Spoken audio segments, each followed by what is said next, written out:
morning and welcome to day 2 of this World Championships of Flag Football. We are so glad you are joining us here in the city of Jerusalem as the women's team begins the action today. And the first game here on our broadcast is Spain versus the United States of America. This is Trey Graham and Dovi Rabinowitz, and we are so glad to join you today. And Spain is going to begin with the football. They have it first down at their own 5-yard line. 20 minutes per half in this tournament, and we are just getting underway. No score, and Spain has the possession. Marcelo at quarterback in her own end zone on first down, throws it out to the middle of the field to her very talented receiver who had a great day yesterday. And that is a turnover. That catch was made by Trueba, who played very well in her games yesterday, and they're going to say she was down before the ball came out. Yes. The gain is out to the 15-yard line, making it second down and 10 for Spain. And Trey, while fumble is dead when it hits the ground, it is possible to recover a fumble in the air. Here comes the second down for Spain from the 15-yard line. Throwing it across the middle of the field. It's going to be caught, and that will give a third down to Spain at the 20-yard line. This is the first game of the day, Spain versus USA. And we're seeing a nice, efficient, short game attack from Spain to start things off. I'm sure they want to get some traction going up against this very, very tough U.S. team. First drive has a third down and 5 for Spain. They are in their red over red. USA's wearing black over black today. Spain throws it across the middle of the field. Caught for a first down by Olga Soltia Val. She was the one that we called the player of the game in the last game we did last night. That's right. It looks like she must have gotten a good night's sleep because she's picking up right where she left off. Nice, good, efficient, short yardage. Good at making that little move and reach for an extra few yards on each play. First down for Spain, 24 yards to go. This is their first drive of the day. 2 receivers to the left. Snap is back. There's a blitz coming from the USA. The crossing route is caught on the bounce. There, Arroyo makes a good catch, keeping up with the football. And Mary-Kate Bula slightly slipped on that play, leading to the opening. The weather is more overcast today. No rain yet. You say. But it could be a bit of precipitation today. Ball is at the 16-yard line. This is second down for Spain. They're scoreless in this first half. A nice crossing route and a catch again there by Arroyo gives the Spanish the ball. Third down coming up and goal from the 9-yard line of the USA team. The Spanish team was the world champions back in the European champions back in 2019. Right here in Jerusalem. And USA won the Worlds in 2018. So this, of course, is a huge matchup to get us started on day 2. Third down from the 9-yard line. There's a blitzer coming, and that blitzer tips the ball away. Good defense. It's going to be fourth down. That was Mariah Gerhardt with the batted pass. Fourth down and goal from the 9-yard line for Spain. They started this game with the football. The U.S. does seem to have a market height advantage, which came into play there. We'll see if the USA defense can get the stop here. The blitzer is coming. There's a throw into the middle of the field, and it's above the head of Val, incomplete, and USA will get a stop. They'll take over at their own 5-yard line. This is Trey Graham and Dovi Rabinowitz on the broadcast, and we want to say thank you to our officials today. Referee is Vladimir Blatanov from Russia. The down judge, Tom Nagishi from Japan. The field judge is Michaela Rome from the Czech Republic. The side judge is Chris Kampfe from Germany. Here is the first play of the game for USA. They go to the left side, and making the catch is Adjer Komis, and she'll take it to the 13-yard line. The quarterback for the USA is Vanita Crouch, and as we talked about Dovi yesterday, she can throw the football. Oh, yes, indeed.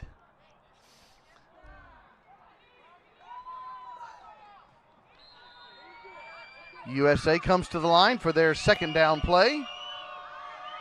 Blitzer coming from Spain, and it's a deep ball to the end zone. It's going to be a catch. Touchdown, USA. You said it, Trey.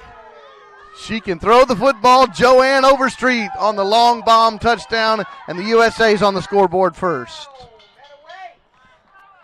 That U.S. ability to go the length of the field at any moment, men's team and women's team, really sets them apart from many other teams. USA going for a 1-point conversion from the 5-yard line. Teams have the choice to go for 1 from 5 yards away or 2 points from 10 yards away.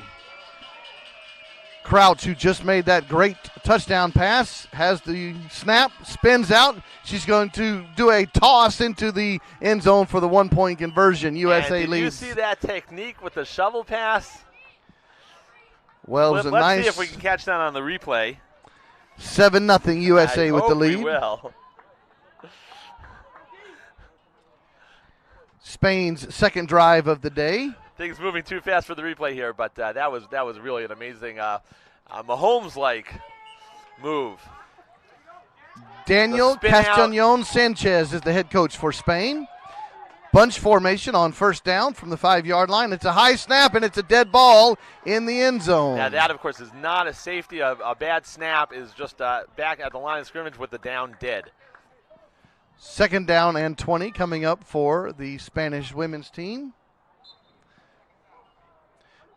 As we've already mentioned, 2 very successful programs and 2 of the favorites in this tournament. Blitzer coming from the USA. Snap is back. It's a good one. Throw it out to the middle of the field, and there's the receiver, Trueba. She makes the catch to the 14-yard line. 3rd and 11 coming up.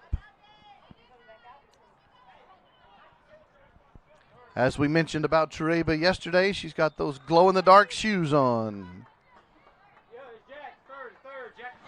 3rd and 11. Bunch formation for the Spanish offense. U.S. really defending this first down line. They're not backing off at all. Good snap. Blitzer's coming. Tipped away, but caught short of the line. But they do catch the ball on the tip drill. That's Oliver on the catch, bringing up 4th and 6. USA with a 7-point advantage. Spain trying to convert the first down. U.S. defenders really all very close to the first down line. 2 receivers left, 1 to the right. Snap is back. Blitz is coming. Crossing route, caught for a first down. Nice throw, nice catch by the Spanish offense. Well-designed play with the receiver on the wide receiver on the left, going deep, opening things up for the under route, the crossing route, catch on the left side of the field for the first down. That's Ortega with the catch. First down, Spain at the 23 of the Americans.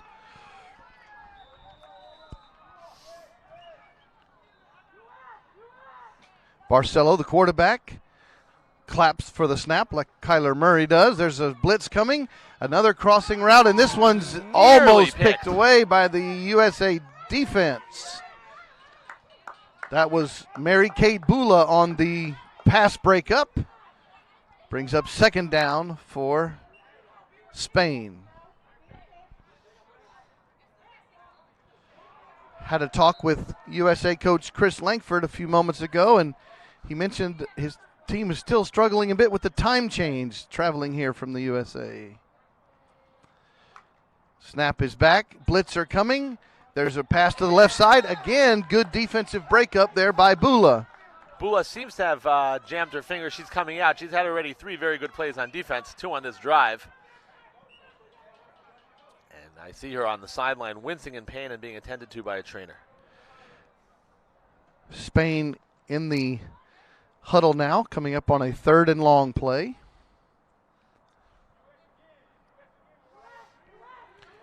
Two receivers to the left, 1 to the right. High snap. Brings it down. Blitzer coming. Again, a crossing route. This one is too far in front of Ortega. Incomplete pass is going to bring up a 4th and long for the Spain offense. see how the U.S. defense sets up, but I would imagine they will have most of their players, if not all, very deep besides the rusher. This is 5 on 5 tournament. They're keeping 2 in, probably anticipating the possibility of a 2 quarterback set. If only 1 quarterback ends up being in there, probably the defender will back up. That's exactly as you called it. Snap is back, 4th and long. They're going to throw it quickly to Trueba, who's going to try to look for someone to pitch to, and her flag is pulled, and the Spanish offense will be stopped on the 4th down, and USA, with a 7-point lead, takes over at their own 5-yard line.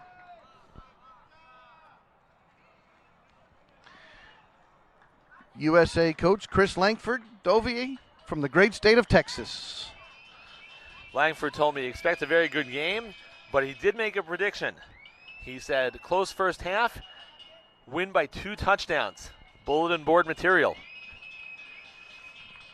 Crouch in the shotgun. USA's first play of this drive, a short shovel pass straight up the middle, and the flag will be pulled at the 13-yard line. And the U.S. really, with that turned out to really be a designed shovel pass. Well, the last one seemed like more of an improvisation. 2nd down, 12. Good snap, rolling to a right, throws a bullet to the right, and caught just before the sticks. It's going to bring up 3rd and 2. And that was a zinger. Having that sort of velocity from your quarterback is a real plus for a team. USA in the huddle. Spanish defense trying to get a stop here on 3rd and short. Bunch formation for the U.S. offense with a split receiver to the left side. Snap is back. Rolling to her left now is Crouch, throwing it late to the dump-off receiver, and she's going to have a 1st down and more. Nice looking play by the USA offense. And the idea of the Spanish defense there was to seed the short 1st down conversion. However, the U.S. converted it into a nice deep 1st down conversion well into the plus side of the field. That's what you want to have on your 1st down conversion. From the 11-yard line, Crouch throws it quickly to the end zone. Touchdown, USA. That was a quick pass there to Shanika Adjer-Comis, and it's touchdown, USA, their 2nd of the day. And Comis actually contradicted her coach before the game. When she heard 2 touchdowns, she said, no, 4. 4 touchdowns. Here's the 1-point conversion. And did a little dance, I must add. Stacked formation to the left, high snap, blitzers coming, rolling to a right, throwing it late in the middle of the field, incomplete pass. So Spain gets a stop there. 13-0 is our score.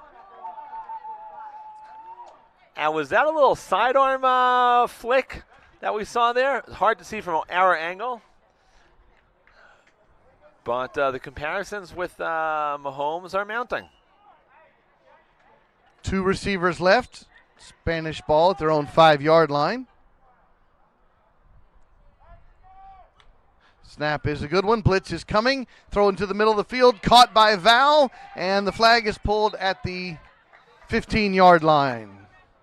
Val, the go-to target here. 10 yards needed for the 1st down on this Spanish drive. Down by 2 touchdowns. As we mentioned earlier, 20 minutes per half, running clock until the 2-minute warning. He was really defending very, very short here. Val split right. Blitzer coming, throwing it to Trueba on her knees, catches it at the 21-yard line. Will make it 3rd and 4.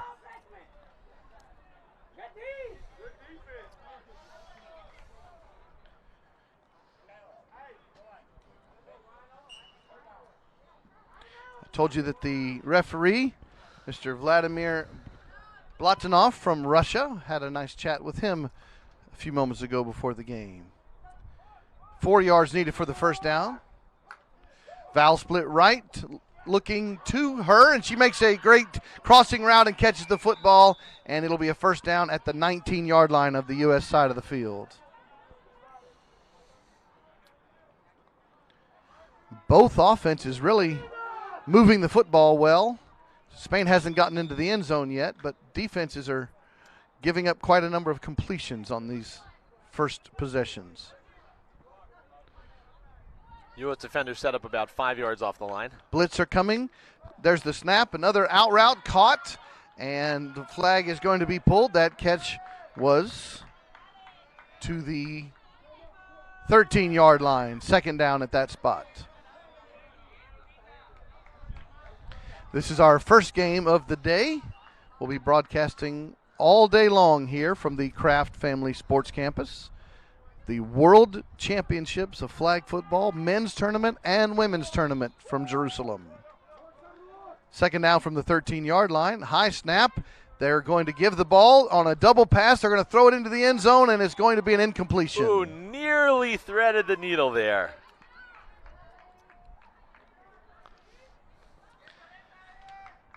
Pass was intended for Arroyo. Third down from the 13-yard line. It was a well-run deception, but the U.S. was not fooled. Defenders were right there. USA defense gets their signal from Coach Langford. Here comes the blitzer for the American team. And she tips the ball down for an incompletion. Dovey, when Josh Haston and I were doing a game yesterday, we talked about the blitzer in this game is similar to trying to block a punt in tackle football. You've got to get there at the right angle without making contact with the player. That's right, and there are really different styles. There's the sort of tall style of attack of trying to obscure the vision versus the short pursuer. Here's another blitz from the USA, throwing it into the end zone, almost intercepted. Couldn't bring it in. That incomplete pass gives the ball to the USA back on the offense. They lead 13-0. They'll start at their 5-yard line. You were talking about the blitzers? Well, I'm going to first point out that the Spanish attack, it seems to be efficient most of the way, but the U.S. sort of has a bend but not break mentality. A nice pass there by Crouch, caught by Bills. And she does use a little sidearm on occasion at the 13-yard line now. Another thing that factors into the whole blitzing equation is quarterbacks that can have good arms can take deeper snaps and really gain a lot of extra time that way. And Crouch is going deep and well over the head of her intended receiver. The coverage for Spain by Lois. Pass was intended for Michelle Roque for the American offense. Ball on the 13-yard line. America quick snap. Throw it to the left side. Caught quickly on the catch is Bills. And they'll spot it at the 21-yard line. 4 yards needed for a first down. USA quickly pushing the pace. Sidearm throw. Caught beyond the line. First down USA. At the 23-yard line, new set of downs for the Americans. Now, many teams really try to avoid short first down conversions, meaning getting the first down just a yard or two over the line. For the U.S. men's team and women's team, it really matters far less because they don't see a big difference between going deep and going short. They're going to have a double pass opportunity. Instead, they're going to run the football, and the flag is pulled. Roque with the catch. Perhaps not the decision that her coaches were looking for. She had plenty of time there. Second down from the 20-yard line. Tried to move the ball herself, but I think the idea really was to look for the pass there. Two receivers left, one right. Same thing. Yes, they are. And Roque has it, and she is going to throw it late, and it's going to be caught for the USA by Overstreet. Ball at the 9-yard line. And the U.S. receivers deep enough there that with no Spanish defender playing the role of spy, there really was almost no way for Spain to put any pressure on the U.S. double quarterback situation. The Americans call their first of two timeouts. Each team's allotted 2 per half. And we will take a moment and say thank you for being a part of this broadcast. We're also going to tell you that Dovey and I are happy to be doing this game between the Americans and Spain. And then we're going to be with you for the next broadcast, a men's game between Austria and Panama. I think we're together much of today, right, Trey? Yes, sir. Oh, a huge game coming up in a few hours between the Israeli and German men. That will very likely settle who advances to the quarterfinals. We won't know for sure until a game later in the day between Israel and. No, actually, it could decide it. It could decide it right then. After the American timeout, they have the ball at their own 9-yard line. Snap is back to Crouch, and there's an immediate penalty flag thrown. The play is still alive, and they throw it wide of the end zone. Everyone stopped when the flag went down, but the play was still alive, and it's going to be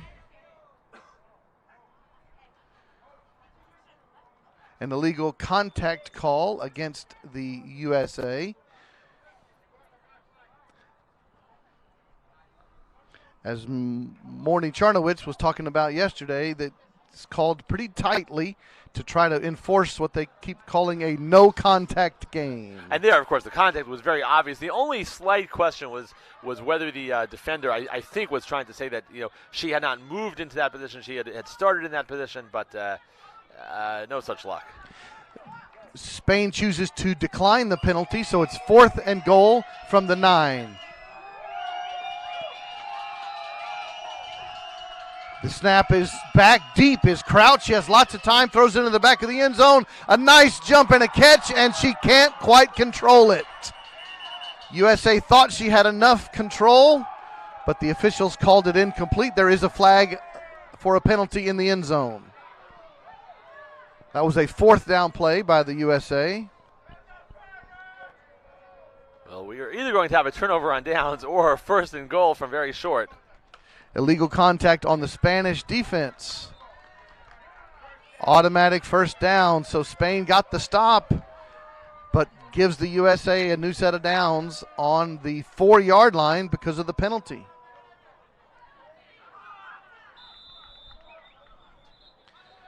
Bunch formation on 1st and goal for the American offense. Vanita Crouch, number 4, the quarterback. It's a high snap, a rush coming, sidearm throw, touchdown USA. Pretty easy throw and catch there to Joanne Overstreet, and that makes it 19-0. USA choosing to go for 1 here on this conversion attempt.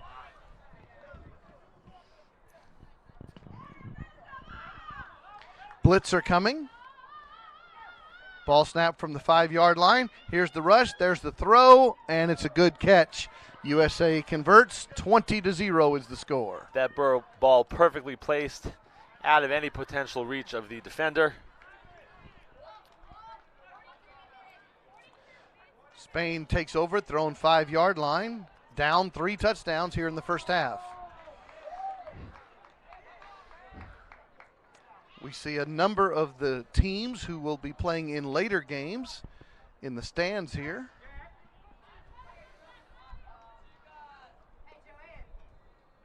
Here's the 1st down snap. Blitzer coming, and the blitzer gets the ball tipped away.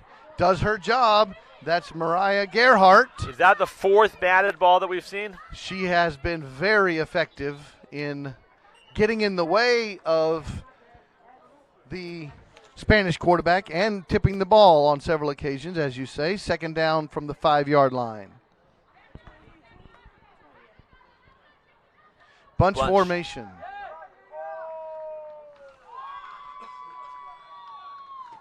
Throw into the middle of the field. Tip drill almost picked off by the USA. Autry dove for the football. We're going to have a penalty flag in the end zone.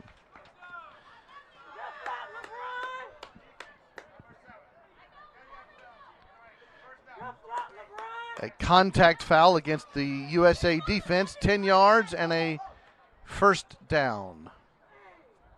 Spot the ball at the 15-yard line, 1st and 10 for the Spanish offense. I expect Spain to go for a short pass here before the first down, and then on the ensuing play, if they do complete this one, to go deeper. Blitzer coming from the U.S. defense. There's a throw to the right side, caught for a short gain, as you said. Flag is missed, and she's going to end up with a first down, backing her way down the field. That worked almost too well. Spain was hoping to get right before the first down marker. Because of the missed flag, they now are just barely, 4 yards into enemy territory. They were hoping to have 2 or 3 deep shots to set up a much better field situation for the second half of their drive. First and goal from the 21-yard line. Barcelo takes the snap. Blitzer coming from the U.S. Throws it to Val, who makes the catch, and the flag is pulled immediately. As you called her earlier, the dependable receiver. And they're spotting it at the 11, so this has worked out so far very well for Spain, actually. Spain uses their first timeout.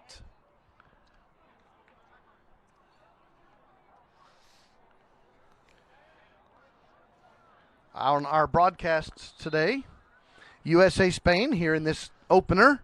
We mentioned the men's team, Austria, Panama. Then the women's game between Austria and Mexico. Then the men's game, Israel and Germany. A men's game, Italy and Denmark. The men's game following that, Spain and France. And that will likely close out the pool play, Dovey, and we'll know who's moving on into the medal round. As we see head coach Daniel Torres Simon exhorting his players, I think there's a real sense of urgency, there should be, to score here. After the Spanish timeout, second down from the 11-yard line. Spain needs points, down by 3 touchdowns. Blitzer coming to attack after Barcelo, the quarterback, to Trueba. That pass was low, hit the turf, incomplete pass. Good call. It was close. We have some disappointed Spanish fans on the sidelines, but that was the correct call.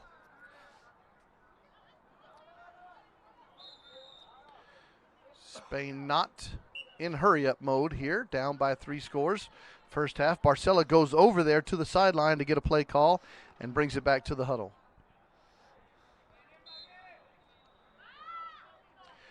So is it 2 shots into the end zone or 1 to set it up at the goal line? Blitzer coming on third down. There's Val. She's wide open. And she makes the catch and extends the ball. It's going to be a nice play, and the ball will be spotted at the 3 of the Spanish team.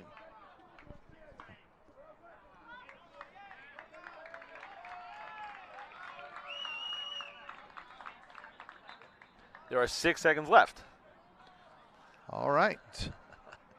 20-minute half, and we are down to the final seconds. It's going to be 4th and goal, potentially 1 play left in the half. Ball spotted at the USA 3-yard line. Dovey, I'm sure the Spanish team would love to get points before the halftime break. This is really crucial. You know, the difference between going down into the half, down 3 touchdowns, or only 2 and with some sense of momentum, that's a very big difference. Blitzer coming from the USA defense. 4th and goal from the 3-yard line. Bunch formation. Snap is back. Rolling to the left, throwing into the back. Trueba with a touchdown, but we have a penalty flag.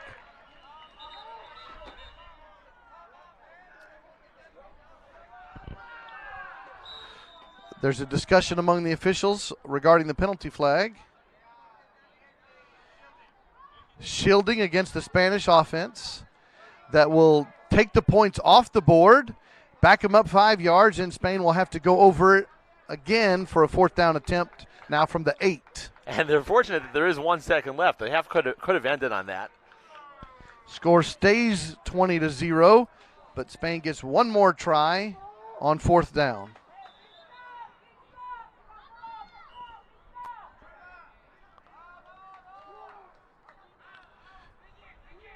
Two receivers left. Val is split to the right, and they're going to throw it into the end zone, and it's intended for Trueba. Behind her, incomplete pass. Ball is dead, and we go to halftime with the Spanish team on the wrong side of the scoreboard, down 20-0. They've got to be asking themselves some questions. The first of which is, how do we score? That last drive was a very nice drive, but you have to turn it into points. They've had a couple of opportunities in the first half where they were within striking distance, not far from the goal line, and each time not able to punch it in. Really a credit to the U.S. defense. The Spanish offense plays well-oiled machine. Speaking of well-oiled machines. We do want to take a moment to thank our sponsors of this broadcast in this tournament, the Kraft family, the Wilf family, the Kleinman family, the Swiecka family, the Israeli Government Sports Authority, the City of Jerusalem, the Jerusalem Development Authority, and the Ayelet Non-Olympic Sports Federation. We appreciate all of their sponsorship, and the Kraft family is going to be in good mood right now, Dovey. They got a big win just a few hours ago over the Buffalo Bills. I watched it. Yes, indeed. That was great. I wear my Patriots cap all the time, as you saw yesterday, but I had an extra sense of happiness putting it on this morning, no matter how tired I was. Great game. Mac Jones led the Patriots to a victory, and he was 2 of 3 passing for the ball game. That's a very good percentage. All right, USA will take over as we begin the second half of play. 20 minutes on the clock and 20 points on the scoreboard for the American team. They'll have the football. Starting out, first down from their own 5-yard line. Spain's got to get some stops here, Dovey, or they're going to get run out of this. Yes, any comeback you think you need points, but any comeback starts with great defense. Crouch at the quarterback spot, standing in her own end zone. Snap is a good one. Blitzer coming. Slant route is caught on first down. That catch was made by Adjer Komis, and she'll take it to the 17-yard line, 2nd and 8. U.S. working very quickly. Low snap, stepping up into the pocket, throwing it, and it's caught short of the line to gain, and the flag is pulled 1 yard short. 3rd and 1. Not the sort of aggressive defense I would have expected Spain to come out with in the second half.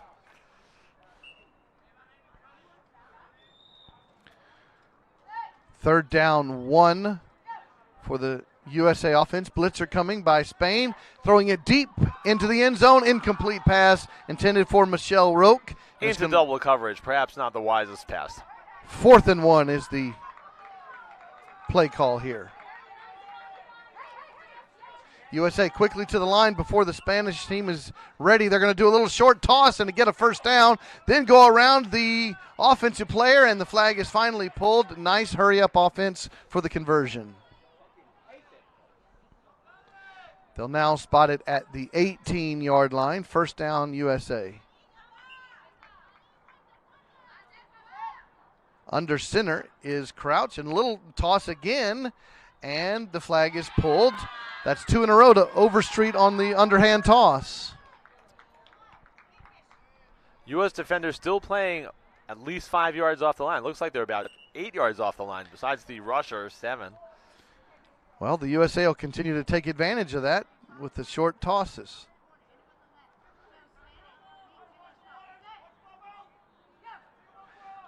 Blitzer coming, and they're going to throw it deep into the end zone over the head of the intended receiver, Roque. And she was covered, but the ball was beyond her reach.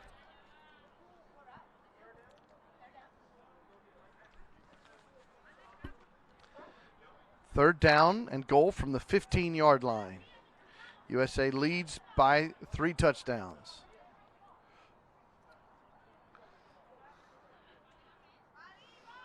We said earlier, Spain is the defending European champions, USA defending world champions. Crouch with the play call and the blitz coming, steps into the pocket, throws a bullet to the right side, caught by Adjer Komis. Flag is pulled, and we'll have a 4th down play coming. Looks like 4th and 5. 4th and goal from the 5.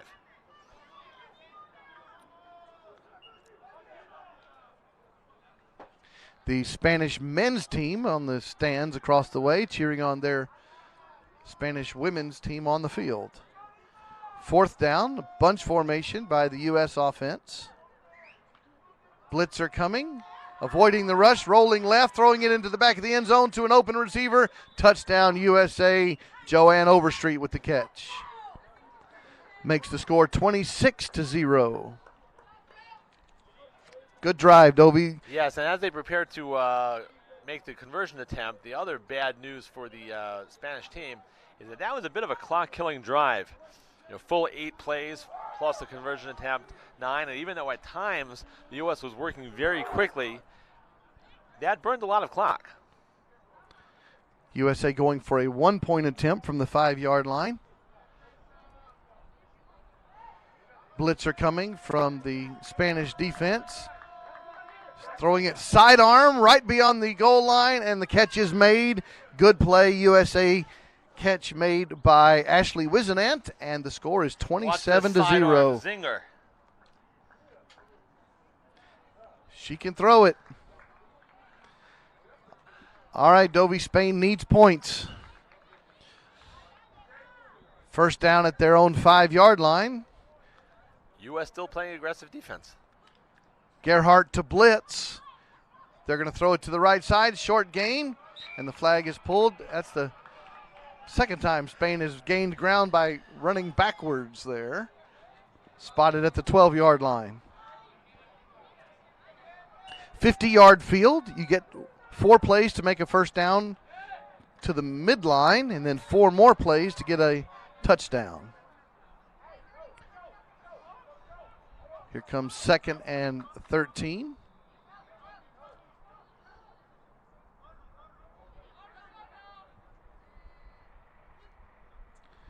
Blitz coming by the USA. Pass it to the right side. Flag is not pulled until she makes it out to the 20-yard line, where Spain will have possession there. That was Delia Autry looking for the pick or perhaps the block. Took a bit of a gamble. It was all right. She had backup. Spain using time in the huddle. Down by 4 touchdowns in the second half. 5 yards needed for the first down. Snap is back. Blitzer is coming. Throwing it to the left side. Short of the line to gain, and the flag is pulled. 2 yards short of the line. 4th and 2 coming up. Also, when we talked with Coach Langford before the game, Dovey, he said that in the U.S., when they play their flag football tournaments, they have 3 downs for a first down, not 4. So he's had to change his strategy. That's quite an adjustment. Sure that's not the Canadian flag football? Sounds like more like Canadian football. 4th and 2, blitz coming, throwing it into traffic, incomplete. And very, very crowded right beyond the first down line. I know that Spain is desperate to continue the drive, but I would have sent at least one person much deeper than that. Doesn't help to have three receivers all in the same area. It just means you have at least 3 defenders in the same area. USA with a 4-touchdown lead. They take over on offense at their own 5-yard line. And Blitzer is coming, and the play is called dead. U.S. working just a bit too quickly there for the officials' liking. So that does not count. Here's the first down all over again. Spain in a zone defense. They missed the flag on the first attempt, and that gain is out to the 18-yard line. Again, the sort of shovel push pass. USA in the huddle, content to run clock, up by 4 scores.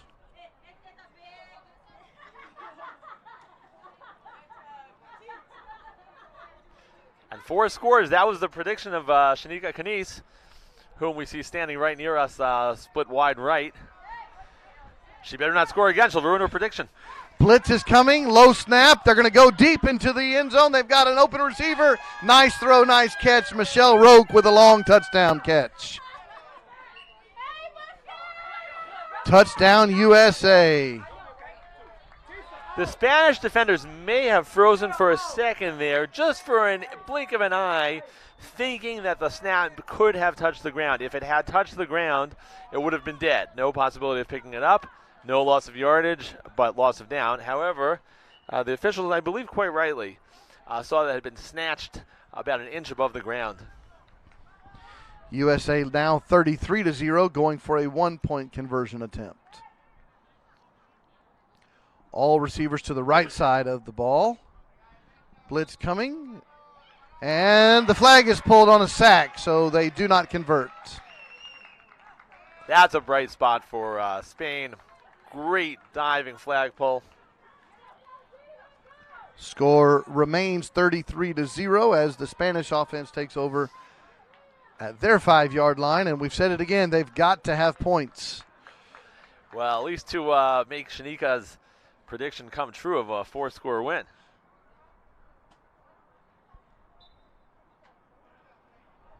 First down and 20 to come. Spain in the huddle.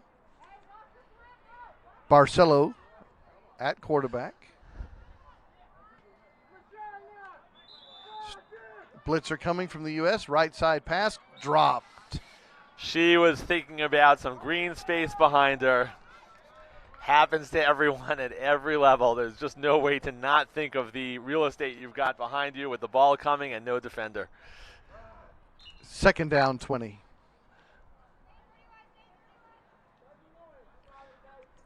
Gerhardt to blitz for the U.S. Deep down the right sideline, has a receiver, but over her head, incomplete pass. It's going to bring up 3rd and long for the Spanish offense. They haven't gone deep very many times this game. And I think they have to go deep, not only because the score obviously is a desperate situation, but because the U.S. is just cheating up too much. We've seen over and over again passes into traffic, 2, 3 defenders all in the same area. You've got to spread the field vertically. 3rd and long, and here they throw it short and incomplete.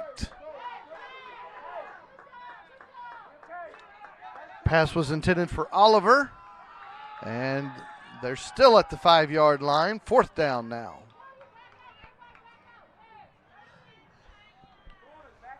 Coach Langford backing his 3 DBs up for the long ball situation. 4th down, 20 from their own 5-yard line. Blitz is coming by the U.S. There's the snap, and they throw a crossing route, caught, but the flag is going to be pulled short of the line to gain, and the U.S. defense gets another stop, and the shutout is alive.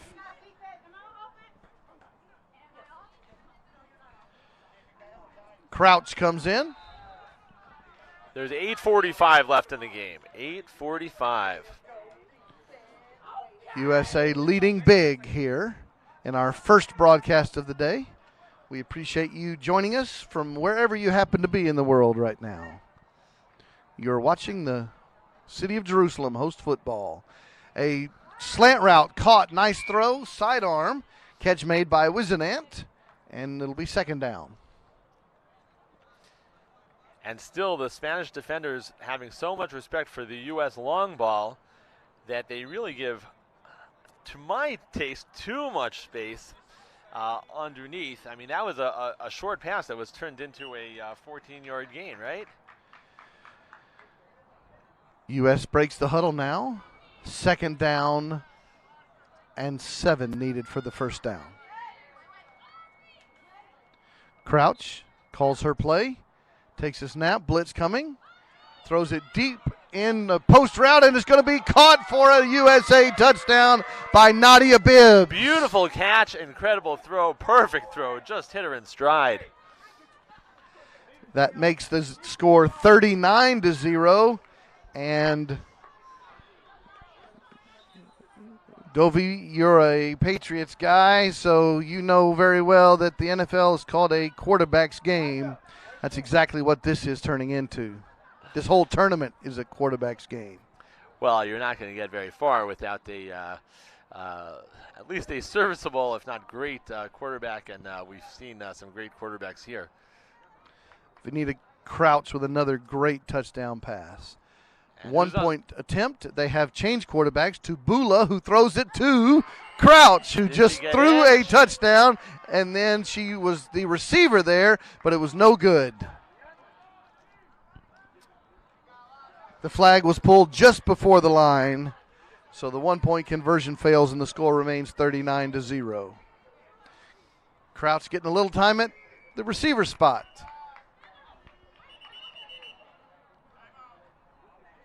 Timeout called by the Americans, their first one of the second half.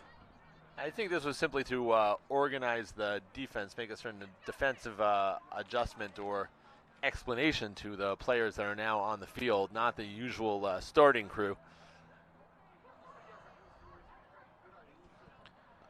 Teams are able to bring in substitutes, of course, when the score gets to a wide margin like it is here.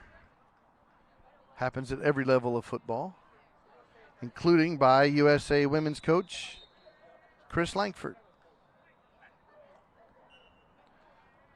After the timeout, first down Spain, blitz coming. Pass to the right side is low and incomplete.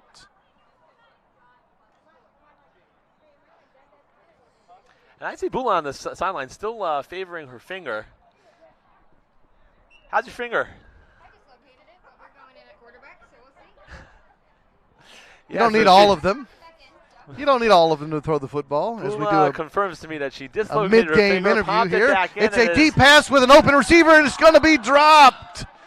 Couldn't bring it in. It was a nice throw there. Barcelo hit the receiver, Vitorique, in stride, but she couldn't bring it in.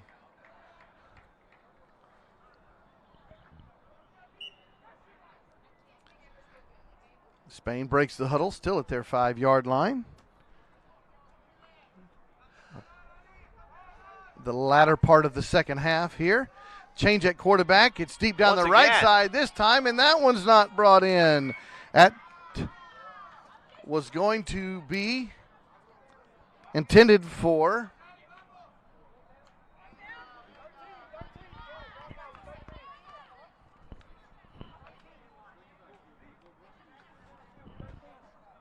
well intended for the receiver. Intended to be a long ball. That's Ortega, number 18. And Martin is in the game at quarterback. And those are well-thrown deep passes, but receiver's not able to haul them in. And I would say not quite as much experience for them with the long ball. Martin throws it, and it's going to be dropped again. That was Vitorique. And the ball goes over on downs. And Bula looks very happy to be going in with her recently popped in dislocated finger at quarterback. You don't get many chances to play in a world championship. That's right. You can't pass it up. 39-0, U.S. with a big lead.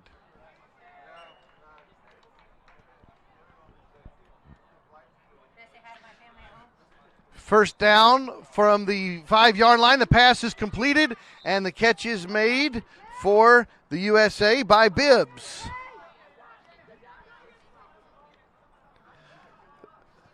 Vanita Crouch wants to say hello.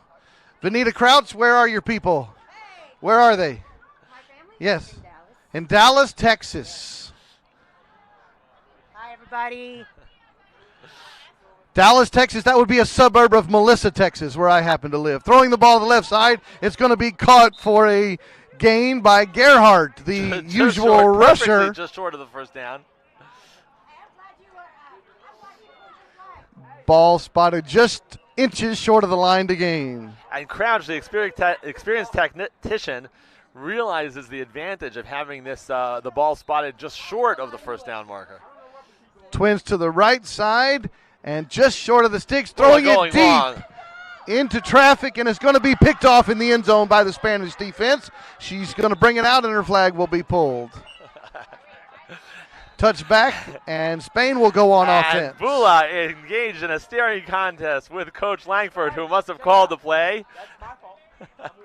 And Langford is taking responsibility.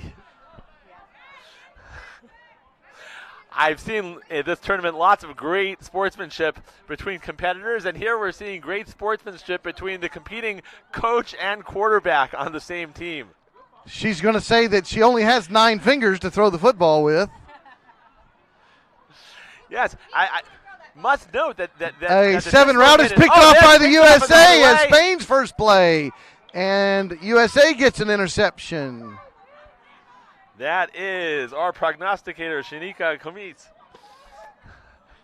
Not a very accurate prognosticator. She said 4 touchdowns. We're well above that. I should have taken the over. So the U.S. on the interception gets a first down and goal from the Spain 9-yard line, and Bula stays in the game at quarterback. And we should note that the dislocated finger is on Bula's throwing hand. Blitz is coming, and she throws it high, caught by Comis. Indeed. And it's a short gain. Second down coming up for the USA offense.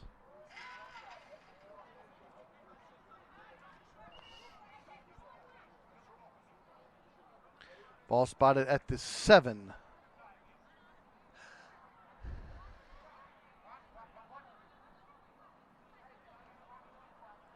One minute, 55 seconds on the game clock. USA trying to close out a big victory here on the opening broadcast. And the clock will run because it's a 30-point plus lead. Bula at quarterback spot. Here comes the blitz. High snap, rolling to her left, throwing it. It's going to be caught for another USA touchdown.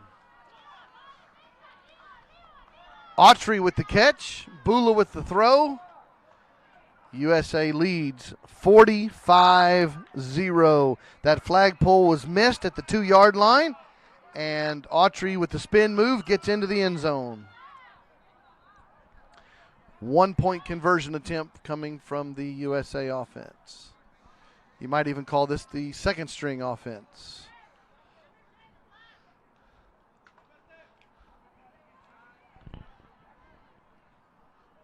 Although at the USA level of play, there's nothing second string about them. Snap is back. Two The third quarterbacks quarterback. They're going to throw it into the end zone. The conversion is made. Keisha Langford with the catch. And that was Nadia Bibbs with the celebration after the touchdown pass. Entire team seems very, very happy for her. So the 1-point conversion Every single is teammate, good. look at this, every single teammate coming over on the sideline. So USA with too many men on the field in this play. started with 4 plus several celebrating on the sidelines. When the sideline players realized it, 2 of them quickly ran on the field before they counted.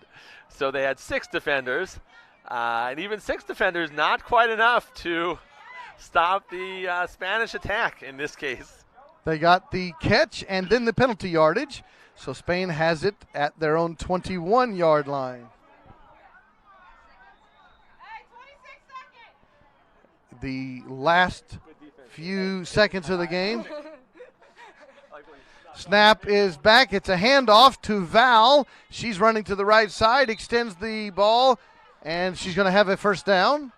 In the last few seconds are counting down. 8 seconds, and USA defense is on the field. Spain breaks the huddle. And the clock expires. That is the end of the ball game. And the USA comes out with a big victory, 46-0. Coach Langford and his team gets a shutout.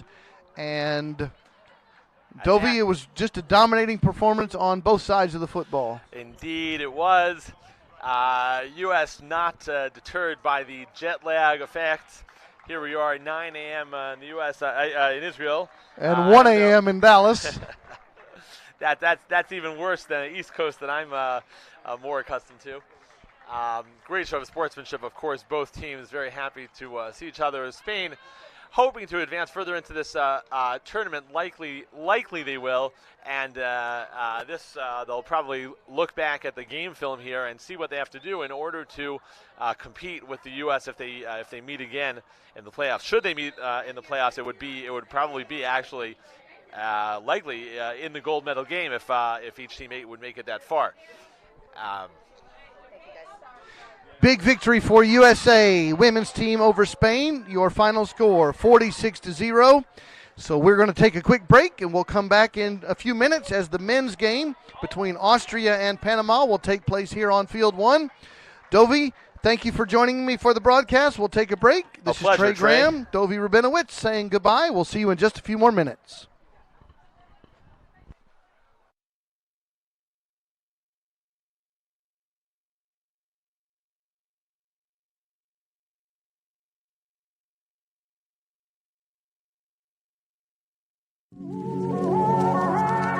Jerusalem is modern, ancient, it's hectic, patient. Jerusalem is a beauty to behold. Its walls are old and domes are gold. Jerusalem is spicy, dynamic, it's iconic, panoramic. Jerusalem is inspiring, unique, it's simple and chic. Jerusalem is brimming with style, vibrant, charismatic, abundant smiles. Cobblestone streets, colored with sweets. Eclectic orchestra of authentic beats. It's the shoot, the basta, the shawarma. It's all about good karma. It's people, gates and views, culture, art and muse. Jerusalem is tradition, innovation. It's about openness, recreation. It's a city, destination, a goal. Jerusalem is how it feels to be whole. It's the knowledge, the courage, the drive to create. It's the source, the spirit, the reflection of faith. Jerusalem is Israel. It's Mediterranean chill. Jerusalem is real.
We are here with Dalia Autry, one of the players on the victorious USA women's team, a big victory over Spain. Congratulations on the victory. Thank you, sir. Your thoughts on that big victory over the Spanish team?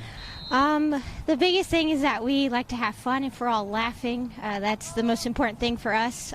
We were executing, we were making good plays on both ends of the ball, and that makes us happy.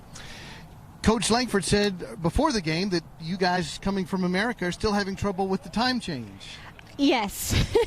Most of us are from all over the country of the United States, so we're all still adjusting to, one, being on the other side of the world, and then two, being out of our own time zones within our country. So, have you been to Israel before? I have not. And what are your thoughts so far? It's absolutely beautiful. It's a beautiful place. Yes, it is. And what are your thoughts as you're going toward the medal round now? Keep executing, you know. We just have to stay in it, keep our heads in the game, stay focused, have fun, but we want to win for sure. And you're glad to be here? Yes, I am. Thank you. Dalia Autry, talented player for the victorious USA women's team.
Hey, this is Dilbert Rabinowitz. I'm here with U.S. star receiver Shanika Komis. And Shanika, you had a great game. I believe you had 8 receptions. Is that correct? Sounds about right. Sounds about right. That's been your attitude. It's kind of a laid back, right? You don't get too nervous out there, right? I noticed a few times you made a reception, saw your flag was getting pulled, didn't make that extra lunge. You're very calm, cool, and collected. Now, your prediction before the game, Shanika predicted she actually contradicted her coach. Coach Langford predicted a 2-touchdown win, and you said no, Coach. What did you say? I said 4. And were you right? No. So thanks to Shanika, U.S. won by, I believe, 6 touchdowns? Yes. More. 7, I think. I don't even know. I lost count. All right, where are you guys in the standings right now? We should be first. Should be first. Yeah. I believe you are. Yes, so sir. looking ahead yet to the playoffs or to your next opponent today? Yeah, we play Finland at 12:45. All right, good luck. Thank you so much. See ya.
World Championships brought to you from the city of Jerusalem at the Kraft Family Sports Campus. This is Trey Graham and Dovi Rabinowitz. We are so glad you are joining us for this broadcast. We have a game coming up now from the men's side of the bracket between Austria and Panama. If you were with us just a few moments ago, you saw a big victory for the USA women over Spain. And the USA women look very, very strong, 46-0, big victory over the Spanish team. And now we're on the men's side of the bracket, and the team from Austria is led by their head coach, Michael Solomon, and Team Panama is led by their head coach, Jorge Cascudo. We are right next to the Austria team bench, and so you can hear the cheering going on. Our officials for today's game: the referee, Mr. Claes, is from Denmark. The field judge, Mr. Agon, is from Norway.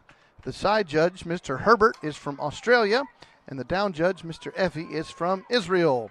And Panama will start the game on offense. Dovi, your thoughts as we get ready to start? I'm expecting a study in contrast, the classic European versus South American styles. European, much more methodical, quarterback standing in the pocket, marching down the field. Nothing too deep, nothing too intricate. Much more, call it flavorful mix from the Panamanian team is what I would anticipate. A lot of two quarterback sets, a lot of weaving crossing routes. We'll see. Panama starts with the football, 20 minutes per half here in this tournament. Each team with 2 timeouts per half. And you must get to the midline at the 25-yard line for a first down. You get 4 plays to do that, and then 4 more plays to score. Panama will start on offense. They have blue over blue in this game. Austria white over black with the red numerals. Panama first down at their own 5-yard line. Quarterback is Alvaro Rue. 2 receivers left. Blitzer coming. 2 of them, potentially. 1 is coming. Quickly to the right side at the sideline. It's a good catch there by Adrian Rue, and it's going to be a second down play. They'll spot it at the 18-yard line. Quick offense, straight to the line of scrimmage. That was a nice sideline Panama. button hook, well defended, but he managed to make the completion. Immediately, they're going to snap the football. Blitz coming. And on second down, there's 2 quarterbacks. it is two a rushers. deep ball into the end zone. It's going to be a catch. Touchdown, Panama. 2 plays and a score. The Panamanians usually use that 2 quarterback play to open up the middle of the field. There they used it for a bit of extra time to go deep. Hofiel Rogers on the touchdown catch. 6-0. We're quickly on the board, and Panama will go for a 1-point conversion from the 5-yard line. Alvaro Rue at the quarterback spot takes the snap. Blitz coming, rolls to the left, throws it, and not able to make the catch was Dennis Allen. And Austria now will take over their first offensive possession of this ball game, and they're already down 6-0. And both teams realize that in all likelihood, this outcome of this game will determine the top seed in this group heading into the playoffs. I would think likely both of these teams will make the top 8, but this would give a top seed to the winner. Bunch formation, first possession, blitz coming, throwing across the middle of the field to a wide open receiver. The catch is made, and he's going to be pushed out of bounds just before the line to gain. That's Marot Sebastian on the catch. And Marot, you could see, was very intentionally aiming for just before the first down marker. We have an illegal contact call against the Panamanian defense. So that is an additional 10 yards after the catch and an automatic first down. So Austria in great field position on this drive. They'll start first down at the 16-yard line.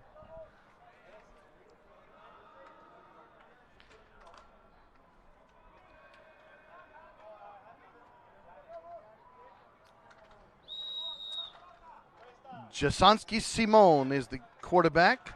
2 receivers to the right. First down from the 16, quickly to the middle of the field, caught on a curl route.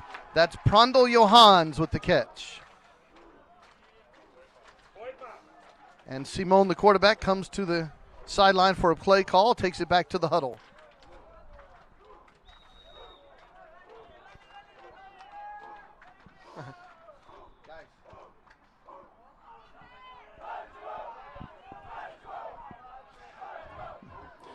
Ball placed at the 9-yard line, motion man. There's the snap back. He looks into the end zone, rolls to his right, throws a crossing route, incomplete pass intended for Sebastian Marolt. Ball spotted again at the 9-yard line. Austria trying to get on the scoreboard, trailing 6-0.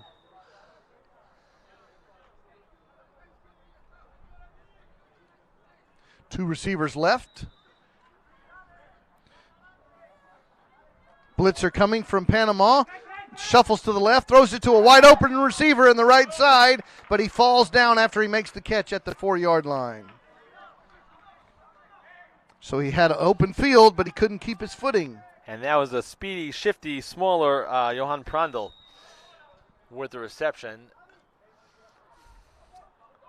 4th down and 4 for a touchdown for the Austrian offense.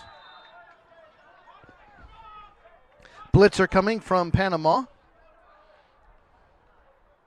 Two receivers to the left. Deep shotgun formation. Blitz comes, sets up, throws it into the back corner, and it's going to be tipped away, and Panama gets a defensive stop. And I would say that the rusher did affect the trajectory of that ball, not by touching it, by forcing the quarterback to make it more of a lofting pass than a direct pass that he wanted. I don't think that Prandl really had the room that he needed anyway, and he wasn't going to win the jump ball there, that's for sure. Panama, 6-point lead and the football, first down at their own 5-yard line. Deep shotgun for Rue. Has a lot of time. Throws it deep down the right sideline. It's going to be caught. One play touchdown.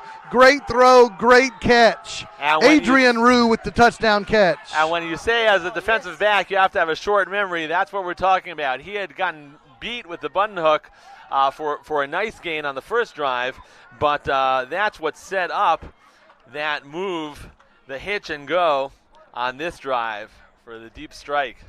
45-yard touchdown pass, one-play scoring drive. Panama leads 12-0, and now they're going for a one-point conversion. Panama off to a great start. Setting up in the shotgun. Let's see what the O play is for Panama that their coach just called. Looking to the middle of the field now, throwing an out route, and it's going to be caught for the one-point conversion. And Panama leads 13-0. And there we see how the double quarterback set was really used just to open up more space on the field, not for gaining time or anything like that, just to open up more space in the end zone by the Panamanians. So Austria, down 13-0, has the football at their own 5-yard line. Coming out for offensive possession, trying to get on the scoreboard. Blitz coming from Panama.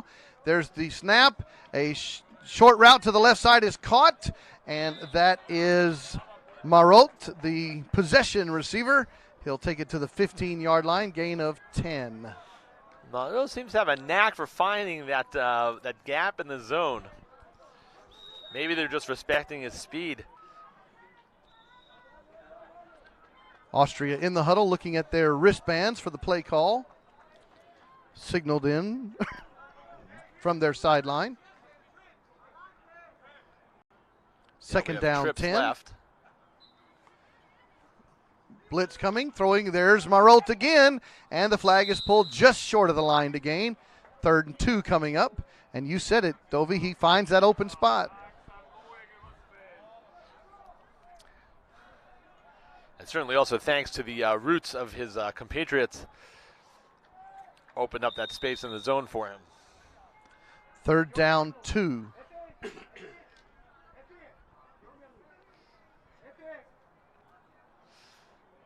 We'll see if they take a deep shot here. Two receivers right. Certainly would think they would want to go at least fairly deep into enemy territory, not settle for a short gain. They are going to go deep into the end zone, one-man route, and it's going to be picked Intercepted. off by Panama. Ball was underthrown, and the catch was made by the Panamanian defense, and they have a shutout, and now the football. And really, I would say that the receiver had better position on that route to begin with.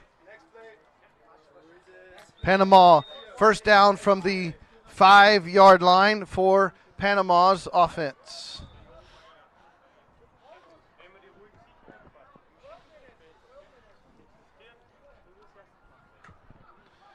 Panama 13-0 with the lead. Austrian defense all pretty far up. No one deeper than 7 yards. There's the blitz coming, and they throw it on the left side. It's going to be caught for a nice gain. Catch made by Dennis Allen. And that was a rifle of a throw. 3 yards now needed for a first down. Panama looking to extend their lead here in the first half. And I would not expect Panama to look for anything less than at least 10, 12 yards on this play. And possibly more. 2 receivers right. One of them is Quijano, who had that touchdown. There's the throw now, deep down the left sideline. It's going to be out of the back of the end zone. Intended for Avila. Incomplete pass. And still now, any second or third down and short, a short completion is worse than an incompletion. I think most coaching staff see it that way. I certainly do. You'd rather have a 4th and short than get a first down. A short first down. 4th probably, but 3rd certainly. Here comes the snap. Blitz coming. They have a 2-quarterback set. They throw it deep, and a wide open receiver all alone in the back of the end zone. Well, that's Ricardo Quijano. When Coach when Coach Cascudo talked about opening up space with a 2-quarterback set, I don't think in his wildest dreams he thought he would open up that much space for his receiver. The play could not have worked more perfectly than that. On your TV screen, when Quijano was running down the field, you would have seen nobody else in the frame. That's how open he was. 19-0 is the score. Here comes a 1-point conversion attempt. Alvaro Rue, the quarterback. Blitz coming, throws it into the right side of the end zone, and the catch is made. He kept the foot in. Precision play. Panama pouring it on the Austrian team. 20-0 is the score. Austria needs points here as they take over at their own 5-yard line.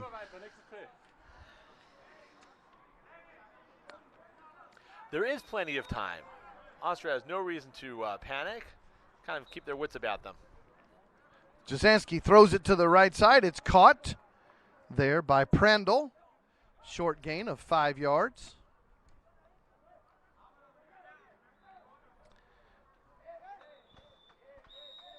Panama up 3 touchdowns in the first half.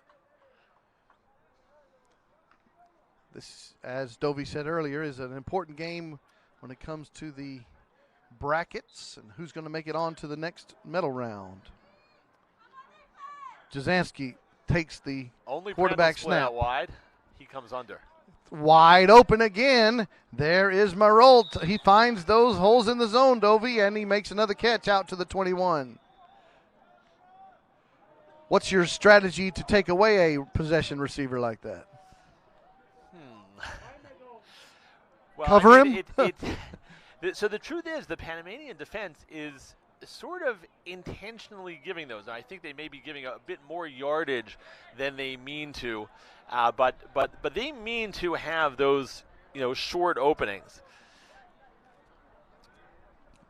4 yards needed for the first down. Bunch formation for Austria.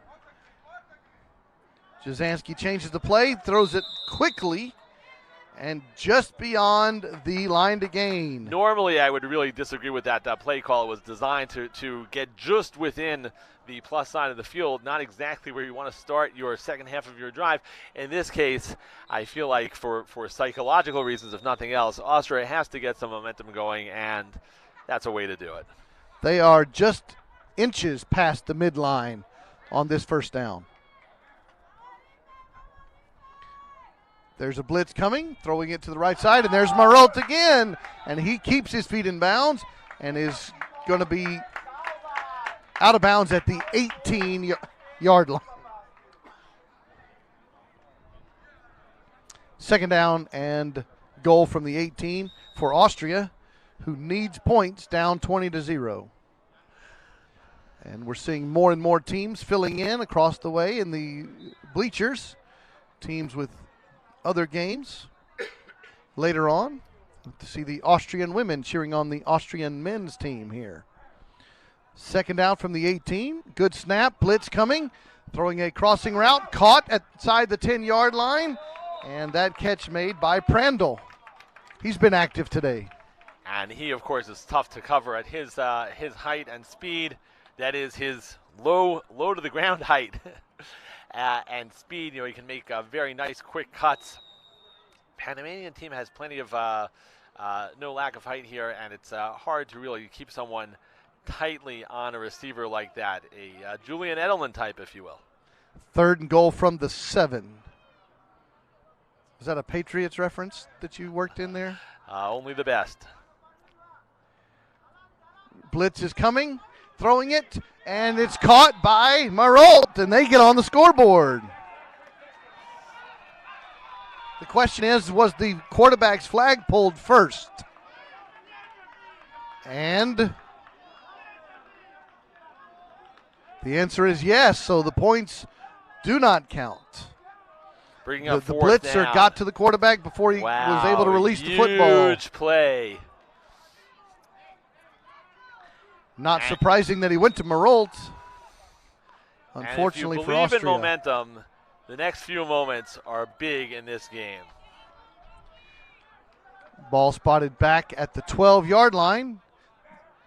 Austria thought they had 6 there. There's a snap. Blitz is coming. And flag is pulled again, and the ball's incomplete.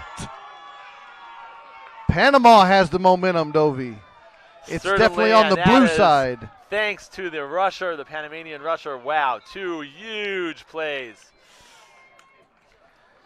So Panama's defense gets the stop. The shutout is alive, and their offense takes over at their own 5-yard line, up 3 scores. Blitz coming from the Austrians. Time to throw. Throws it left side. Caught in the flats. And that's going to be a nice catch by Dennis Allen.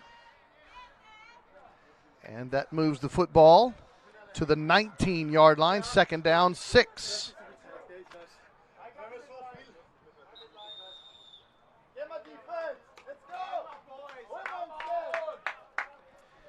We're here on the And here Austrian expecting side. a play of either under 5 yards or more, or at least 15.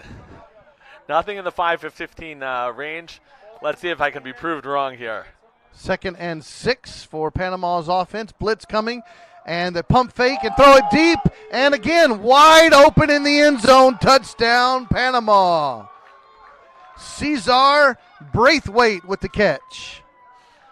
And now Austria is reeling. There is a problem in the Austrian defense. Here it's in this case, it is not a schematic problem. It is a fallen defender.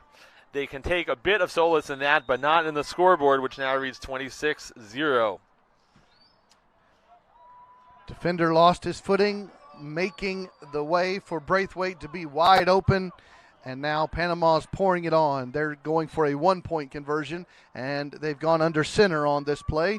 2 receivers left. Quickly on the fade route, and it's beyond the sideline, out of bounds, intended for Quijano, and the score remains 26-0 late first half.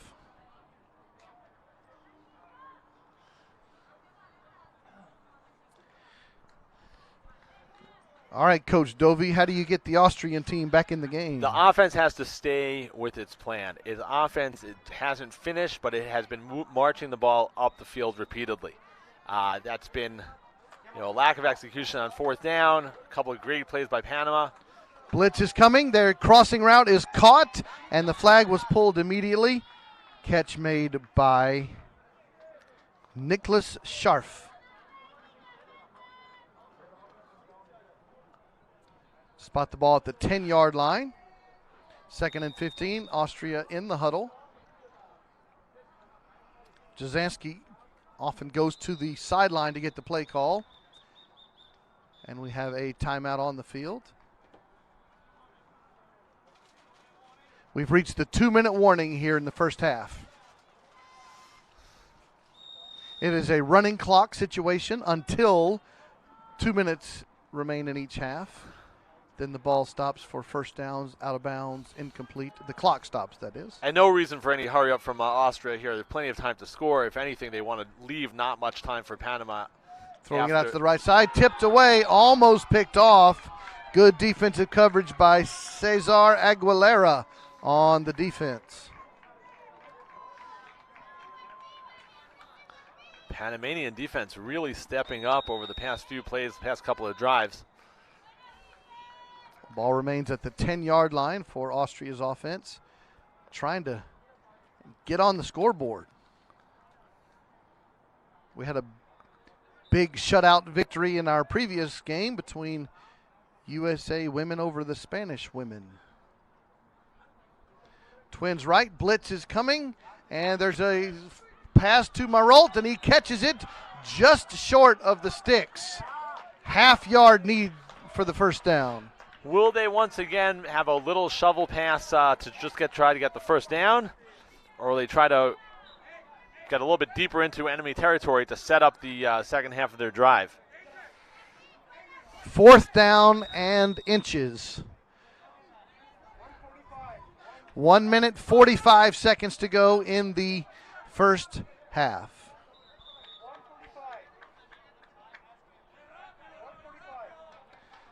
Bunch in the middle. Yes. Let's see what happens on 4th and inches. And Jasanski comes under center.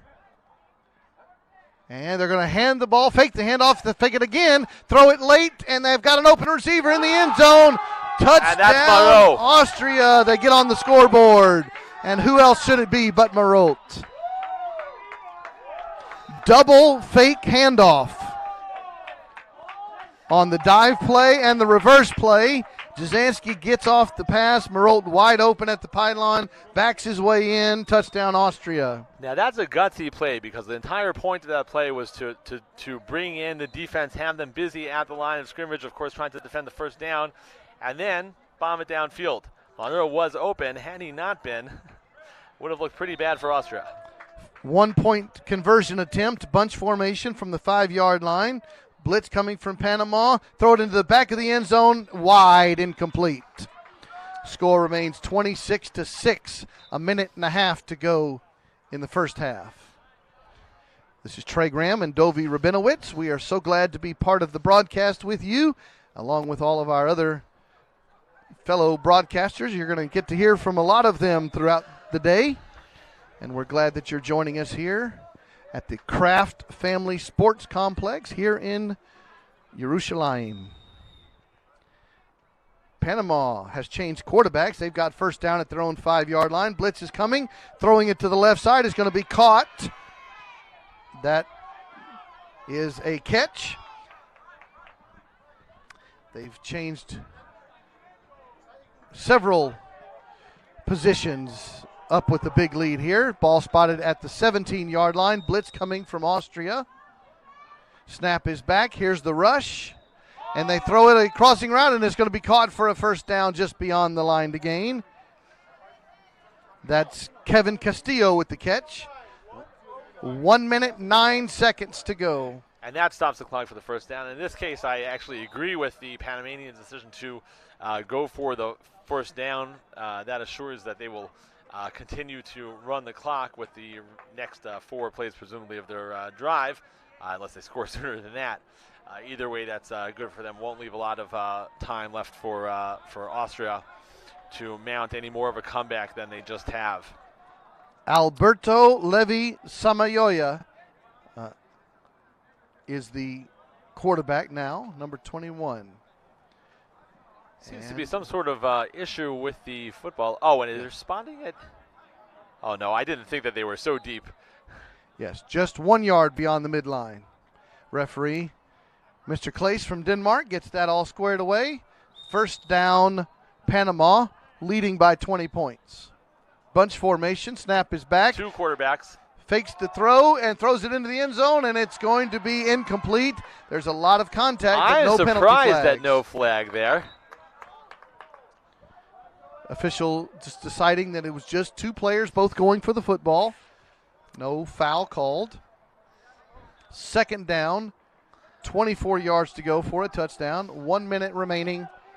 And on First that play, half. there's no question, of course, there was contact. There was no question it affected the play. I suppose they were saying that the defender was just trying to reach the ball. It looked to me like it was a little bit playing through, which is not allowed, but respect the call. Samayoya has the throw, and he's going to throw a curl route, and it's going to be caught by Castillo at the 14-yard line. Clock is running. Under a minute to go. We have a timeout on the field called by the Austrian defense. Their first of 2 timeouts. Toby, the thinking there is? The Austria is hoping that they'll still have time to mount a drive of their own, hopefully make the score a bit closer. Panama has enough time to complete this drive, so Austria may as well make it take as little time as possible. 46 seconds remaining when Austria calls their timeout. Panama with the football and a 20-point lead. And that's why that completion was so crucial. It forced Austria to either watch the clock dwindle away or use one of their timeouts, which I know they would love to have saved for any drive that they still might have in this half. Samayoya is the quarterback. You might call this the second team offense for Center's Panama. shirt is actually slightly covering his flag. If he catches the ball, that will be a problem. Blitz coming. And there's a throw to the crossing route, and it's going to be dropped. Did he have control? They're going to say yes, he did have control. Castillo with the catch. Ball did come loose. Officials are saying he had control before it was knocked out by the defender. And that's a big call by our very own experienced Effie Gordetzer, Israeli official in this game. 34 seconds left as Austria calls its second and final timeout. Panama has the ball at the 7-yard line. And all the players on both sides seem to think that he made definitely the right call, as do I.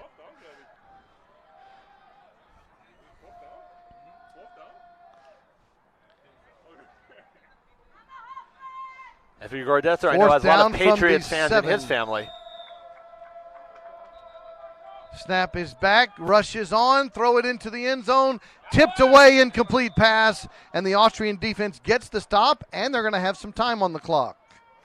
Not too much, but certainly enough to take a shot. Panama continues to lead by 20 points. Austria takes over.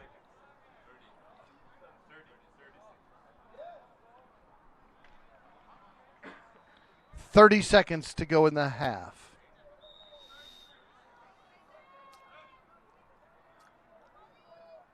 Snap is back. Blitz is on, crossing route, and out of bounds. Good job on the reception there by Martin Stewart. And, of course, good job stopping the clock. Austria has no timeouts remaining here in the first half. And Panama's defense was not really geared to contain, as they say. The Ball spotted at the prevented 10. a bomb, but did not prevent a nice, decent gain and going right out of bounds. Blitz is on by the Panamanians to the right side, caught and stepping out of bounds at the 19-yard line. Nicholas Scharf on the catch. And in that case, the Panamanian defender really tried much harder to prevent the receiver from going out of bounds, but it was a very well-run play. 22 seconds remaining, says the official here on our sideline. 3rd down and 6 yards.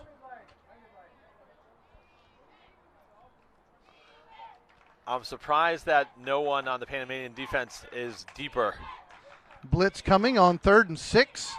There's the snap, now there's the rush, there's the crossing route. It's going to be a 1st down, and getting downfield and taking the flag out at the 16-yard line. Austria has possession now. And you saw the receiver about to step out of bounds intentionally right after the catch, realizing that he had the 1st down, he wouldn't have to step out to stop the clock, and that he had real estate ahead of him. Picked up another 7 yards at least. Panama's defense calls timeout. 1-5, 15 seconds remaining in the half. Panama uses their first timeout. Austria has none remaining. And Austria's put a little drive together in the last 30 seconds of this half. I would think they're close enough, stick at the 16-yard line, to throw into the end zone, not risk a completion that is then flagged in bounds. They could have an out or button hook on the sideline and then quickly step out of bounds. Set up more of a goal line situation. 15 seconds, probably 2 plays for the Austrians here. Ball spotted at the 16-yard line on the plus side of the field for Austria.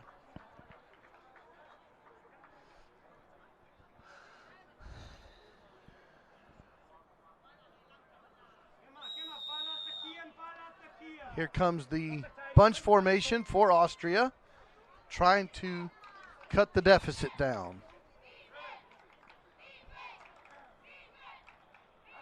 There's the snap. There's the blitz coming on. There's a flag pulled, and the sack is made back at the... I believe they're calling it incomplete. They're saying the pass was thrown away before the flag was pulled, and so the ball remains at the 16-yard line.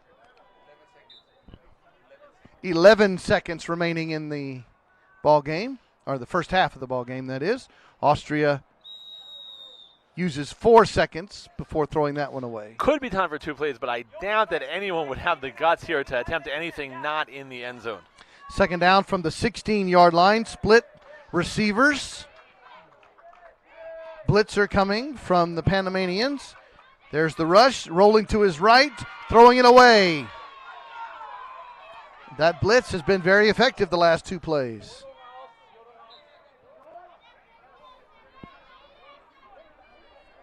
Six seconds remaining. And 6 seconds left in the half. 3rd down from the 16-yard line. Austria down by 20. Would love some points before the halftime break. And look at this different personnel in here for Austria. Coming to the huddle, checking their wristbands for the play call. 6 seconds left. Wide right and rolling to the right, throwing it into the end zone, caught and dropped. Couldn't bring it in. Incomplete pass.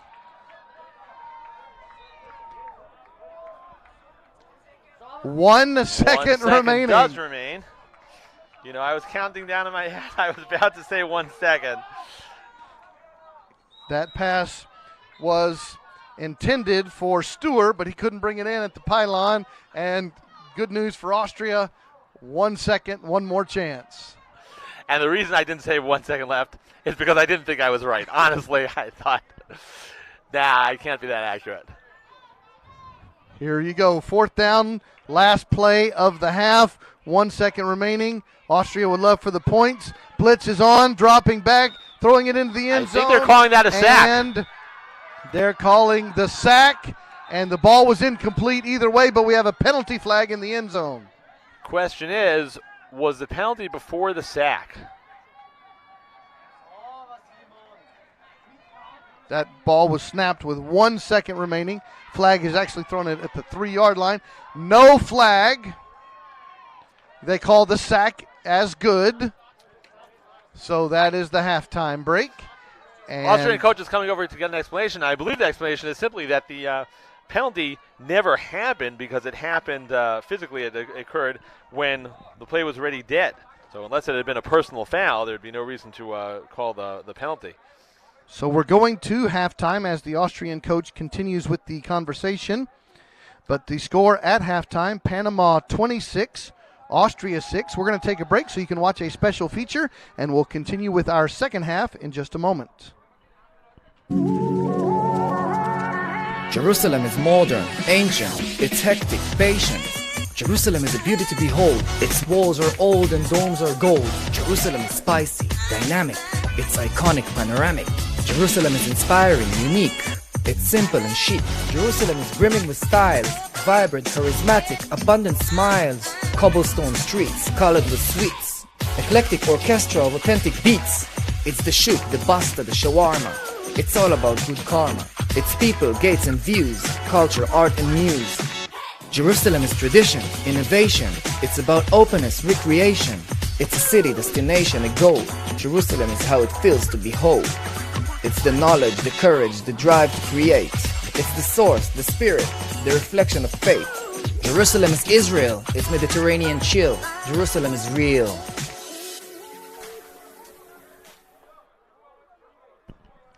Welcome back to our broadcast. It is halftime. Panama leads Austria on the men's side of the bracket, 26-6.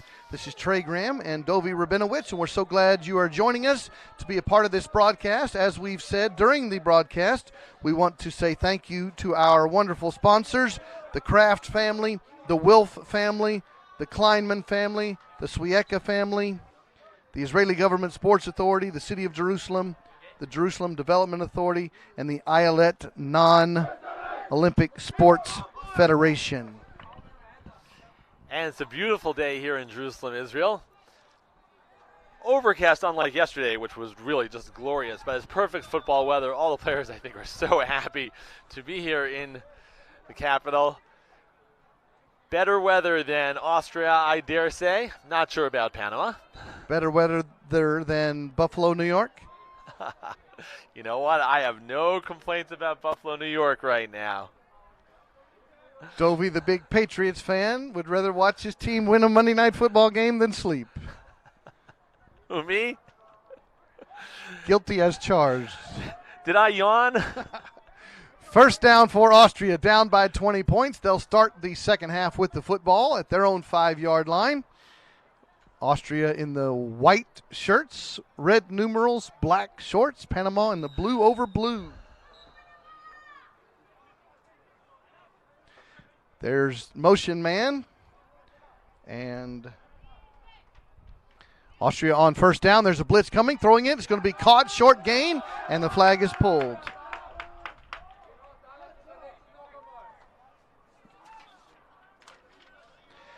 Ball spotted at the 12-yard line. And that was Stefan Postel, who I saw really very determined at halftime. Looked like he was going to do whatever he had to do to carry his team on his own if necessary to a comeback. Simon Jasanski, the quarterback, in the shotgun. Second down, blitz is coming. Stepping up into the pocket and throwing it away. But they're going to say the flag was pulled, so the sack is in effect. Ball spotted back at the 5-yard line.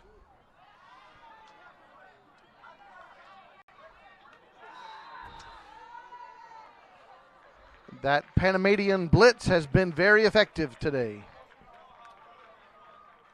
Postel, I think, hoping to get that same over the middle medium pass that we'd seen used effectively in the first half, and using his big body to shield the ball. Trips left, but it never blitz arrived. coming. Jasanski steps up, throws it across the middle, caught again for a short gain. That catch made by Postel. He's the big fella. Happy to get involved, but they're only at the 10, 11-yard line.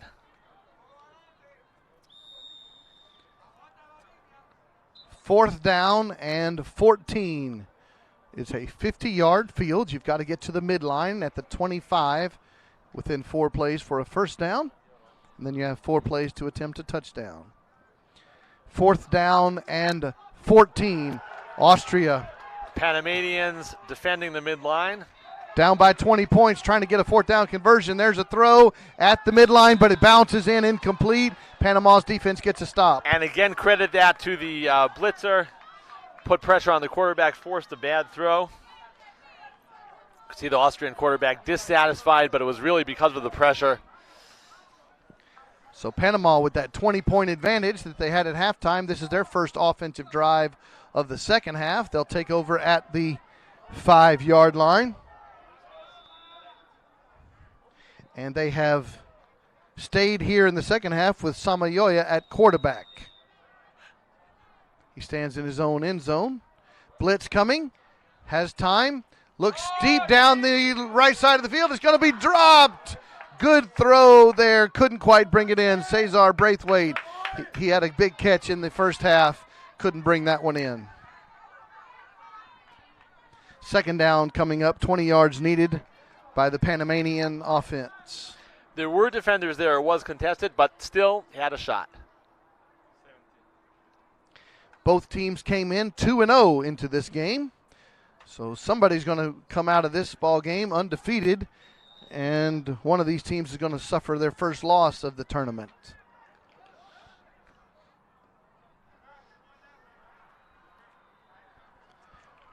Ball spotted at the 5-yard line after the incomplete pass. Blitz coming by the Austrian defense. Good snap, double quarterback, throwing in the middle of the field. It's going to be a crossing route and a catch, and the flag is pulled.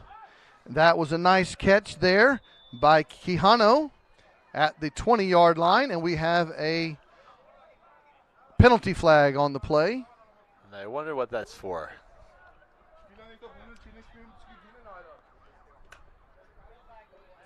Flag is Picking waved up the off. laundry. 3rd down and 5 yards needed for a first down.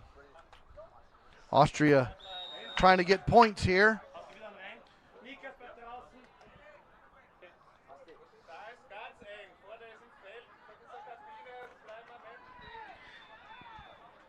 Panama breaks the huddle.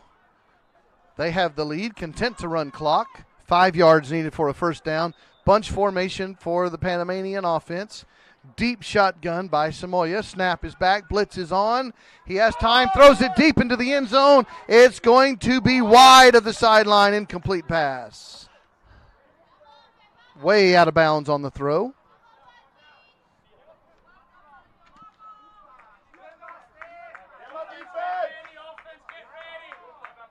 Fourth and 5 coming up for Panama's offense. Austrian would love to get a stop here. And you might have seen Quijano looked like he was considering committing offensive pass interference to prevent an interception, but saw that it was going to float harmlessly out of bounds. 4th and 5 needed for the first down. Panama, it's their first drive of the half. Snap is back. Blitz is on. Throwing it just beyond the line. Caught for a first down and diving forward. That is Braithwaite on the catch. And they'll have first and goal from the 18-yard line. And that nice last move to evade a couple of defenders sets them up in much better field position. As we've said already on this drive, Panama content to run clock here with a 20-point lead here in the second half. I would say on that play, very content to just get the first down. The extra yardage, though, really sets them up in a great position. First and goal, 18 yards needed for the first down. Alberto Leve Samaya, quarterback. Blitz coming, stands in the pocket, throws it right and over the head of his intended receiver, Jose McHill, but we do have a penalty flag. Flag guard called against the quarterback. It is a loss of down, makes it a 5-yard penalty, and second down. Flag guarding is exactly what it says, trying to prevent the defender from pulling your flag. So it makes it second down and Second and 20 37. Yes, a 10-yard 22, 32, I suppose.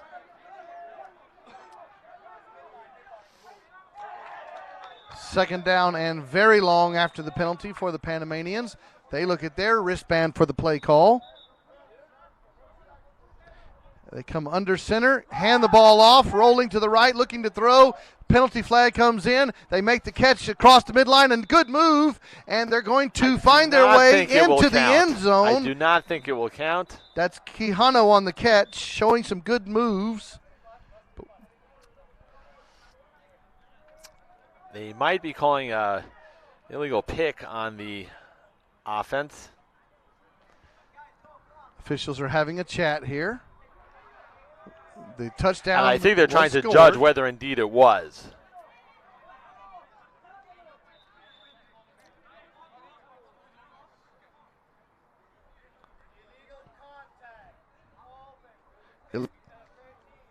Illegal contact on Quijano of the offense.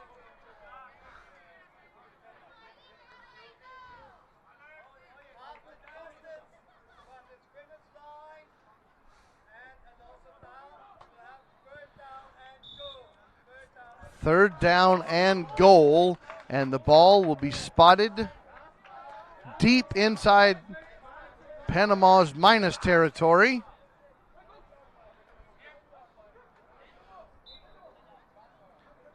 The referee's assessing the penalty yardage as we speak. Seems to me it will be at about the 6-yard line now.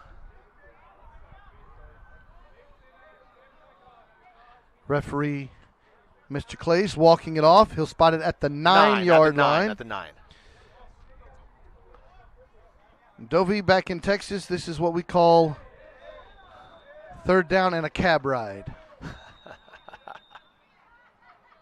You don't use horses? We do have some there. We have a lot of them, actually. 3 Double pass quarterbacks here. play. And they're going to throw it deep on the Quijano, and he's going to be picked off in the end zone, and Austria gets the stop. Good defensive play there by Sebastian Wolf. And Panama's drive ends in a turnover. Austria trying to mount a comeback here, down 26-6. And what hurt the Panamanians on that drive? The yellow hankies. They did, however, burn a lot of clock.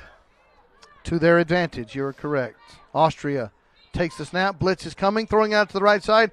Caught for a short gain, and the catch was made by Daniel Hochleitner. They'll spot the ball at the 14-yard line. Second down for Austria's offense. Down by 20 points. They break the huddle. 11 and a half minutes to go in the ball game. Blitz coming from Panama's defense. Bunch formation. Snap is back. Rush is on. Throwing it deep down the right side. Wide open for the first down. And taking it near the 5-yard line. That is Martin Stewart with a good catch. Wide open. Good throw. First and goal from the 5 for Austria. 11 minutes to go. Down by 20. They can cut the margin here if they can get a quick score. And needless to say, they better do it. They do run clock as they go to the huddle. Bunch formation, first and goal from the 5. One receiver split left is the big fella, Prandl. Roll to the right, now left, throw it into the back of the end zone. Touchdown, Austria. There is a flag. Catch was made by Hochleitner, but we do have a penalty flag. Touchdown will count. The penalty is on the defense, which should move up the conversion attempt. The score now 26-12, and this is a 2-point try, but it will be played from the 5-yard line. As Dovey said, the defensive penalty makes half the distance. So normally you do a 2-point try from the 10. Here, because of the penalty, they get to do it from the 5-yard line. down by 14 as they attempt the 2-point play. Blitz is coming. Standing in the pocket, throwing over the middle of the field, wide open, and a catch. That's Martin Stewart, and the Austrians are back in the game. 26-14 is our score. So they trail by 2 scores without any extra points necessary to tie it. That's a 2-point. Yes, that is a 2-point. So it's 26-14. We'll correct the scoreboard over there in the control room. They did run it from the 5-yard line, but it was considered a 2-point play because of penalty yardage. Now Panama has possession with that 12-point lead. Throwing it across the middle of the field on the crossing route, and it's going to be caught. Beautiful crossing route. That is That's Hofiel Rogers on the catch. The area out to the 17. That area of the zone having been cleared by a... Speak Austrian, Dovey. Not one bit. Or as they say, nine a bissel. Ball spotted at the 17-yard line. Blitz is coming. Standing in the pocket, throwing it late, crossing route, and tipped away. Nearly picked. Intended for Quijano. 2 Austrian defenders got a hand on the ball. Each had a shot at possibly picking it off. The first deflected it. 8 minutes remaining, and we see a fired-up Austrian team. They are feeling like they are back in this game, especially if they can get a stop here on this drive. Down by only 12. 2 receivers right. 8 yards needed for a first down. Blitz is on, standing in the pocket, and the flag is not pulled. Now throwing it late, and is going to be caught, and there's a lot of contact. Flag, push out of bounds. That was unfortunate. I don't want to say it was because of frustration. Looks like it's going to be first and goal at the 12 before the assessment of a penalty flag. There is the Panamanian player over there is going to take a moment to gather himself, and the officials are having a chat.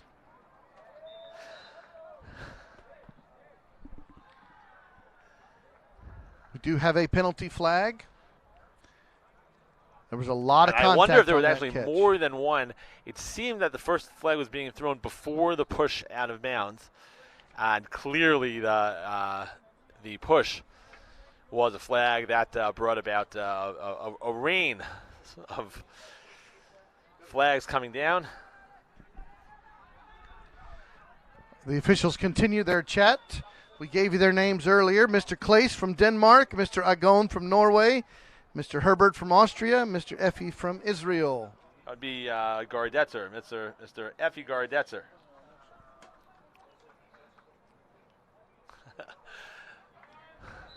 A long discussion. I from think the now men what in they're stripes. sorting out is whose flag is whose.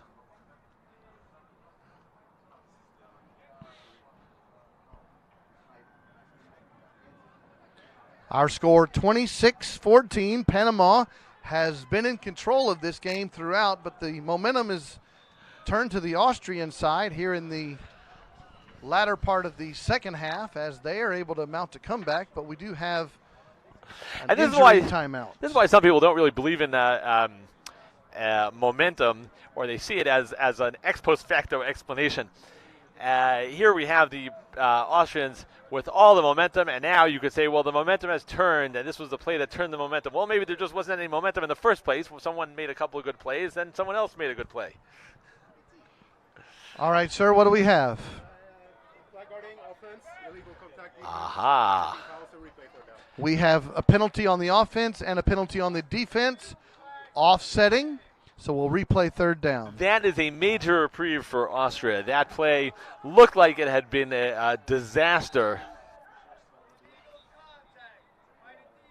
Mr. Claes, the referee, explaining to everyone that we do have offsetting penalties, and we will replay third down. And 6 minutes, 52 seconds remaining in the game. Panama with a 12-point lead. Third down coming up. Ball spotted at the... And let's see if... 6 minutes, 52 seconds, our official tells us. And we're waiting for the ball to be spotted. Ball's at about the 16, I believe. So It's been a while since the preceding play began, but yeah, 17-yard line. 3rd and 8. Austrian defense trying to get a stop so they can continue to mount their They're comeback. all at midfield right now. Blitz coming from the Austrian defense. Snap is back, and there's a throw into the middle of the field. That is a Picked off by the Austrians, and they're going to get their flag pulled, but they're going to have the first down. And Dovi, the Austrians believe in momentum right now. Benedict Wolf with the pick. It's hard to argue.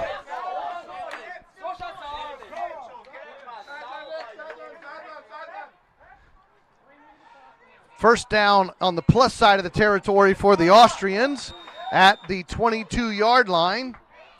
Trips left, down by 2 scores. They're trying to turn this into points, throwing it to the left sideline, caught for a nice gain down to the 8-yard line. It'll be 2nd and goal from that spot, as we're about 6 minutes remaining in this second half. Both teams came in undefeated, 2-0. Somebody is going to be in control of the bracket when they go 3-0. 2nd and goal from the 8-yard line. Snap is back. Pressure. Stepping into the pocket. Throwing it away. Incomplete pass. 3rd and goal coming up. And by throwing it away, the Austrian quarterback kept his team within very close distance of the goal line.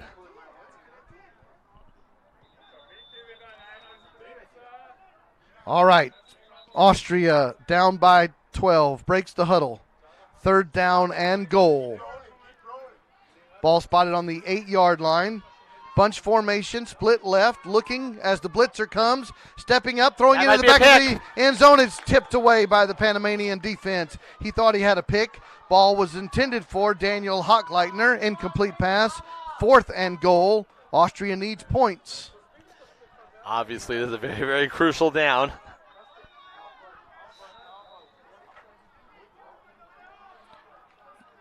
We will encourage you to stick around. We will have another broadcast coming up in just a moment. It will be the women's team, Austria versus Mexico.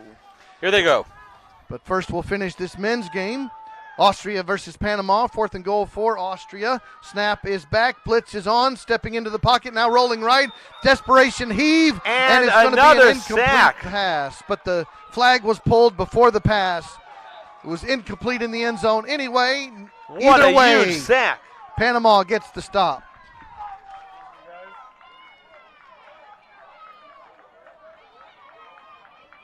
Once again, Ayun Rodriguez comes through when his team needs it most.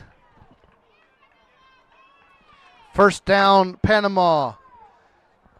Approximately 5 minutes remaining in this ball game. They have a 12-point lead and the football. First down at their own 5-yard line.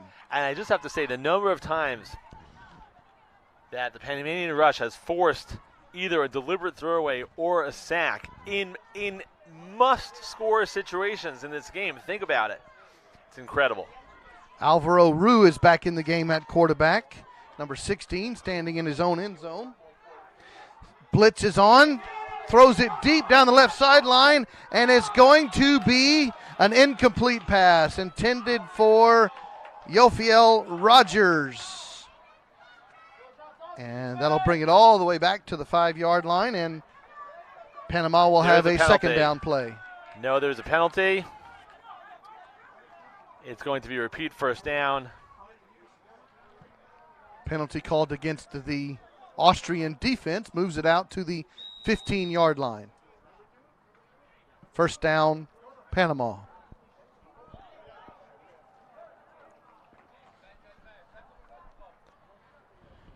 Panamanians happy to run the clock, up by 12.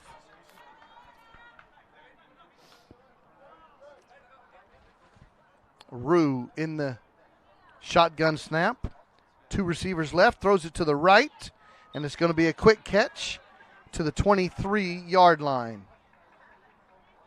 Expect them to go deep. It's almost better for Panama not to even get the first down on this next play, just as far as killing clock. 2nd down and 2. Zarak. I would think no reason for them to go for anything much short of the end zone. 2 receivers left, 2nd down and short.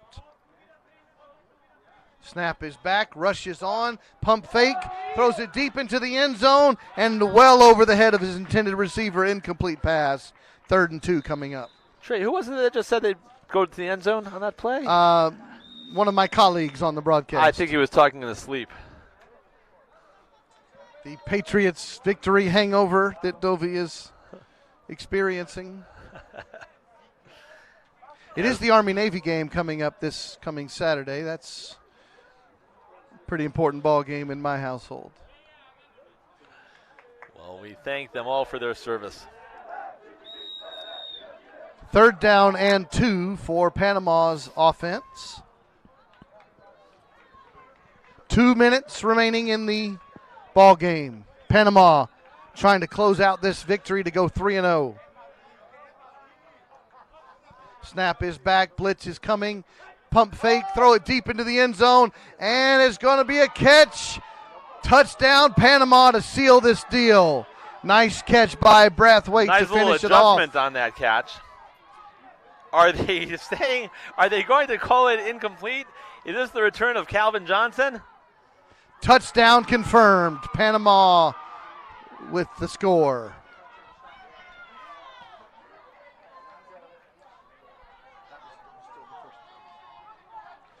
All right, Panama has the possession. They'll come up with a 1-point try here, leading 32-14. Under 2 minutes remaining in the ball game. Panama going to get out of here with a big victory.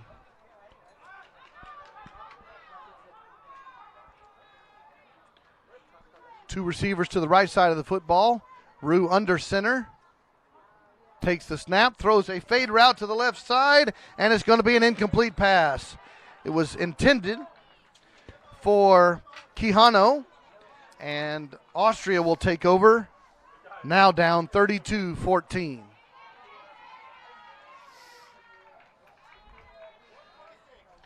A minute 46 to go. Dove, you've seen all the caps the Austrian coaches are wearing. They're not too far away from the roll tide. Well, maybe they're expecting it to be warmer after yesterday's weather, although it is beautiful weather. And there's a pick. Throwing it to the right side. A nice defensive play for Panama. Jose Mejia with the catch. And Panama will take over. Austria wearing the red caps with the white letter A. Not quite, but pretty close to the Alabama roll tide. Panama up big, takes over after the interception. 1st and goal from the 12-yard line. Leading 32-14. And a minute and a half to go to close this one out. Samayoya back in the quarterback position. 2 receivers left. Shotgun. And we have a penalty flag coming in for delay of game against the Panama. 5-yard penalty. Still remains 1st and goal. Now from the 18-yard line. That's all right. Just took the idea of killing the clock a bit too far. First delay of game we've seen today. Snap is back. Rush is on. Throwing it on the out route. It's caught near the 10-yard line. Ball comes loose. And that catch was made by Castillo. Chippy. Castillo with the catch. And the Panamanian veterans and coaches calming their Confederates down. This game is not in doubt. Illegal contact called against the Panamanian offense. 10-yard penalty. Loss of down. Backs them up past the midline. It's going to be 2nd and goal. And they need 28 yards away.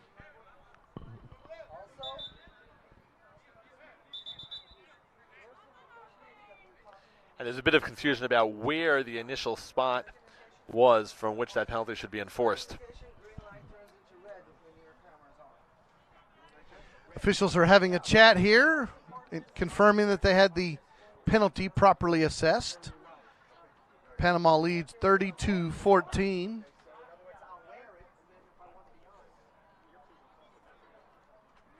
And we've confirmed the spot. 2nd and goal, 28 yards away.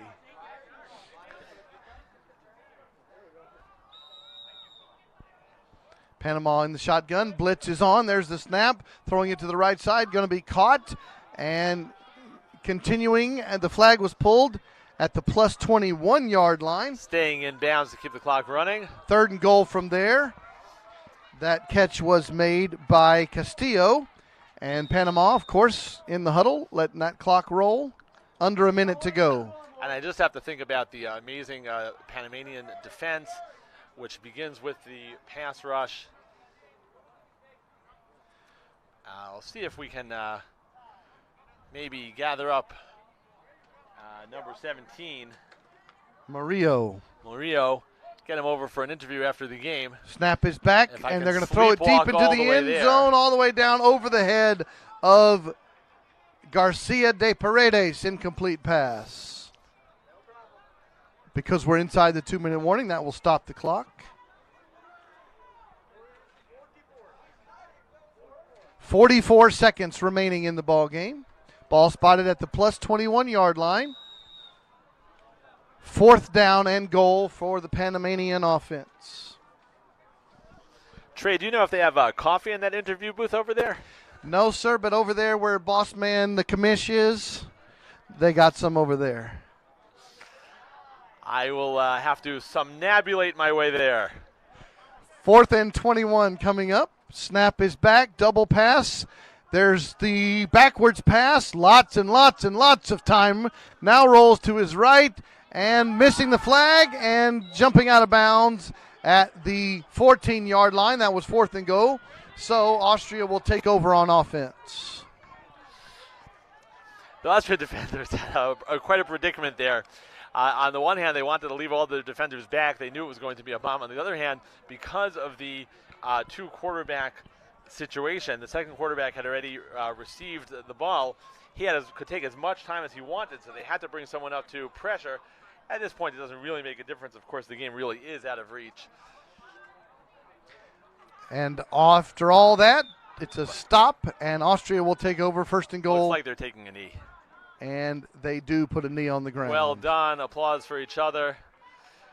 These teams also, of course, hope to meet in the playoffs, likely that they both will advance. So as Panama gets a very crucial top seed in the group, almost certainly as a result of this game. As the final seconds run out, we've gone to zeros on the clock, and your final score is Panama 32, Austria 14. A big victory in this matchup. Both teams look like they'll be moving on to the medal round, and we want to thank you for being part of this broadcast, watching this all day long here from the Kraft Family Sports Campus. This is a big victory. Congratulations again. Panama 32, Austria 14. For my friend Dovi Rabinowitz, this is Trey Graham. We're signing off for this broadcast. We'll be back in just a few moments to bring you the women's game between Austria and Mexico.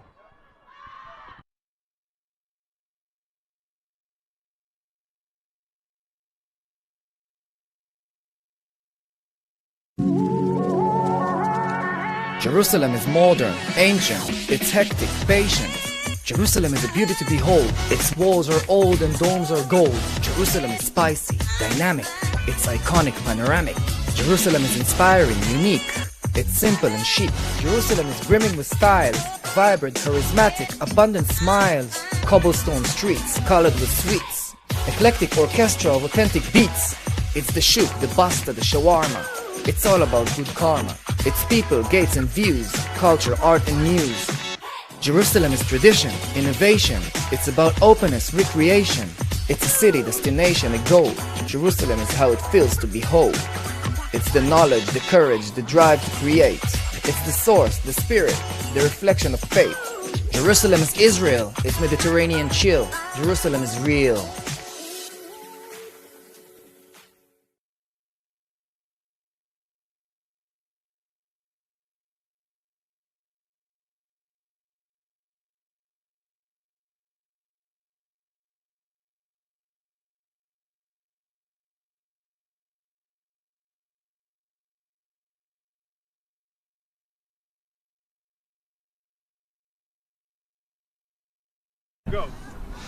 I'm here with Cesar Broadway and Jose Morillo from the Panamanian team that just defeated Austria.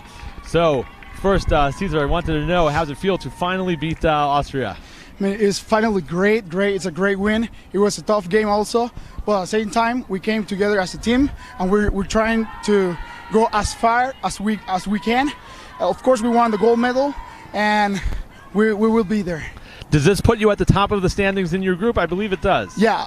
We are in standing at this point. Jose. Yeah. You had some very, very huge sacks during this game. Dice, José, que tuviste unos sacks enormes en este juego. Cuéntanos sobre eso. Bueno, más que todo fue trabajo la defensa. Tenemos una defensa bastante compenetrada. Creo que la defensa hizo el trabajo sucio y yo solamente recogía lo que ellos estaban por ahí. Gracias a ellos es que yo hice un buen trabajo. So he's saying that thanks to the whole defense, they made a great team because they did the dirty plays to make him go and take the sack. On several of those plays, the quarterback either had to simply throw the ball away or take a sack on fourth down without even throwing the ball. That's something very unusual to see. Sé que es muy inusual ver que los quarterbacks en cuarto down, teniendo la oportunidad, o sea, tienen que deshacerse del balón, que tengan que tirarla totalmente al suelo porque eras muy rápido o totalmente llegas y le quitabas el flag. Háblanos un poco de ese tema. Bueno, fueron 6 meses de preparación que en lo que entrenábamos, practicábamos y esto es algo que en verdad estuvimos trabajando desde hace 6 meses y estamos aquí para seguir trabajando y seguir ganando al que venga. So we've been preparing for 6 months, almost 6 months. So that's why he can make all the stops with the whole defense and the whole team. So we will continue to make those great games and try to go for the gold medal. Well, it's an amazing performance by you guys. Great to have you with us here in Jerusalem, Israel at the World Championships. Good luck. Thank you so much. Gracias. Bueno, gracias a todos. Saludos hasta Panamá, para toda mi familia. Les mando un beso y un abrazo y gracias a todos. Muchas gracias. Yeah.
Ladies and gentlemen, welcome. We're in the me? second day of the Flag Football World Championship here at beautiful Kraft Family Sports Campus in Jerusalem.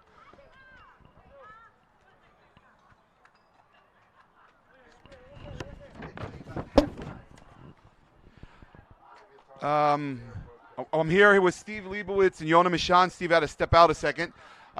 This is going to be a really nice game. The Mexicans are very well trained. They've been like that for over the years, many world championships. The Austrians in the last 10 years have been, if I'm not mistaken, 3 times European champions. They've medaled also in the Worlds. They're an unbelievable team, coached by Walter Demmel. He's been around. He's became the head coach. He used to be a defensive coach, and he's now running the women. They're a tremendous team. Their quarterback has been playing at least 10, 12 years. Unbelievable arm, understands the game. And now we have back Mr. Steve Leibowitz, president of the Federation of Israel Flag Football and football in general in all of Israel. Team Mexico looks like a power to be reckoned with, Yona.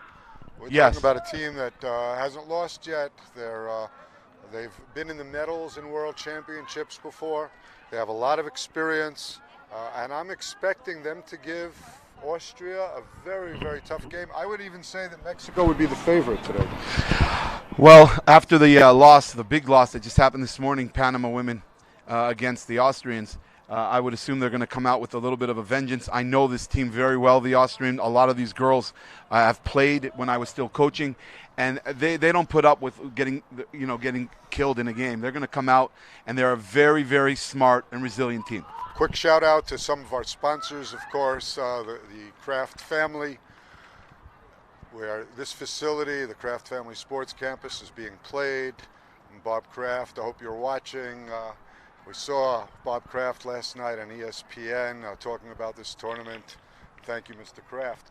Some other of our sponsors, we have the Swiecka family, the family of Mark Wilf from the Vikings, and we have Ira and Yael Kleinman families. We also have the Jerusalem Sports Authority, the Jerusalem Municipality, the Israel Sports Authority, the Ayelet Non-Olympic Federation. Sports Federation in Israel.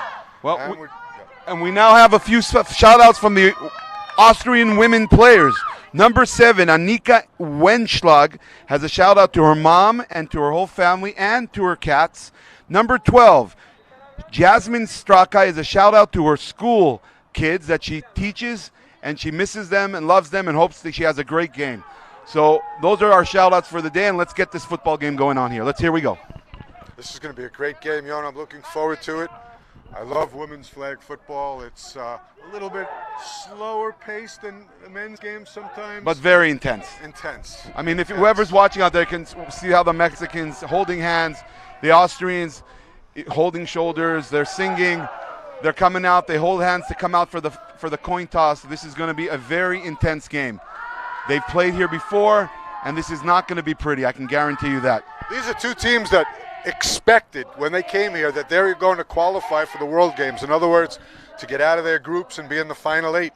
Probably only one of them can actually emerge from this and into the Final 8. So this is going to be a very important game for both teams. The Mexicans have showed up and methodically have proven over the last 20 years that they are definitely contenders, but also they should be taking a medal at this championship.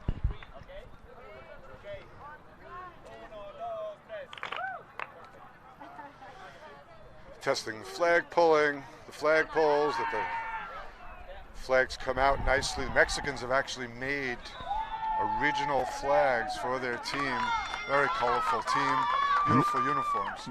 And we also have 3 wonderful refs. The head ref is a USA-based ref, a Mexican ref, and 2 other refs.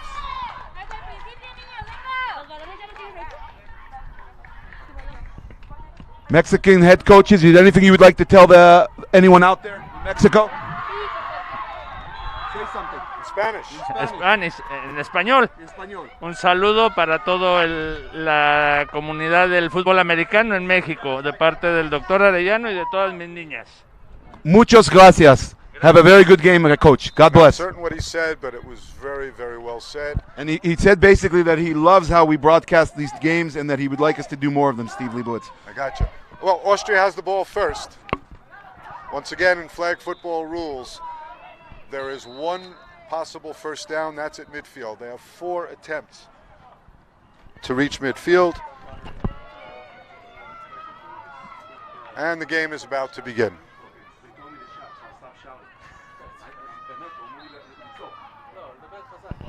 First play of the game, Austria. They're bunched up.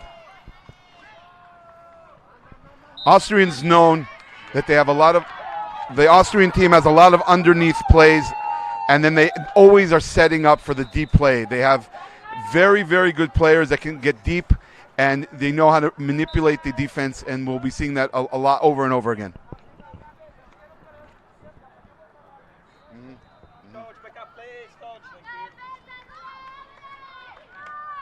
It'll be second down coming up for Austria after a very short gain on first down, about 5 yards. They have second and 15. So we got trips right. Look for a crossover probably from the center. And a short gain again. That'll bring third down and 10 for Team Austria. Number 10 is the quarterback, Saskia Strabini. Watch how accurate and how quick of a release she has. She doesn't really wait for the rush to get there. The ball's usually out way before the rush gets to her, regardless how fast the rush is coming in.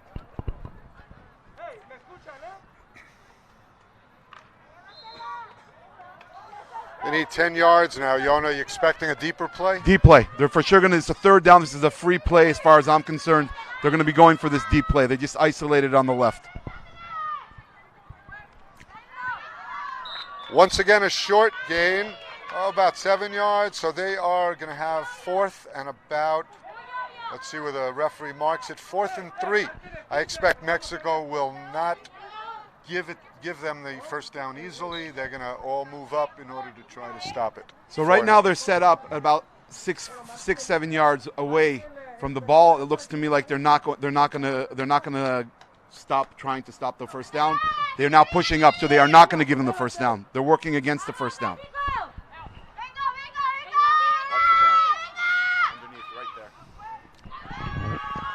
And that did get enough for a first down. It'll be first and goal from about 23 yards out.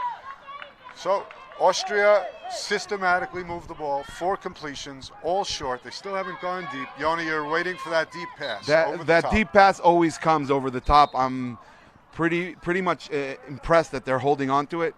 It could just be they know the safeties here of the Mexicans. Number 15 is a very, very good. Rono Hidalgo is a very good safety. Notice how they bunch up all the time. Look at all the crosses.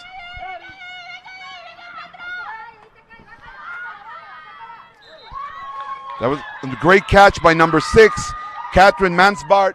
Again, they crossed over, having one of the players run from one side to the other to open up the field. Very well run. This will be second down and goal from the 10. Austria's in very good shape. They're methodically moving downfield. They are not taking any risks. They're getting rid of the ball quickly. And so far it's working against Mexico. I would have expected Mexico would challenge a little bit closer. They're now bunching up the defense in order to try to take away those crosses.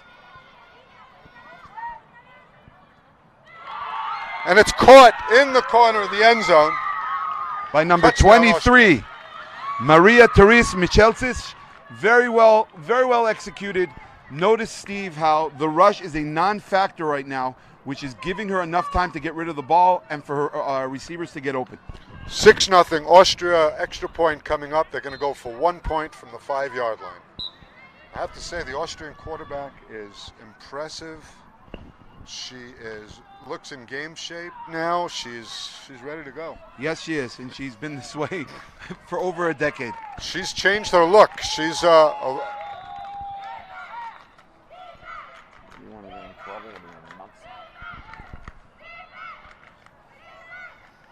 rolling right, past the back of the end zone, and it's complete.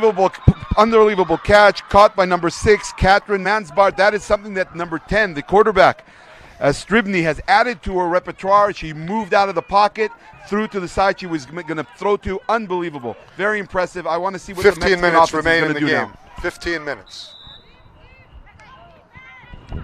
Diana Flores with her first down from scrimmage, and it's a short gain for Mexico of 6 yards. So it'll be second down and about 12. There's about 15 minutes remaining in the first half. Austria leading 7-0.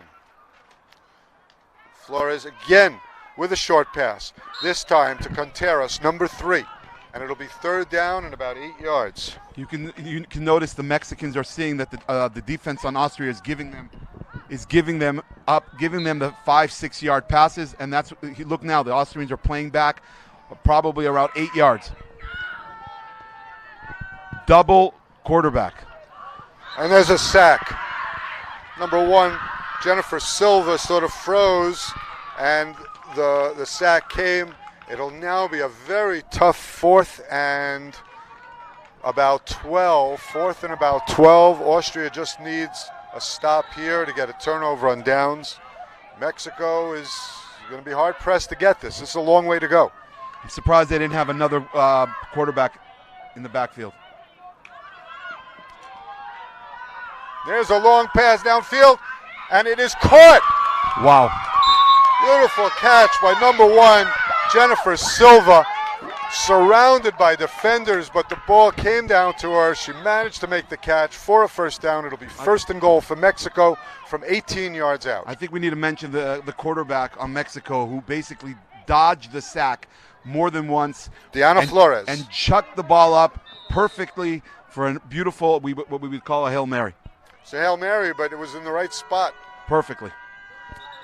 And there's a false start by number 10, Reyes. I'd like to add here, basically what the Mexicans were trying to do was give the opportunity to the quarterback to be able to run. As long as you don't touch the ball first, if you get it, the second person that touches the ball can then is allowed to run the ball, and that opens up another aspect of their offense.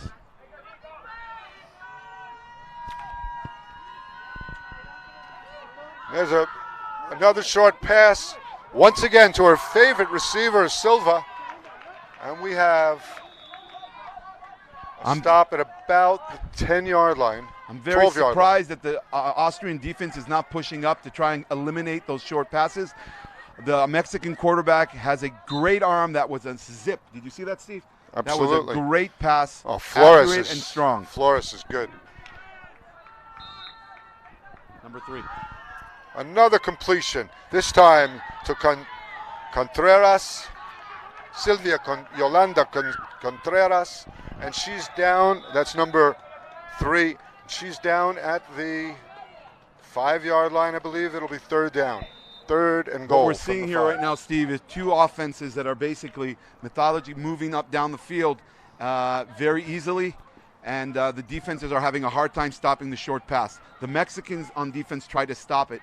As you can see, the Austrians are not playing tight, and they're allowing the Mexicans to just move the ball. I'm a little bit surprised. Contreras fakes the handoff, throws back to the first quarterback, and she runs it in.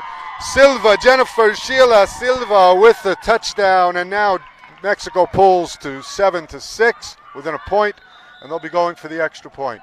In flag football, that is probably one of the most dangerous plays that you could do. If you can execute that as they just did perfectly, you can score a lot, and it mixes up the defense. You have to work very hard back at home to know how to stop that kind of play. Here comes the extra point attempt for the tie. Back of the end zone, overthrown, and so Austria will continue to have the lead, 7-6, and as they take possession. 11 minutes. There's about 11 minutes remaining in the first half. 7-6 Austria. Yona, do you expect the Mexican team to change anything after that opening drive when Austria marched down against them? I think they're going to play to what they see, and so far they're doing it very well. I'd like to see if the rush could get in and cause her to get a little bit of a mix-up here. Oh, there she played a lot closer. She only gave her a 3-yard gain. She let her get the catch, was there for the flagpole immediately. Only a 3-yard gain. That's not enough. When you're playing the short game, you need at least 5 to 7 yards Correct. per play if you're hoping to get a first That down. is 100% correct, and I think the Mexicans discussed this on the sideline, and they're now pushed up, and it looks very, very, very, very well that they're going to stop these short passes, and then they may show deep. They'll have no choice. I think the Austrians are trying to pull them up a little bit, get the Mexicans to be confident, and then go over the top. It has to come. It has to come. This could be it right here. There's the pass over the top. Number 23. Unbelievable defense. A beautiful play by number 82, Ariana Paola Laura. At the last second, number 82 came out of nowhere, knocked the ball down. It was there. Perfect pass. The receiver was there, but was played remarkably well by the Mexican defense. Really, really well. That was awesome. Since it didn't succeed, they now have a long way to go for their first down. They're close to 20 yards away from a first down with third down. Austria's going to have to not look so short right now.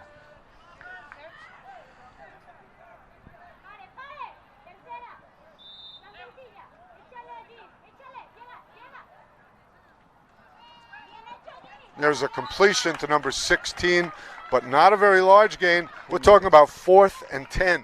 4th and 10, that's not an easy make. That's not 4th and 11. 4th and 11, that's not a manageable distance. They're going to have to go downfield. They're going to have to go downfield. I would assume they're bunching it up like they usually do and try and get a crosser. I mean, that's just one of their symbols. Here it is. All of Mexico's defenders are within that 10-yard mark. They're not planning to give up anything here. No, they're playing Austria's tight. going to have to go over the top again. Very tight. There it is. Crossover by number 15, deep. And there's a pass, and it's there. It is. To number 16. Unbelievable, number 16, Caroline Kugler. Perfect pass, perfect catch. She beat her defender. Very exciting game as we expected. Not only a first down, Yona, but that was a home run. Touchdown. Touchdown, baby. We now Touchdown. have 13-7. 13-7 Austria, and they're looking for a 1-point conversion from 5 yards out.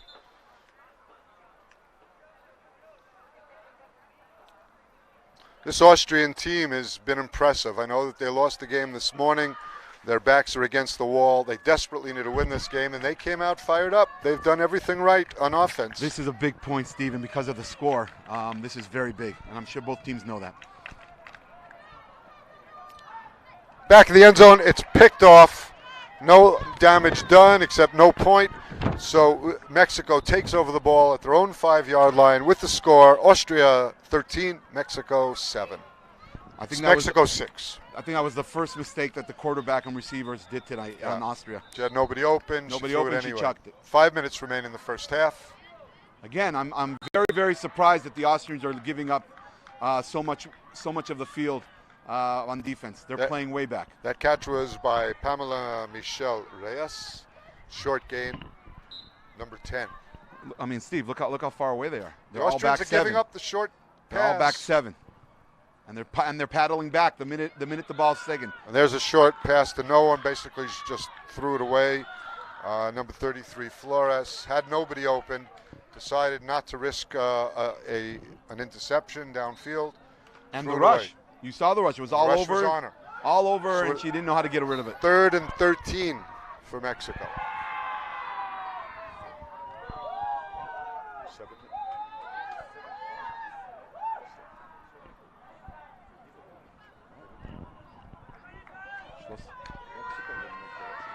Yeah, And the ball is incomplete. Dropped by number 10 on Mexico. That's not something we see a lot, but it does happen. Men, women, and every level. So now we have 4th down, Yona, and they need a first down. Otherwise, it's a turnover on downs. The risk here is to throw an interception and give Austria great field position. I don't totally expect agree. Mexico to do that, but they will have to look for a. They're going for the first down. They're known to chuck the ball up, as we saw before. They're not gonna give in to this. I would look for Silva, number 1.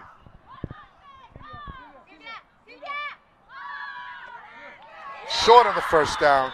Not quite enough. Great Ball pull. turns over. Great pull by Teresa Molbner. As you can see, the flag pulling in this tournament has been very, very, very done very well. Excuse me, and it's very nice to see how we've all moved on. The last reception was Sylvia Contreras, number 3. So Austria takes over the ball. About 3 minutes left in the first half. Austria leading 13-6, and it's their ball. I mean, look at the difference on the Mexican defense, how they're pushed up, they're not afraid, and they're willing to take a chance in getting burnt deep.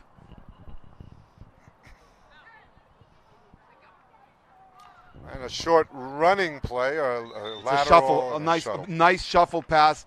Very rarely does she go over center. If I'm on their defense, I'm looking at her go over center. You know they're up to something. They basically gave a nice shuffle pass to get themselves out of where they were near the end zone. We don't see that a lot by Austria. So it's second down from the 9-yard line. They still have 16 yards to go for the first down.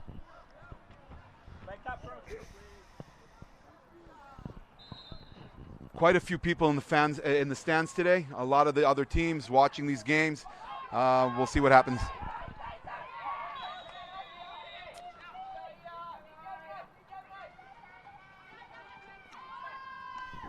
Did you see that laser? There's a good flag pull by number 89. And a great throw and catch by Caroline Kugler, number 16.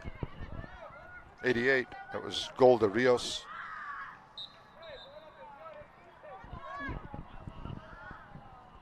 We have number 5 from Austria, a veteran that hasn't gone in yet. She caused havoc to many teams over the last 10 years. I'd like to give a shout out to her. Hopefully we'll see her play. It's Maria Welgang, very good player and a great person.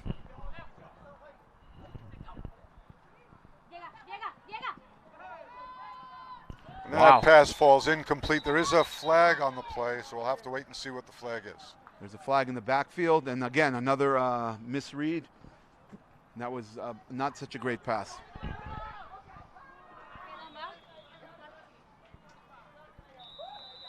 Waiting for the call. 3 minutes remain in the first half. 3 minutes. And it is a penalty on Austria. Did you catch what the penalty was? Not quite sure. Loss of down. It's a loss of down. Fourth down. Fourth down coming up.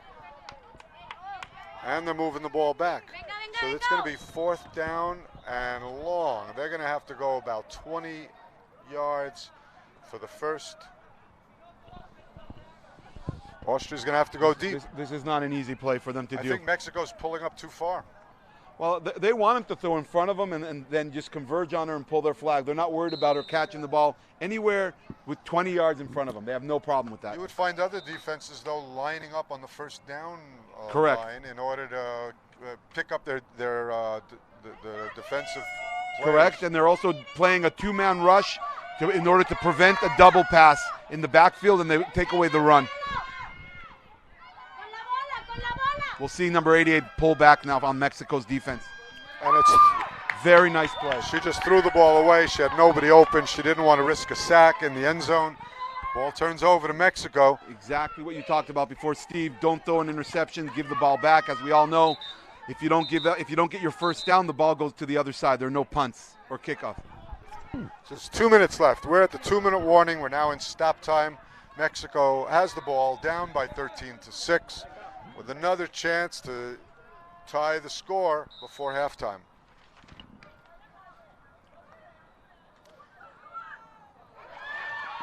There's a quick completion to number 3, Contreras, and she managed to avoid the dip. pull with the dip. The famous dip that we've been seeing in the last couple of years. She was able to do it twice and avoid it. It's a very, very athletic move. You dip yourself down to avoid getting pulled at the waist. Israel had a player named Mikhailov who was expert in that. Very good at that, and also there's Effie Misham was very good at that also. As far as I heard, there's a player that plays for Israel also. Yeah, but he's a defensive player. So. Yeah, but he does it when he intercepts the ball, I heard. And there's a first down. That was to number 18, Carranza. Ana Carranza with her first catch, and it's enough for a first down. Mexico is now first and goal from the 20. Number 7 was going for the ball. That's why she missed the flag. She went up high. The girl caught, scooted out, and was able to get an extra couple of yards.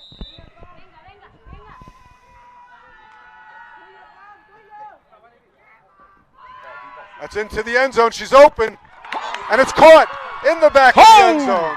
An amazing catch in the back of the end zone. What is the number on that girl? What a pass. What a catch. Unbelievable. Number 30 on Mexico. Number 30 for Mexico, Frida Ramirez with her first catch of the game, and it was a spectacular grab in the back of the end zone. Perfectly thrown pass. And that was impressive by Flores. She got it exactly where it had to be at the exact moment. This Beautiful for the tie. pass. And the defense was right there. They just beat her into the corner of the end zone. Very impressive. 13-12, this for the tie.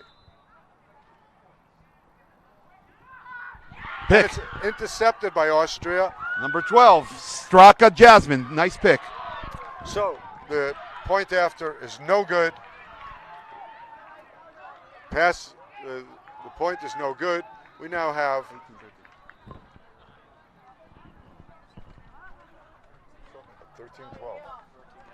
the score is 13-12. Austria has the ball. There are under 2 minutes remaining.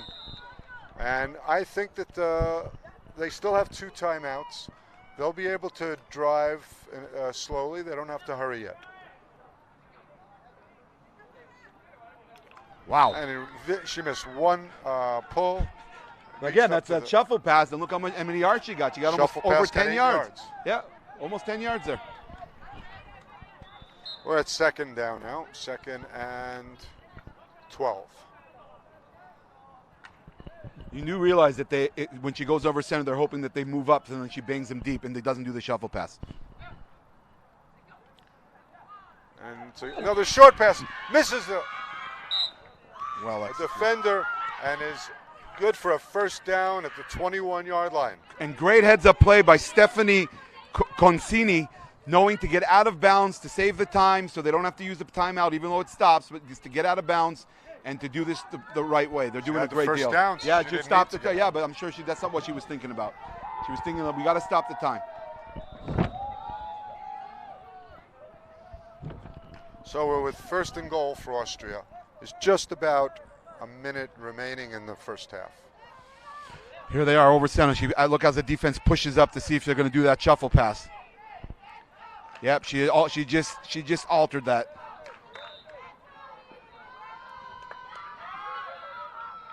Short gain by number 16 down to the 15-yard line where it'll be 2nd and goal from 15. You saw number 10 how she audibled out of the shuffle in order to when she saw number 80 at 65, or what number is that? A 66 move up.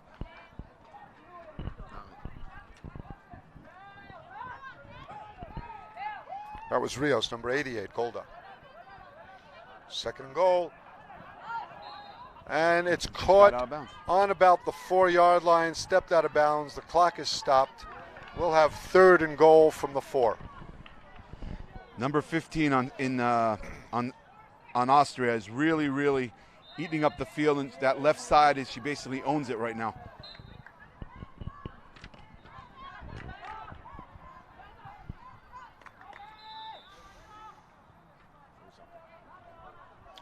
Well, Mexico's going to have to step up defensively now. They showed that they can put points on the board. Here we have the first timeout for Team Austria.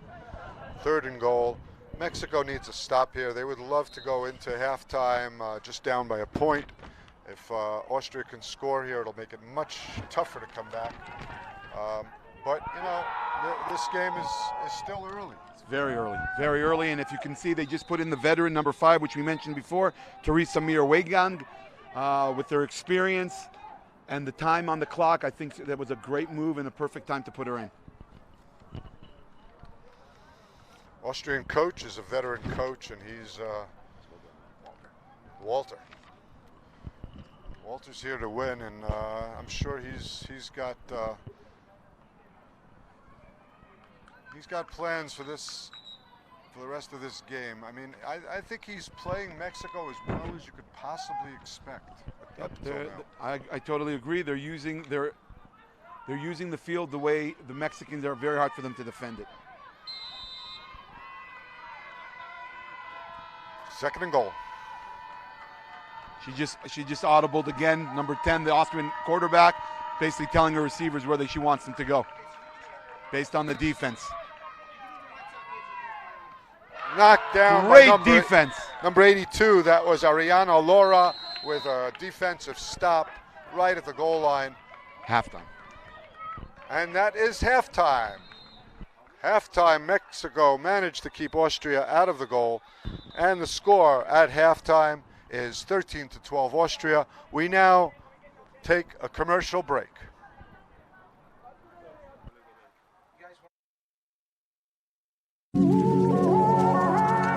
Jerusalem is modern, ancient, it's hectic, patient. Jerusalem is a beauty to behold. Its walls are old and domes are gold. Jerusalem is spicy, dynamic, it's iconic, panoramic. Jerusalem is inspiring, unique, it's simple and chic. Jerusalem is brimming with styles, vibrant, charismatic, abundant smiles. Cobblestone streets, colored with sweets. Eclectic orchestra of authentic beats. It's the shoot, the basta, the shawarma. It's all about good karma. It's people, gates and views, culture, art and muse. Jerusalem is tradition, innovation. It's about openness, recreation. It's a city, destination, a goal. Jerusalem is how it feels to behold. It's the knowledge, the courage, the drive to create. It's the source, the spirit, the reflection of faith. Jerusalem is Israel. It's Mediterranean chill. Jerusalem is real.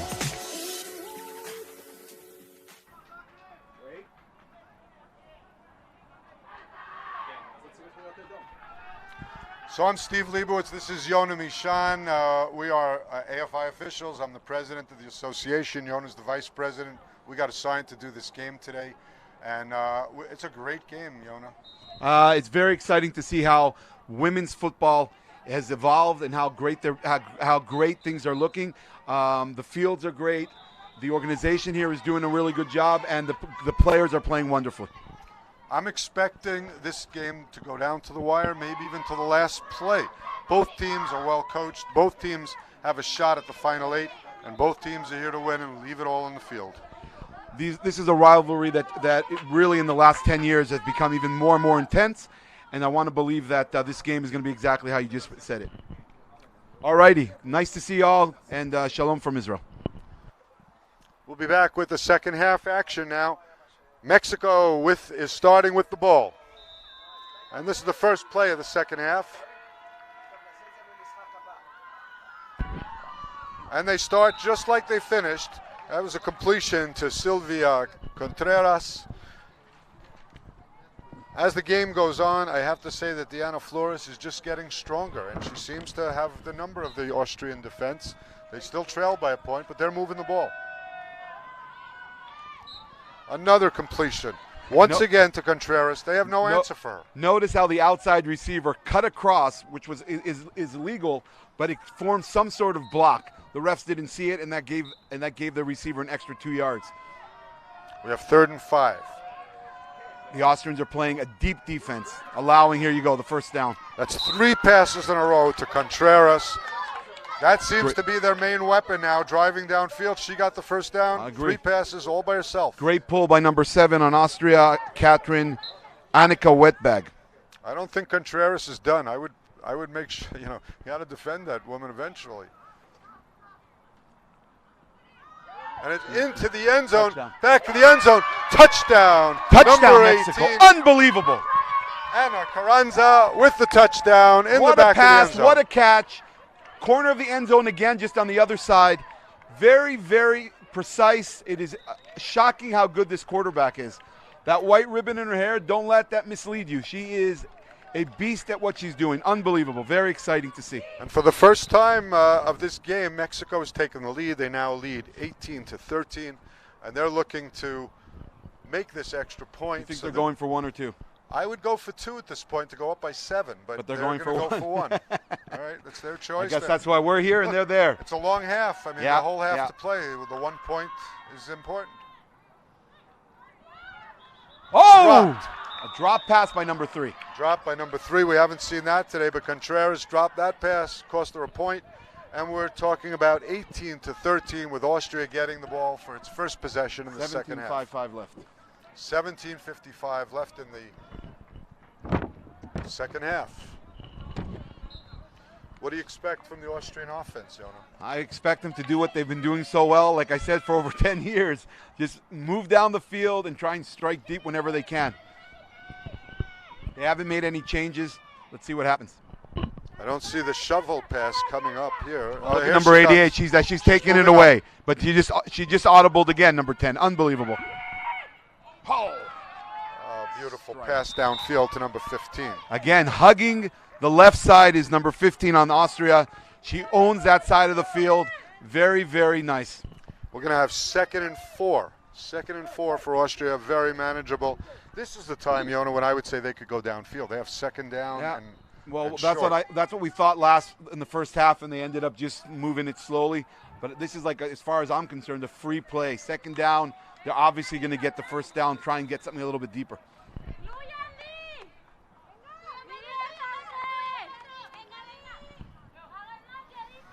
She's over center again. And then there's Handoff. the handoff. Number 23 with enough for the 1st down. It'll be 1st and goal for Austria from 23 yards out. I got to Sorry, say, number from 23, 19 yards out. Maria Therese Michlis is very active. That was a reversed handoff. They weren't expecting that, Mexico, and as you could see, they got over 10 yards on that play, just from a handoff. Mexico has an answer, but it doesn't seem to deter the running game. I mean, they move somebody up and they can still get yards from scrimmage. Yep.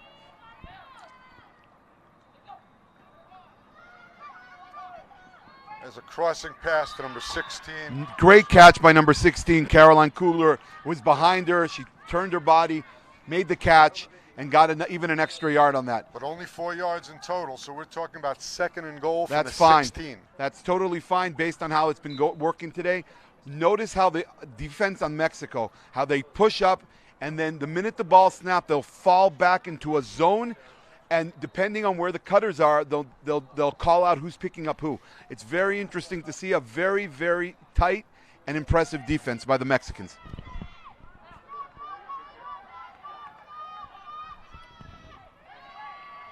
And it's caught in the end zone.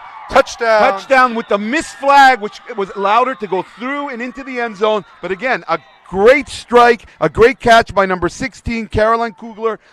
Wow, and number 10 is literally orchestrating this game. I mean, she's on the line, pulling up, changing things, looking at her wristband. This is the real deal. Like I said in the beginning of the game, this woman has done this so long, and she is brilliant at what she does. Really is. It's so exciting to see the development. Talking about 19-18 now, a 1-point lead, back to Austria's advantage. Mexico had the lead for a very short time. Now they're looking to build on that lead and make it a 2-point advantage. The two bunched together. Now she goes over. Oh man, the Mexicans are probably going nuts out there. There she is, Back number in the end 23. zone. Unbelievable. Extra point is good. That makes the score 20-18. Austria. Maria, number 23. I mean, she's just all over the place, running, catching. This reminds me of like a 2-minute drill between Tom Brady and Mahomes. Whoever gets the ball last. Oh, I was ends up the thinking winner. more of Shana, number 10 on Austria. That's what I remember in our heyday, in the world, Not in as the many European. people might not know those people, but okay. Well, yeah, I agree. Oh, that Ooh. is a penalty. It hasn't been called. There it There is. it comes. I mean- I might have called it before the ref. But I'll tell you what the problem is. She went for a dip, which then the defender going for the flag had to go low. She went high, bopped her down. So these dips, if you can do them, really makes a difference in this game. It's really changed the game. The defender, I think the penalty is going to be against the defense. For sure, it's against the defense 100%. If so, it'll be a 10-yard contact penalty, and that will put them in good position. It'll get. Yep. This is one of those times, Jonah, when you can actually get an extra 1st down, because now they'll have a 1st down with only. And they can get another one. And they can get So another. this is like, don't even try for it. Look where you are. Right. I mean, go try a little bit of a deeper play, see what you're doing. This is the time to go deep because it's 1st down and 3. 1st and 3. They have a couple of shots where they can go towards the end zone at this point. I mean, I hope they're not throwing a 5-yard pass here, but we'll see. No reason to. You want to get most of it. Well- There it is, number 18. Carranza is forced out at the 15-yard line. Well, they'll have 1st and goal from the 15. That's a 15-yard play on a 15-yard 5-yard pass, play. on a 7-yard pass. She found somebody open. Austria was not expecting a short pass. Well, that was a short pass with a lot of room to run after the catch. I mean, any of you girls watching this game out there, you got to see the level of football going on here. This is where we expect everyone to be. There's a completion to number 3, Contreras. Look what just happened again. The girl dipped. The Austrian defender went for the flag. Because of the dip, it forced her to push her out. These dips are changing the game, and I assume that it's going to be addressed at some point. So this will be yet another first down, an automatic first down. What I wanted to mention a second ago is why is Austria playing so deep on defense on that play before? They're giving them 10, 12 yards of empty space. I mean, what can you think of? Yeah, well, Mexico is now first and goal from the 3-yard line, and only trailing by two points, 20-18, and it would be really hard to stop Mexico. Yeah, here. this could be big because if they get it and the extra point, that could change the game. Wow! Knocked away at the last. Knocked away by number 9, Brita Chuska. Came across, knocked it down with their fingers. Unbelievable good defense. Great work. But it's still second and goal. Mexico is still in very, very good shape in order to take the lead. Mexicans have a quick word with their coach before they rush back out to the line of scrimmage. Look how cool and collective the quarterback of Mexico. She just walks out. She owns this field, just like number 10 on Austria, the Austrian quarterback. It's unbelievable. Wide open on the left side. And there number it is. 3. Number 3 with the touchdown, Contreras. Mexico, once again. Mexico retakes the lead. They're now ahead. There's 6 minutes remaining in the game. It's now 28-22 Mexico. At this point, Yona, you go for 1. You go for 1. 28-22, they want to get a 7-point lead. Mexico once again is conferring quickly on the side, near the sideline with their coach. This is an important extra point in order to solidify their touchdown lead at this point, with only about 6 minutes left in the game. Here it is. Fake. She has time. She Gotta has time. Get rid of it now. There it is. Wow. Number 1, Silva, once again with the extra point. 29-25. 25. 25-20.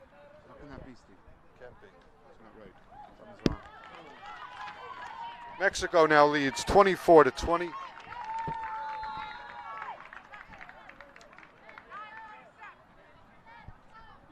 .9:37 left in the game. 9:37 remain in the game. So Mexico is leading by 4. Not a full touchdown lead. A score by Austria can put them back ahead. Mexico will have to toughen up on the defense. There's only 4 minutes remaining in the game. Sorry, we just have a correction on the score. It's 25-20.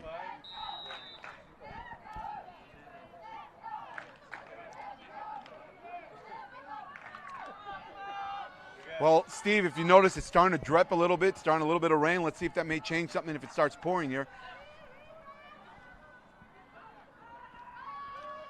All right. A short game. Very short game, maybe 2-3 yards. They could just be trying to set them up. There's got to be some sort of reason they did that, or she had nowhere else to throw maybe. There's no panic from the Austrians. No, nothing. They're cool cucumbers, my friend. They got nothing. They've been here, done this, and they've won big time on this stage. Well, if Mexico can get a stop here and get the ball, that will be very tough for Austria to get a second chance. This is pretty much going to be it for Austria. Well, let's not forget that the Mexicans can strike within seconds with their deep ball. The Austrians. There's a long pass. No. Well defended by number 15, Rojano, Ana Gabriela Rojano with a key. Very well played by the safety, number 15 of Mexico. Number 23 wasn't even close to it. She got right behind her, was on top of it the whole time, and even if she tried to catch it, it would have been knocked down. It's going to be tough now, Yona. They have 3rd and 20. Well, I wouldn't put it past number 10 on Austria in any shape or form. That quarterback, Saskia, she doesn't even feather. No problems. She'll do it. There's the famous Austrian bunch up.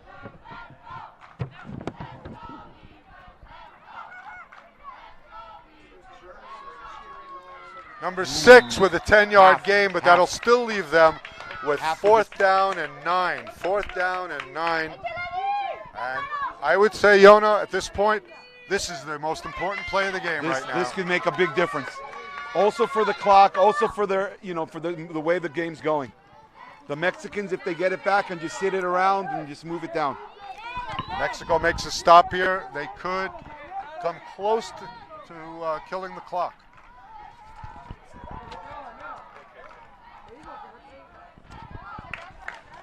Steve, this is very exciting. I mean, this is exactly what we wanted to see. They're making a change. Coach is trying to he's pushed them up. Here comes the rush. It's up. Oh! And it is complete by number 23. I'm expecting a flag, but I didn't see one. There was a lot of contact That was at the end of awesome. that play. Number 23 again, Maria Torres, unbelievable in the right spot, the right time, right spot. And that pass, the rush was all over, and she still made the pass. Unbelievable. We're now at 1st and goal from the 14 for Austria. This will make it that much more exciting in the last 2 minutes. It's just over 2 minutes remaining.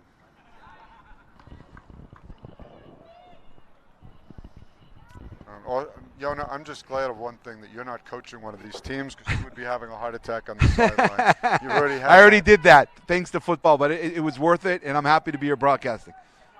That's famous bunch up. What are they doing? There's number 16 with the catch at the 9-yard line. Number 82 of Mexico barely made it with the other hand, her far hand. Ariana Puala barely made that pull. He almost got away. That was a Play. touchdown. That was almost a missed tackle. She misses it, it's a score. And then, that was a score. She came around with her far hand. 2nd and goal. I mean, look at the huddle. Look at the huddle. They're discussing. They're talking. Number 15 just patted her chest saying, I got it. Demo is now giving, the head coach is giving number 10, giving it in. What are they up to? Let's see what happens.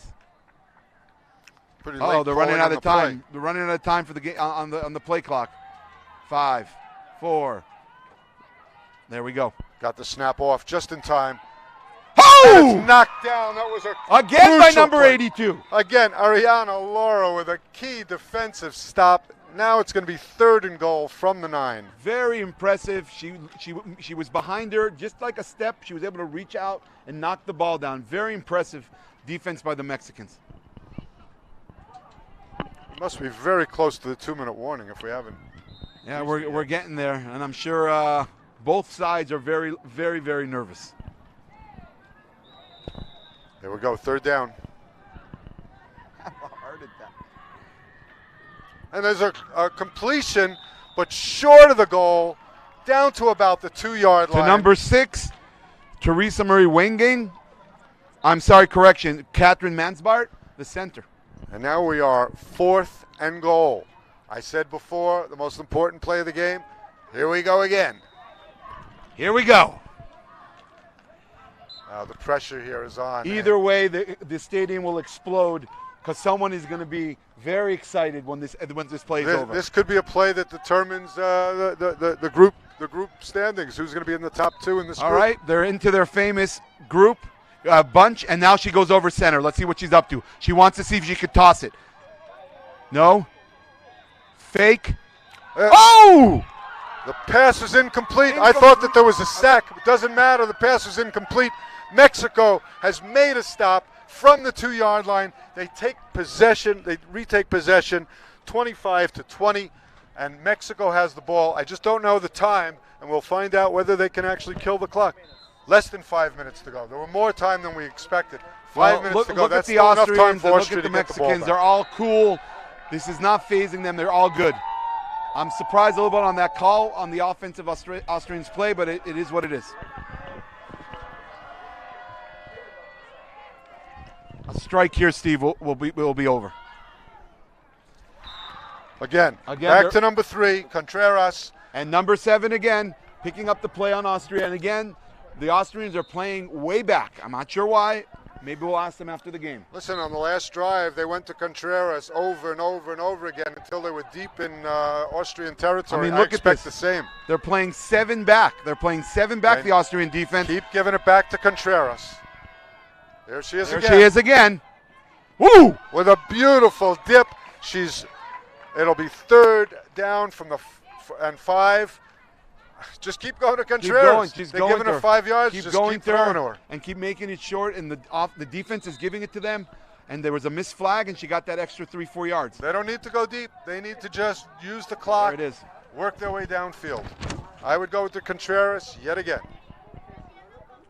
Well, let's give it to Contreras that she basically is finding a hole, and she's finding a way to get open at all times. 2 minutes remain in the game. We're now at the 2-minute warning. That means that we're in stop time. 3rd and 4. She's handing it off. There it is. Yeah, she talked to her. Off. Running play. Ooh, missed flag. Good. A good run. That's a first down for number 10, Pamela Michelle Reyes. The quarterback saw how far off they were. I saw her saying to the right receiver, "I'm giving it to you," and that's what she did. She had to make a good move to Yeah, make sure to very get nice the first audible. down. Very nice We're audible. now 1st and goal from 21 yards out. Fair to say, Yona, if they're able to score on this drive, the game is over. Nail in the coffin. It's over. It's definitely over.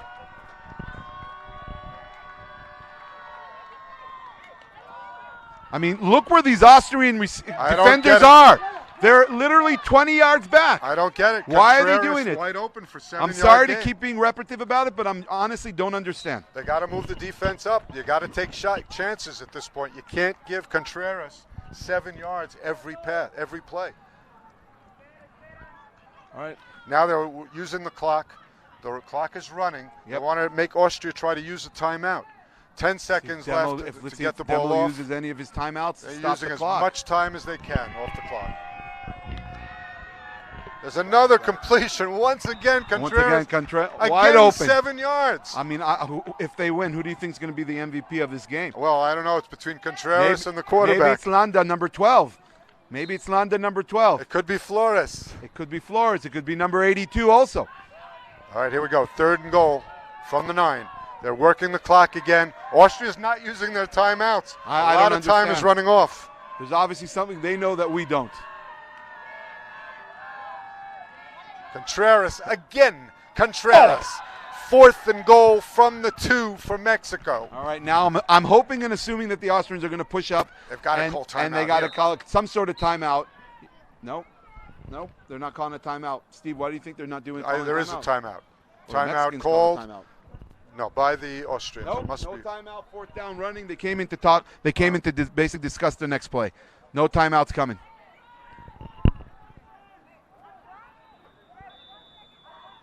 They're going to call timeout with 1 second left on the play clock, Mexico. They want to milk the clock down to the end. We're going to get an exact time count for you. How much time? 10? 10 seconds. 10 seconds remain in the game. I don't know what Austria is waiting for with their timeouts. I'm not sure either. I'm sure that we will find out after the broadcast. Very interesting to know what was their plan. I mean, it's 4th down now. This play will use a few seconds at least.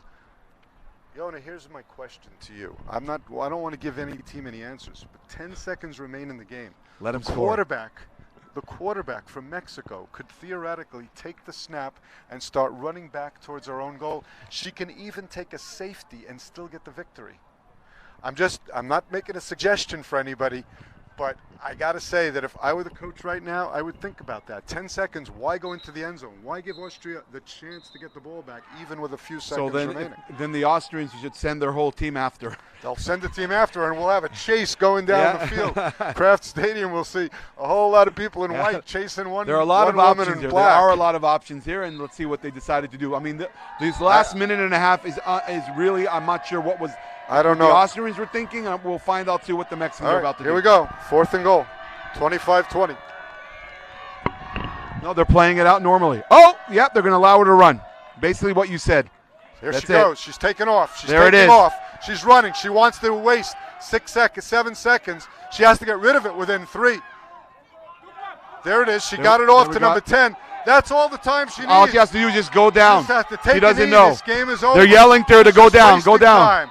Wasting time. She's done enough time. She runs. She it in. scores anyways.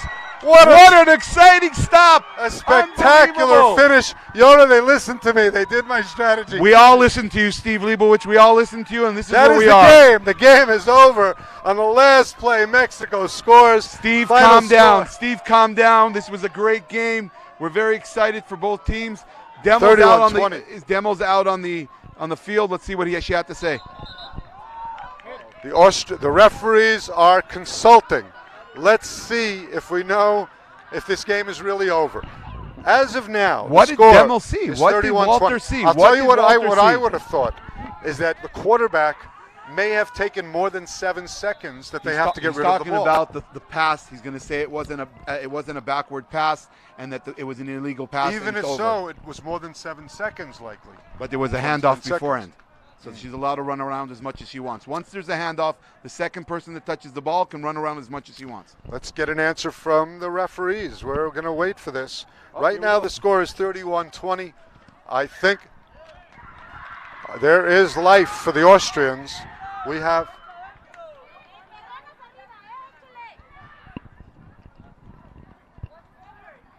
They're calling for a no-run zone. But even if there's a no-run zone, I don't see how they didn't run off. Let's listen 10 to what the refs are saying.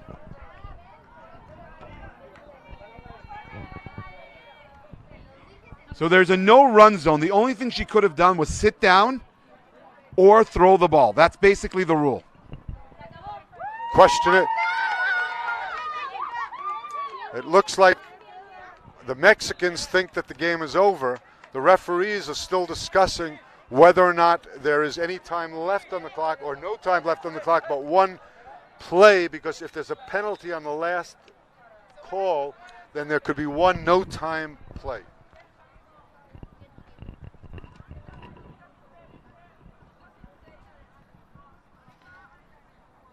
Mexico is pleading its case. The referee is explaining the situation. I think that what we're going to say is there's a penalty. There's a no-run zone, and they ran instead of actually passing the ball beyond the line of scrimmage. The result of the play was a touchdown. Therefore, they must accept the penalty in order to negate the touchdown. It is won by foul anyway.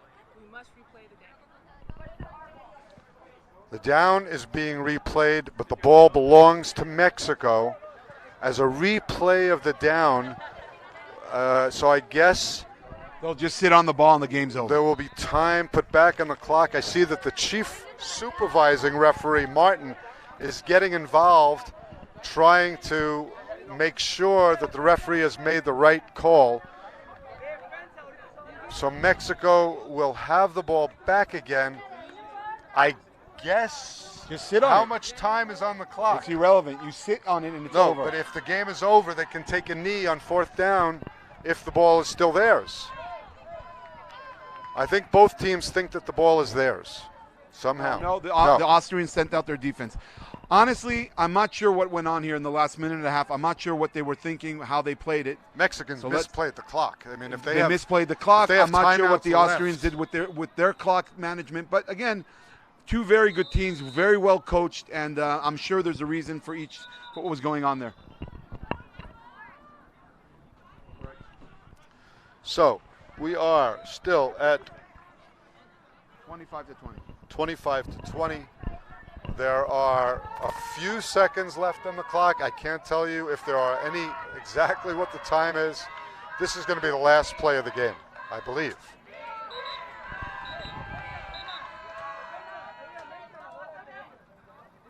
We have an Austrian timeout. Not exactly sure why they would use their timeout now. Well, like I said, very well coached teams. The clock management on this last minute and a half, it's not clear to either of us. Let's just wait till after the game. We'll find out what's going on.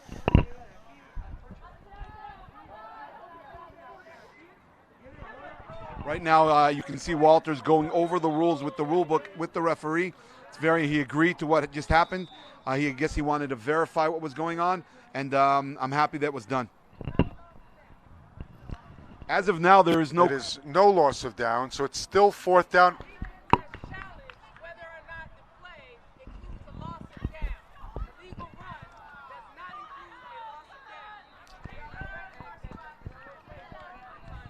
Time is remaining on the clock. They can just take it. One on time down. Very well explained by the head ref. She's doing a hell of a job here tonight. If there's no time left, I would think that Mexico could take the snap and take a knee. Yeah, there she goes under center. And that's the game. And that will be the game. Why are the Austrians excited? I don't know. There's something we don't know here, Steve. We're gonna have to find out. It could be a point differential. It could be the point differential means something here. I'm not exactly certain. I'm sure during the course of the day. It's very rare that you see both teams celebrate. Both teams think that they have accomplished something. The final score is 25-20 Mexico, and Austria. This will be their second loss. I'm not sure why they would be celebrating. I have to say that we are. We're going to try and pull over one of the girls. Landa, why are they excited? The points? Yes. Okay. So it has to do with the point differential. I guess they needed Mexico not to score there. A shot into the end zone could have possibly helped because of the points. Well, Steve, it's been a pleasure doing this broadcast. A very exciting game, very nice, and I hope we can have some more of these games. This was a great game. Final score 25-20. Mexico.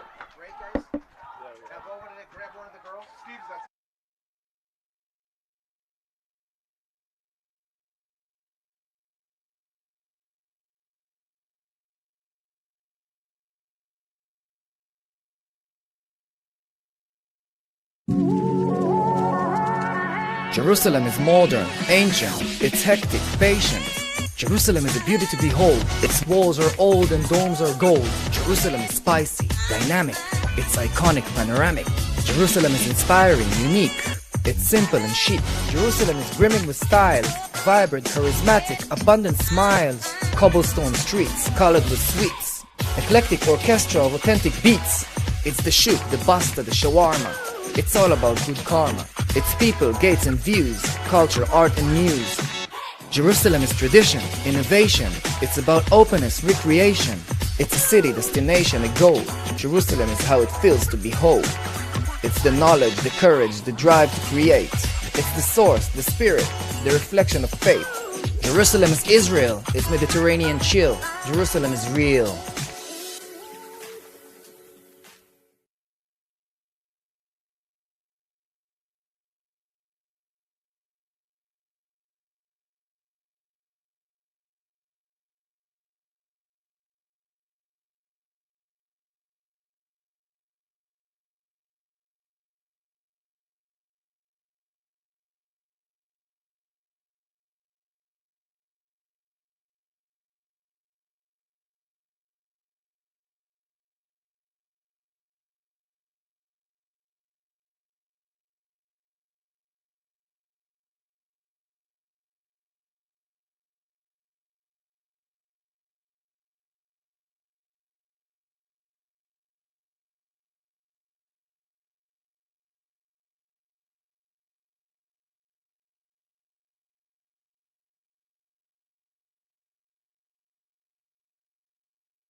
Anna Carranza. Carranza. Carranza.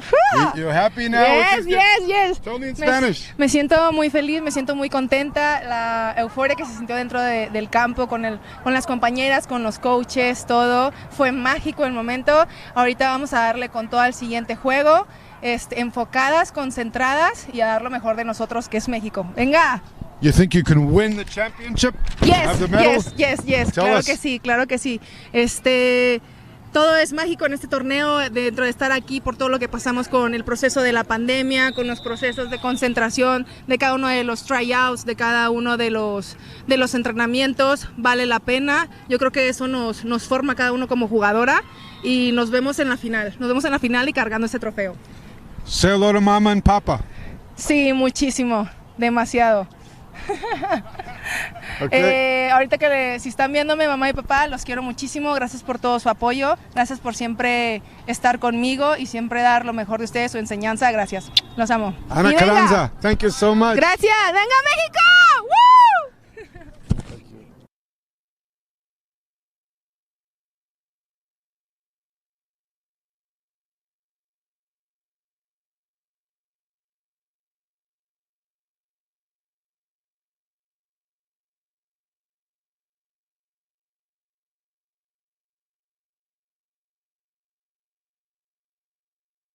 Good morning, good afternoon, or good night from wherever you are watching these World Championship games, the 10th annual. Actually, we shouldn't say annual because we missed a year or two in there, but the 10th edition of the IFAF World Flag Football Championships. My name is Danny Gewirtz, and I am here with Dovey Rabinowitz, and we are going to set to broadcast a very important game for the host country, Israel.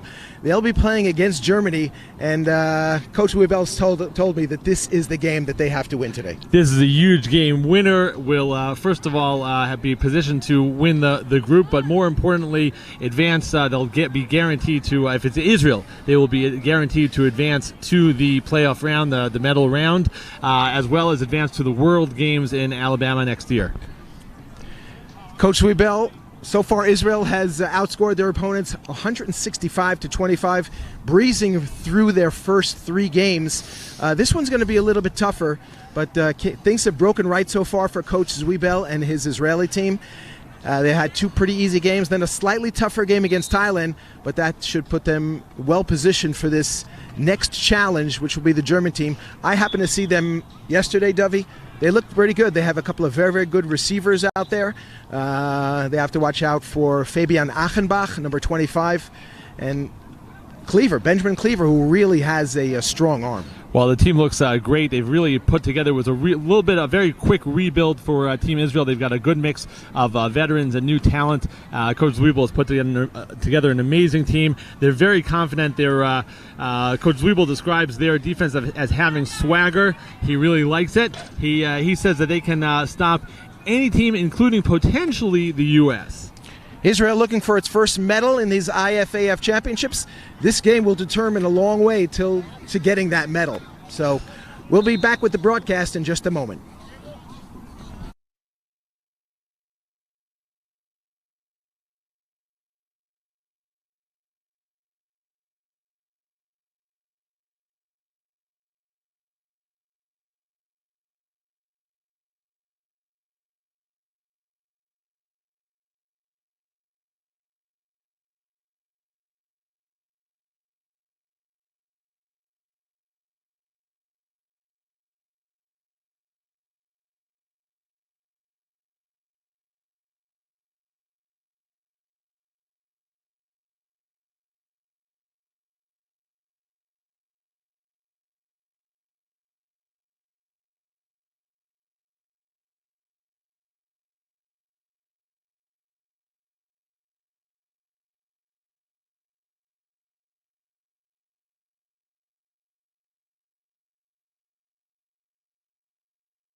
Hello, everybody.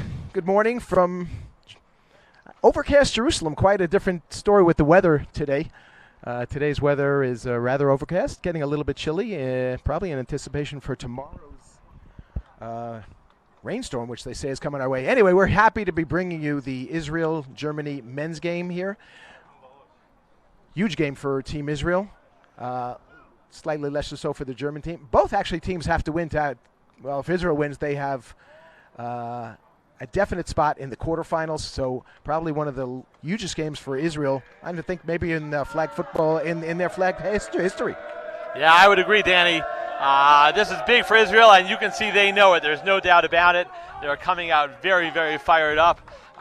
Maybe even a little bit nervous, but that's a good nervous energy that they're hoping to channel for a crucial victory right now against Germany.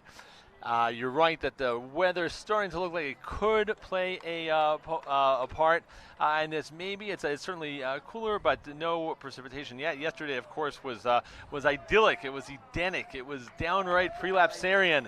Now getting more chilly, but I think still warmer than most of the Germans are used to in December.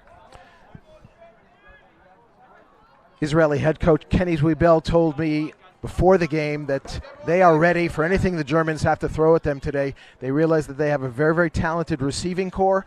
They got a quarterback with a big arm, and defense is what's going to win them the game today. Both teams coming with very, very tall rushers who specialize in blocking the vision in the middle of the field. Rami Farkas with the first, and he hits Nabil Bnei Shalom with a pass down, and first down for Israel. Quickly turning into one of Farkas' favorite targets, the young Bnei Shalom, rising star. Of Rami Farkas leading the Israeli team. He's an experienced quarterback. He's played for many years, and he knows how to find his receivers, picks out his reads. And here goes Farkas rolling right, throws the ball. Couldn't see, I was blocked. But the looks catch like is it's made, being ruled as a catch inbounds. Made by Ben Tobin, one of the rookies here. Israel has a nice mix of rookies and veterans here. An overhaul team. Kenny Zwiebel took them to the U.S. for some scrimmages. The team is very, very excited and hopeful that they will make the quarterfinals. Farkas back to pass. He throws again to the right to David Abel, who... Oh, there's a flag. Now it'll be interesting to see which way this flag goes. Abel caught the ball. He caught the ball, and he went out of bounds way before the end zone, but there was a flag on the play. Most penalties for contact are against the defense, but in this case it could be against Abel for either diving or for creating that contact. And the indication is that it's going to be going against Germany. And a touchdown. And did they actually call this a touchdown? Yes. Yes, the touchdown wow, stands. Okay. The penalty was against the defense, which means that it will be enforced. First of all, of course, the touchdown will count, but the penalty will be enforced on the ensuing extra point attempt. Here on the replay, it shows catch. that Abel avoided the first defender. Israel going for the extra point now. Bunch set. Farkas back to pass, looking right, throwing left, and Abel at with front a of the end zone. Falling catch in the end zone. And Israel goes out to the quick 7-0 lead. Good start for Coach Zwiebel and the Israeli team, Dovey. That was a 2-point attempt. It was from the 5-yard line because of the penalty enforcement. So it's an 8-0 lead for Israel. So 8-0. And Benjamin Cleaver now waiting for the snap. Goes back to pass, throws towards his left, and one of his many talented receivers there. The German receiver with an Daniel interesting move Phillips after the catch. Interesting move after the catch, not called for blocking the flag. German is known for, on the football field, for methodical work, not too much quarterback stuff. Ball at the German 16-yard line. Cleaver back to pass. And he drops the ball. Oh, and they're going to call a penalty on the rusher. Michael Tover.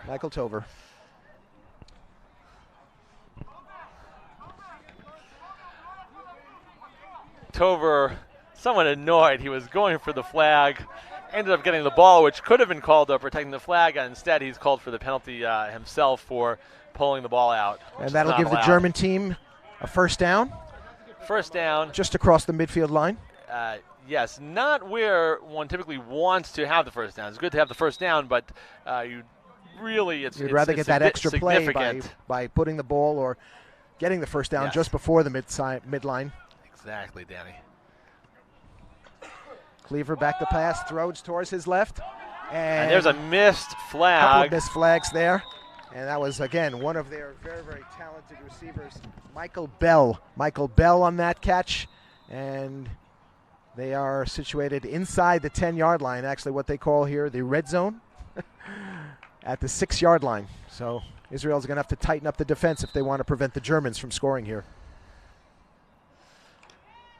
German receiving core with a significant height advantage, I would say.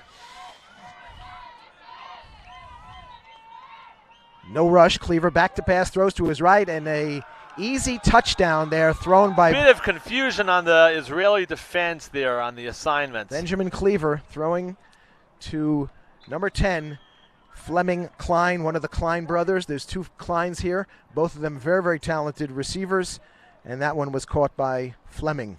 Germany also going for 2, and I wonder if these teams are expecting a shootout.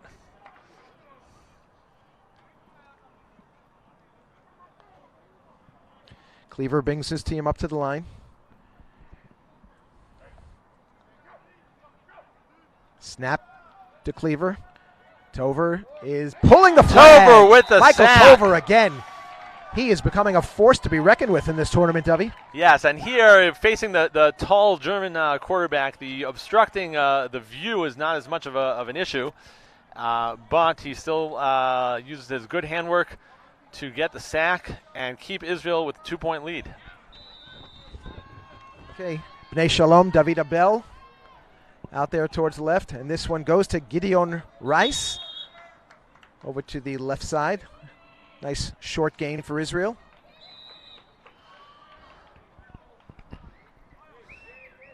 Gideon was the primary receiver on that. All they wanted was those 6-7 yards, and they got it. Actually, a full 8, I would say. Israel with a wide set. Farkas gets the snap, looks left, looks right, and he sees Gideon Rice, and he got the first down. There was a missed flag pull just before the midline. Could have prevented that first down, but Rice eluded that and got the first down for Israel. Nice move by Gideon. A couple of consecutive receptions for him. He's a real veteran.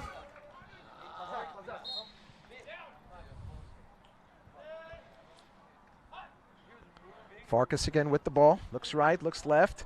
Trying to avoid and hits David Abel for a nice little 6-yard gain. And Farkas is dealing well with this rush.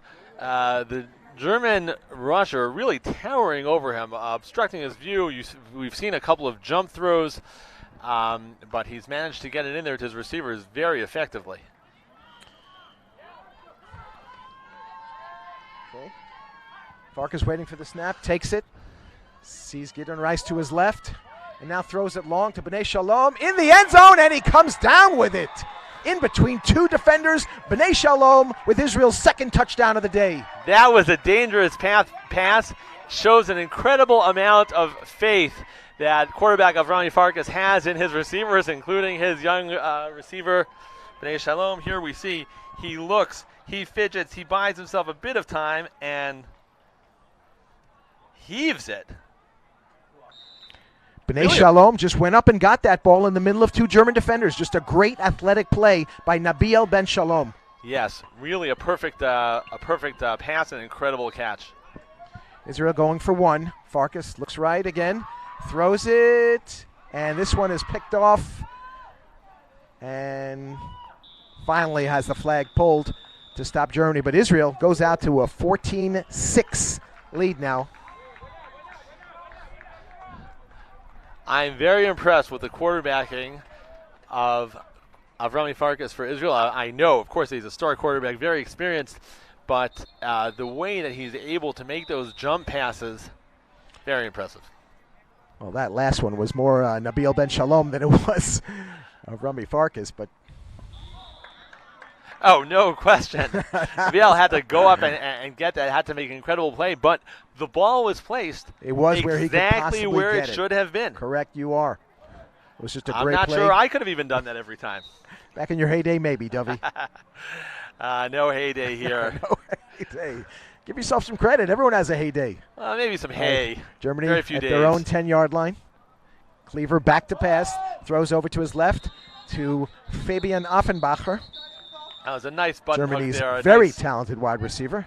nice stop on a dime. And there was a whistle before his flag was pulled. Yeah, Dovey. it was dead as soon as he made the catch because he had a knee on the ground. So as soon as he Okay. became the ball carrier, he was dead for having a knee on the ground.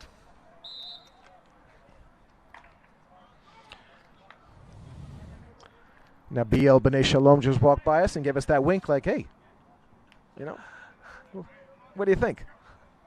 Cleaver back to pass, throws towards the middle of the field, and another one of those talented receivers, this time Michael Bell. Michael Bell with the catch.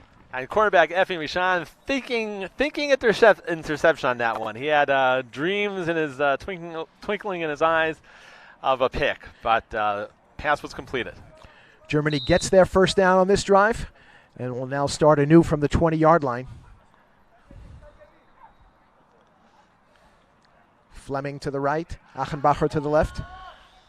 Cleaver back to pass. We know he's got an arm. And Cleaver hits Offenbacher again. This time right at the 5-yard line, it looks like. Setting a very good position for the German offense. And Offenbacher can get any pass, Dovey. I broadcast one of his games. He really is a very talented receiver and very aggressive and he just gets everything. Yes, knows how to come to the ball in traffic.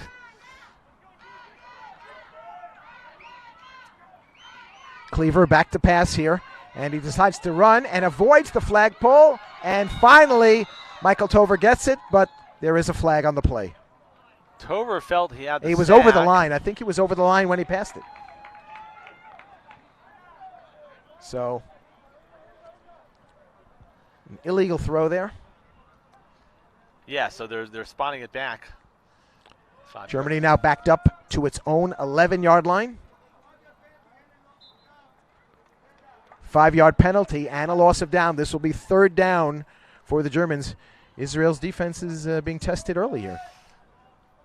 Yes, they have a bit more breathing room now.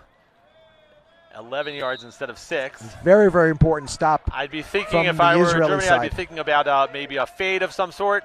Cleaver back to pass. His receivers are going out. And, Michael Bell. The pass just in front of Effie Michan, who didn't get there in time. And Michael Bell with the touchdown and the catch. Really threw a dart there, threaded the needle. If it had arrived just a moment later, it would have been knocked down or even picked. Germany going for the tie here. It's 14-12. Cleaver,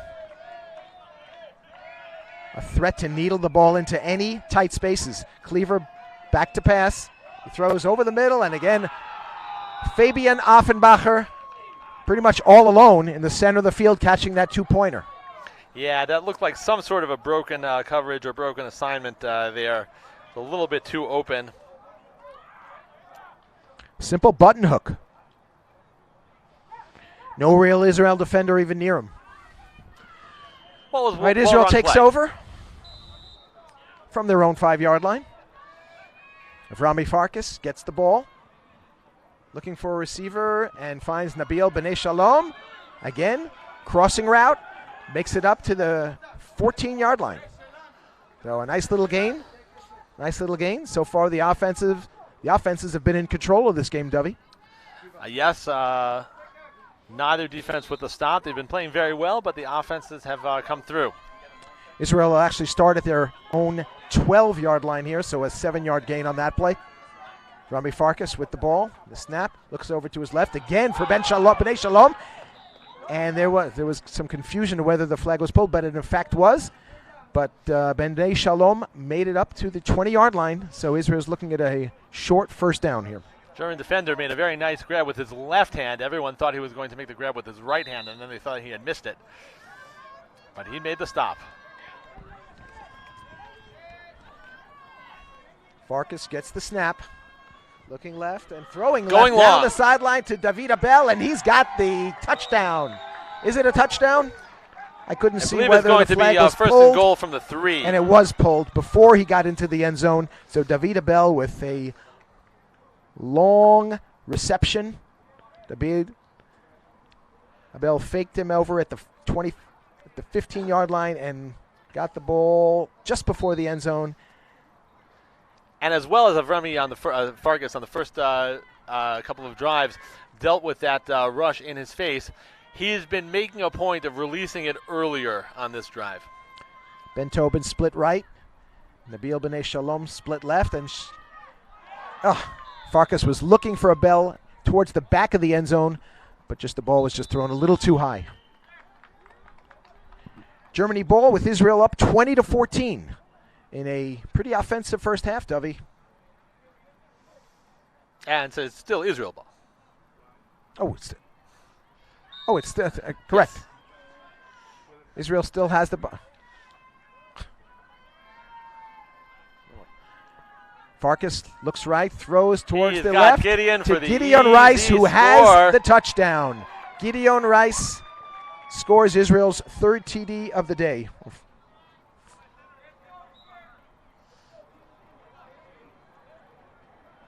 Farkas with a bullet. Rice was open on the left. Really nobody near him. Very uncontested, Dovey. And they're going for 1. They're going for 1 here. Rice snaps it out to Farkas. Farkas looking, and sees a bell, and it's just out of his reach. It was good defense. Could have blocked his vision on that one, Dovey. Bell seemed to get a couple of hands on it, but maybe the defender distracted him somewhat. Yeah, it's hard to make that catch when you think it's going to be deflected, and then even if it isn't actually, your hands are adjusting for the deflection almost automatically. All right, German ball. It's from their own 5-yard line. Cleaver back in his own end zone. Passes in the middle. And a nice little gain for Michael Bell. Michael, very active today. We've called his number a lot of times here. Oh, yes, indeed.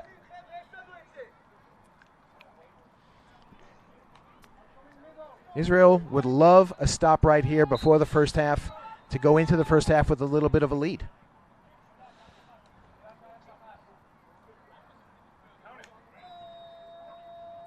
Cleaver back to pass, looking left and throwing towards the middle of the field and hitting Fleming Klein, who gets a first down for Germany.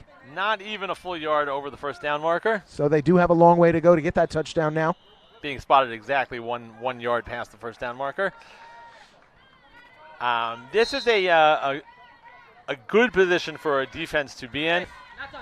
I know Israel team coach Kenny Zwiebel feels that way.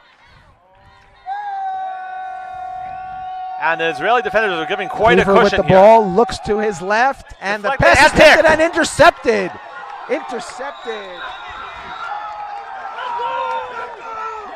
Number 9, Jonathan Curran. And a great tip.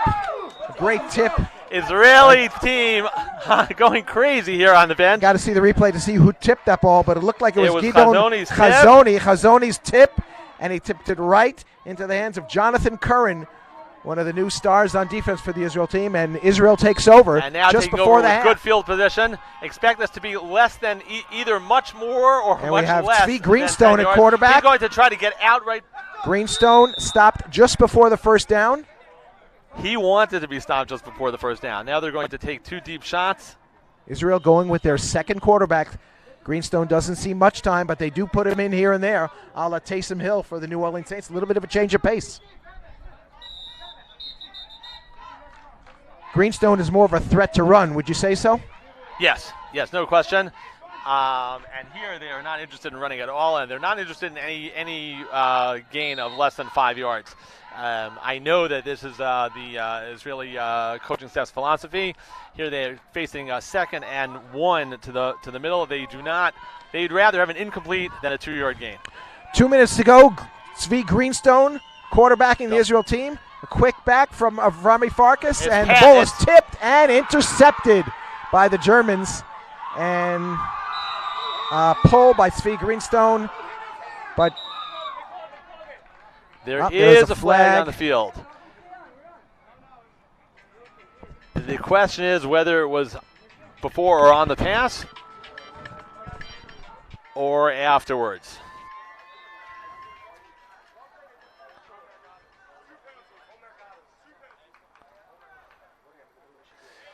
Now, if all the penalties are after the turnover, then the turnover will stand.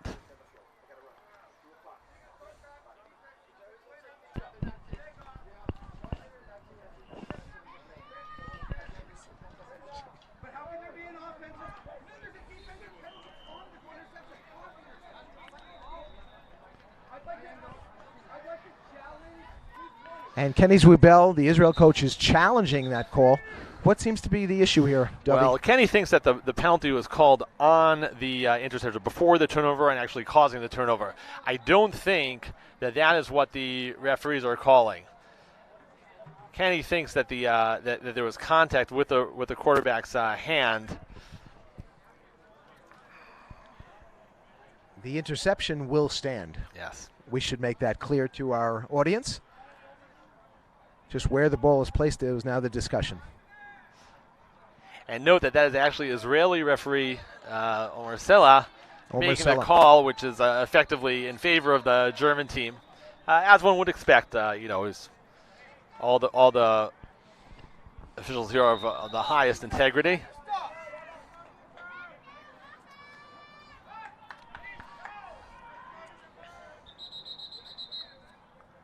There's a penalty.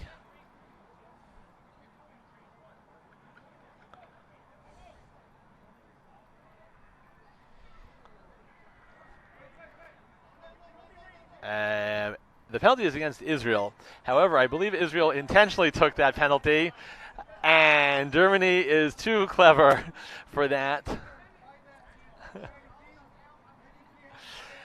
Yes, both teams realize that it is better for the defense to have first down and 4 away from the middle and be able to have take a bunch of shots deep than to get a cheap first down, just 1 yard pass. Israel intentionally committed a penalty, illegal procedure, and Germany declined the penalty. Cleaver flicks the ball to Offenbacher. And again, a little bit of strategy being employed here by the Germans. Interesting. There is a little bit of strategy when it comes to first downs, as there really is only one per drive, and each team tries to position itself just beyond the line and get that extra play in. So 2nd down here for Germany. We'll see if we get another one of those little flicks here just to get the ball over the midfield. I will say it's very nice to see the teams, shaking hands and laughing about their joint realization, their co-strategy. They're probably saying they would do the same thing. Cleaver back to pass. 2nd down, throws towards the middle of the field. And this one caught again. Michael Bell. Michael Bell, very busy today.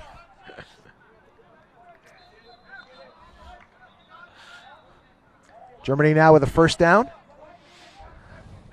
And this team that's so crucial for both teams. I mean, Germany is a must-win, and for Israel it could be as well. Yeah. And still, it's really nice to see them smiling about the way it's almost as if they feel that the two teams together have outsmarted the officials. Anyway, we or certainly the rule book. Yeah, correct. We have a very competitive game here on Field 1. 2nd day of the IFAF World Flag Football Championships. 20-14, Israel's leading. Cleaver back to pass, throws towards his left, and this one out of the reach of Michael Bell. Haven't been many of those today, Dovey, but that was one incompletion that Cleaver would probably like to have back. Just wide of the mark.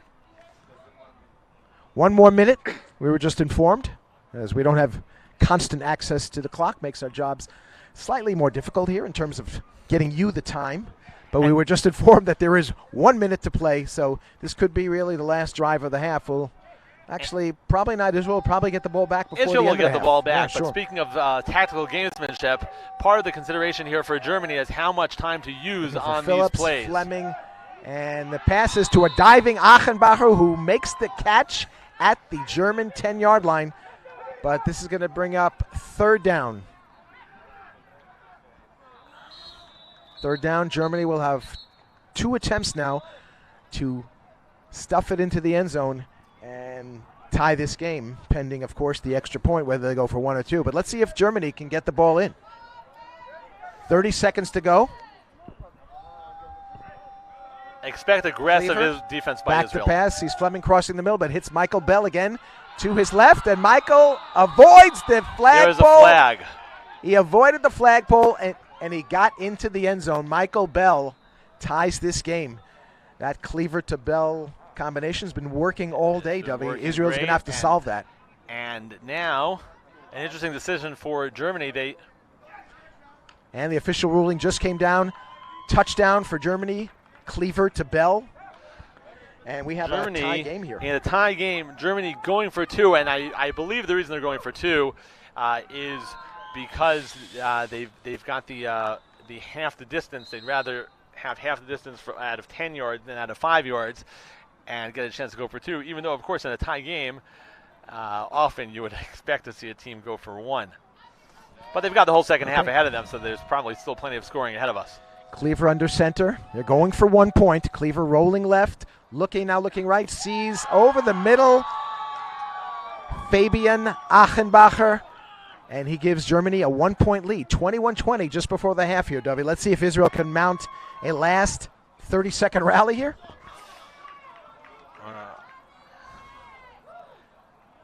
And I'm not sure why Israel didn't use a timeout between second and third down before. That killed some clock that I think they might like to have back. Rami Farkas Slightly back low to snap. pass. There's He's back in a another quarterback tip. and a tip ball. That was up for grabs. Disaster Good thing Ben averted. Tobin knocked that down. And there is a but there is a flag. flag on the play. We'll have to wait and see.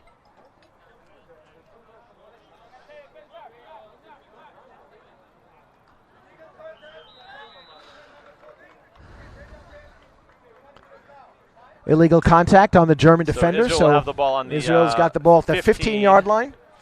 First down.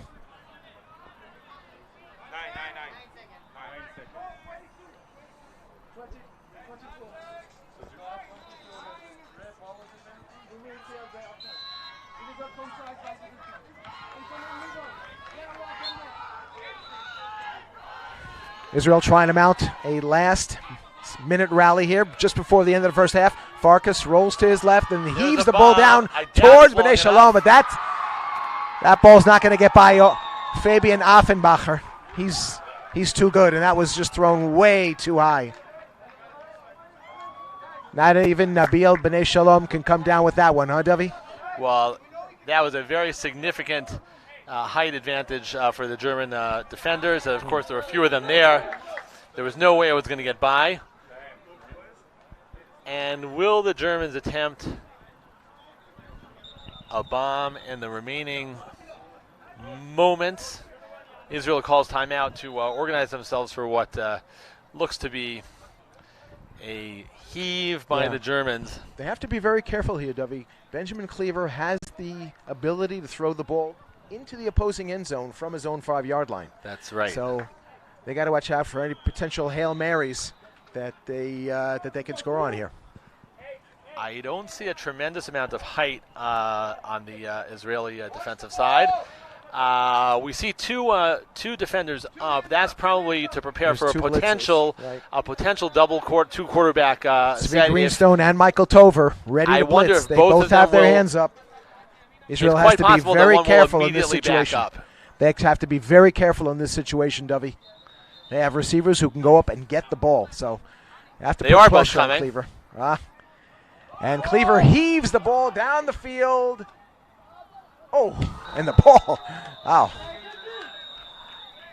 Sigh of relief on the Israeli side. Feel a couple of those collective sigh of relief from the Israeli sideline. That ball was up for grabs, but fell harmlessly to the ground. And we end the first half very entertaining first half, very offensive-minded first half. Germany 22 and Israel 20, and we'll be back in a moment with the continuation of this exciting game.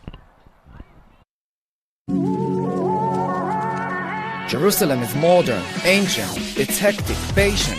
Jerusalem is a beauty to behold. Its walls are old and domes are gold. Jerusalem is spicy, dynamic, it's iconic, panoramic.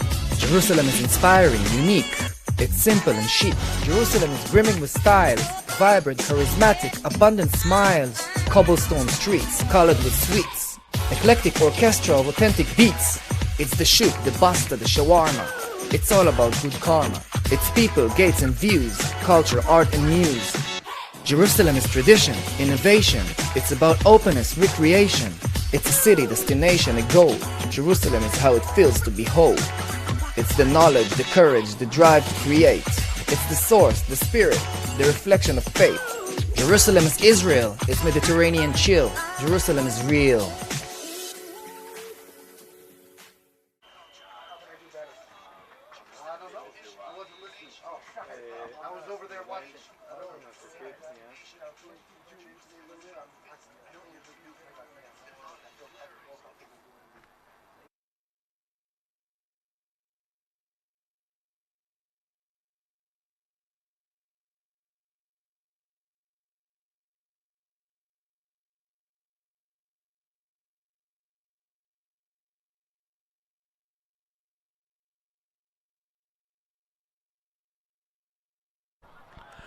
Okay, Danny Gwertz here with Devi Rabinowitz. Happy to bring you this very entertaining Israel-Germany game. Very, very crucial game, Devi. I wonder what the coaches are telling both of their teams. What do you think they are telling their teams here at halftime? Well, first of all, the intensity is just overflowing from both of the benches. Germany knows it's a must-win game, but for Israel it could be as well. That will only be determined later in the day. Germany, I would say, happy to be coming away with a 2-point lead at the half, although they had a shot at making it more at the very end there. They'll also start with the ball, so they're, overall there's a slightly better position for Germany, but still anybody's game.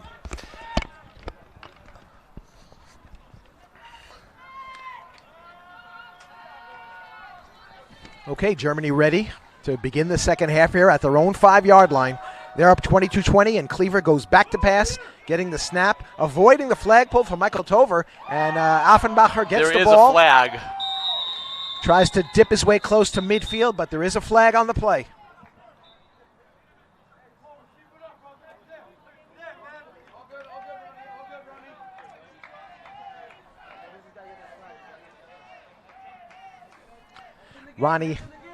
Ronnie Hayes called on that one.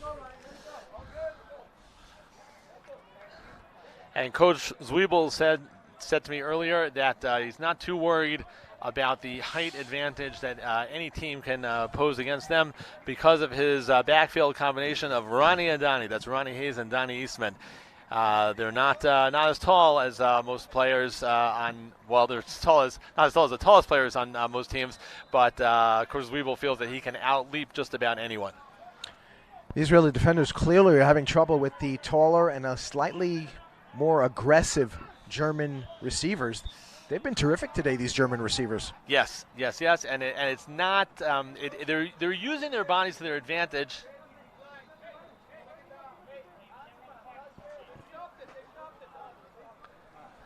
And we're seeing Israel declining a penalty. Okay. Germany with the ball before the midway line at their own 19. Cleaver back to pass, throws over the middle to Fleming Klein. He's been tough over the middle. Klein, very agile receiver. But Israel making the stop about 4 yards in, which they don't terribly mind. Right, now starts the real battle to defend this drive right here.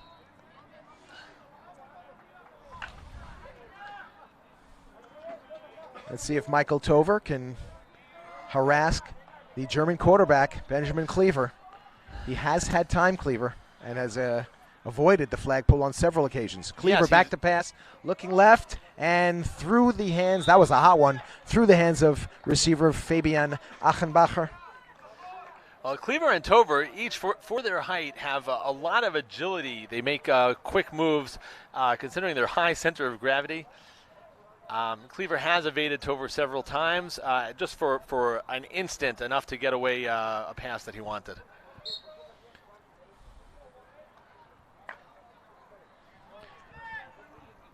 It's a tough combination to defend. Achenbach and Michael Bell both lined up in the middle of the field. Bell will be slapping it to Cleaver. Cleaver back in his own zone, throws over the middle and caught.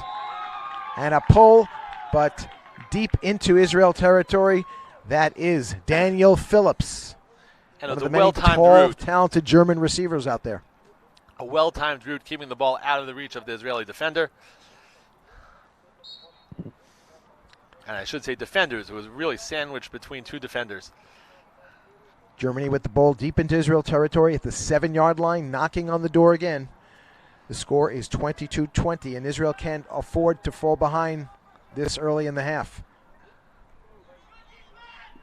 Cleaver looking right and sees Achenbach. He's got his man. Achenbach catches the ball for an easy touchdown in the right corner of the end zone, and Israel now finds itself down by 8 points.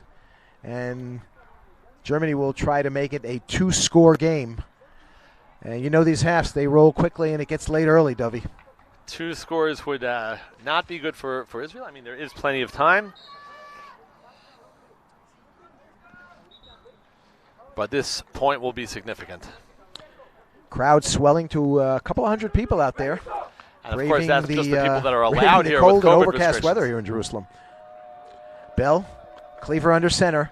Cleaver looks left and tosses it to his snapper, Michael Bell, for the easy one-pointer. And Germany now up by 2 scores. Very significant, Dovey. Yeah, so that play was designed similarly to one that we saw earlier, but with a different target and a 9-point lead. Israel can't let up. They really have to make each drive count now. They have to score and keep up with this German team. As a different rusher now. Rise snapping it to Avrami Farkas. Farkas throws to his left to Tzvi Greenstone. Catches the ball at the Israel 11-yard line. Oh, maybe. Oh, no. Give him an extra yard.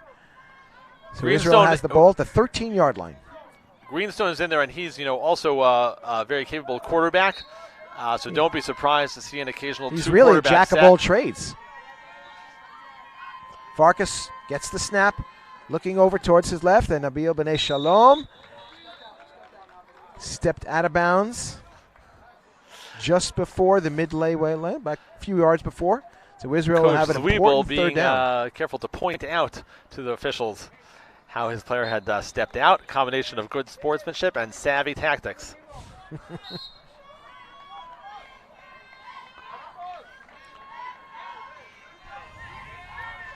Israel will be looking to pump this over, and the hard long count worked. And Farkas has a free play, and he gets the ball off before the flagpole, and Rise cannot come down with the ball. It was thrown a bit too high. The pass did look catchable, though, Dovey. It did. It was challenging, difficult.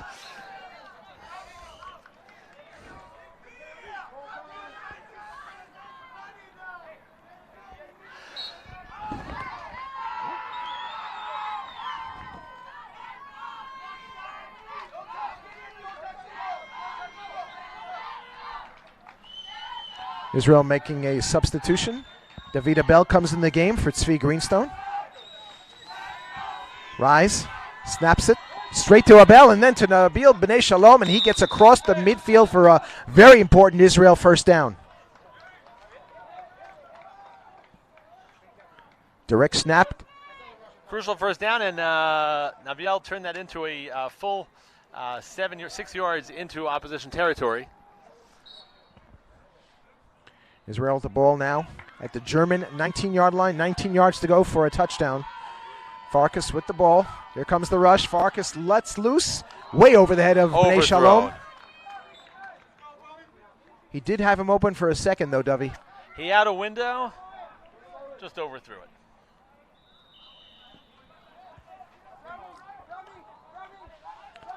Again, Israel wins this game. They clinch a spot in the quarterfinals. If they lose, well, it may come down to their next game against Mexico. Yes, and Israel you can do not still want to leave their advance. chances hanging on a game against Mexico, that talented Mexican team. Svi Greenstone double eventually snap. gets the ball What we from talked Farkas, about, and Svi Greenstone looking to runs turn the right, corner, and does. he avoids the flagpole, avoids another one. A couple of juke moves, and Greenstone delights the crowd with his fantastic jump, darting in and out, avoiding tackles. Exciting play, and a big gain for Israel. There's your Taysom Hill, Danny. That's right. He really is. He really is the Taysom Hill of this team. He quarterbacks, he runs, You have him on your fantasy team, Dovey? If you do, you can get some passing yards and some rushing yards. That's right. Anyway, Israel with the ball And just now outside the he is 5-yard under, line. Center. He's taking again Pitch a back double and- pass. Greenstone. looking to Oh, run. He is Greenstone. running, and he was Oh, Greenstone faked out the rusher. Number 1, Heiko Kramer. Dovey, I think I still see his shoes out on the field. And you'll notice the rusher there for the German team was their big, tall man. Well, that is a very, very difficult assignment for him to cover Greenstone. Farkas not the agile rusher, so they got it into the hands of Greenstone, who simply outran the rusher. Farkas is the Drew Brees of this team. Farkas back to pass. Important points here for Israel. And he avoids the rush and throws it. A great catch. We couldn't see it, but apparently a fantastic catch. We're going to look at it. Danny, I think Avrami heard us saying that he wasn't quite Moshe as Shear. agile, and he decided to prove us wrong. He did. Watch He how he avoids the sack. That was the key to that play, avoiding that sack. I didn't actually see the catch because it was beyond our view.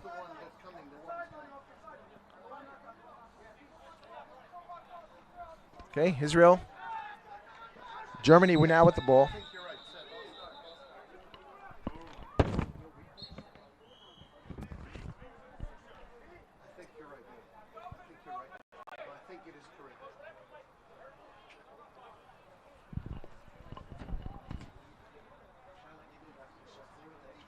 I'm not sure what penalty they could be considering besides perhaps.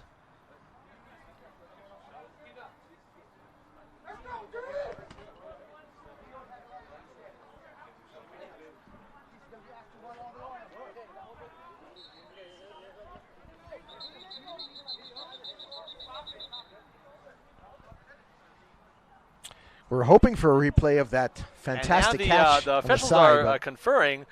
They seem uncertain, and so am I, how this could be offsides on the defense.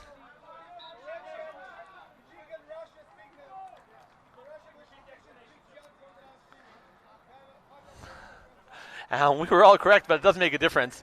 The call should not have been offsides against Israel, rather illegal rusher signaling. The result is the same either way. 10:22 left in the game. A very tight, well-played game on both sides. And it seems like this one's going to come down to the wire. Germany has the ball at their own 10-yard line, looking to move on the Israel defense. Cleaver gets the ball, looks towards his right, and finds again Michael Bell with the ball. Bell runs out of bounds, close to the 18-yard line. 10 minutes to go. And what a tight game. Israel needs to stop here, Dovey. It's as simple as that. Israel cannot allow Germany to go up by 2 scores this late in the half. You just don't get many opportunities. Yes.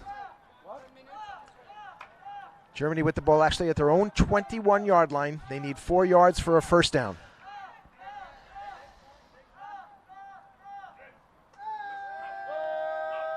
Cleaver with the The ball. rusher bit, so a different rusher comes in. And a pull, and an important pull right there.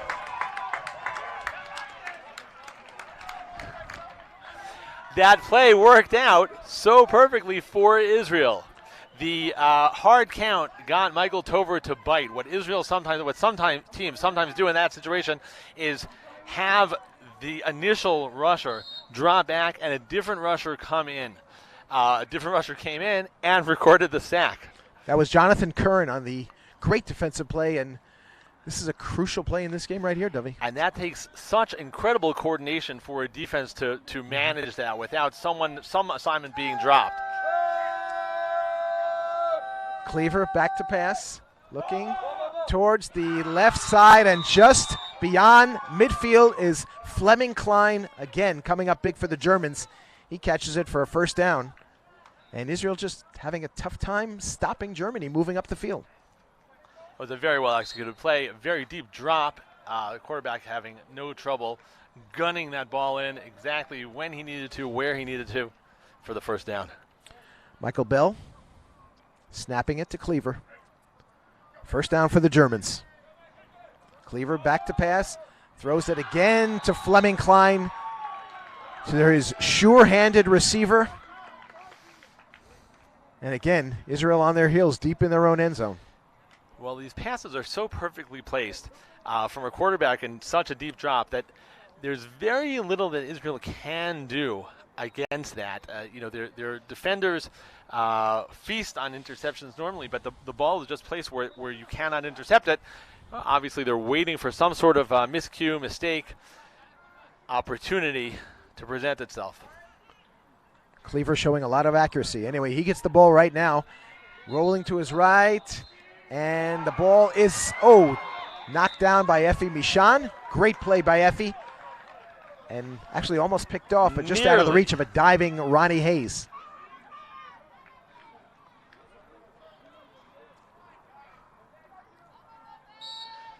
Third down coming up for the Germans. Israel is in must-stop territory if they want to have any chance of really winning this game. They got to make a stop right here.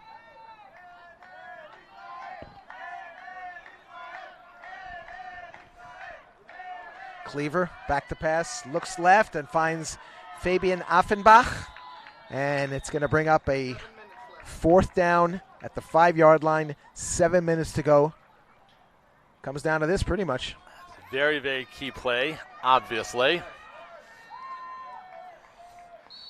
We haven't had too many games on this field that have come down to the wire. There have been a couple of blowouts, but fortunately we'll see how Germany comes out here. They're not going to be in a bunch. Many teams take a bunch approach here. They're spread. Ball at the Israel 7-yard line. Cleaver under center. Fades back, looks right, and sees I think they've got Fleming Klein. There is a flag. Was flag. it a touchdown? No, it's not. There is a flag. Klein went out of bounds just before the end zone, but let's see what this flag is about. And they rule it a touchdown against Israel. Wow. Touchdown for Germany, and let's see the play here. He rolls to his right. Fleming Klein gets it, and he scores. They're going for 2. Now here, this is very interesting. They're going for 2 rather than taking the small benefit of 2.5 yards and going for 1. And after all, this is to make it a 2-score game. Fleming Klein has looked so adept at going across the middle and getting that ball from Cleaver. It's been one of the real weapons for the German team today. Almost unstoppable. Cleaver back to pass, looking for Michael Bell, who falls into the end zone with the ball. Germany goes up again. 1 score. 30. It's 30. It's a 2-score game. It's 37-27. 36-27. That was a 2-point conversion. The scoreboard 37-27. Yep, 37-27. so Germany goes up by 10. 9-10. It really doesn't matter, W. What matters is that it's a 2-score game. Israel will have to get the ball back twice and score both times to have a chance to win this important and crucial game. Farkas back to pass and sees Donnie Eastman, who is now coming to the game on offense. Israel working quickly.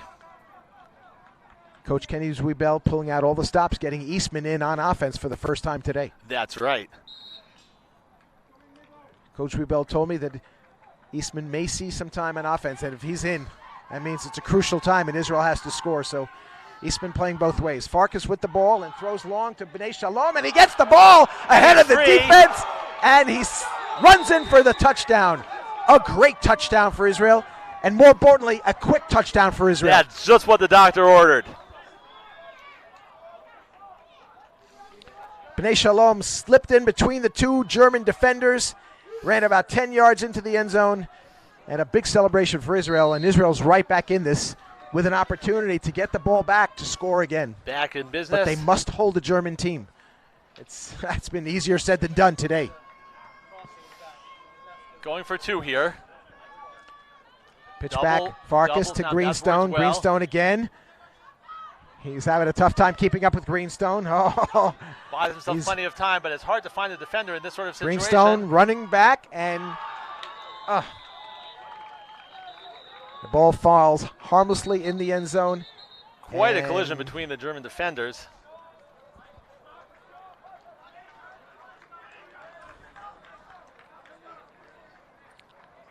I don't know if the German defender there knows where he is right now, Dove. That was a pretty hard collision. And he's getting medical attention in the German end zone. 3:20 left in the game. Israel needs the ball back. They need a stop right here.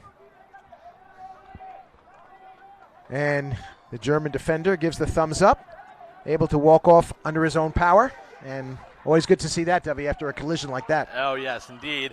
With a 4-point lead now, Israel does not have any sort of option of giving up a touchdown and then scoring and getting extra points. Yeah, this is a touchdown would put the game virtually out of reach. Even a long clock-killing drive would be a very big problem for Israel.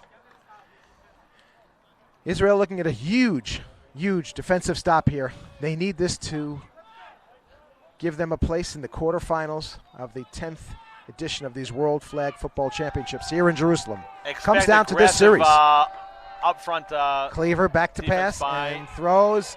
Ooh, overthrew just about every way, and a dangerous pass thrown by Cleaver. Looks like his receivers crossed him up a bit there. Yes, I don't think that was the plan. And a lot of Israeli defenders maybe wishing that they had been playing further back, actually, less aggressively on that play. But as a whole, I'd feel that Israeli team is doing the right thing by playing up, playing all their players relatively shallow defense, tight defense. Anyway, an important down wasted by Germany. They're on 2nd down. And Cleaver back to pass and finds Michael Bell for a short gain over the middle, and Israel has a timeout. Israel using their timeouts now, trying to prevent the clock from going any further. Probably a lot easier to stop the clock when they have the ball as opposed to when they don't have the ball. So Coach Zwiebel using one of his timeouts, 2:39 to go in the game. Well, if you like games with tension, this is for you. Come to the right place. Wow. We've got a 3rd and moderately long, 3rd and 13, I believe, for the middle. Team Israel, really the first 2 plays was playing very aggressively. I think that they still will on these next 2. I mean, on this next one, and then if they do force an incompletion, then the next one they'll be just defending the middle line. Michael Tover ready for us, and boy, could Israel use a big play by Michael Tover right now. Michael gets in pretty quickly. Michael Bell snapping the ball. And even with this all tall of quarterback, Cleaver. he does a bit to disrupt the middle of the field vision. Cleaver with the ball. Throws to his left and caught. Is it a catch? And no, the referee saying the ball hit the ground. And Germany faced now with a long 4th down. 4th down. Israel has a 2-minute warning to play with. And if they make a stop here, Dovey, wow, anything can happen. You see the defenders already starting to set up right by the middle line.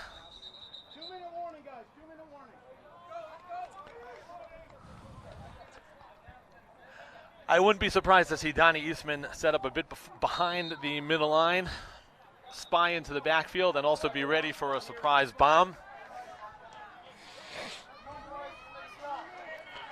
And a big crucial play right here. 4th down. Watch for Donnie to back up.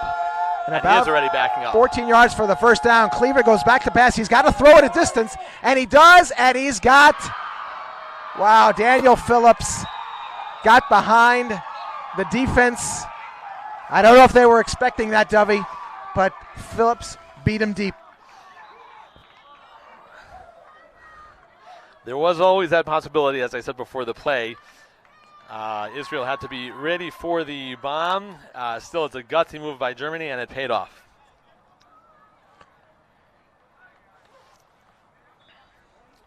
I'd love to see it on the replay if anyone hears me on in the control box. Here we yes, go. Thank you. We will get that replay. Well, we're not seeing what led to it. Unfortunately, we're only seeing the tail end of that play. We're seeing how great a throw and great a catch it was. Yeah, well, Favor anyway gets the ball and finds Achenbach. Achenbach scores the extra point, and Germany goes out to a commanding 2-score lead, 43-33. And this game may be just out of reach for Israel. Well, under 2 left. They shouldn't really have a chance. They've already burned one of their timeouts. I suppose it wouldn't hurt to throw a quick bomb right now. And a short pass of Rami Farkas. Stopped inbounds. To Moshe Shear. Audibles. Israel really in hurry-up mode now. They got to score, and they got to score quickly. Donnie's Farkas. going deep.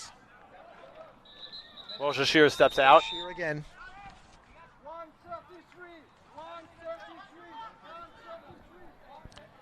Israel needs another 1.5 yards for a first down. Actually, 2 yards. Ball placed back a bit by referee Omer Sella, one of Israel's finest I referees. expect Israel to go deep here. Farkas gets the ball, looks downfield, looking B'nai Shalom's There's way. Donnie. And he throws it, and that's going to be out of bounds. Throw not at all catchable. Donnie had a nice move, very subtle, but he did get his man to bite a little bit. 1:28 to go in the game, and it's coming down to this play whether or not Israel will be able to continue this drive. 4th down and about 2 yards to go for the first down. They have to look to score quick, but first they have to get a first down, Dubby. The other thing is point differential does matter. Putting up another few points. Quick pass, and they got the first down to Nabil B'nai Shalom. He's out of bounds. He's out of. Should say it's Nabil, not Nabil.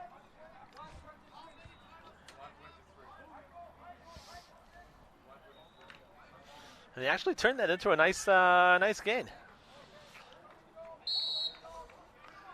Not just the first down, but a full 6 yards in. Israel with the ball inside German territory at the 19-yard line. Farkas gets the ball. Looks to his left, finding B'nai Shalom, who gets about a 10-yard gain and then steps out of bounds, stopping the clock. 1:20 to go. Israel has the ball at their 10-yard line. If they score, they got to find some way to get the ball back from the Germans, though. Israel did use one of their timeouts, and they have one left. Sorry, Danny, I was eavesdropping on Maybe can you share with us what between Coach Abel and Coach Zwiebel? Farkas drops back to pass, and There's a his sack. flag is pulled, and there's a sack. Coach Zwiebel using his last timeout, and things slowly slipping away for the Israel team right here. Well, they get backed up to their 19-yard line.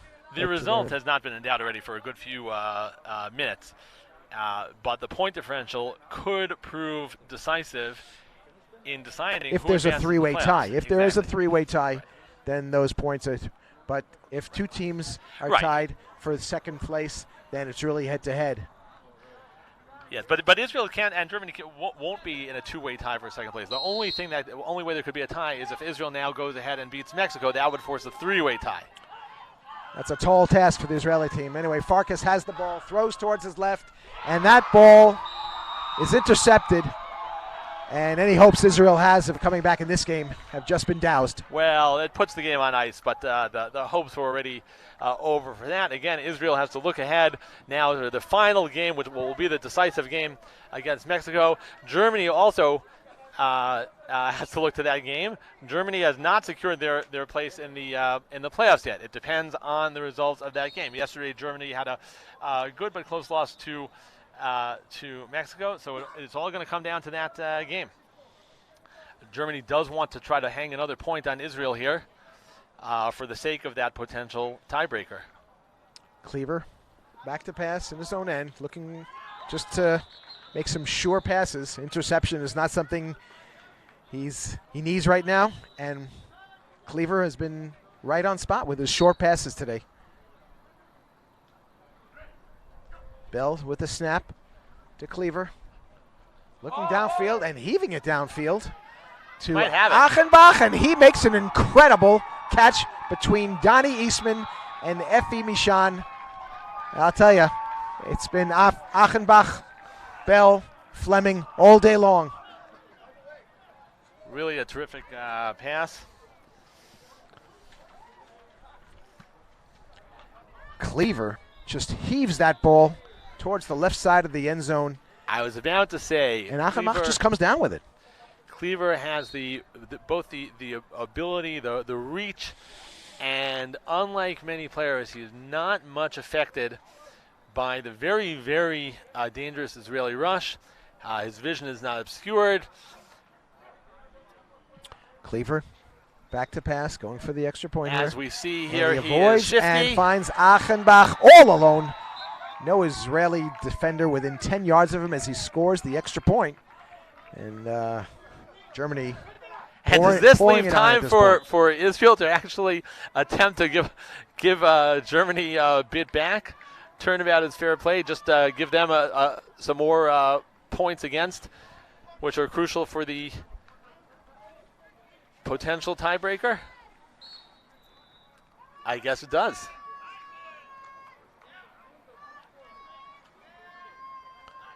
Farkas in his own end zone, throwing long. There's Adiel. And another great catch. Nabil B'nai Shalom. Out of bounds at the 2-3 yard line. Israel really has to be encouraged by the play of this B'nai Shalom. He looks to be like the future. This could be Israel the next flag football. The next 6, 8, 10 world championships. Yeah. As long as somebody's throwing it long, he's going to get under it. 10 years from 10 championships from now is 20 years from now. He'll still be significantly younger than you and me. Wow.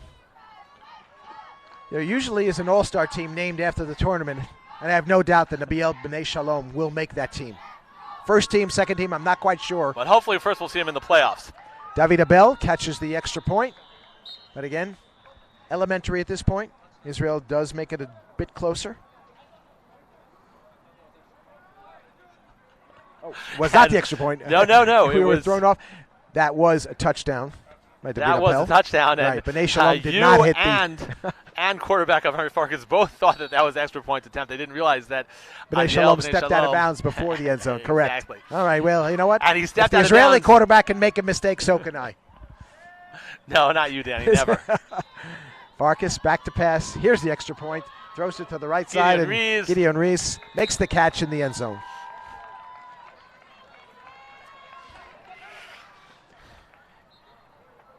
Israel still behind by 2 scores. Simply just and playing don't out tell the me rest of that the game Germany here. still has time for another. You think we can see another Cleaver to Offenbach bomb here? Let's see how much time there is. There are still 30 seconds.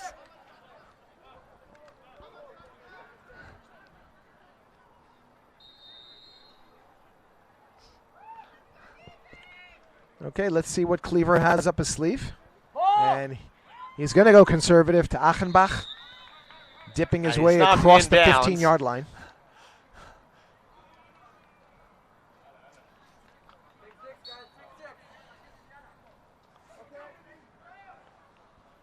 Cleaver, back to pass again, heaves the ball.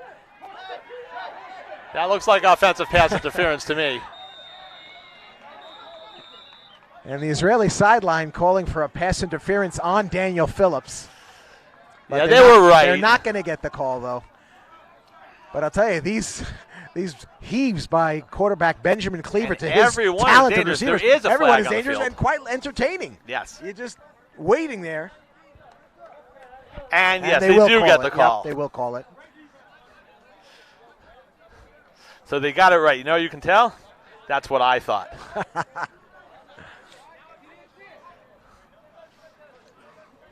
That's not going to faze the German quarterback too much, not at this point of the game. Are we even sure after all this scoring that it's more than a one-touchdown lead? Yes, I suppose it is.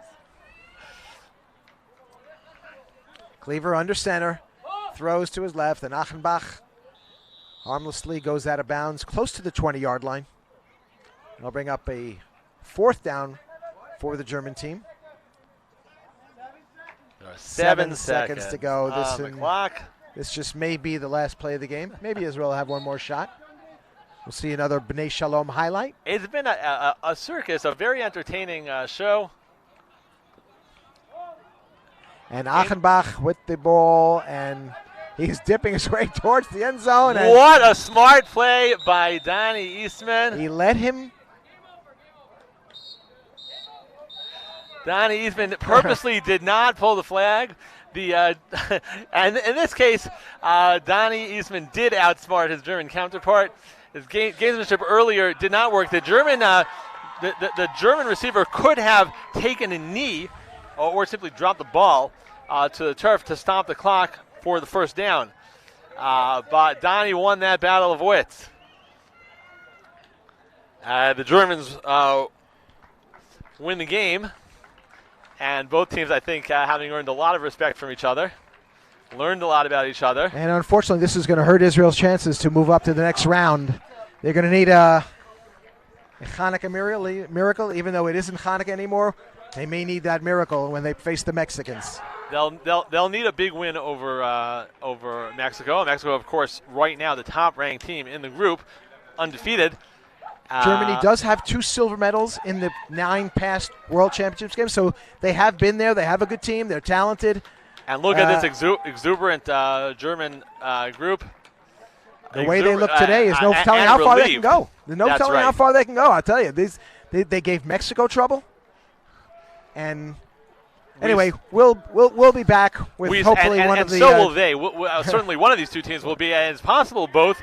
We've seen 2 teams that potentially could go very, very far, all the way to the end of this tournament, and we'll see which one of them or both survive and go into the playoffs.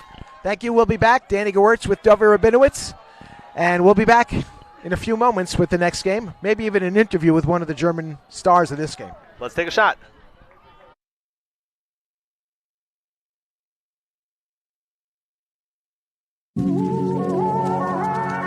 Jerusalem is modern, ancient, it's hectic, patient. Jerusalem is a beauty to behold. Its walls are old and domes are gold. Jerusalem is spicy, dynamic, it's iconic, panoramic.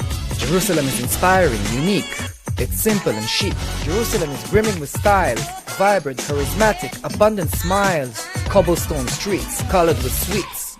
Eclectic orchestra of authentic beats. It's the shoot, the basta, the shawarma. It's all about good karma. It's people, gates and views, culture, art and muse. Jerusalem is tradition, innovation. It's about openness, recreation. It's a city, destination, a goal. Jerusalem is how it feels to be whole. It's the knowledge, the courage, the drive to create. It's the source, the spirit, the reflection of faith. Jerusalem is Israel. It's Mediterranean chill. Jerusalem is real.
Hi, Danig Wirtz here with the German national team quarterback, Benjamin Cleaver. Benjamin, great game, crucial for both Israel and Germany. How do you like your chances now?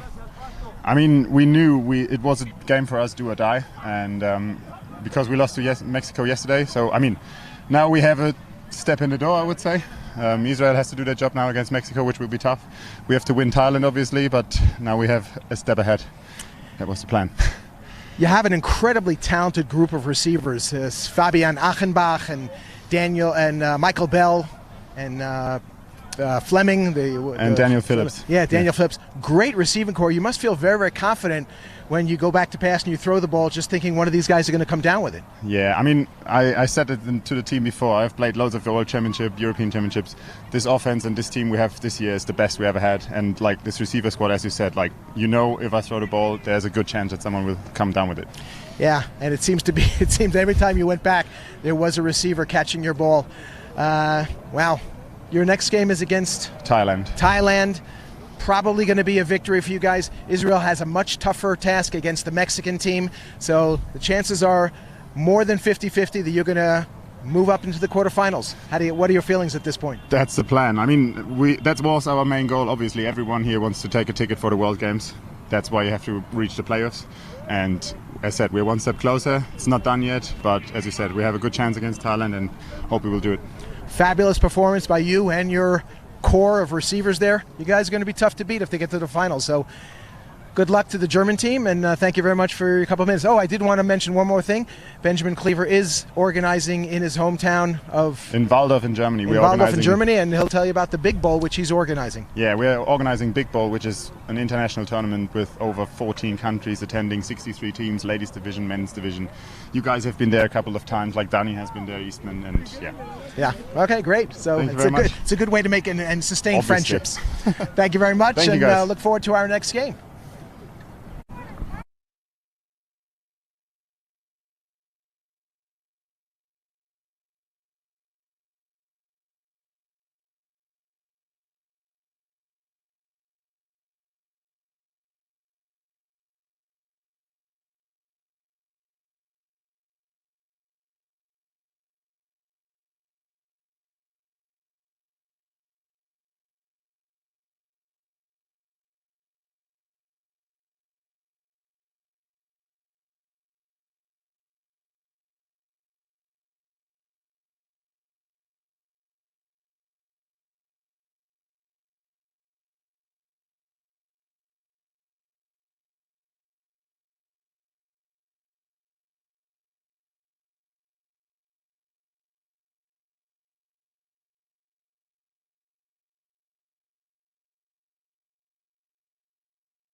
All right, welcome to the next game here at the 10th edition of the IFAF World Flag Football Championships in Overcast, Jerusalem. I will not be doing the game. Right now, Trey is getting some of the last-minute information.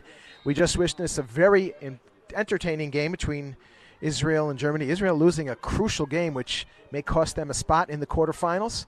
Germany looked tough today. Quarterback Benjamin Cleaver throwing to a number of his receivers and, making it very, very difficult for Israel to get into the quarterfinals. They're going to have to beat Mexico if they want to advance to the next round. Anyway, here is Dovey and Trey taking you for the next game, Denmark versus Italy. Thanks, Danny. We are getting ready for Italy versus Denmark. Very important game here on the men's side of the bracket. This is Field 1 here at Kraft Family Sports Complex.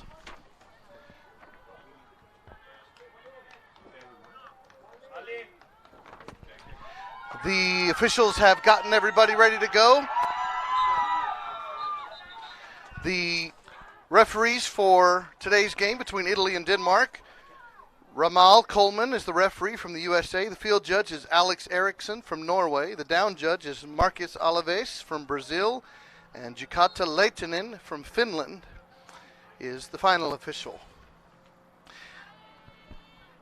20 minutes per half here in the tournament.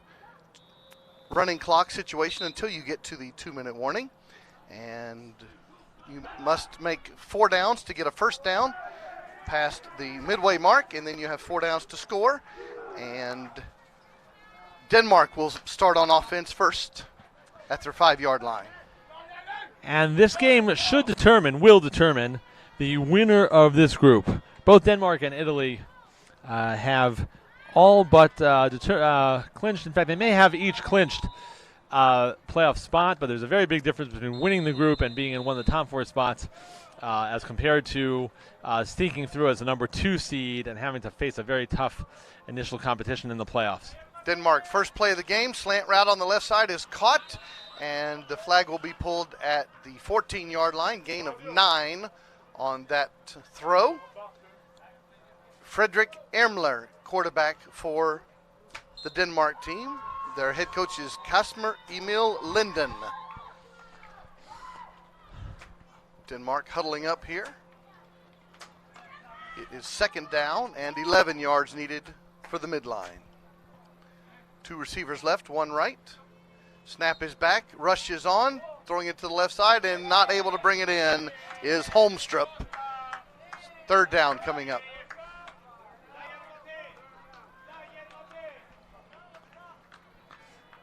And we're not surprised to see the Danish attack very methodical, not too many surprises. What is coming to be viewed as the classic European approach. 3rd down, 11 coming up. Ermler in the shotgun. Snap is back, rush is on. Throw it to the right side, coming back for the ball and making the catch. Good grab there, right beyond the line is Espersen with a good grab. And first down right at the midline. Referee ruling that he made the catch inches beyond, just beyond the cone. Referee perfectly positioned to see that. There was a lot of contact as they came down with the ball, eventually coming to a halt on the minus side of the field, but the ball placed on the plus side of the field. First down from the midline. Here comes the rush, and there's a pass across the middle. Drag route caught for a positive gain for Denmark. Catch made by Holmstrup, and he'll have the flag pulled at the 8-yard line. 2nd down and goal from there. Quarterback standing in the pocket until the very last moment when he released it, maybe a 1/10 of a second before the flag pull. 2nd down and goal from the 8-yard line for Denmark on the offense. 2 receivers left, rolling to his right, pump fake, throwing into the back corner of the end zone. It's going to be a nice grab. Touchdown, Denmark. First drive ending in points for the Danes. White jerseys over red shorts for the Danes, all blue for the Italians. And once again, that was a bang-bang play with rusher Matteo Galante getting in there nearly for the sack.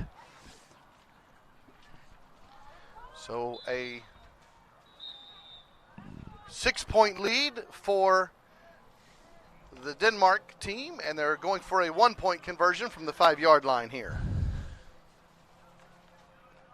2 receivers left, tight end to the right. Standing in the pocket, throwing it across the middle of the field, going up for the grab and coming down with the ball. Nice job catching it in traffic.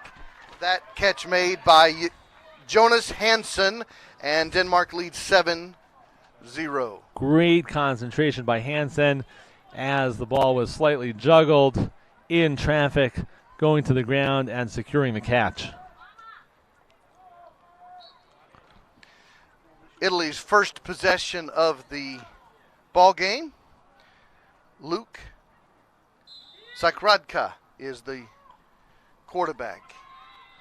He has time, throws it quickly to the right side. It's caught. The flag is not pulled, and then there's a spin move, and the flag is finally pulled at the 19-yard line. Nice gain on the first play, and Italy has second down. 15 and a half minutes left in the first half. 20-minute running clock until you get to the 2-minute warning. Second down and 6 coming up. Throwing it deep down the right sideline into traffic. A jump ball, incomplete pass. Good defense for Denmark. Pass intended for Sant'Agostino. And really a very nice deflection by Emler there at the last moment. Timed it perfectly, got a little bit of a leap, and batted it away. Third down, 6 coming up. Italy's first drive. It's not often that the biggest guy on the field is your quarterback, but that's the case for the Italians. Snap is back, looking quickly to the right, short gain, and avoiding the pull and getting into positive territory. Nice moves there. Good run for the Italian team. Corrado on the reception and a first down. Spotted at the 20-yard line. New set of downs for the Italians, down by 7 points. And Zaradka, known for his playbook study during the game. 2 receivers right, 1 left, throwing it to the right into traffic, and it's going to be an easy touchdown catch for Di Tassini. And on kids, the catch. that just shows studying pays off. 6 points on the board for the Italians. This is Trey Graham and Dovi Rabinowitz on the call, and what Dovi's referring to is the quarterback has basically a folder, a notebook of I think he's plays. got an index there and color-coded tabs. Reminds me of studying for the bar exam, actually. And he carries it with him in his back pocket during the game. Here's a 1-point conversion opportunity for the Italians.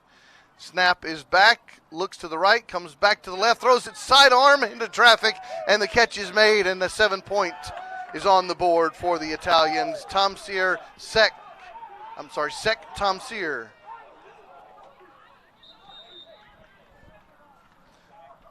7-7 is our score. Soonest in the rusher from Denmark froze up. I wouldn't say froze up, but froze for a second in front of the quarterback before trying to obstruct the pass before pulling the flag, and that gave Denmark that extra instant they needed to make the play. Denmark's football at their own 5-yard line. First down coming out. Throwing it to the left side. It is a catch to the 10-yard line, and the flag is pulled there. Catch made by Holmstrup, and Denmark will huddle up.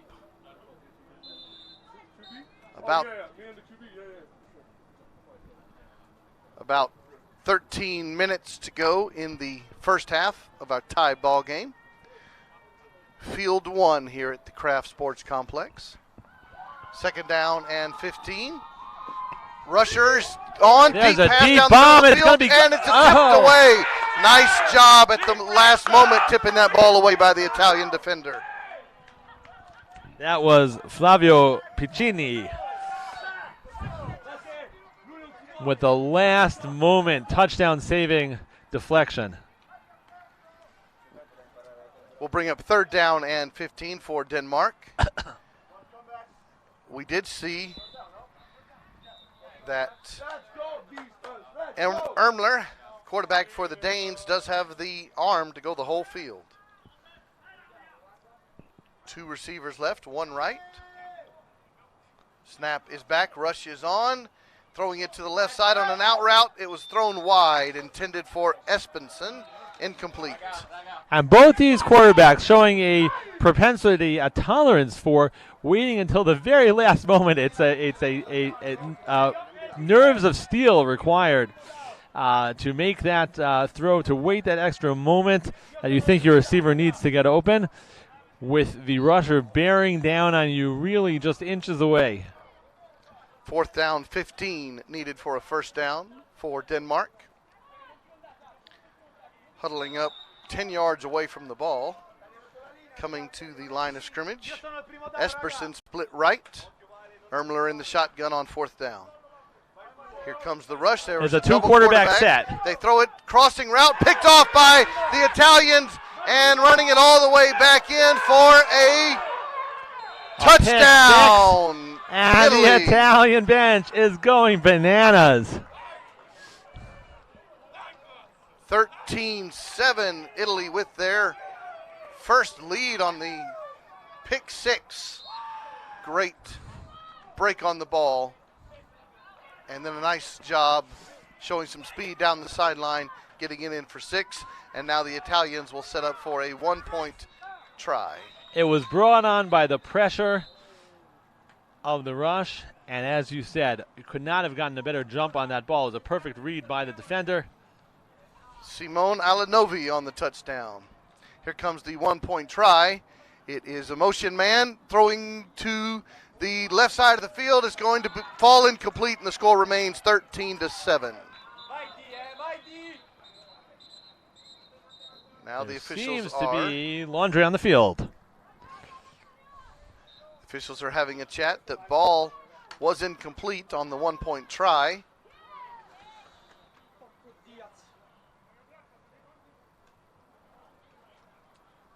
And now our official, Mr. Coleman.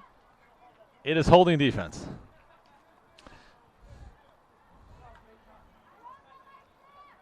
It is a penalty against the defense, which will allow the Italian offense to take half the distance to the goal. They will retry a 1-point attempt from the 2.5-yard line. So our score is 13-7, pending this 1-point try. As quarterback Zaradka leads the class in its exercises there with his notebook.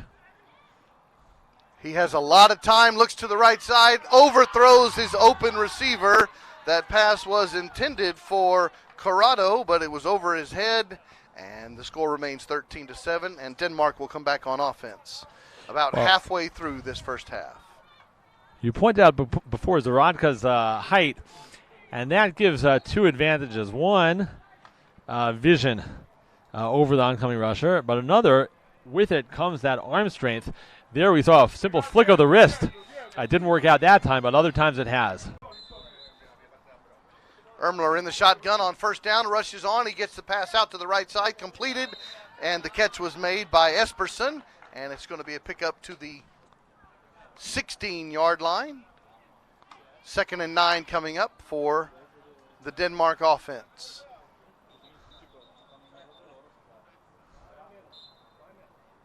Time, sir. 8 minutes remaining, first half, clock rolling. Denmark trails 13-7. Here's their 2nd down play. Rush is on, throwing it across the middle of the field. It's going to be caught, and the flag is pulled just before the sticks. And that catch made by Holmstrup. It's going to be 3rd and 1. Approximately 7.5 minutes now. Now expect Denmark to go at least moderately long, if not very long, on this play.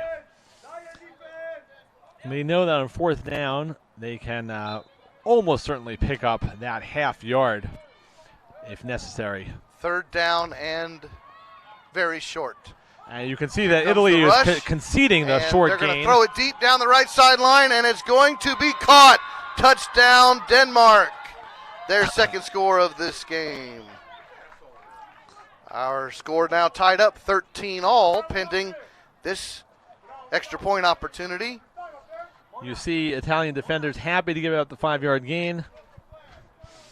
Denmark not interested, going for the end zone. Touchdown by the Danes. Ties it up, and now they huddle up before their 1-point try from the 5-yard line. 2 receivers left. One right is Esperson. This is to break the tie. Rush is on. There's pressure. The flag is pulled. The ball gets away. The receiver goes up for the grab. That was an unbelievable catch in the corner. The rusher thought he pulled the flag before the ball was released, but the referee does not agree. The ball is clear. It's thrown, and a nice grab. And really Rasmus an incredible Brandt. effort to make the catch and stay in bounds. Yes, the feet come down right there in the corner. Rasmus Brandt on the score breaks the tie, making it 14-13 Denmark. Italy's back on offense. And there's your quarterback, Zadrika, with his notebook. Never seen that before, Dovey. He's got a highlighter back there also. 2 receivers left. He's throwing it deep down the middle of the field into traffic. It's going Look to be at a good catch. Effortless connection. Touchdown, Italy. With his veteran, Bua. We've seen them do it in Jerusalem before. In the European Championship here in Jerusalem, Israel, 2.5 years ago. That connection, nearly unstoppable. And the length of the field is nothing for them. Jordan Buha, 45-yard touchdown reception. It's 19-14, and Italy's now going for a 1-point conversion. Snap is back, looking across the middle of the field, throwing it left over the head of the receiver. Incomplete pass. The score remains 19-14 with approximately 6 minutes to go in the half. Both teams with quick strike touchdowns there. Let's see what Denmark dials up. Denmark back on offense. 5 minutes remaining in the half. Ermler brings his team to the line of scrimmage. Split receivers, 2 to the right, 1 to the left. There's the rush coming on. Quick slant route caught, and the flag is pulled. The catch was made by Jacob Esperson. Ball will be spotted at the 13-yard line.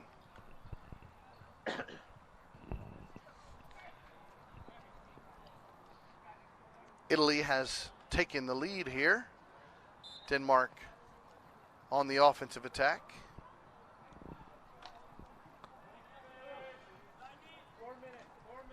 4 minutes remaining in the first half. Snap is back on second down. The rush is coming. Deep down the middle of the field, has an open receiver over the head of Holmstrup. He had a step but couldn't bring it in. Had a step, would have had to be perfectly placed, of course. They've done it before, but not this time. Coverage there by Flavio Pacini of the Italian defense. Ball spotted back at the 13-yard line. 3rd and 12 coming up.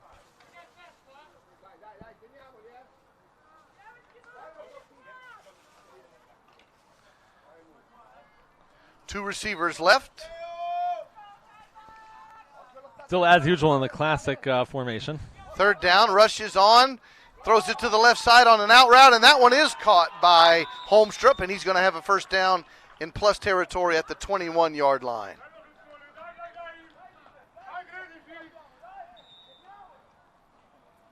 Both teams still have their allotted 2 timeouts remaining.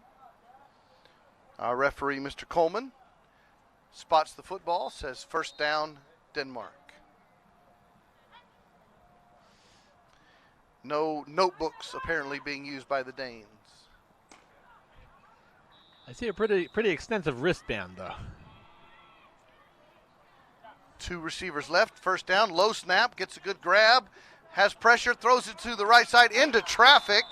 That pass was intended for Esperson, and it was almost picked off by Della Vicia. And the truth is, Esperson really broke up an interception there. He turned into a defender to stop the pick, and we have a penalty. We'll see.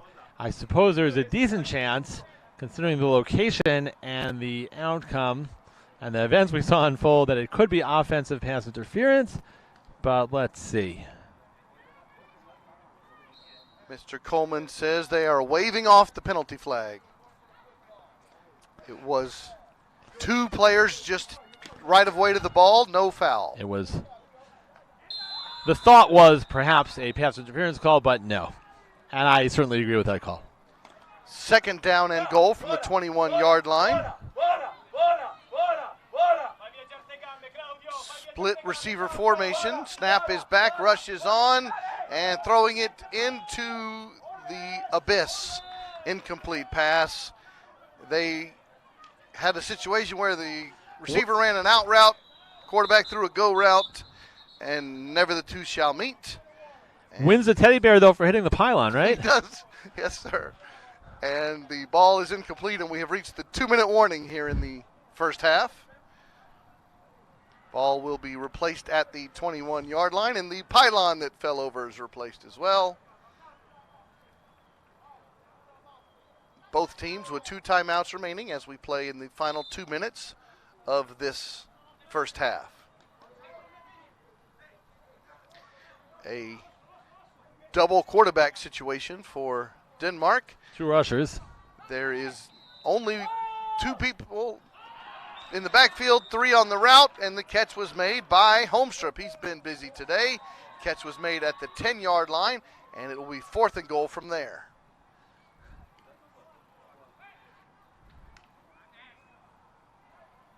And in that case, the 2 quarterbacks seemed to be ineffective, but actually were effective in creating more space for the 3 receivers who were downfield. They only had to face 3 defenders rather than 4. Minute and a half remaining in the first half. Denmark breaks the huddle. Here comes a 4th and goal from the 10-yard line.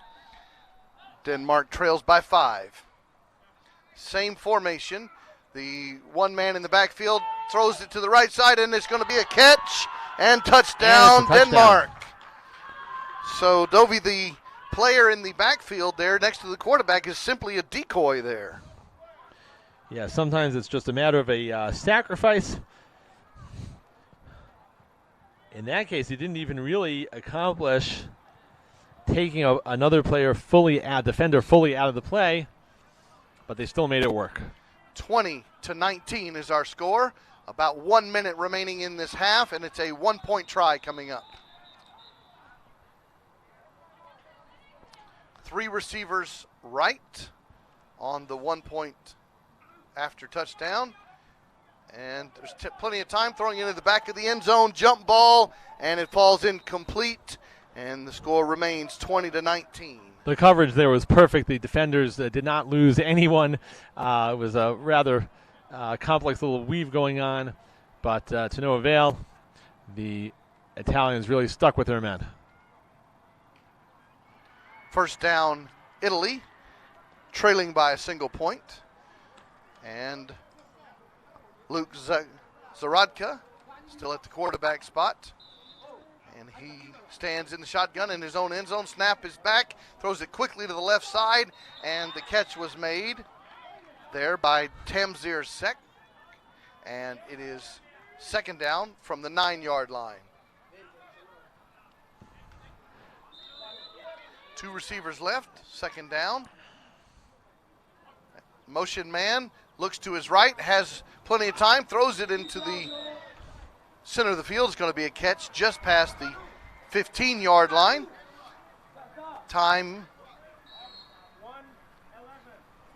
1 minute and 10 seconds to go in the half.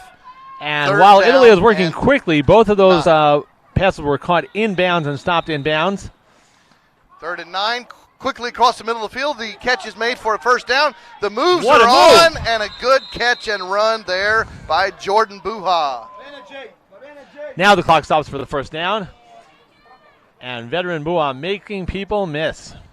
Italy, approximately 1 minute to go, has 2 timeouts remaining, and they have a first and goal from the 8-yard line, trailing by a single point.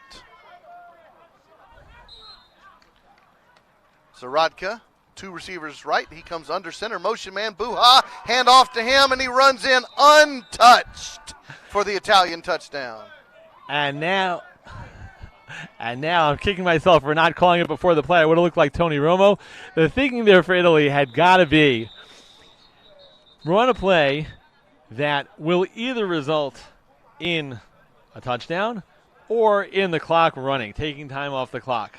Win-win situation, and that's the obvious choice was a handoff or a tiny little pitch to Buha.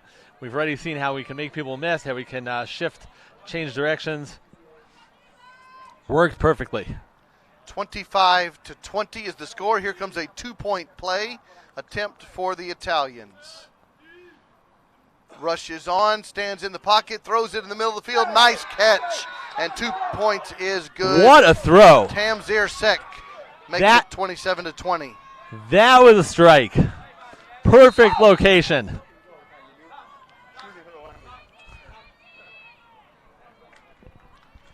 Denmark will take over. They have 2 timeouts remaining as well. Zaradka coming with the high stinky cheese on that one.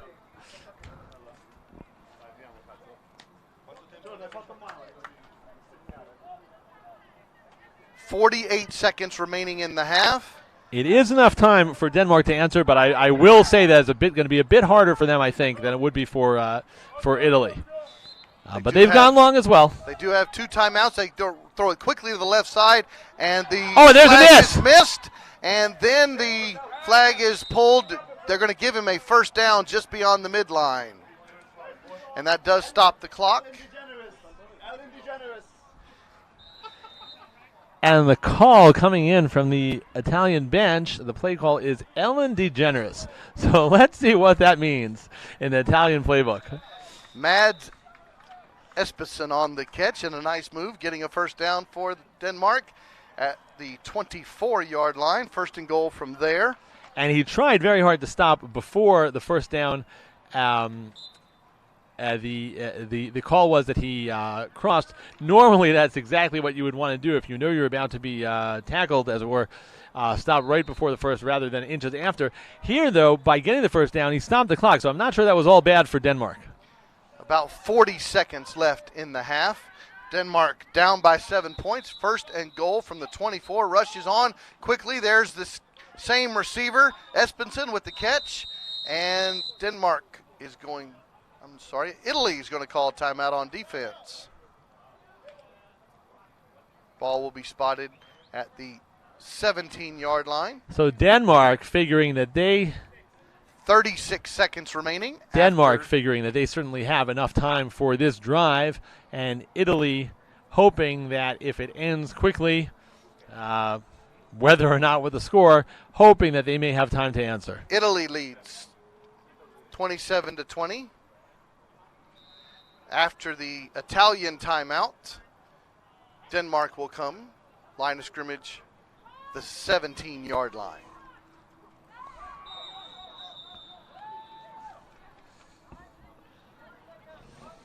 Second down and goal. Split receiver formation. Quickly to the slant route. It is caught by Espersen, Jacob. And the Italians use their second and final timeout. It'll be third and goal from the 10-yard line. And while all this maneuvering and gamesmanship is going on around the clock, obviously the primary concern here for Denmark is scoring, and for Italy is preventing it. Shouldn't lose sight of that. Clock stopped on the Italian timeout. Denmark in the huddle. Third and goal from the 10-yard line. We appreciate you spending part of your day with us here. What do you mean part? Not you, Dovey, the people who are watching. Yeah, they're not going to be here just for part of the day. The whole day. All right. 3rd and goal. Rush. They got to jump. Not going to happen. They're going to drop back. Plenty of time to throw the football, and they throw it in to the left side. The ball is incomplete. Knocked away. Good job by the defender for the Danes to knock it out. 4th and goal. That worked out very well for Italy. The clock stopping, the yardage not gained. What looked like a problematic situation for them turned out fine. 24 seconds remaining. 4th and goal from the 10 for Denmark.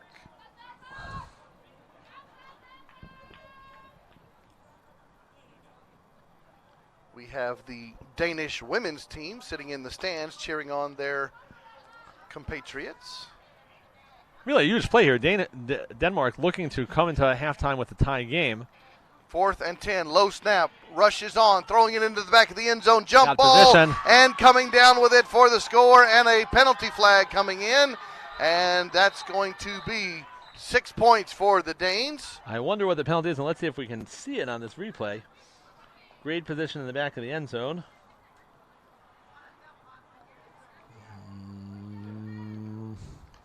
27-26 is our score. Awaiting word from the officials. Touchdown is good, the officials say. Then we have a penalty flag called against the Italian defense. They'll put the ball at the 5-yard line, half the distance after the penalty. This is a 2-point try coming up from the 5-yard line. Denmark down by 1 is going for a 2-point attempt. And after playing catch-up most of this half, they could actually enter the locker room with a lead. And they have the one decoy in the backfield again. They throw it into the back corner. Couldn't bring it in. Incomplete pass. Score remains Italy 27, Denmark 26.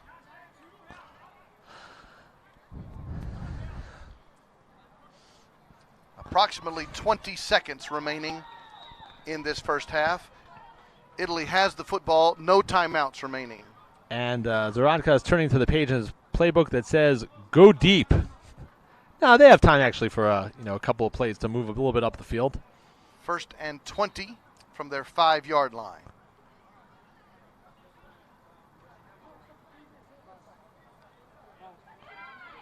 "16 seconds to be exact.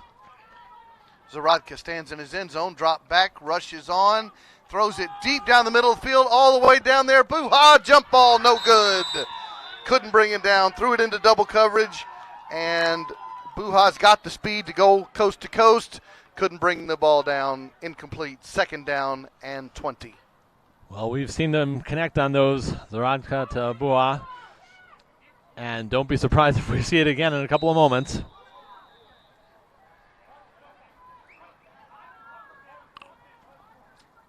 Italy with 12 seconds to go. No timeouts remaining. Defenders already starting to backpedal. There's the snap. Rushes on. Throwing it across the middle of the field. The catch is made. The first down is made. And he crashes it into the broadcast tent. And the first down stops the clock. Calling it a first down. That was very, very close. 5 seconds remaining in the half. One play, you presume. Italy with no timeouts. A 1st and goal from the 24-yard line. 5 seconds on the clock. Italy with the 1-point lead. Trying to add to that before the halftime break. Trips left. Snap is back. The rush is on. Throw it to the receiver. And that catch is made by Alonovi. And he does get out of bounds with 1 second left. They get one more play. That was a crossing pattern underneath. I wasn't sure what they had in mind, but they had exactly that in mind to gain 5 yards. 1 second left. 2nd and goal from the 18-yard line. Zaratka breaks the huddle. Consults his notebook. Friends, we are gathered here. Oh, no, that's not what he was reading. Motion man makes it, trips right. 1 second left in the half. Rush is on. There they back it off, and another rusher comes. They throw it late in the middle of the field. Incomplete pass. It was intended again for Alinovi, who just made the previous catch. But we have reached the halftime break. Good adjustment on that play by the Danish defense. It is Italy 27, Denmark 26. This is Trey Graham and Dovi Rabinowitz. We're going to take a quick break to hear this special message, and we'll come back for the second half. Jerusalem is modern, ancient, it's hectic, patient. Jerusalem is a beauty to behold. Its walls are old and domes are gold. Jerusalem is spicy, dynamic, it's iconic, panoramic. Jerusalem is inspiring, unique, it's simple and chic. Jerusalem is brimming with styles, vibrant, charismatic, abundant smiles. Cobblestone streets, colored with sweets. Eclectic orchestra of authentic beats. It's the shoot, the basta, the shawarma. It's all about good karma. It's people, gates and views, culture, art and muse. Jerusalem is tradition, innovation. It's about openness, recreation. It's a city, destination, a goal.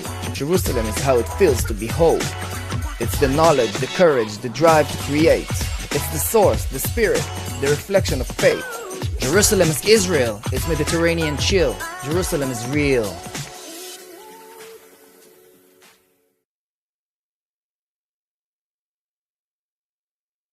This is the game between Italy and Denmark. The second half is about to begin here on Field 1. We do want to thank our wonderful sponsors who've brought us this broadcast as well as this entire tournament. The Kraft family, the Wilf family, the Kleinman family, the Swiecka family, the Israeli Government Sports Authority, the City of Jerusalem, the Israel Development Authority, and the Ayelet Non-Olympic Sports Federation. So thank you for joining us today. Thank you for our sponsors. Italy leads by a single point as we're ready to start the second half. And at stake here again is the top seed advancing from this group to the quarterfinals. Mr. Coleman, the referee, having a chat with the Italian team, explaining some rules administration. We encourage you to visit the website of this tournament. You can stay updated with all of the information about the standings and the records. flagworld21.com, flagworld21.com. The loser in today's in this game will also advance to the playoffs, but they'll have a much more difficult road in the playoffs as a second seed coming into that bracket. So it's a very tightly, hard-fought game. And the score reflects it. 1 point lead at halftime. Italy 27, Denmark 26. Italy will take over on the possession here to begin the second half. First down and 20 at their own 5-yard line. The big fella Zaradka at the quarterback spot. Who seems to have replaced his notebook with an iPad. Oh, no. My imagination. Rusher is coming for Denmark. Quickly to the right flats. The catch is made for a gain of 10 yards. The flag is pulled. Catch made by Claudio Corrado. And they'll spot it at the 11-yard line. Brings up 2nd and 14. Just underway in the second half.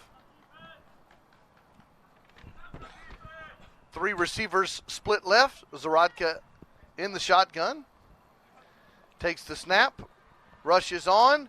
Throw it into the middle of the field. It's going to be caught on the crossing route by Tamzir Sek. And they'll spot the ball at the 15, bringing up a 3rd down and 10. Seemed to be not the speediest rush on that play. No, it's more of a distractionary tactic, it appears. 3rd and 10. Rusher signals. Buha in motion. Sets up on the right side. I would say. Now the rush is on, and the throw's in the middle of the field, and the catch is made in traffic, and there's going to be a contact foul. The flag has not been pulled. The Italians want to say that the flag still hasn't been pulled. You shouldn't stop the play. The officials do stop the play. Santo Gastina has scored a touchdown. Well, the touchdown won't count, but the question is, it was an inadvertent whistle, and what are the penalties? Yes, sir, but Santo Gastina has 2 flags on his belt. Yes. However, there are other flags significantly belonging to the referees on the field, as well as whistles. Explaining what the Italians' argument is. You stopped our play before our man was taken down. I have a lot of sympathy for that. It is an inverted whistle.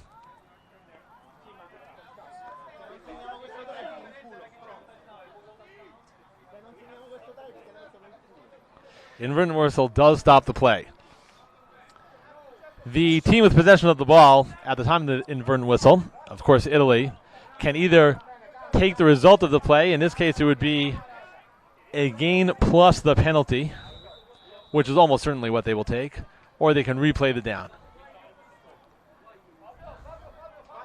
So the officials are explaining to the Italians, who are obviously disappointed that those points don't score, explaining to the Italians that inadvertent whistle stops the play. They do get a 7-yard advantage, and so it is going to be 1st and goal from the 13-yard line, and the score remains 27-26. There's a fade. Zaradka throws it into the back of the end zone. Not caught. Knocked down, incomplete, and another penalty flag comes in.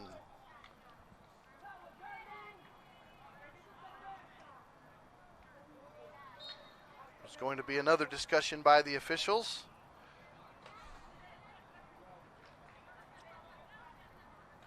Ball was spotted at the 13. And the pass interference on the defense. So that's half the distance and significantly an automatic first down. So they will spot the football at the 6-yard line. 1st and goal. Italy up by a single point, trying to add to their advantage. Snap is back. Fake the handoff, throw it into the middle of the field, incomplete pass. And that was the first down play. So Zaradka will bring his team back to the line of scrimmage for a 2nd down opportunity. Pass was intended for DiTenisi. Notice that in some of these goal line plays, Zaradka, rather than taking his typical deep drop, he's directly under center, giving him the option of a quick shovel pass, a little dump off right into the end zone. Trips right bunch, Zaradka under center. And just like Dovey said, a little quick shovel pass. They missed the flag, and the touchdown is made. Nice move there by Claudio Corrado. Little shovel pass from Zaradka, and that makes it 33-26. And the truth is, the play call didn't really work as designed, but the receiver managed to evade the 2 attempts to pull his flag. I would say they were much closer to him than the Italians had hoped. Italy is going for a 2-point try from the 10-yard line. They're trying to make it a 2-score game. They do lead by 7. 2 receivers left, a 2-point try coming from the 10-yard line. Zaradka takes the snap, the rush is on, and throw it into the back of the end zone. It's going to be a diving grab, and it is no good, but a penalty flag comes in. The score remains a 7-point advantage. Now we'll see what the officials tell us about the penalty Seemed to me flag. pretty clear non-incidental contact after the ball had arrived, but that is not allowed. Our referee, Mr. Coleman, says illegal contact on the defense, half the distance to the goal. They will retry a 2-point play. So now from 5 yards out, trying to make it a 2-score game. Zaradka, consulting the notebook, has trips left. Motion man, and he's going to throw the football, has time, stands in the pocket, throws it to the right corner of the end zone, and the catch is made with a foot in bounds. 2 points is good, 35-26, and as Dovey explained, 9-point advantage does make it 2-score deficit for Denmark. And the Danes will take over on offense from their own 5-yard line.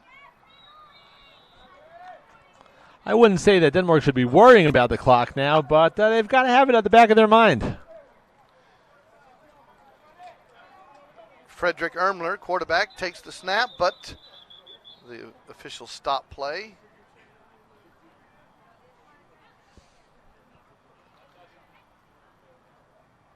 I believe the officials were not quite ready to start the play, so they'll reset.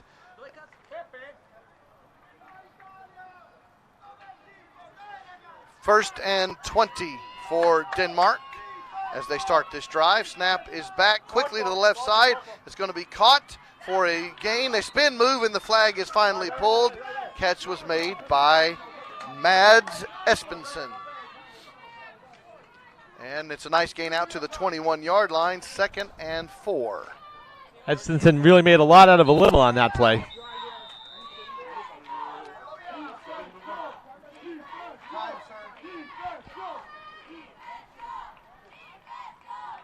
Second down and 4. Rusher is on, throwing it deep down the middle of the field into the end zone for an open receiver. And it's tipped away at the last moment by the Italian defender. Incomplete pass. Did he get a finger on it?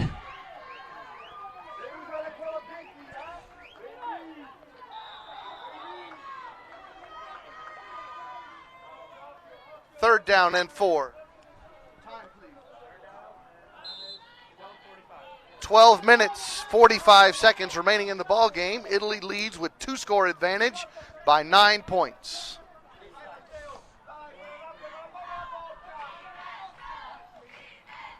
Third down, 4 for Denmark. Rusher is coming, throwing it to the left side, is caught for a first down, a spin move, and the flag is finally pulled at the 18-yard line. It'll be 1st and goal from there as we hit the 12-minute mark. Holmstrup with a nice move there to get fully 6 yards into enemy territory. They do spot it at the 19, 1st and goal from that spot. Denmark in the huddle. Very loud Italian delegation in the stands, chanting defense. 2 receivers right, 1 left. Ermler in the shotgun, has a rusher. He's going to throw it in the middle of the field for a crossing route. It's going to be caught, and it's a dive into the end zone, and it is a touchdown. We're waiting for the signal to be called. We have a touchdown. Mr. Coleman confirms, so that makes it 35-32. And Denmark is going to choose to go for a 1-point play here. Denmark got a nice drive put together there, keeping this matchup close. Here comes the 1-point attempt.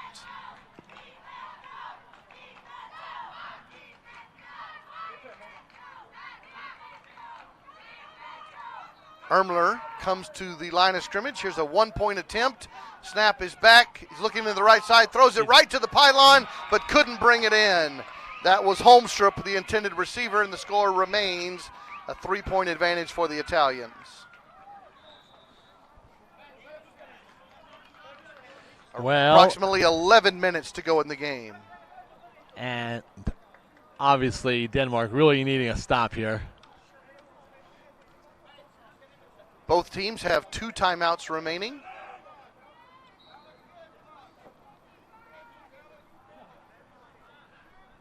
$10:20 remaining in the game. 2 receivers left. Zarodka throws it to the right for a short gain, and the flag is pulled after the catch was made by Sant'Agostino. 10 minutes to go in the game. Ball spotted at the 14, 2nd and 11. Snap is back, the rush is on. Directing traffic, Zarodka throws it deep, got a wide open receiver, and the catch is made, and he is going to go down at the 1-yard line. Not touched, but he does hit the ground. He's down at the 1. Good catch there by Simone Boni.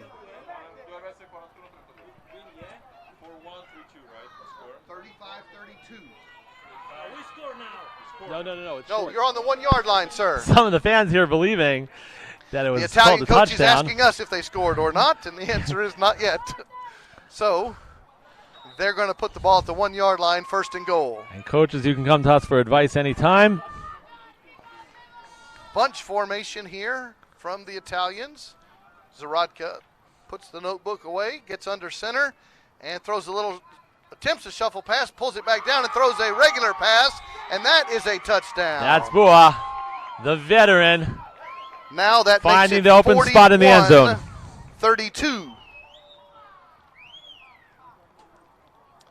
And the Italians will choose to go for a 1 or a 2-point play.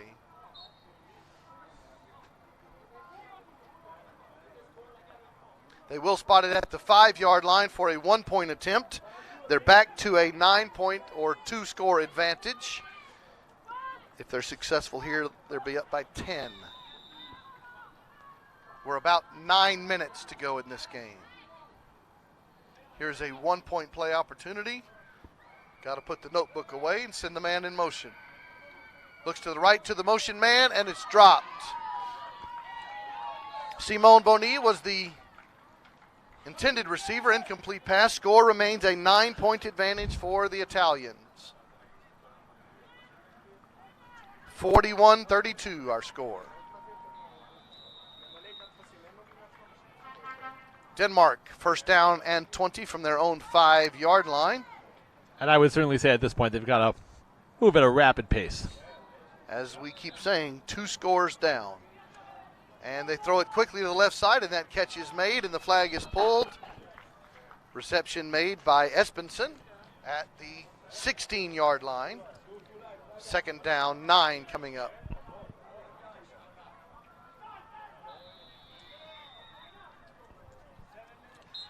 Seven minutes remaining in the ball game.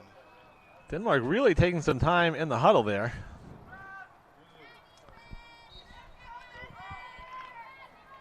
Second down, 9. 2 receivers right, 1 left. Ermler in the shotgun. Snap is back. The rusher is on. Throwing it deep down the right sideline, and there's some contact over there, and here comes the penalty flag. Ball was over the head of the intended receiver, but we do have a penalty flag. Italian players clamoring that the ball was uncatchable. Problem with that theory of the case is that the reason it was uncatchable is because there was so much contact before the ball even arrived in the vicinity. Seems the only question is, it is illegal contact on the Italian defense. And that will give an automatic 1st down to the Danes, and they will continue the drive. all right, and that sets, just inside, right? Of course, just inside the plus side of the field. 1st and goal from the 24 for the Danes.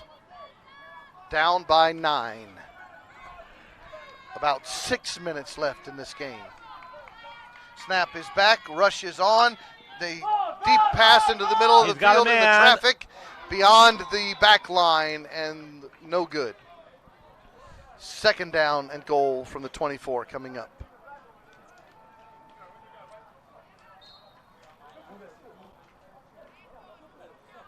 Denmark in the huddle. 6.5 minutes to go in the ball game. Second down and goal from the 24. Rusher coming, getting the ball off to the left side on the crossing route. It's going to be intercepted by the Italians. And Dovi, that might be trouble for Denmark. Italy's got 9-point advantage and the ball.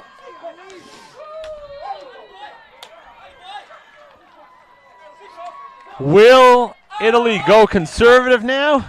It's a little bit hard to imagine. Just over 6 minutes remaining. Can you run out that much time?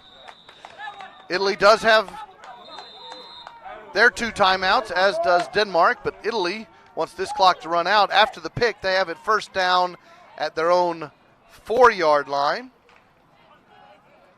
Rusher coming in quickly, thrown to the right flats. Buha with the catch. And the clock's going to hit the 6-minute mark. Second down and 15 yards from the 10-yard line. Italy, of course, in the huddle.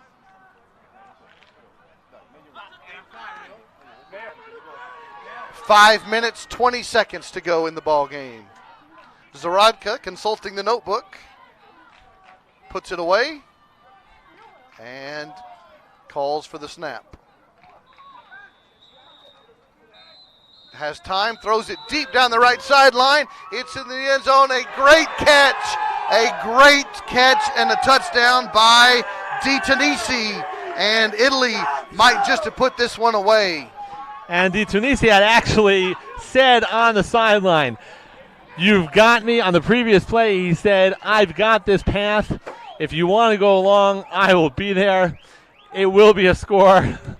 And he carried through on his words, really to ice this game. 47-32. And the Italians are going for a 1-point try. Nice throw from Zaradka. Good catch and run by Di Tunisi. 6 more points for the Italians. And it's such a beautiful feeling when you see an opening, you know it's going to work, you call it, and it develops just as you envisioned it. Worked perfectly. 1-point try coming up. And Zaradka has lots of time, throws it into the back of the end zone, and the catch is made. And there's 1 more point for the Italians. Claudio Corrado with the catch.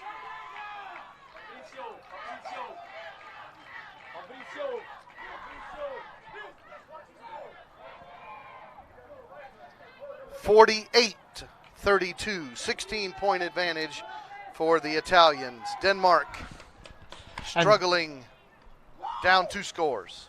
For those having a sense of deja vu, this is indeed a rematch of the European Championship gold medal game 2.5 years ago here in Jerusalem, Israel. And it looks like quickly the to same the right sort flats, of result. it's dropped. Esperson, the intended receiver. Second down, 20 from the 5-yard line.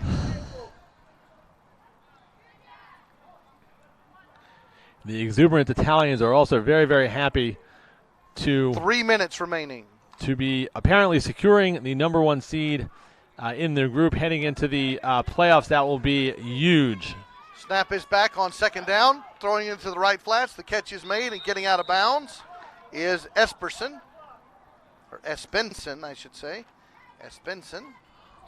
And the ball spotted at the 15-yard line, 3rd and 10, under 3 minutes to go. New personnel comes in for Italy. 2.5 minutes. For Denmark. Ermler in the shotgun. Has a rusher coming quickly to the left side. It's caught just beyond the first down line. And nice job by Christian Rasmussen to extend the ball and get the first down and get a new set of downs for the Denmark team. Italy leading by 2 touchdowns and 2 two-point plays as we reach the 2-minute warning. So, Dovey, I gave you all those quotes last night. You ready for the next one? Go for it. Hit me.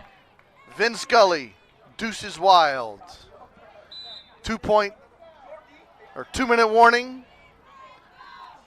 Here, 2 touchdowns and 2 two-point plays behind. There's the sack. That pass was intended for Holmstrup, but the flag was pulled on the sack. And the clock runs. That's more significant than the than the loss of yardage, although it is a full 7 yards back.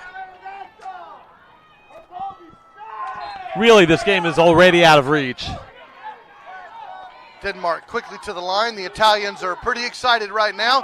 Denmark throwing it on the out route, incomplete pass.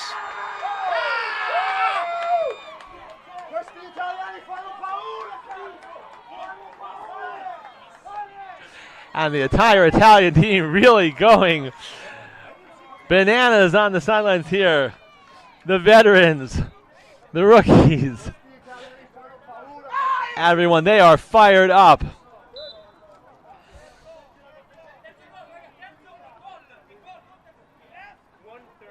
1 minute, 30 seconds to go. Denmark with a third down play. Rusher is coming for the Italians on third down. They're going to throw it deep down the sideline. Incomplete pass over the head of the receiver. Fourth down coming up. Every Italian player now really feeding off of this enthusiasm.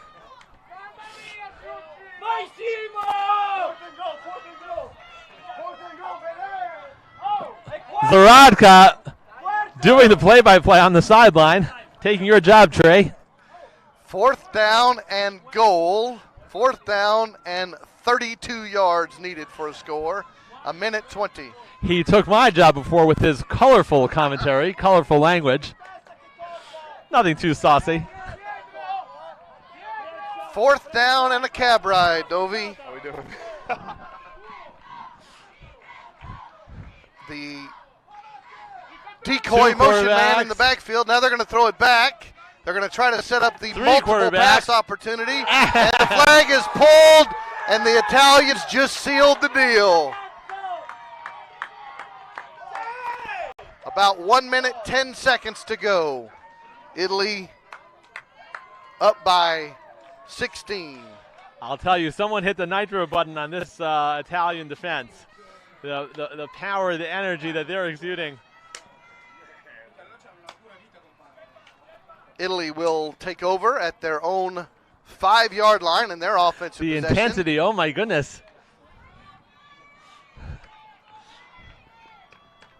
We've got Galante on the sideline staring lasers through his teammates. Zaradka under center, hands the ball off to Buha going left, makes a man miss, and the flag comes in. Penalty flag as he is downed at the 17-yard line. Approximately 1 minute remaining as the officials are discussing the penalty flag. Well, I don't know who Italy's final remaining opponent is, but I'm worried for them. We have the officials saying a 5-yard penalty and loss of down called against the Italians, which is rather immaterial at the moment. They'll respot the ball at the 9-yard line. Second down for the Italians. 17 yards needed for the first down. Zaradka puts the notebook away, gets under center, motion man, fake it to Buha, runs the little toss play, and we're going to have as Zaradka just has to shrug and grin. As an interception by the Danes on the tip ball. Denmark will take over. First and goal from the Italian 11-yard line. Down by those 2 touchdowns and 2 two-point conversions. 1 minute, 4 seconds remaining. I think the defense just has is happy to have an opportunity to be back on the field and keep playing. First and goal, Denmark from the 11. Snap is back. Rush is on, throwing it into the end zone, going up for a grab, coming down, and they say he did not get a foot in bounds. Out of bounds. That was a very nice play. He came up with the football, but not in bounds. Second and goal from the 11.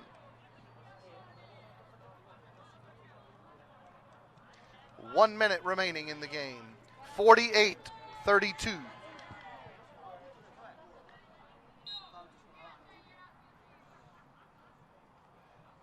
Stop clocks on the incomplete pass. Denmark breaks the huddle. Ermler with the snap, rushes on, throws it into the end zone again to a wide open receiver, but he can't come down with the ball. It will be third and goal.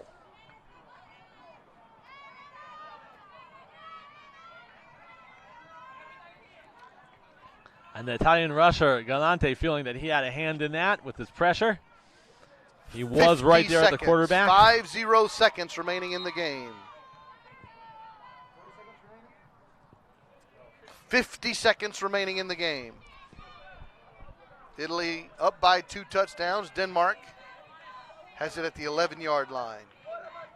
Snap is back, rush is on, throwing it into the end zone. It's going to be a catch, and he is going to be touchdown Denmark. Cuts it to a 10-point game, 48-38. It'll go for 2, of course. Yes. Ball spotted at the 10-yard line. 2-point try coming up for Denmark. 45 seconds to go in the game. Denmark does have both timeouts left. With a minute remaining. Here comes the 2-point try from the Danes from the 10-yard line. Snap is wide. He pulls it down, throws it into the end zone, incomplete. And that ices it. Retains a 2-score advantage for the Italians with those 45 seconds left. And as you just said, that's going to... Any thoughts I was beginning to entertain, and I was beginning to entertain, that Denmark was not quite out of this game, I think here come to an end. Italy takes over with a 10-point lead and 42 seconds to go. 48-38. Here's the handoff. And there it is to Buha going left. His flag is pulled, and we have a timeout called by the Danes.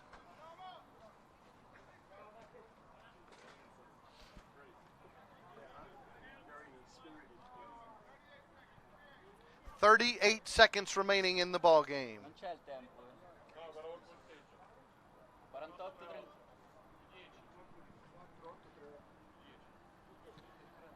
The Danes do call the defensive timeout. So Italy will have a second down play from their 6-yard line. They're going to hand it to Buha again. He will stay in bounds. Flag is pulled, and Denmark has not chosen to use their second timeout. Here comes a 3rd down and 16. Clock is rolling. Final 30 seconds of this game. Zaradka once again consults the notebook. He is under center.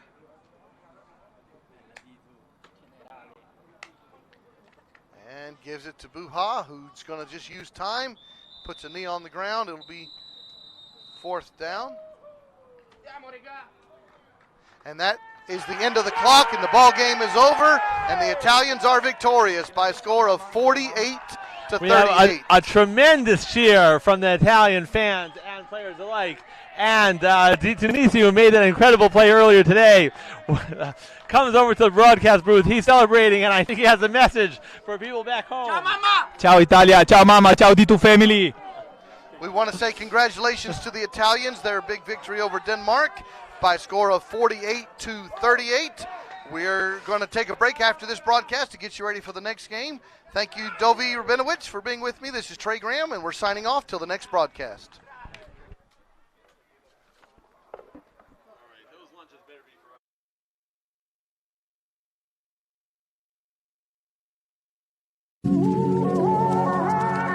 Jerusalem is modern, ancient, it's hectic, patient. Jerusalem is a beauty to behold. Its walls are old and domes are gold. Jerusalem is spicy, dynamic, it's iconic, panoramic. Jerusalem is inspiring, unique, it's simple and chic. Jerusalem is brimming with style, vibrant, charismatic, abundant smiles. Cobblestone streets, colored with sweets. Eclectic orchestra of authentic beats. It's the shoot, the basta, the shawarma. It's all about good karma. It's people, gates and views, culture, art and muse. Jerusalem is tradition, innovation. It's about openness, recreation. It's a city, destination, a goal. Jerusalem is how it feels to behold. It's the knowledge, the courage, the drive to create. It's the source, the spirit, the reflection of faith. Jerusalem is Israel. It's Mediterranean chill. Jerusalem is real.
Hi, this is Danny Gewirtz. And Josh Haston. My colleague over here, and we're about to broadcast the last game before the quarterfinals.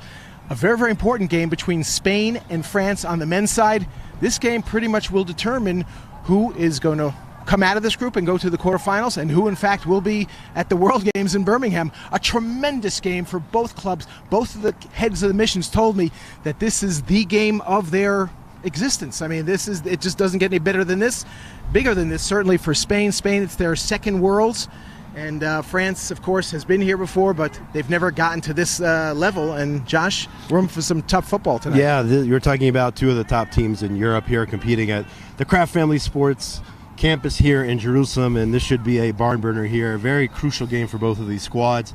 Both of them coming off, I think, France is 2-1 in this round, and Spain is 2-0. So a very crucial game for both teams here, and the winner will move up to the quarterfinals, and the quarterfinal round starts this afternoon, later on today, right, Danny? Yes, it does. Later on, right after this game, we get the women's quarterfinals, and then the men a little bit later. Spain has only let up 6 points so far. France, a big powerhouse on offense. They've scored 124. Wow. Obviously, the U.S. men's side is leading the scoring in Group A. They have 195 points, but it's basically going to be offense versus defense here in this big game. Yeah, and France, in fact, did put up some points against the U.S., if I'm not mistaken. I saw that on the scoreboard. I haven't seen them both live in this tournament. But again, as I said before, these are two high-powered teams out of Europe, and we're expecting a barn burner here just in about 3 minutes. And they're getting ready for the coin toss, and we're going to go to our positions and get you guys started for this latest game here in Jerusalem, Israel. We'll be back in a moment with Spain versus France. Big game for both teams.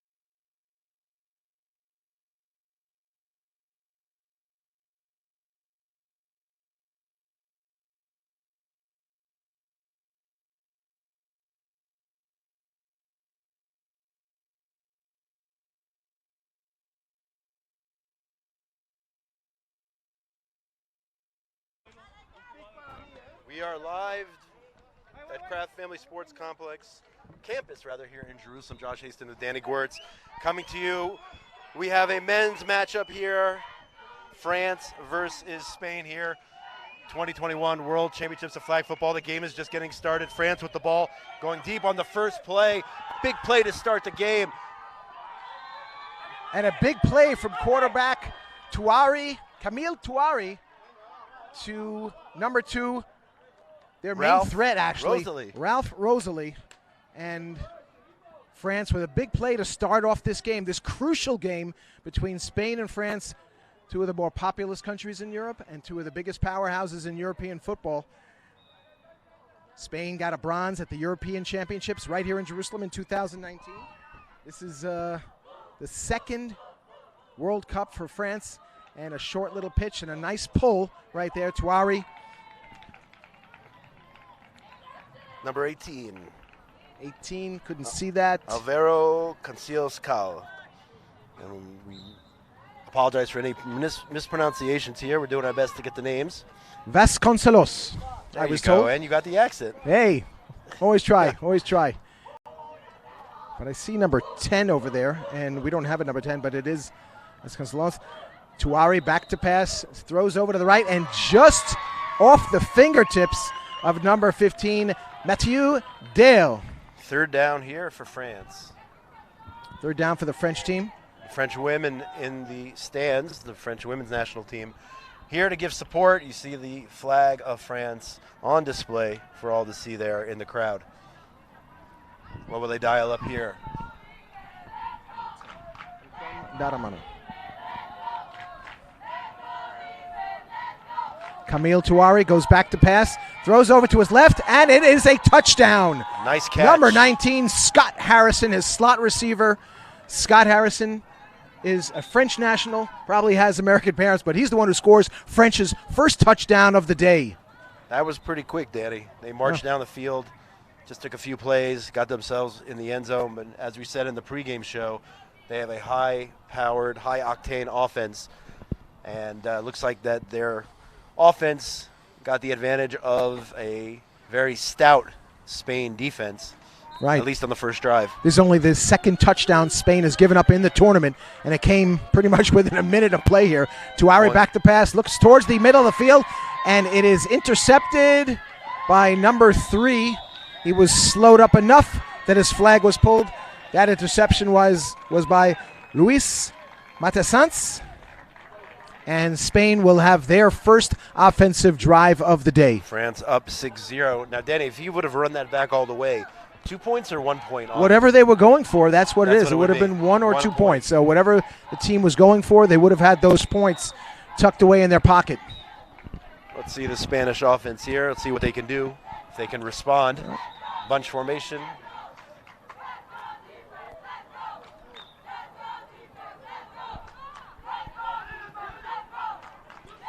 Quarterback number 4, Oscar De Luna.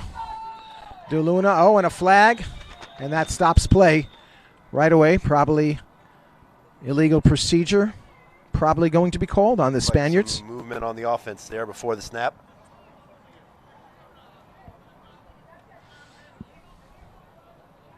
Oh, no, it's on the defense. Maybe it was an early rush. Surprised they didn't let that play continue. Perhaps an early rush.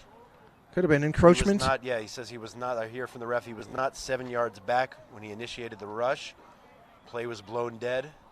Okay. Spain gets 5 yards. Spanish quarterback, who's actually of Mexican descent, Oscar De Luna. Back waiting for the pitch from his front man. De Luna has the ball, and he drops the pitch. He drops the snap. Dead ball. Oscar De Luna, and loss of down. It is a dead ball. Loss of down. So, Danny, yesterday. A lot riding on this game. A lot riding. Entrance into sun. Today we have clouds, and it's not started raining yet. But it looks like perhaps by tomorrow, by the quarterfinals, finals, semifinals. Tomorrow is going to be a whole nother story, Josh, from what we're reading. De Luna back to pass and throws a long ball, but it will fall underthrown. A lot of contact there, no call. The receiver, Chus Batista, trying to come back for the ball, but it was way underthrown. The refs let them play on that one. It looked like a lot of contact, but no flags. Saw earlier Benjamin Cleaver when the Germans played against Israel. Again, defeating their opponent with the long ball and those talented receivers. I actually watched that game from the stands. And as we saw yesterday from Cleaver. De Luna with a short pass across number 6, and they stop him before the first down. And it will change hands. The ball will be turned over to France.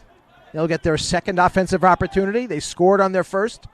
And a chance. No, they're saying 4th down now. Oh, 4th down. Yeah, okay. I think on that penalty, I don't think it was a loss of down. Okay. So it'll be 4th down now. But back to Cleaver. Yeah, we saw him yesterday firing the ball all the way down the field. Which I can't wait to see him against some of the American defenders. That'll be interesting. That'll be a great matchup. De Luna under center takes the ball and fakes the pitch back and hits his receiver for a first down. Mohammed. That is Naeem Mohammed. Naeem 23. Mohammed with the short catch, but they did cross the midfield line, which gives them a first down. They will have now 4 chances to get into their end zone.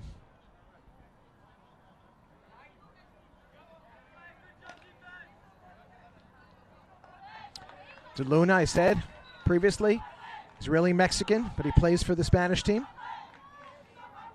Obviously, he has dual citizenship. De Luna with a fake, fakes to both. He faked to both players, and number 24 with the ball.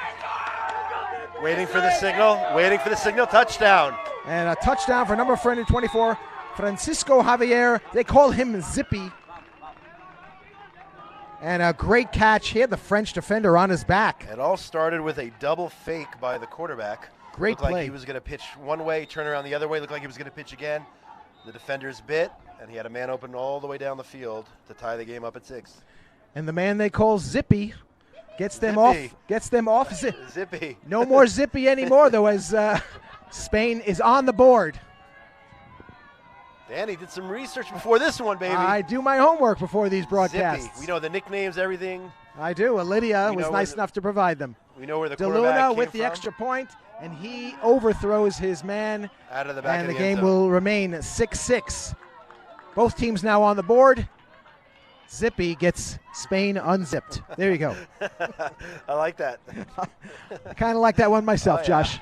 Very nice. Our broadcasts are always colorful. You know, we like to ad-lib, add our own. Mix it up here. It's all Why unscripted, not? folks. It is. That's what you like about live radio, live Camille internet. Tuari back to pass. No second chances. And that is going to be out of bounds. Man, I We're wish I along the understood Spanish what they were sideline saying. here, so in the background we'll probably hear a lot of Spanish encouragement. Hopefully they hope will be encouragement, and hopefully they will not be too melancholy during the game. But the Spanish in their second World Flag Football Championships, so this is a big game for them. Tuari back to pass, No throws look to his pass. right, and You a see that, short Danny? gain. He was looking at number 10 in the middle of the field and fired without even looking at his receiver. The receiver again, Ralph Rosalie. Tuari's going to be looking to Rosalie all game long. He is their main threat.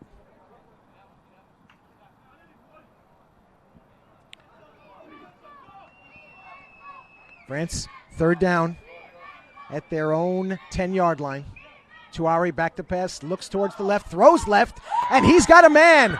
And that is going to go for a touchdown. Touchdown for Scott Harrison. Harrison actually started celebrating from the 10-yard line. Did you see that, Danny? Yeah. He started. Well, there was he nobody.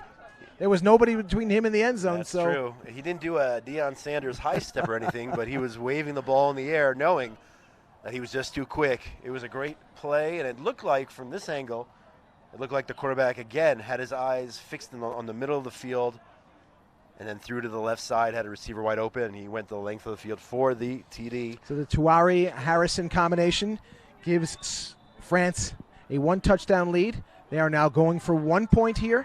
Tuari back to pass, looks towards the middle of the field. Blocked. And it is blocked. Blocked. A great block there by number 32, Emilio Ibanez. And Ibanez, there was a receiver open, so Ibanez could have saved Spain 1 point right there. So far, we're 0 for 3 on extra point conversions. France missed 2 extra points. Spain missed 1. Let's see if that comes into play, if that becomes a factor as we get into the closing minutes of the game. Where Bunch every set. point does count. Bunch set here. DeLuna barking out instructions to the Spanish receivers. And he throws towards the middle of the field, and that is caught for a short game. Jorge Garcia with the catch.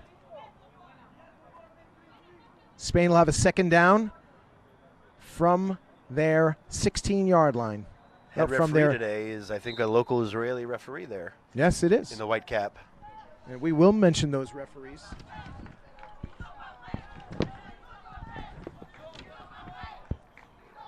Right after this play, we'll mention those referees. DeLuna from his own 16-yard line. Back to pass, and he throws towards the right. Hash mark hits his receiver, number 15, Alejandro Silvestre. The quarterback there. And sorry to interrupt, the quarterback, DeLuna, he's got a lot of confidence. I don't know if you notice, the French women's team is trying to get into his head, and he's kind of acknowledging their chance and running with them himself. A lot of confidence there. He's chewing gum, by the way. Very calm, cool, calm, and collect there in the pocket. All right, Spain needs 4 yards for a first down. DeLuna looks left and throws deep towards the right. And Flags all over, Wow. laundry all over the field, folks. Multiple flags. I don't know if that ball was catchable, Danny. I don't think it was, and it looked like incidental contact, but hey, I'm not wearing the stripes, and No. that's what counts, what they think. I thought that was way over the receiver's head. I didn't think there was any chance, but Well, the refs are getting they're together. talking about Well, it. They're not- maybe they'll take this flag back. But it was actually 2 flags. Usually when there are 2 flags, if 2 referees see something, it's unlikely, but you never know. They're having a conference right now. They're discussing. Perhaps they're talking about just that, whether the ball was catchable. 3 Right. referees now conversing. Let's see, here is the call. And PI they on the will call defense. pass interference. American-Israeli referee Charles Davies making the call. Maybe from that He's our head angle. ref today. Let me go over the other referees for today's game. Charles Davies, as I mentioned, the head ref from Israel. Alexander Zimmerman from Austria. Supagorn from Thailand. And Gian Pessoa rounding out the referee quartet from Brazil. DeLuna with a first down from the 20-yard line. DeLuna looks left and hits his man inside the 10-yard line. Alejandro Silvestre. Silvestre. How's that? Danny, you see the upgrade in technology? I I mean, know. yesterday we had drones flying in the air, all this stuff going on, and they've even gone up another level here. We even have the clock now in the booth, an automated scoreboard. They have picked up their game for day 2 here of the championships. Leaving nothing behind here. Good call, Pulling out Josh. all the stops. Good call. A lot of the Professional players come run. over and they look. DeLuna under center. Looks left, rolling left, passes. Oh, a amazing delicious little deke by number 13, and he is just short of the going to goal. be marked just short. That's called a dip. That is a. He's like crawling on the ground, but he's still off the ground. He got barely off the really, ground. really low. Oh, man. What an athlete that guy. Number 23, Number Muhammad 13, again. I think it was 23. Muhammad. Yep. What a dip. That was one of the best dips I've seen in the tournament. What they call, Josh, a delicious dip. Delicious dip. I like that one. I like it. DeLuna under center. trying to punch Have it in. another yard to go. Sometimes these are the toughest ones to punch through.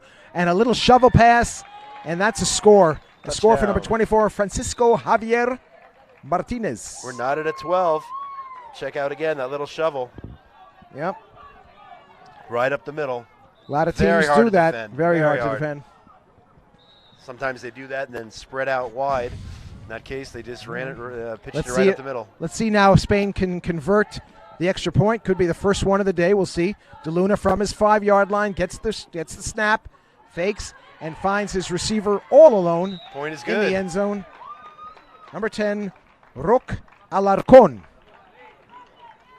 That was a big drive for Spain, not only because of the touchdown, but they did, in fact, convert the extra point. The first one out of 4 tries for both teams combined today. Roque Alarcon.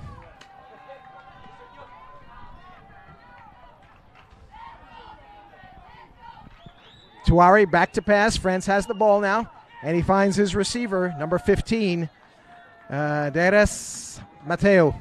Mr. Alarcon, you want to say something to anybody watching? That's a important match. We focus on that. So. You can say it in Spanish. Por supuesto. They're watching all over the world. No, por supuesto. Un saludo a mi familia, lo primero. He says shout out to his family. I got that. Concentrados en el partido. His parents. Está interesante. I didn't understand. Y a por ella, por todas. Okay. Very nice. All right. I actually I know a little bit of Spanish, and Yeah? from what I You got, caught he that? gave a shout out to his parents, his family. He thanked them for Very their nice. support, and that's all I got. But I hope the Alarcon family appreciated that. It may cost us our jobs, but you know based on what he said, yeah, it was fun. Why not? Meanwhile, France is inching towards the first down line. Tuari with a short completion. They have another yard and a half to go. Tuari back to pass, and he finds his receiver. Once Contested. again, Scott Harrison. he wanted a with the penalty on catch. that as well. He got hit in the upper body, and managed to hang on. He wanted some more yards on that. He wanted another 10 yards, but no call by the referees. Yep. All right, France will now start inside Spanish territory. Camille Tuari, back to pass, throws towards Long the ball. right side of the field. Long ball, and that is caught. Nice That is throw caught. and catch. Number 2 on the catch, Ralph Rosalie again. That's What? Rosalie's second score of the day. Watching the replay here, Wow. just a bomb down the field. Did not have that much pressure on him. Great catch in the back of the right corner of the end zone. Touchdown number 2, France. Going for 1. France going for their 1-pointer here to try to tie the game. Tuari gets the ball from his center and throws to his center. And Did he that get is in? Let's point. see. No Yep. signal. Yes. No, actually, France is up now 19-13. Antoine Darmana with that catch. 19-13, France. Yes, 19-13. 19-13. Actually went ahead. Yeah, sorry, we had the wrong score there for a second. Now it's updated 19-13. 19-13, France ahead of Spain. There's been a score, Danny, on every drive. Yeah, not We're too in much for a defense to shootout. speak of here. And Doc. as you said Spain defense was their specialty, but so far they've given up three touchdowns to France. Oscar De Luna throwing from his own end zone. And he's going long. deep. And that ball Would have been an amazing one-handed catch. would have been Jorge Garcia Very trying for close. the one-handed catch. He really didn't have much room on that sideline. But the ball did drift out of bounds. No real chance for Garcia to catch that ball. Danny, I see they stepped up with lunch today as well. Yeah, we got some nice chicken pieces and some couscous, which is a delicious Moroccan well done dish. again Why to the not? organizers here. Got to supply our Israeli broadcasters. locals here. Thank you so much. De Luna rolling right, looking right, and he completes the pass up to about the 20-yard line. There's a late flag. Oh, wow. France not happy about that call. I mean, Spain, sorry, not happy. Looks like, they're calling it on Spain. It looks like he led with his shoulder, according to the referees. A little bit of a late flag, but this one I think is coming back. Francisco Javier on the catch there. Illegal contact on Spain. He led with the shoulder. 1:53. Unofficial time. I think it's unofficial time is 1:53. We could be approaching the 2-minute warning. Again, the clock we have here is unofficial, but it's getting close to the 2-minute warning. Okay, about a minute 50 to go here in this very exciting and well-played first half. Now they're calling, I think, the 2-minute warning officially. Officially 2 minutes here. We have the unofficial clock here in the booth, which is still step up on day 2. We're grateful for that. De Luna setting up in his own end zone. Deep. De Luna looking for his receiver, and this one's going to Nearly be picked. very underthrown. It looked like, I don't know who he was going for there, Danny. He might have been going for 19 Batista or 6 Garcia. Jorge Garcia, I think. I saw there was another receiver that came under, but he had his eyes on the other one. Hard to tell who exactly that but pass either way, was it going not, for, but not here, not there. Yep. Fell to the floor Yeah. or the turf. the lights are on here at the Kraft Family Sports Complex. Yeah, it very is overcast skies today. Yeah. Hearing, wow, we got some weather issues Getting coming up ready tomorrow. for a winter storm. I think I'm which going is- to bring a big jacket tomorrow. It's Think going we're to gonna be wreak havoc with the broadcasting. semis Can this and the equipment men's get wet? finals, the bronze medal games. Weather sure to play a role tomorrow. Yeah, what's going to for the happen big tomorrow games. if it gets wet? No, we'll have to make other arrangements. Anyway, we'll worry about that then. De Luna again back in his own end zone. They need a big gainer here. And that's a nice short pass there to number 19. This game's getting physical, Danny. Another flag on the field, 2 flags. I think if they're going to get France for this one, for making contact. Chus Batista on the receiving end. We'll have to wait to see if they take it back or they move it forward. See if they'll accept the penalty. A lot of contact here, Danny. They're really going for it here, both sides. There's been several flags for illegal contact on offense, on defense, on both teams. Referees consulting here. Let's see how they call it. And it looks like it's going to go against the Spaniards. They're already set up. The French offense and the Spanish defense already set up for the next drive. France trying to put a little bit of distance now between them and Spain. 1:55 officially, under the 2-minute warning. France trying to, build a 2-touchdown lead here. See if they can do it under 2 minutes left in the first half. Camille Tuari back to pass, looks left, and throws to who else? Scott Harrison again on the receiving end. Clock is running. France not in any rush here. They have 2 timeouts. They have the lead. About a 6-yard gain on that play. France in no rush in this last taking drive. their They would like to take their They time. want to use up all the clock and maybe get a score just before the half and not give the Spaniards an opportunity to take over. Tuari looks to his right and sees an open receiver. Nice flag pulls there by Spain. Clock is still running. Number 2.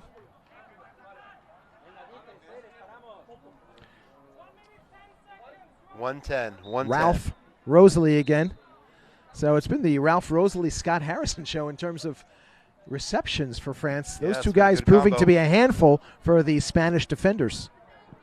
Clock running under. We're at the 1 minute mark here in the first half. Been the Ralph and Sam show here so far for France. You wouldn't think that. You wouldn't think those are their names. but- Tuari back to pass, and See he that? finds He wasn't even Ralph looking at his Rosalie receiver, again. Danny. Yeah, Not he even wasn't. looking. He wasn't. It's tough to defend. The clock stops with the first down. Unofficially 45. Unofficially 45. Rosalie, a big- 44. We're close. Yeah. Rosalie, a big burly receiver, has not had a problem so far getting open.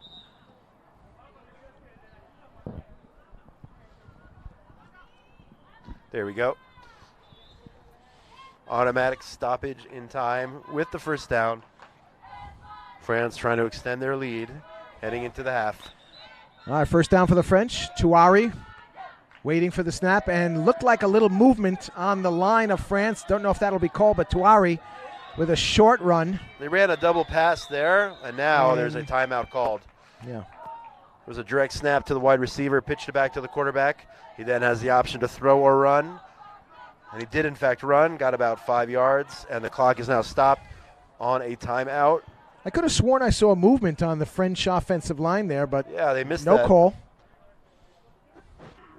35 seconds to go.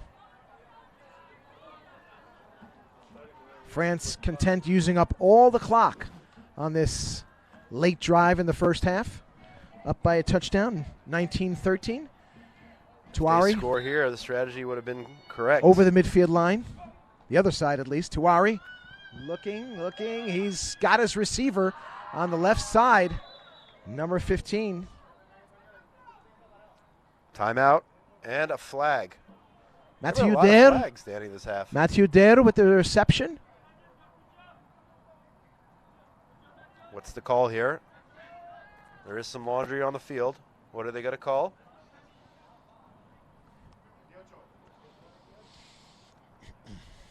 Referee's working this out.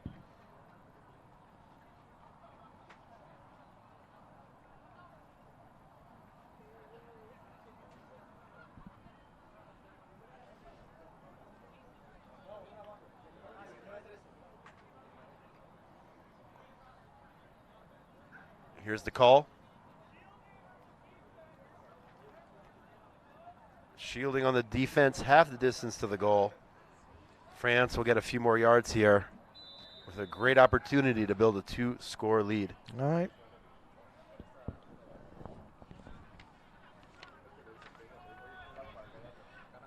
Israel's best. Charles Davies making the call. It's going to go against the Spaniards, shielding. And France will have the ball deep into Spanish territory. And this is going to be very, very important. 30 An seconds left. extremely important play in the coming first up. half.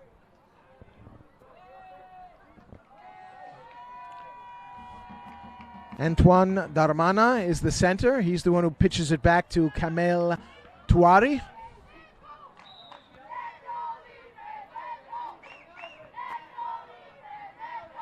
Here we go. Darmana with the snap to Tuari. He looks right. A floater towards the corner of the end zone. Try to but hit him on way out that of play. fade, but not successful. The ball falls incomplete. Is this another flag, Danny?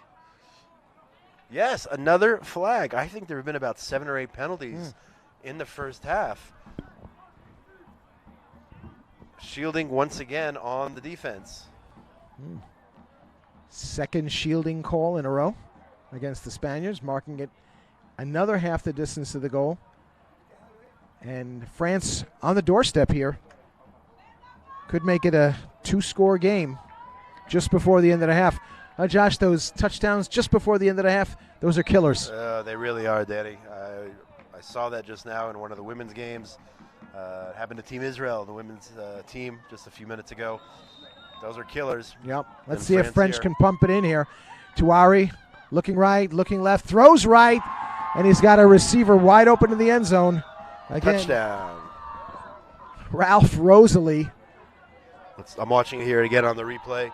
Ralph Rosley did not have any. He faked in and then went went back outside. out. A beautiful, The defender was beat. a beautiful down and out by Rosalie.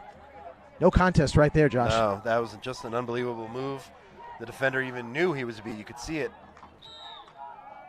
France now 25-13 over Spain. Spain will get the ball back with about 13 seconds left. Camille Tuari gets it from Darmana. And he throws again. And Rosalie, in between two Spanish defenders, just went up and just got that ball out of the air. He just watching it again. He runs a slant. He stopped. Oh, it was actually a stop and go right in the middle of the field. The defender thought he was just stopping at the front of the end zone. Tuari right on target with that one. And that gives the French a 2-score lead. Spain now with the ball in the waning seconds of the first half.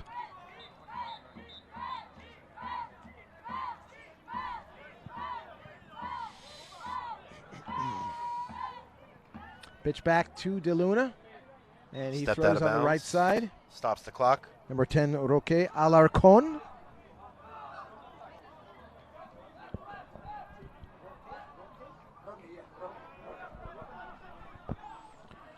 All right, Josh, just confirming the pronunciation of Roque, and I guess we're okay with Roque. Roque. We're okay with Roque. Okay, there we go.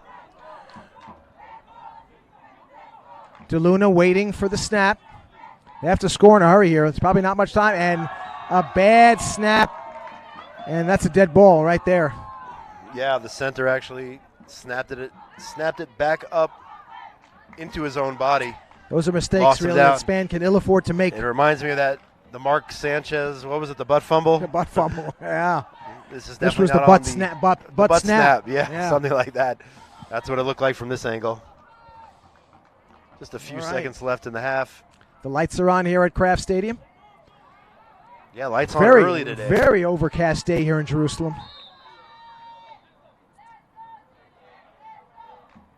De Luna waiting for the snap. This one is a successful one. De Luna runs left, runs right. Fires and now long. throws down the right. Nobody there. Nobody there.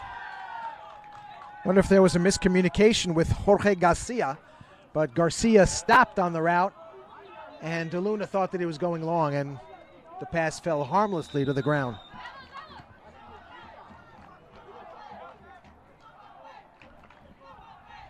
Fourth down. French Fourth women, down. French women cheering on their men counterparts. Very, very vocal on the opposite sideline.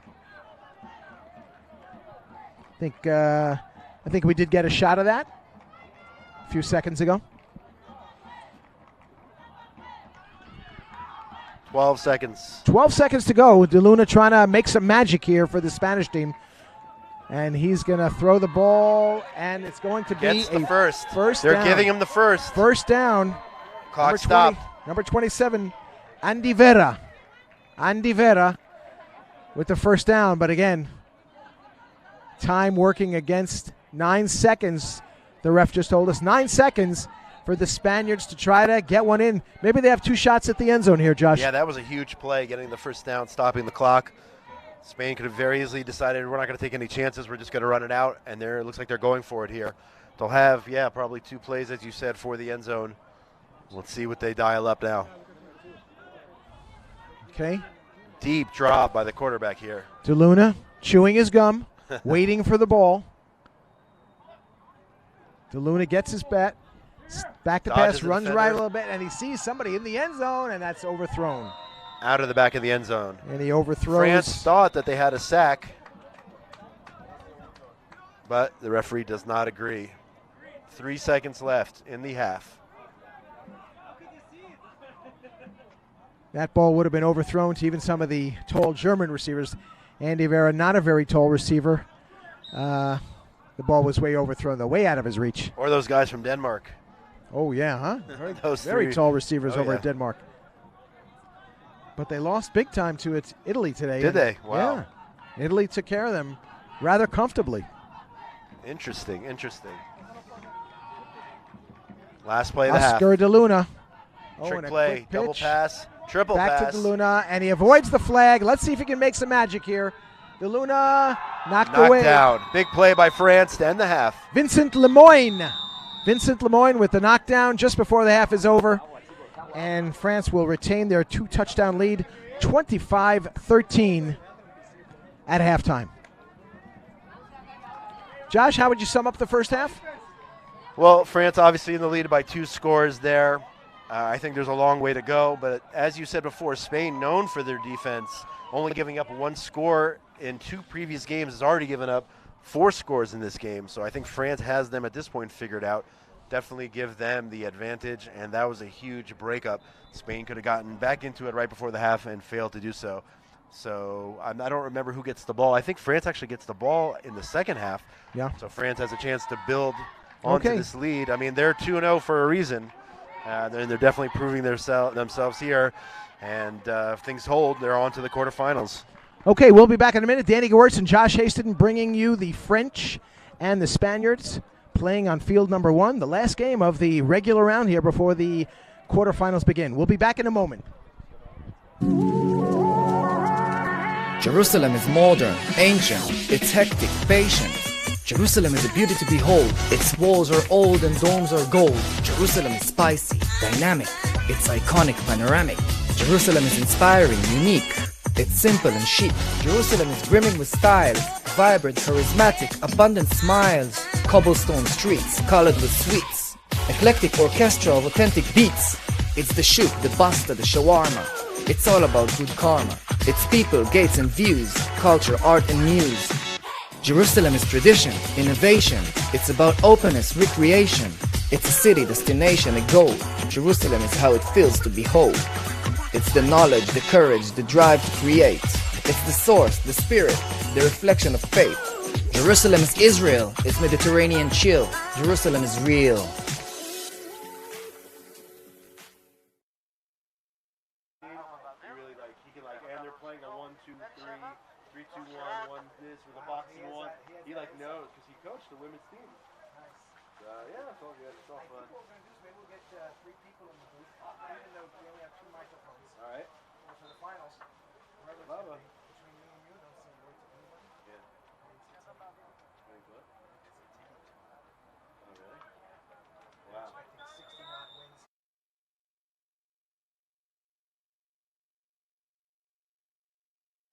What's the cheese? Safer venue. Okay. I want to. Just to let you know. You're going to be with me for most of the games.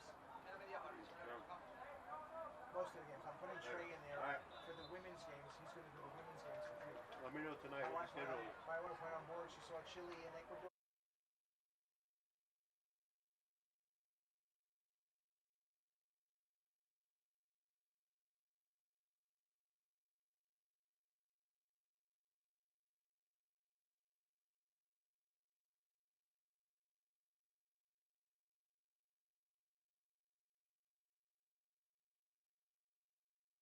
For the start of the second half, Spain-France, if you're just joining us. France is up 25-13. Big game here, the winner. Moving on. I didn't even get to finish my snack, Danny. It's okay, Josh. Halftime Just here is not a full 15 minutes. Just make sure you're not chewing in the microphone. De Luna back to pass. Looks to the middle of the field. And my mistake, by the way. Hits his receiver. Spain, in fact, gets the ball here for the second half. I originally said France. I meant Spain. That's okay. Francisco Javier on the receiving end there. Zippy. Zippy Correct. again. Yeah. They love Zippy over here. Let's see if Zippy They can, reminded me. Right? This guy likes to be called by his nickname Zippy. see if he can turn in an MVP performance Yeah. and get Spain back into this game. That's an inadvertent whistle. We can ignore that. Didn't come from the booth. That was not a tornado siren or anything like that. No, I don't think so. I'm from Indiana. I know what that's like. De Luna back to pass, and he hits a crossing pattern to number 19. Batista. Chus Batista. Yes. I don't know if he's related to Dave Batista from WWE days. Or Juan Batista. Or the actor. But anyway, it's a cool name. Batista. It was also a baseball. It was a baseball player. Batista also Is played there? for Toronto. Yeah, Jose Batista. Jose Batista. He We're full. was a great player. We have a lot of information Not for our playing folks anymore, today. but anyway, Here De we go. Luna ready to receive. Oh, a Trick short play. Pass He's going to back. throw a pass. He throws, intercepted, Oh, and that one, backfires. Batista, who just caught a pass. Maybe he should stick to receiving, Josh. They went for a trick play. They thought they had the French fooled, and that Batista backfires threw on the them. ball Sometimes away. when you get too fancy, it could turn and bite you in the rear end, so to speak. Mm-hmm. Team Spain, I think, getting a little too cute for their own good on that play. They were moving the ball well. They had a couple of completions to start off the second half. And, hey, the trick play turned to be trick or treat for France.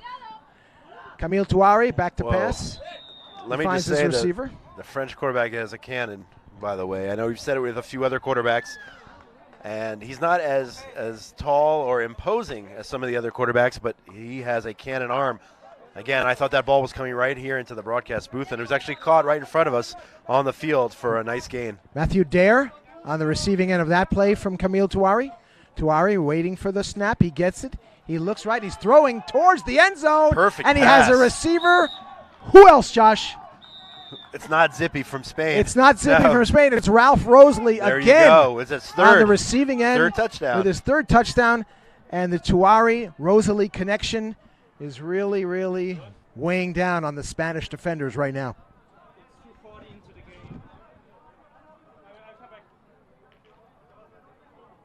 Things keep up like this, Josh. I know who we're interviewing at the end of the game. Yeah. Listen, still a long way to go.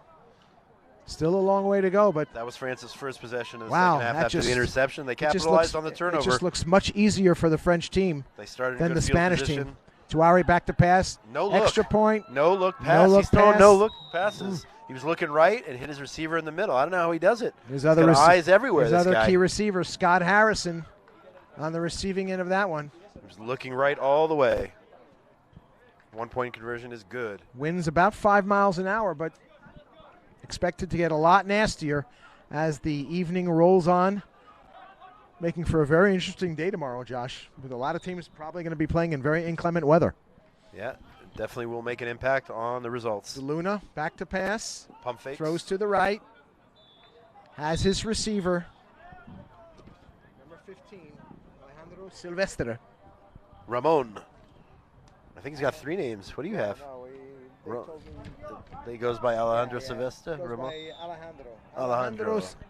Alejandro Silvestre. See, we And he's the got C. it. There we go. And Bunch he's got set the here. accent. In the middle, DeLuna with the ball, and he throws long towards the right. Batista with a beautiful catch. That was an amazing. I'm watching Kept the his replay feet here. inbounds. Amazing catch. Quarterback's got time. Rusher coming in. Fires one all the way down the right sideline. Jumps up and lands 1 foot in. Perfect. These are. He actually, I saw, as we're looking right down the line, he actually got both feet in. A great catch by Batista. Spain And on a the double move. They're pass trying again. a double pass. This time they're going to run. DeLuna with a run, and that one went nowhere. France snuffed that out right on the line there. They did Spain not fall still for on the their double 10-yard pass. line. Spain still on their 10-yard line. Second down. Trying to make it a 2-score game here. Bunch formation.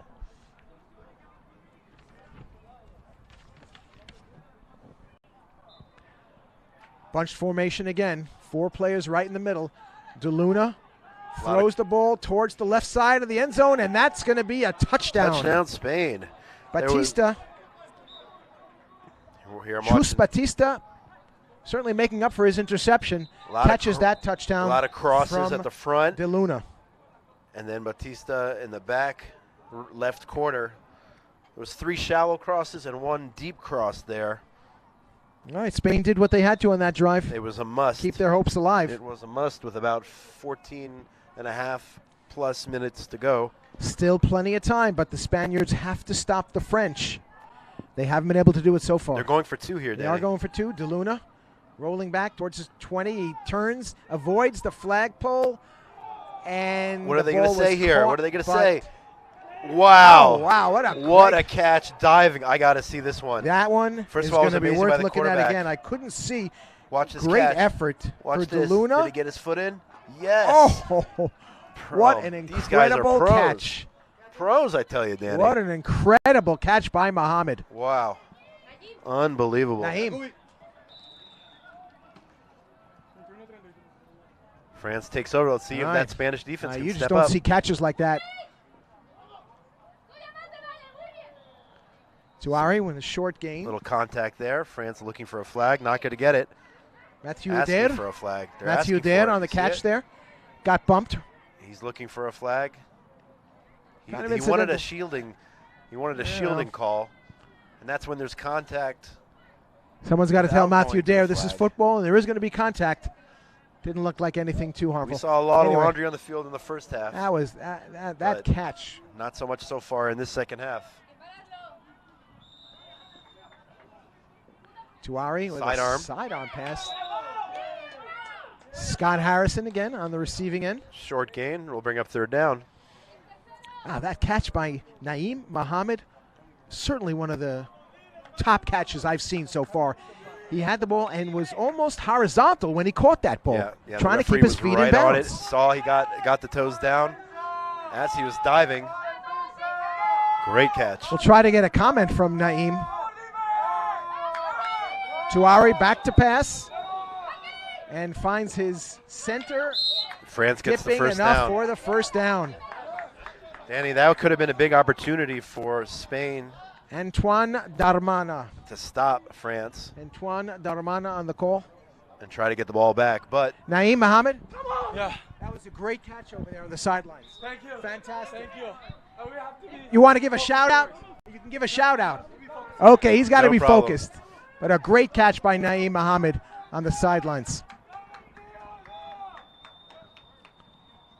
Tuari back to pass. Finds Harrison again. Harrison zigging and zagging. one defender there missed. Flag pulled by the second defender, but he got an extra 3-4 yards Yeah. there. Spain still finding it difficult to stop the French momentum here. They really have to make a stop here, Josh. Yeah, absolutely. Here we're at about the 11-minute mark or so in the second half in the game. The Tuari famous- gets his ball standing at the midfield mark. Tuari, and he finds his receiver, and it is a touchdown. Touchdown. He bobbled it Great and brought catch. it in. Trying to look and see who that number is.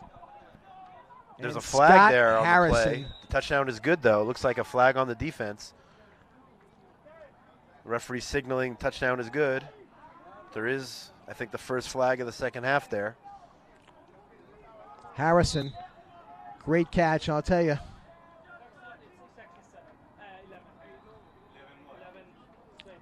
Eleven 11 minutes left. 11 minutes left. Touchdown's good. The ref just came over, gave us an updated time count. Great catch by Scott Harrison in the corner of the end zone, bobbling the ball, able to come up with it before he steps out of bounds. Just a great catch. And Tuari, we're pretty fortunate to have a couple of receivers like Harrison and Rosalie Yeah, these guys are catching his prime passes. Wow. PTPers. Tuari throws towards the middle of the field. Point is good. Again, Scott Harrison catching that Just one-pointer. Yeah, That was a one-pointer. Just taking all the wind out of the sails there of Yeah. Spain. Looked like they were poised for a comeback, but the defense could not hold them. And Spain giving up the most points they've given up in the tournament so far at an inopportune time. Giving up 40 so far. And we still have another 10 Right. minutes plus to go. DeLuna back to pass from his own end zone and throws towards the right side, and a great defensive play there. Number 21. I don't see his name. You have his name there. Vasconcelos. Corentin Vasconcelos. Nice job. Beautiful job on the defense there. Beautiful job by you getting the name. Bunch Actually, formation here. They gave me that one. That was the number that was not on our roster. DeLuna back to pass. Still And going. He's still avoids going. the flag and is finally pulled. A nice run. Number 89. Jesus Clemente. First time we've called his name today. Clemente with a nice run after the catch, avoiding some flags. Batista Alarcon. Oh, going out for passes now. Oscar DeLuna. And it was off the hands of a Spanish defender and picked off It looked by to me number that 21. It looked to me that they were going for a different receiver. I'm watching the replay. Looked like they were going for a different receiver, and the Spanish receiver thought it was for him. It was really for the guy standing right behind him. Picked off by Corentin And he got a Vasconcelos. hand on it, and a pick. And the only good thing to come out of that is the ball is placed just over the 50-yard line, so no opportunity for a first down, and the maximum amount to go for the touchdown for the French team. I think one more Josh, score will put this game away. It doesn't seem to faze them. Tuari. Oh, And this one was nearly almost picked. picked off. Number 22 with a great break on the ball. Maffriend. Pablo Diego Maffriend. Pablo del Diego. Pablo de Diego. Great break on the ball and a Near rare, interception. rare defensive stop here for the Spaniards. Tuari, about 7 yards in back of his center, takes the snap and hits Catch Ralph made. Rosalie. Rosalie running down the sidelines, avoiding tags, and it is a touchdown. Rosalie, I don't think he did anything to really avoid the flag pull here. They just flat out missed it. Well, the He first gets free. defender went for the ball, not the flag. This was a miss and another miss. So you had 2 misses. You had one defender going for the interception, unable to make it, and then 2 missed flags. And France finds themselves right back where they've been most of the afternoon, and that is in the end zone. Rosalie with his third score, I guess. I think so. I mean, you can pick any one of these guys as the star of the game so far. Going for one. And let's see the call. They got it. Yeah, they got it. It's getting out of control, Danny. Let's see who caught that one. That was Antoine Darmana, the center. He caught the 1-pointer. 7 minutes, approximately, unofficially, about 7 minutes left in the game. The Spaniards, unfortunately, are going to need a miracle to be able to advance. And DeLuna gives it to Batista. Mohammed. Mohammed again. Mohammed getting the ball right at the 20-yard line. Tried that dip move again, got an extra yard or two. Very agile receiver, it's Mohammed.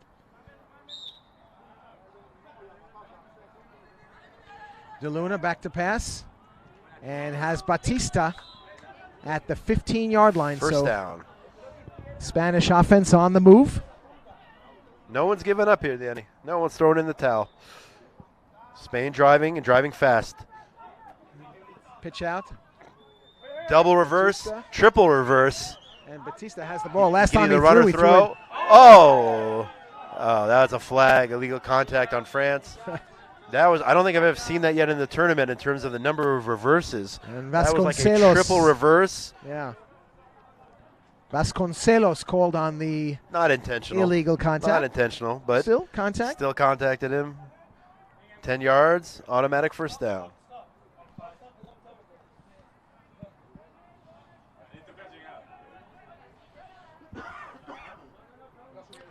And these games go by very, very quickly. A minute 50 to go.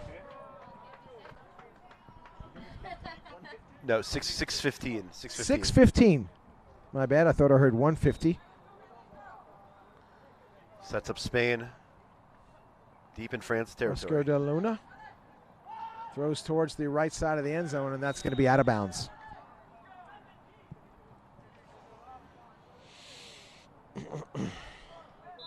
Looks like the French women have left the seating area, probably getting ready for their own game at this point, or maybe they think this one's a wrap and they after took this off. is the quarterfinals. I haven't been updated who was going to be We on the don't know women's yet. side. We don't know who's going to be where. And de Luna. We will passing find over the out left side. shortly. Driven out of bounds. Number 89 on that reception, Jesus Clemente. They're at the 2-yard line here, Danny. 1.5 yard line, we'll call it. De Luna under center. Goes back, Looking for a rolls quick- right, quick pitch, throws wide- across his body. wide open. And Jesus Touchdown. Clemente with the touchdown. Clemente gives Spain a few more points.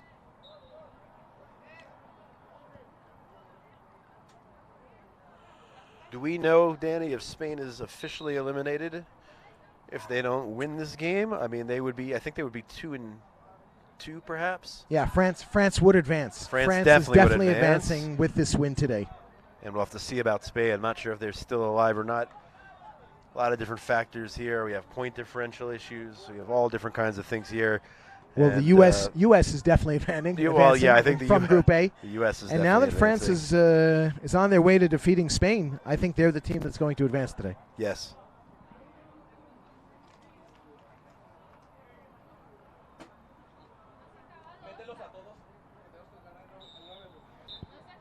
Naeem Mohammed. He has the same name as Naeem Hines, one of your favorite football players, right? He's the same first name, yes. Yeah.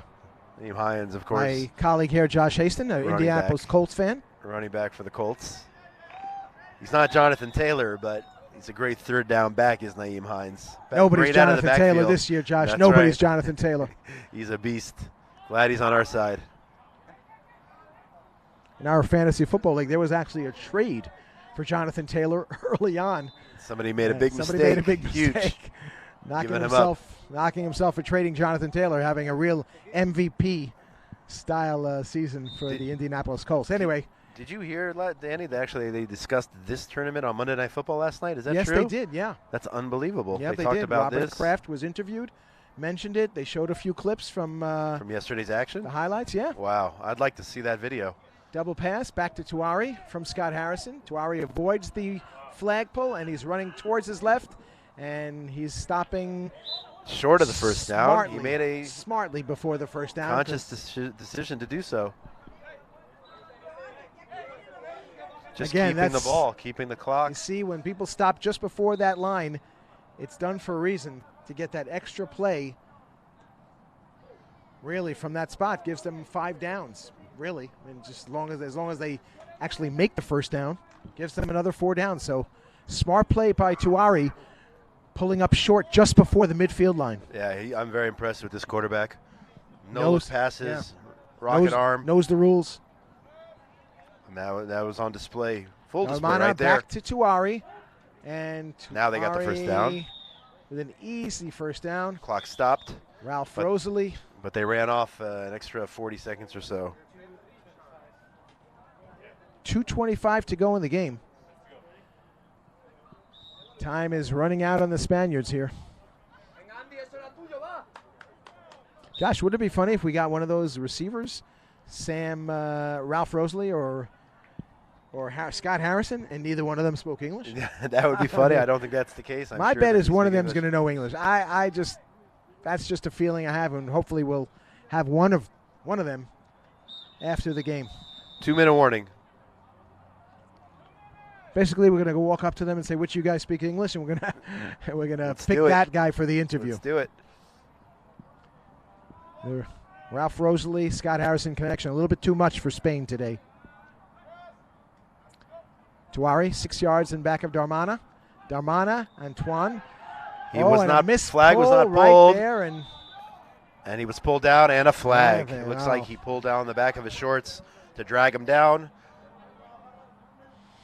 They will give him half the distance to the goal. Automatic first down. Spain has had trouble pulling the flag all afternoon, Josh. Very surprising, based on their defensive schemed team and what they're known for up until now. But they've given up 46 points here. France just too tough. Well, Josh, we're going to have to outfit you with one of these nice ponchos. Unfortunately, our technical producer here standing next to us, I wasn't able to find you a large, but we'll find you something out of there. Which one? Which one? You mean one of these? Oh, I got one of these yesterday. You did get one yesterday. All right, I good. just figured that it was going to be so cold today. Nice catch. Amazing. Off the back of a Spanish defender. Ralph Rosalie. What a great catch. Looked Check like out the that replay. Pass. Looked like that pass was well defended, but Rosalie stayed with it and caught the tip. The defender never turned around. It may have been a penalty. They didn't call it either way. The point was good. But yes, I did get a sweatshirt yesterday. I went for the heavier one today, thinking it was going to be freezing out, but it's not so bad out. No. But not so tomorrow, bad. of course. Sort of the quiet before the storm. Yeah, literally. I mean, tomorrow we'll get out the poncho, the ski jacket, I think. We'll go with that for tomorrow. Tuari looking for the extra point here. Gets it. Ralph Rosalie, no problem. France up big. Josh, did you happen to catch the weather last night up in Buffalo? on Monday Night Football. Yeah, unbelievable. I mean, the Wow. Patriots only Very threw the ball tough. 3 times all night. That's incredible. And luckily for my in the fantasy age of team, passing in the NFL to yeah. throw the ball just 3 times. Luckily for my fantasy team, I do have Mac Jones on my team, who got 0 points, but I was already in the lead and didn't need his points anyway. Boy. But it could have been a disaster. I woke up this morning and saw zeros. Finds Batista, and he is pulled at the 18-yard line, 19-yard line, actually. I thought I was done when I saw zeros for Mac Jones, but luckily he only had one other Wow. player, a defender, got 5 points, so I won by 5. Anyway, Nice. on a side note there. Yeah. That's A little mix-up there between Naeem Muhammad and his quarterback, De Luna. It's funny, the quarterback 120. that I played against, Jalen Hurts, was inactive just before the game. Yeah, Gardner And Minshew. Yeah, but my opponent left in Jalen Hurts. Oh, no. So, again, both of us played against. If you're committed to fantasy football, you got to be checking the injury report up until a You minute do, before the yeah. game. Well, my opponent was 4-8, so maybe he lost man. interest already. But and I came away with a 10-point win. Congrats. All right, a Triple double pass again. back to De Luna. De Quadruple Luna pass. throws it back Flag. to Batista. What is the flag? There's a flag And already. Batista avoids a puller. I think this one's coming back. And finally I think it was an stopped. illegal forward pass. I think the referee thought it was Yeah. a forward lateral, not a backwards lateral. That's the only thing it could be. Shielding, again Basically on the same offense. That's thing. their third shielding call on Spain.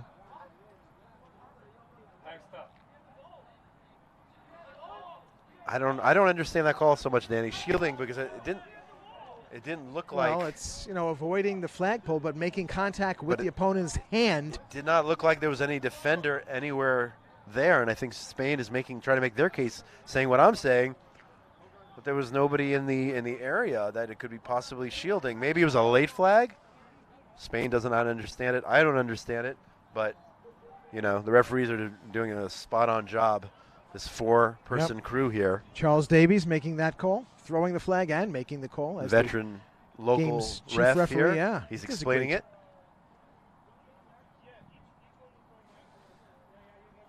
He does a great job, Charles, especially in our leagues here in Israel.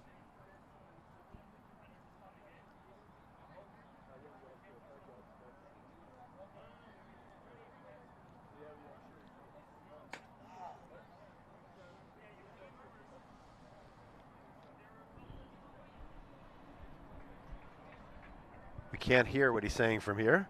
That's why we're quiet. Sorry, we're trying to hear, but we cannot hear the official explanation from the referee to the coach from Spain.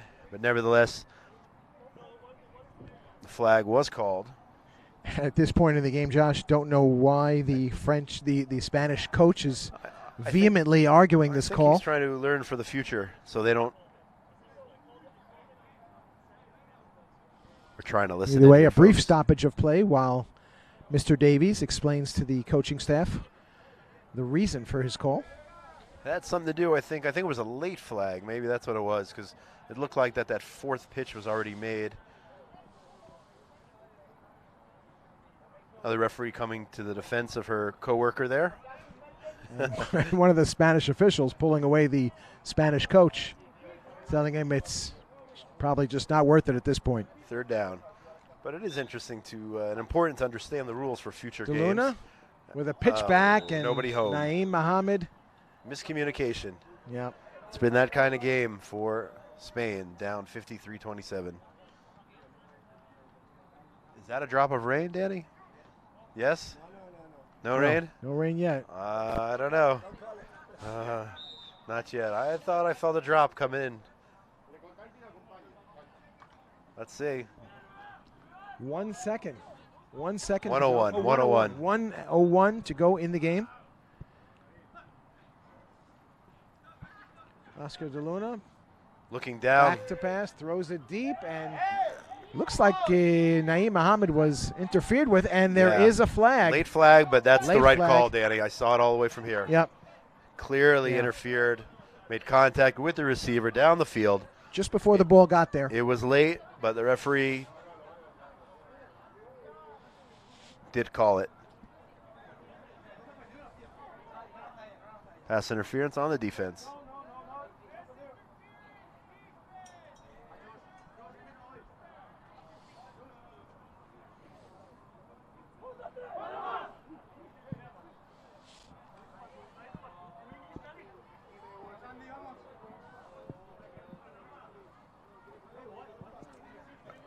Around 55 seconds left in the game. The only question is, will Spain score one more time? De Luna back to pass. Throws it towards his right to Batista and Gets a Batista first down. Gets the first down. Clock is stopped on the first down. Chus Batista, very busy today. He's caught a number of passes. Also threw an interception at a key moment for the Spaniards.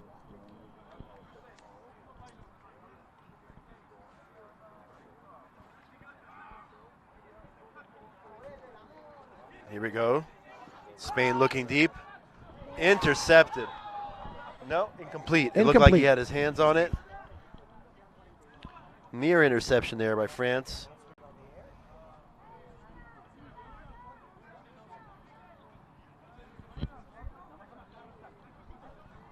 Time winding down here, folks.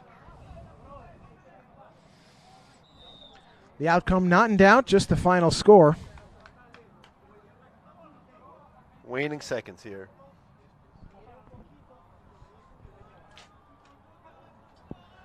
De Luna rolling right, throws it to Andy Vera. Stays in bounds.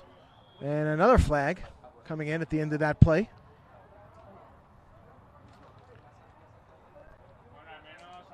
Many, many flags, Danny, in this game. More than I've seen yet so far in this tournament. The game parallel to us ended about 10 minutes ago, and this one just keeps going due to the constant stoppage of play. Yeah, many flags, and then we had that explanation referees were giving the Spanish team and coaches. First half moved along pretty well, but second half is kind of dragged on here. Anyway, De Luna trying to drive it home for one more score for the Spaniards.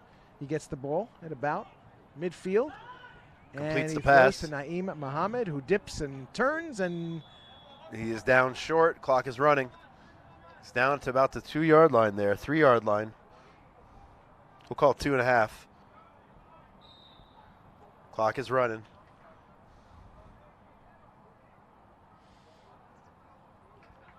All right, De Luna rolling left and looking left. And Caught. Touchdown, Spain. Touchdown for number 19, Chus Batista. Batista giving his all today. Certainly one of the bright spots on the Spanish side of the ball. Hit the pylon, right? Yeah, he is in, and they're going for 2. 53-33. France with a pretty good offensive day. Again, those two receivers, Ralph Rosalie, Scott Harrison. Tough to stop on this Tuesday afternoon here in Jerusalem. De Luna back to pass.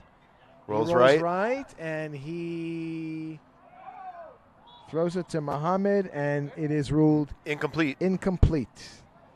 Another great catch, though, by Mohammed. He thought he got it. On the right side He thought there. he got it. Yeah, but they're saying incomplete. Looks like he was out of bounds. Anyway. We didn't have the angle here on that We'll play. be able to tell, though. We will be able to tell if they give us a replay. I think we missed the replay. I think they're just going to down it here. Take a knee. France is going to take a knee. They're just going to stand and that'll run out be the clock. that. Yeah, we were going to. That's it, a disappointing loss. The replays are available online on YouTube. Hi, Mom. Hi, Mom. Spain in good spirits. Yes, I think so. What's her name? Lupana. You can talk in Spanish. Hi to Lupana and Carla. Okay. There you have it from the Spanish quarterback. Still upbeat despite the loss. Some good sportsmanship out here, Danny. Lydia Pastor Ortega. It didn't happen this year, but you guys gave it a very valiant effort out there today. Thank you. All right, good. All right, Danny, we are now done with the first round of play here, headed to the quarterfinals And of it's the 2021 U.S. and France moving on from Group A. Flag Football Championships, World Championships. And we'll be back with a quick interview and then on to the quarterfinals. So we'll be back in a moment. Danny Don't go Goritz and anywhere. Josh Haston bringing you the action. Thank you.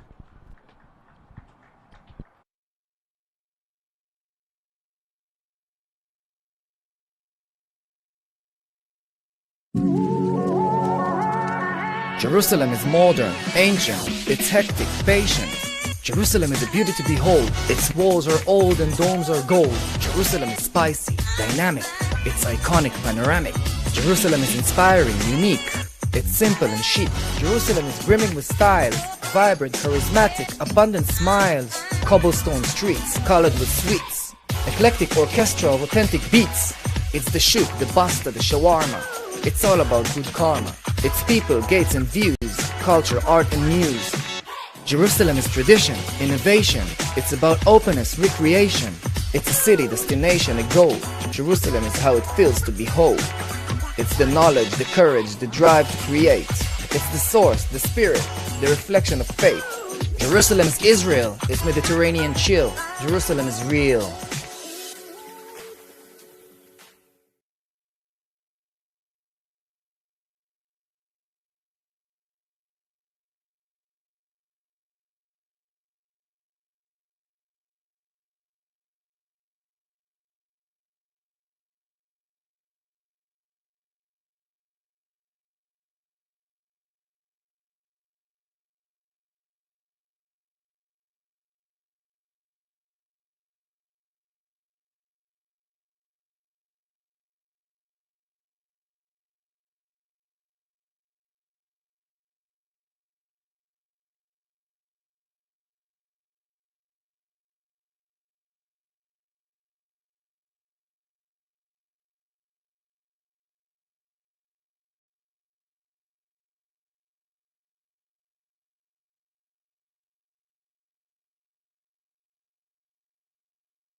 Hi, Danny Gewirtz here with the two, I would say, stars of that game. France knocking off Spain, propelling them into the quarterfinals with a 53-33 drubbing of the Spaniards. Wow, you two guys were all over the place today. Scott, you first. How do you guys get so open out there? Oh, I don't know. It's road running training. We train together. We are from the same generation, not the same club, but we trained a lot together. We know each for other, the national team. Right, since a lot of time. Yeah. Camille Touray. Yes. Touray. Sorry. He seemed to be on target all afternoon, throwing to either of you guys. Yeah. Ralph, you seem to get open. How is it receiving from a quarterback as talented as Camille? It's more easier, obviously, but Easy, bro. in fact, Yeah? yeah. But we playing. I'm playing with Camille since I'm 13. Oh, so they're I'm 24 now. Wow. So for 10 years, yeah, it's been a while. there's been the Camille to Ralph Rosalie connection. Connection, exactly. So, yeah. And you guys go on to the quarterfinals. Must be a Yeah. very, very exciting time for you guys. Yeah. Yeah, that was the goal. That was the goal, the first goal, and now you're on step by to step. you're on to Alabama in the Yeah. Worlds. Yeah. In the World Game. I'm sure you guys are happy about that. Oh yeah. You Obviously. you got to improve your southern drawl a little bit. Scott's not going to have a problem with his name, but Ralph Rosalie and Scott Harrison, congratulations on just a Thank you. great performance. You two guys really controlled the game. Thank you. Didn't let Spain really get any momentum because every time you guys had the ball, you scored. Yeah. Who are you going to be facing? Do you know who your opponent is? in the quarterfinals? Yeah, Mexico, I think. Mexico. Mexico. Well, good luck. How do you think you're, Scott? What do you think about Mexico? Mexico? Do you know anything about them? Yeah, I know something about them. I know it's a great team, but we have the momentum right now, and we're gonna surf on it. You do, and I hope you give them a run for their money. Scott Harrison, Ralph Rosalie, two of the outstanding catchers, pass receivers for Camille. Very happy and very excited, as well as they should be. Thank you very much, guys, and good luck in the You're quarters. welcome. Thanks to you. Thank you. Thanks, sir.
He's going to be taking over for me. Thank you, Trey. The initial play for Japan. And a nice gainer there. Thank you, Danny. This is Trey Graham. Josh Haston and I will be calling this USA versus Japan game. A nice gain on first down by the Japanese to the 23-yard line. 2 yards needed for the midline.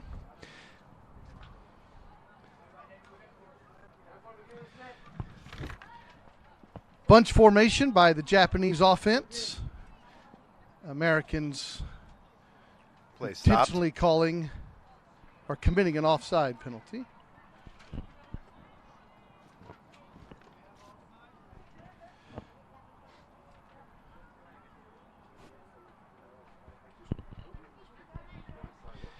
Just underway, no score. Japan versus USA.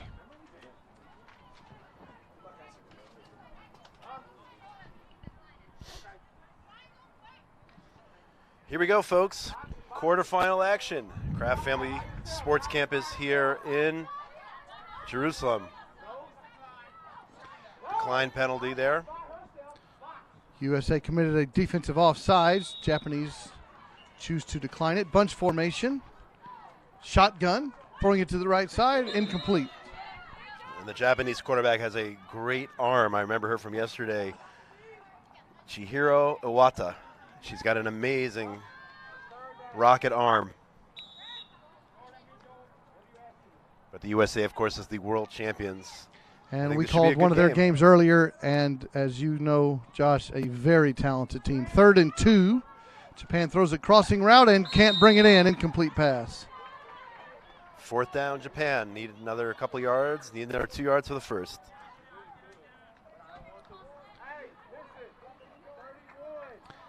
Mary Kate Bula on the defense. She's the one who played the earlier game at the quarterback spot with a dislocated finger on her throwing hand. Really? Unbelievable. 4th and 2. Snap is back for the Japanese. There's a rush and a catch made. First down and a flag. At the 21-yard line on the catch. It's going to be illegal contact there, Trey, on the defense. The first of our quarterfinal broadcasts. I don't know. Did you get a chance to see the brackets? Danny and I did not because we were here in the booth. I just left calling the Israeli men's unfortunate loss to Mexico. What was the score in that? 49-40,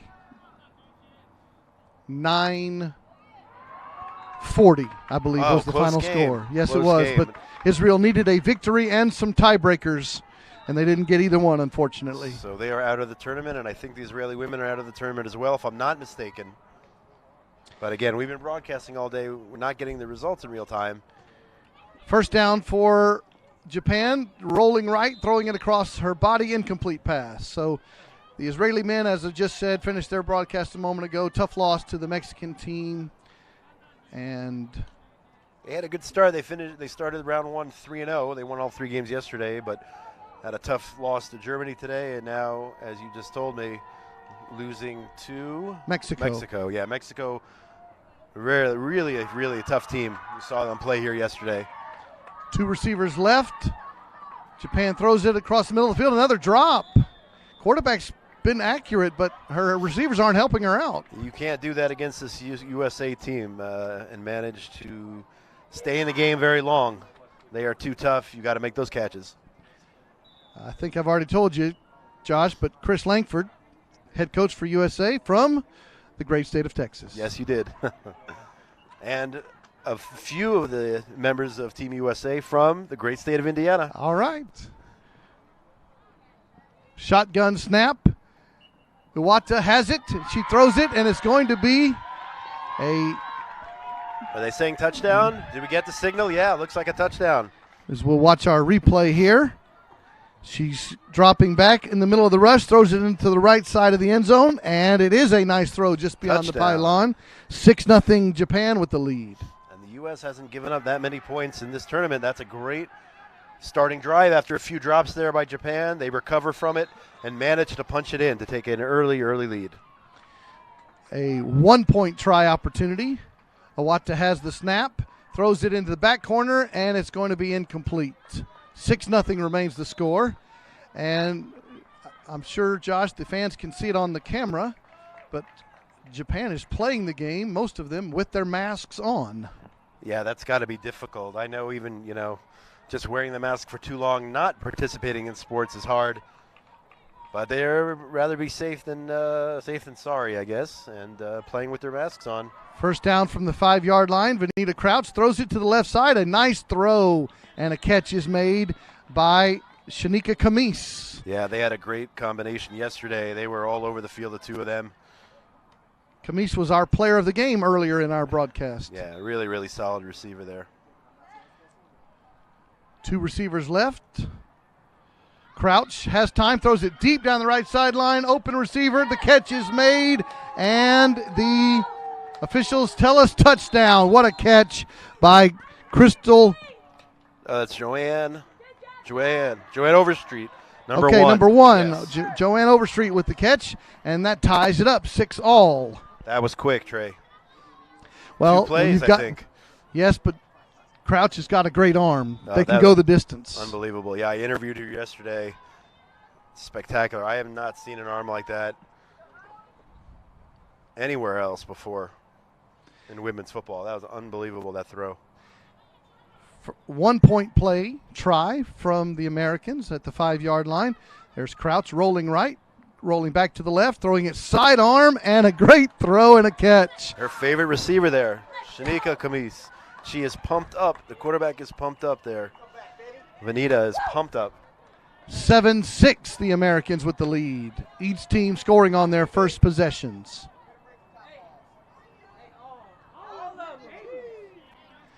Japan in the huddle, down by a single point. Japanese there. The captain has a full playbook on her. Japanese quarterback. The pump fake, a deep down the left sideline, and it's incomplete, way over the head of her intended receiver. You talked about the playbook. We had a game here a little while ago with the Italian men, and their quarterback carries a full notebook in the back of his pants. Right, and there's no pockets, during the game. by the way. You can't wear pockets. They outlawed that several years ago, maybe a decade ago, because people were breaking their thumbs trying to pull flags. So no pockets, so they have to find a place to put the playbooks. And they're carrying the notebook with them. 2nd down and 20. Pass out to the right side. That's a good throw and a good catch. Catch made by Umatsu. Akari Umatsu.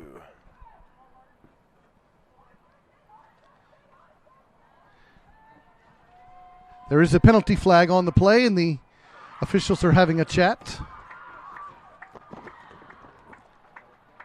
America leading 7-6. Illegal contact called against the American defense. 10-yard penalty and an automatic first down will make it 1st and 4.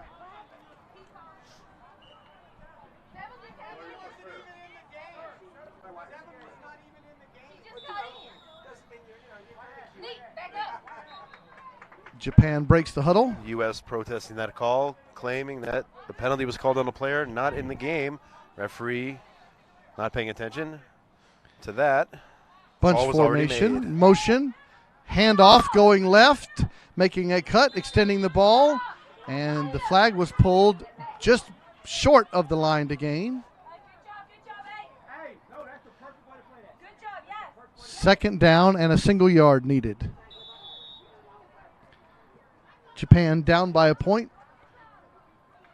Again, as Josh said, she carries a playbook in her pocket. She has just a piece of paper, but the Italian gentleman had an actual folding leather notebook. Amazing. Japan throws it, short gain and a first down. Nice throw.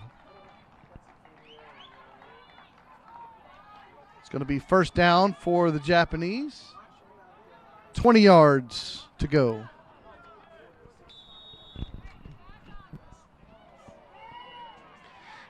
Japan breaks the huddle. She folds the paper up and puts it in her back pocket. Quote, unquote pocket.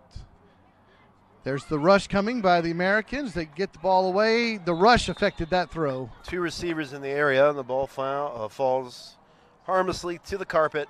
Incomplete. A little confusion there. 2nd and 20. Mariah Gerhardt has been the designated rusher number 2 for the Americans.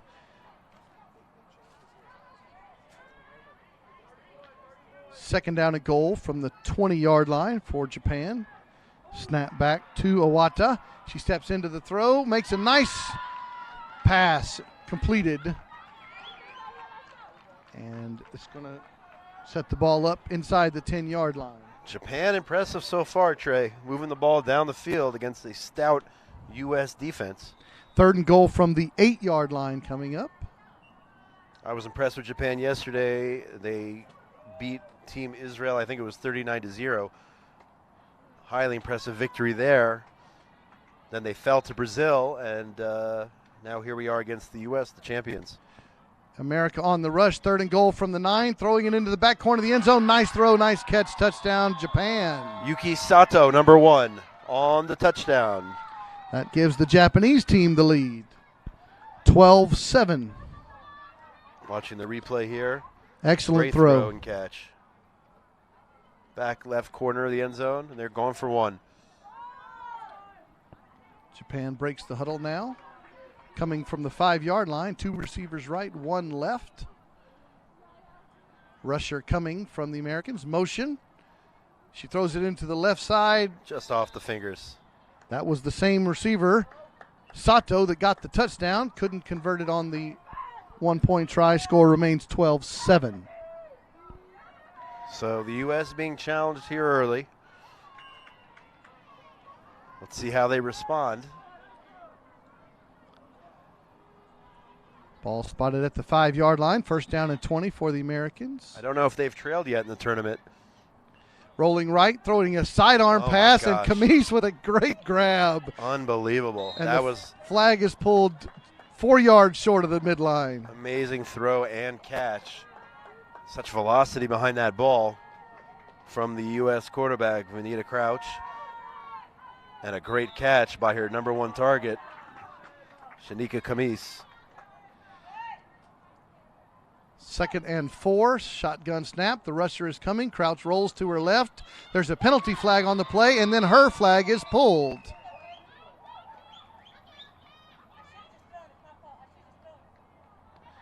Referees discussing the penalty flag. There was a sack. We'll see what the result of the yellow hanky is. I didn't see the penalty. Let's see what's going on here. I didn't notice anything. Here's the call. Illegal blitz. Maybe she didn't have her hand up, or perhaps she was too close to the line. Yeah, it could have been one of those. I didn't see that. Coach Langford of the U.S. is saying he wants to decline the penalty.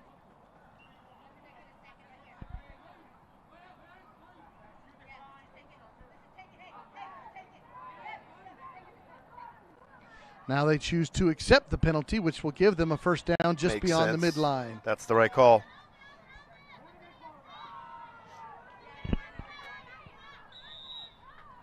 Time check, please, sir.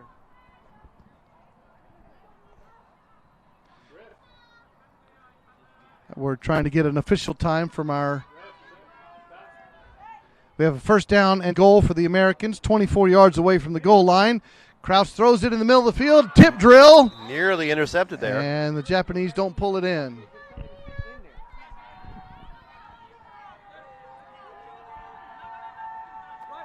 Okay, 7:45 to go in the first half.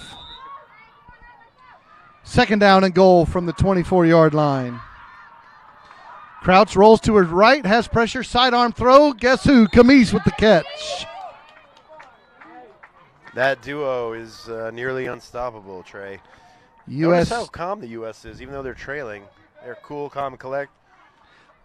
Long way to go. 12-7, they're down. And they have the ball at the 6-yard line. 3rd and goal. 7 minutes to go in the first half. Bunch formation to the left. Crouch rolls to her right. Has a lot of time. Throws a sidearm pass. To who Kamis, else? of course, who boxes out the defender. Touchdown USA. They lead 13-12. Shanika Kamis' 2nd touchdown of the game. We'll have to go and check the official stat book. She might be one of the touchdown leaders of the tournament in the women's division. I would put money on that if she's not. Definitely top 5, maybe the top touchdown leader of the tournament so far. That combination, just absolutely unstoppable. USA going for a 1-point conversion from the 5-yard line. They lead by 1.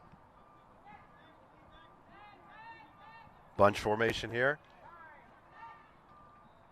Crouch takes the snap, rolls to her right, pressure's coming on, sidearm sling to Kamis, but incomplete. So score remains USA 13, Japan 12. yeah, up by 1 point, up by an extra point. 5.5 minutes to go in the first half. This is our first quarterfinal round. Trey Graham and Josh Haston from the Kraft Family Sports Complex here in Jerusalem. Trips left, Imada in the shotgun. Snap is a good one. Rush is on, steps up, throws it in the middle of the field, dropped. That's the 3rd drop today, by my calculation there, Trey, by Japan. They're going to have to hang on to those. The receivers can be the quarterback's best friend when they make the catches, but it makes a frustrating day when you make a good throw and they don't bring it in. 2nd down, 20. 2 receivers tight on the left side. Rush coming in, another throw, and another drop. Drop number 4. I hate to just focus on this, but Takasawa, the the intended drop. receiver. Penalty flag comes in. They're calling it on the defense. They are calling illegal US contact coach against the not USA happy. defense. Coach Langford not in agreement. 10 yards, an automatic first down.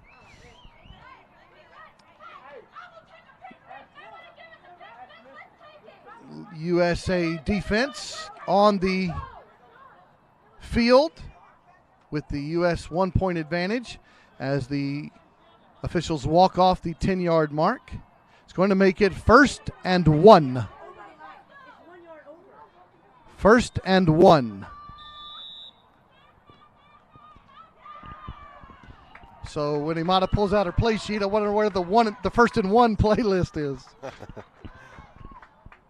Bunch left, receiver split right, and we have a penalty flag called stopping this play. Was that an early rush?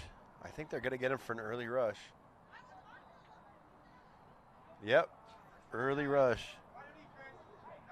So I guess the call 1st and 1 is just let's get another first down without running a play. 2 in a row It will be on first the and penalty goal. flags. 1st and goal from the 21. Japan in the huddle. Down by a single point to the favorite in the tournament. Mariah Gearhart here, number 2, trying to get her team pumped up. We're on the Team USA sideline. Mariah screaming out to the defense.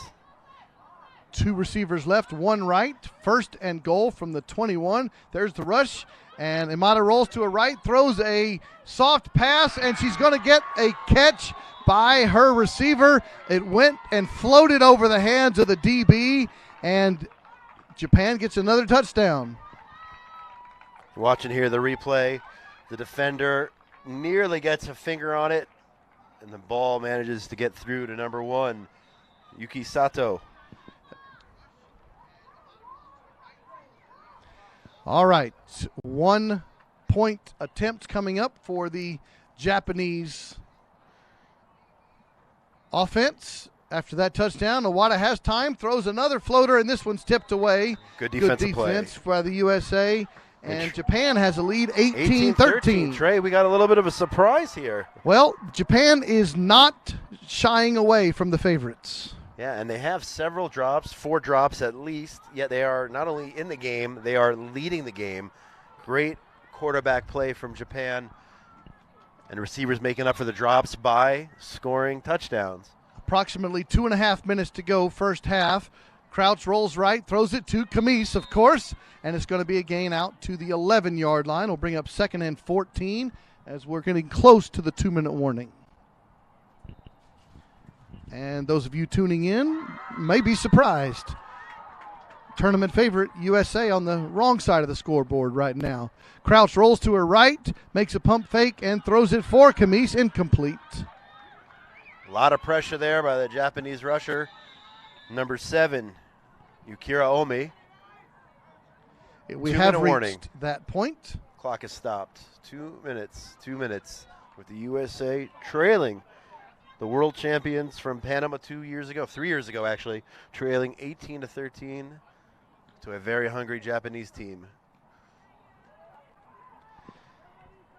Japan with the banners and signs and flags hanging across the way on the bleachers. And the crowd is starting to form here. Bunch formation. Crouch has it at the 2-minute warning, throws a deep pass, and she has got an open receiver, and America drops that ball. That was Joanne Overstreet who couldn't bring it in. Very close to a length of the field touchdown.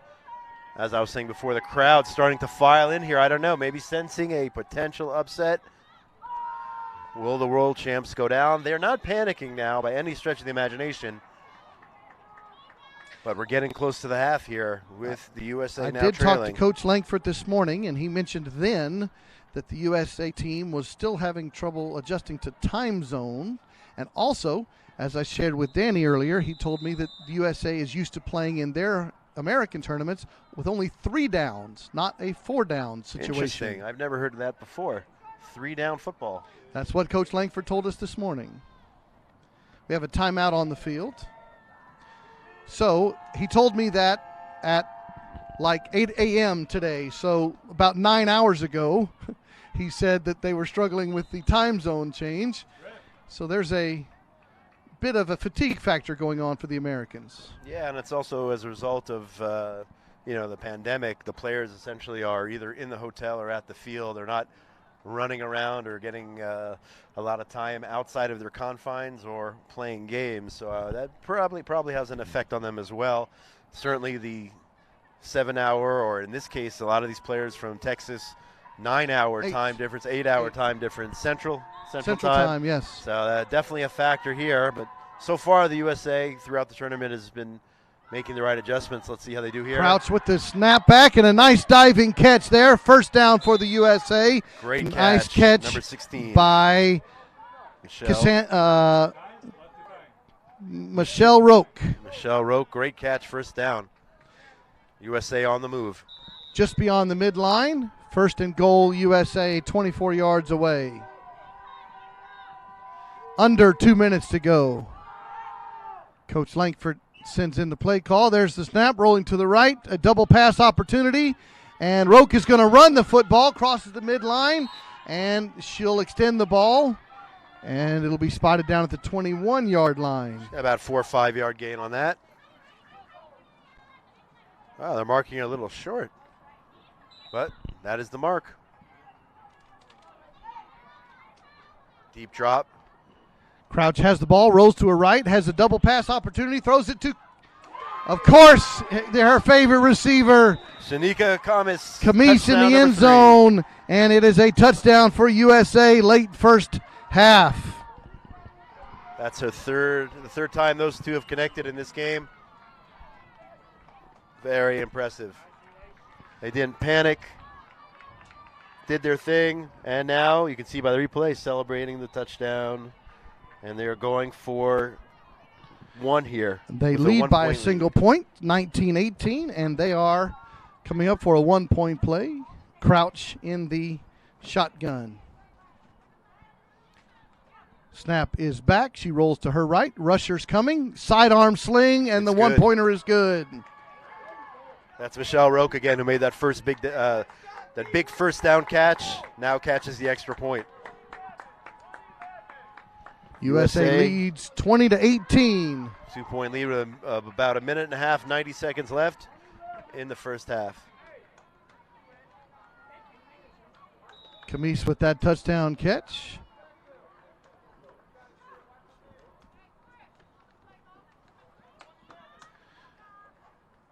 USA prepared to rush.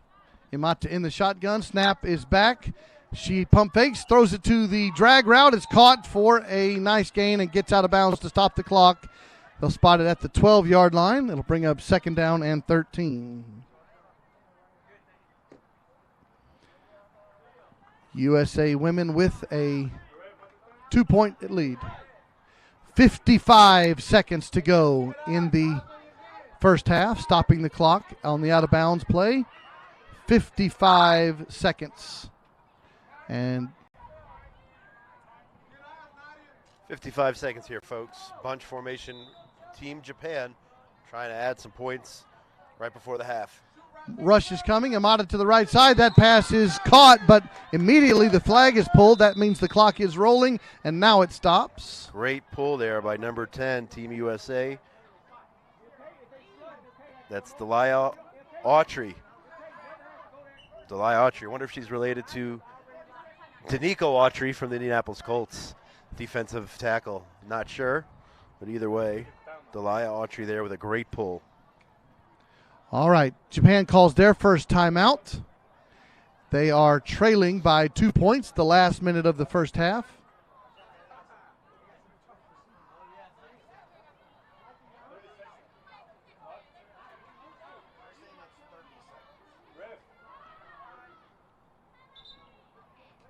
After the timeout, Japan comes 9 yards short of the midline.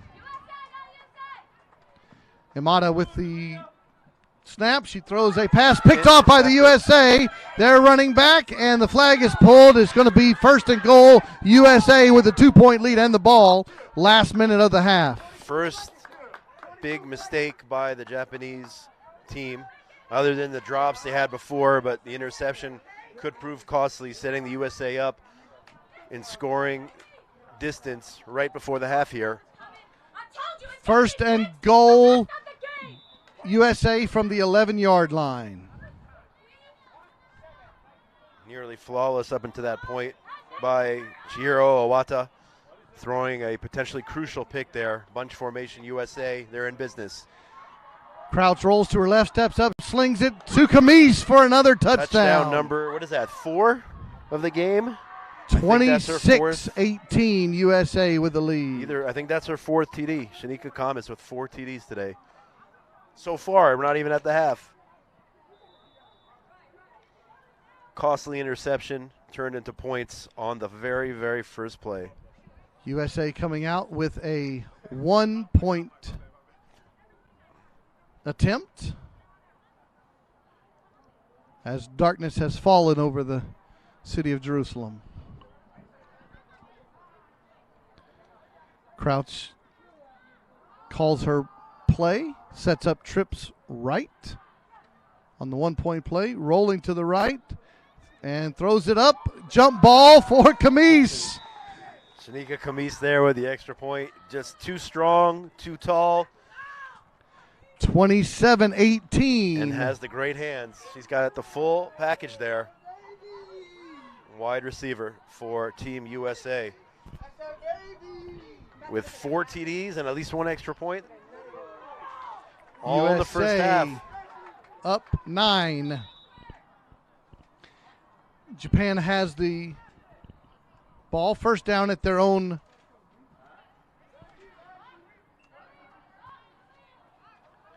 looks like Japan's bunch formation. They're going to hand the ball off, going left. The flag is immediately pulled.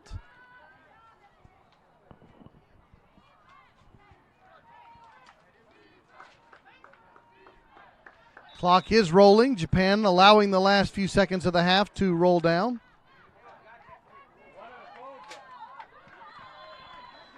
And the clock expires at the end of the first half. USA leading Japan 27-18 here at the quarterfinals. This is Trey Graham, Josh Haston. We're going to take a quick break to watch a special feature, and then we'll be right back to talk about the second half. Don't go anywhere. Jerusalem is modern, ancient, it's hectic, patient. Jerusalem is a beauty to behold. Its walls are old and domes are gold. Jerusalem is spicy, dynamic, it's iconic, panoramic. Jerusalem is inspiring, unique, it's simple and chic. Jerusalem is brimming with styles, vibrant, charismatic, abundant smiles. Cobblestone streets, colored with sweets. Eclectic orchestra of authentic beats. It's the shoot, the basta, the shawarma. It's all about good karma. It's people, gates and views, culture, art and muse. Jerusalem is tradition, innovation. It's about openness, recreation. It's a city, destination, a goal. Jerusalem is how it feels to behold. It's the knowledge, the courage, the drive to create. It's the source, the spirit, the reflection of faith. Jerusalem is Israel. It's Mediterranean chill. Jerusalem is real.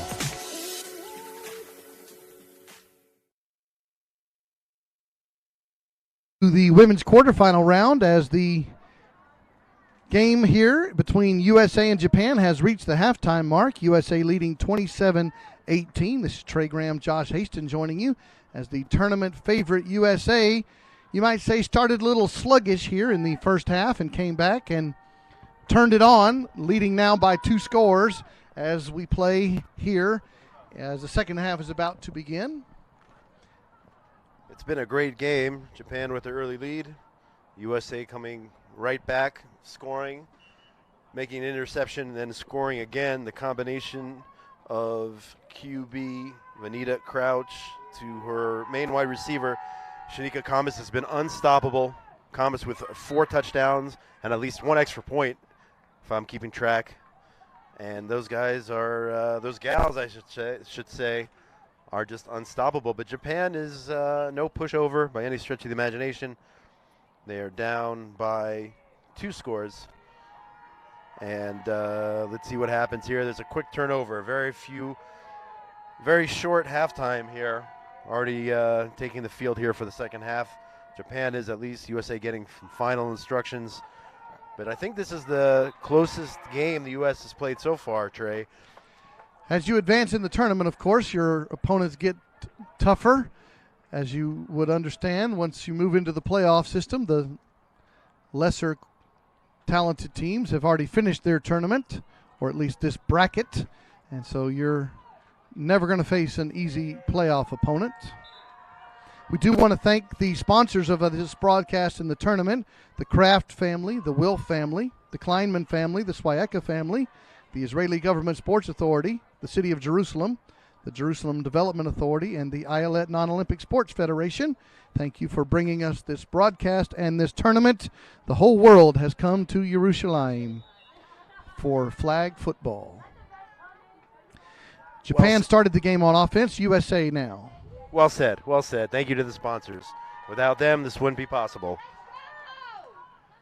USA has first and 20 from their 5-yard line, leading by 9 points.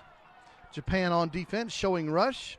Crouch has split receivers. Snap is back. No rush is coming. Slings it to the left side. A good defensive play by the Japanese. Maybe that was just one play, or perhaps this is a strategy from this point forward. We'll see. But the no rushing strategy on that play certainly worked. That was Iwata, the quarterback, playing defense. 2nd down and 20 for the USA offense. Just underway, second half of this women's quarterfinal game. Errant whistle there, ignore that. Snap is back, sidearm sling to Camise, and of course she makes the catch, and she'll take it to the 13-yard line. 3rd down, 12 coming up.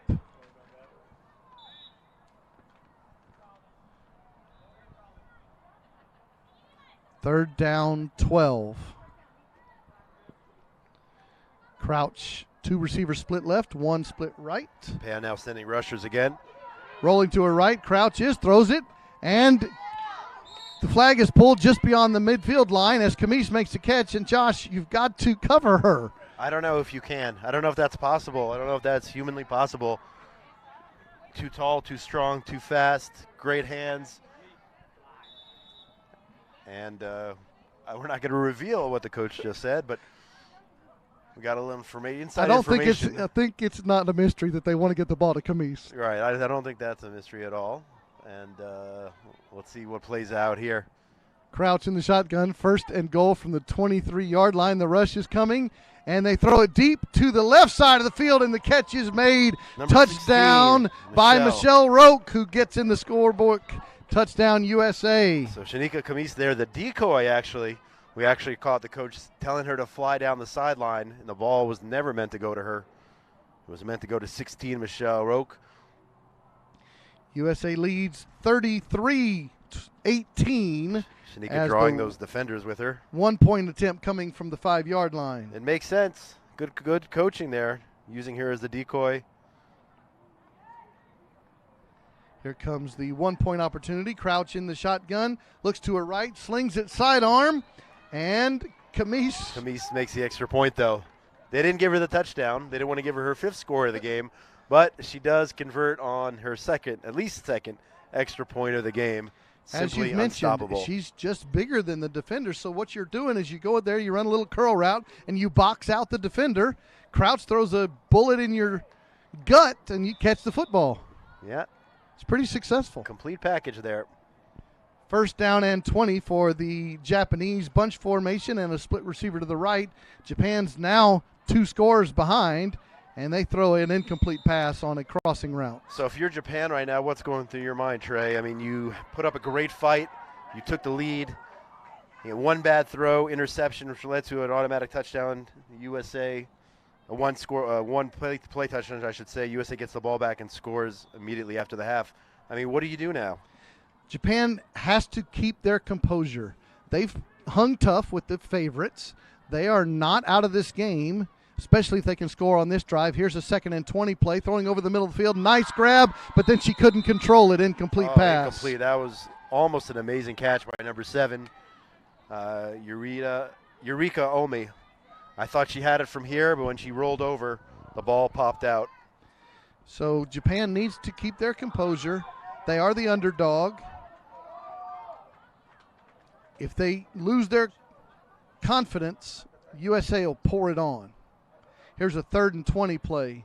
Shotgun snap to Amada. She rolls over to the right, throws it to the right, another drop. That's 5th or 6th drop. I would say the 6th drop, if you count the last one, which would have been a great catch, but 6 drops, that is going to come back to bite you. 4th and 20. Tough play call coming up for the Japanese, down by 16 points. We've got a women's game going on behind us in the field behind us. This is Austria versus Panama, as the quarterfinals have gotten underway in this tournament. 4th and 20. 2 rushers coming. Now 1 drops off for the U.S. Amada has time, throws it, it's caught, and the flag's going to be pulled short, and it's going to be, ball goes over on downs, and the USA offense comes out from their own 5-yard line, already leading by a 34-18 score. It was a nice throw and catch, but just not enough yardage there to get the first down. USA first down at their own 5-yard line as they start this drive. 2 rushers for the Japanese. Now 1 drops off. Sidearm sling to Camise, and the flag is pulled. And she's shifty as well. We just saw on that play. They could not pull her flag. She got a few extra yards there. Sometimes you're just better than the opponent. That is true. 7 yards needed on this second down play. Crouch rolls to her right, throws it deep down the left sideline. Roque on the catch, and a touchdown USA. That's 2 in a row. Michelle Roque, her 2nd touchdown in a row for Team USA. And you got to say another great throw by Crouch. Oh, yeah. Right on the money. And you're talking about, what is that, about 40 yards in the air on a dime. Perfect pass, leading her receiver. Under a rush. And now USA it's starting to get out of control. Choosing to go for a 2-point opportunity from the 10-yard line, 40-18. And Japan is going to be forced to push the pace as we have approximately 13 minutes to go in this quarterfinal matchup. Yeah, Japan has been successful at working the ball down the field. They might have to think about going long from this point forward. 2 receivers in a tight formation. Rush is on. Here's the 2-point opportunity. Throw it to the back of the end zone. Miscommunication there. Incomplete. And the score remains 40-18. USA starting to pull away. The favorites in the tournament, the favorites in this game. Japan held tough. Japan had the early lead, but the athletic advantage of the Americans is starting to be pretty apparent here in the second half. But you see the U.S. is not even satisfied with the result right now. I'm watching just because we happen to be on the sidelines of the U.S. team. You see that they are discussing what happened on that extra point conversion, why they didn't get that point. They're out for blood. They're out for every single point. 1st and 20. Amada throws a crossing route, and it's caught there. And it's going to be a nice gain out to the 18-yard line. It'll be 2nd down and 8 for the Japanese. And that's why the U.S. are world champions. That was my point. Even when they make mistakes, they try to learn from them and improve for the next time. That's why they're the champs. Josh, you know as much as I do about traveling back and forth between the U.S. and Israel. Once you finally get used to the time zone, then you got to go home again. So the Americans are finally going to get used to it by the time the championship game comes around. Whatever jet lag the coach told you about this morning, there's an incomplete pass by Japan. I think that they're on time right now. That's for sure. They started off a little slow, but 3rd down and 7 coming up. Yeah, we're hearing some of the communication between the U.S. coaches and their players. Japan not in hurry-up mode here, breaking the huddle on 3rd and 7, down 40-18. 2 receivers tight left. Snap is back. Amada throws it, and a nice throw and another drop. I would say that's number 7. I hate to harp on it, but your quarterback is doing what she can to keep you alive. The U.S. thinks it's their ball, but it's in fact 4th down. Japan, if they really wanted to, could rush up to the line and try to get the U.S. on a penalty for too many on the field. But they decided to take the huddle instead. That was a 3rd and 7 play, incomplete. It was a dropped 1st down, But again, as Josh said, the USA offense thought they were going back out there. Snap is back, rolling right. Imada throws it on 4th and 7, and it's an incomplete pass. That was wide. Flag on the play, though. A flag on the play. I don't know if that was they're calling it on Japan. The U.S. would most likely decline it.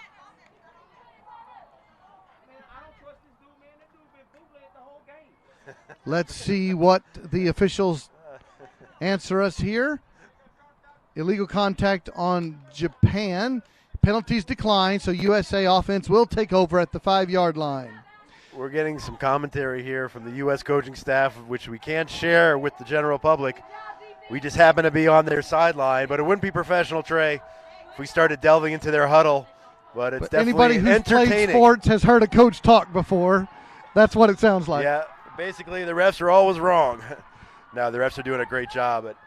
Pass out to the right side by Crouch, caught by Overstreet. And I'm glad you said that, because our officials are from all over the world. True. They speak all kinds of different languages, and they have worked very, very hard in this tournament. They've really done a great job. And, of course, when you're talking about the sport of football, it's all one language here. But we do have from all over the world, literally all over the world, referees who – 2nd down and long. Crouch throws it deep, and Roque was the intended receiver. Going for over touchdown her number 3 to Roque. Extended arms. 3rd down coming up. But it's surely an interesting perspective being here so close to the bench, getting to hear that communication.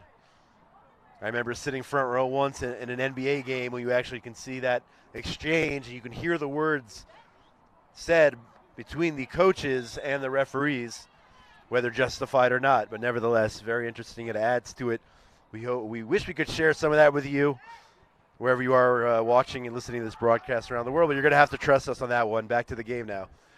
Crouch throws a sidearm sling, and that's going to be caught at the 20-yard line. We'll make it 4th and 5. I think somebody's having a barbecue here, Trey. I don't know. You smell barbecue, guys? Josh, you got to finish working the game before you can go eat. No. Somebody's doing. I smell some kind of fire. I hope it's not a fire, but maybe Cassandra a barbecue Bills here with that catch. 4th and 5. It has been a long day calling games. A fun day, but we're a long not done day. yet either. And Just Crouch getting has it pump fake, throws it deep down the right side of the field. That pass she was our player of the game in one of our earlier broadcasts today. One of the very few incompletions on a long pass, but I think she had 2 on that drive. Not to nitpick, I mean, they've been nearly perfect there on that long connection. Ball goes over on downs. Between Crouch and her receivers. Crouch, who came over here during our earlier USA broadcast, asking us to say hello to her family back there in Dallas, Texas. So they know we're broadcasting, and they know we're right here. Yeah, and she's doing a great job. 40-18, USA with the lead. Japan in the last 7.5 minutes down by 22. Imada throws, and guess what? Another drop. I've lost track, Trey. Well, Imada's stats are going to be hurting, and it's not to her fault. She's throwing a really tight bullet, putting it in a place where only her receiver can get it. Maybe he's just coming in too hot. I don't know. But I think we're at double digits now in terms of drops. But Team Japan still sticking to their original formula of going short, 7 to 10 yard passes. But time is not on their side as we're getting close to the end of this game. 20. Imada rolls right. There's a rush coming on. And I hate to say it again, Josh. Yep. But we'll not use that 4-letter word. We'll just call it an incomplete pass. 3rd down, 20 coming up for the Japanese as we have approximately 6.5 minutes to go in the game. They're still huddling, using that playbook, not rushing to the line. 2 receivers left. Imada, deep shotgun rusher for the USA, stepping up, throwing it to the right side, and guess what? Another incomplete pass. This will be 4th down and forever. And Imada's got to get her receivers in the huddle and say, come on, guys, do me a favor. Help me out. No yardage. I don't think they got any yardage on this. 4th and 20. On this drive. Back deep in their own 3 zone. drops, Josh. Yep. 3 drops in a row. Didn't want to say it. Twins left, 1 receiver right. Imada looks, and there's an out pass to the left side, and there's a catch, but the flag will be pulled. Ball goes over on downs. 10 yards short. They did make a completion, but not enough to gain. 5:40 to go in the ball game. At what Again, point we've got Austria and Panama going on behind us. You might be able to hear. At what point, if you're the U.S., do you start resting some of your players, perhaps? I don't know if that is a necessary strategy here in flag football, but victories in their hands. They may want to think about resting them for the next round. I don't know. Crouch throws it, caught, or a short I think that's gain. a new receiver. I haven't seen that receiver. Cassandra Bills, that's her second catch of the night. Second catch, okay. Not used that much. Ball spotted at the 11-yard line, 2nd and 14. U.S. content to let some clock roll. Under 5 minutes to go. Camise split right. Snap is back. Rusher comes on, and that pass is going to be sent over to Autry. She's the one who snapped the ball. Delia Autry, the center. Ball spotted at the 17. It's 3rd and 8.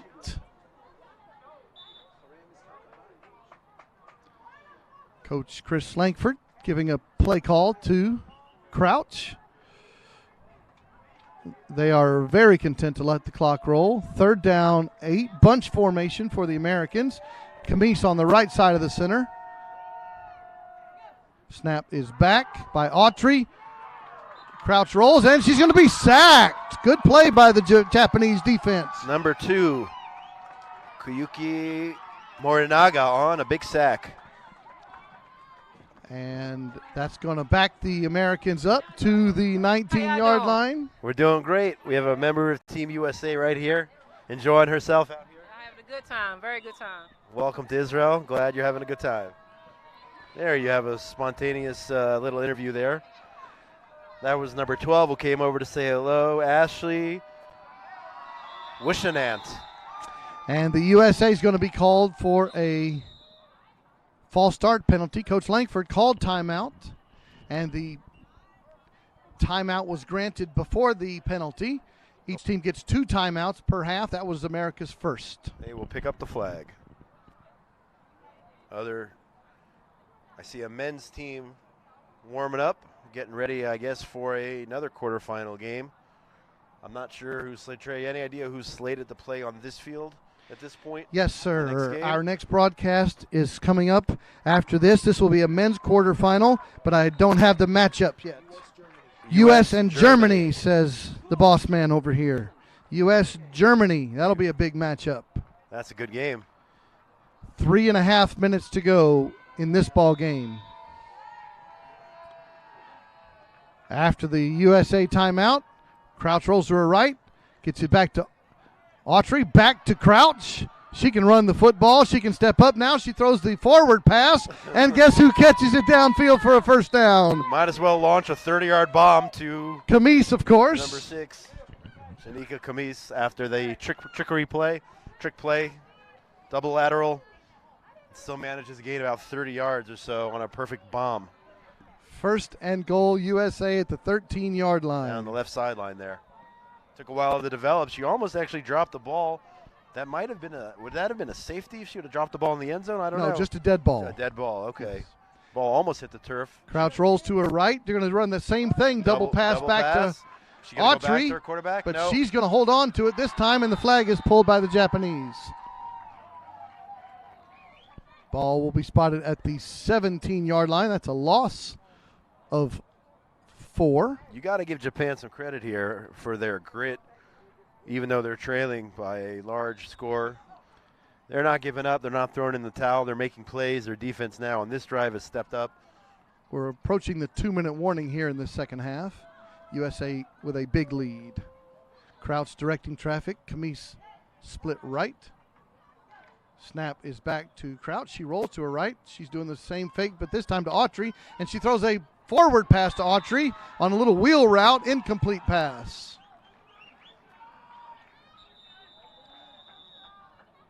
And we have reached the 2-minute warning. 2 minutes. USA women going to get out of here on the quarterfinal round, field number 1, with a big victory over Japan, and the USA men to follow on this broadcast.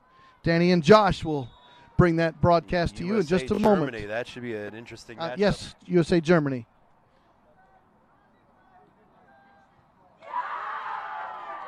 We watched, unfortunately for Israeli fans, we watched Germany defeat Israel on this field earlier today. The host team taking that loss. Bunch formation within the 2-minute warning. Crouch rolls to her left. She throws a sidearm play. It's picked off. First interception of the day by the Japanese. The flagpole is not made, and they're going to return it all the way down the field. And the referee saying, please get out of my way on the sideline. There was a near collision there. I was watching by the referee. There was an actual collision. Oh, there was? You saw it? Yes, sir. We're not going to have a replay on that one. But I think he's okay, the ref. Japan making a big stop on D, but 44 seconds. 44 seconds. Japan with the ball to the right side. A catch is made this time, and a flag. A little contact on that. The U.S. looks like it's going to be called for illegal contact on that.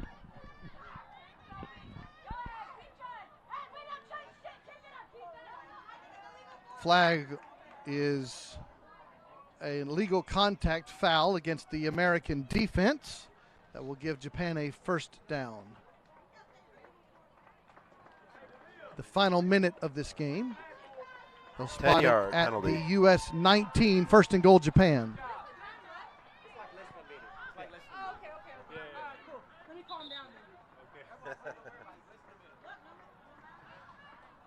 USA realizing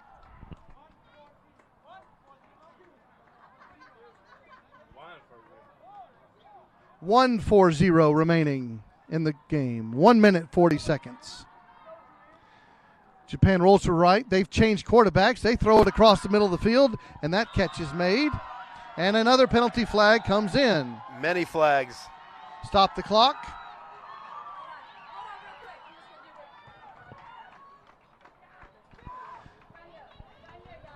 Flag on the field. Officials having a discussion. About 1:30, we're told by the officials. Hi, La Villita Leopards, if you're watching. It's Coach V. Miss you guys. There you have it from the Lafayette U.S. La Villita Leopards. In Shout Dallas. out from your teacher and the quarterback. So she's, I guess, missing school today to be here in Israel playing football. Well, now Vanita Crouch, they know where you are in case you told them you were. Rolling to the left, Japan has the pass. They're going to throw it, and incomplete.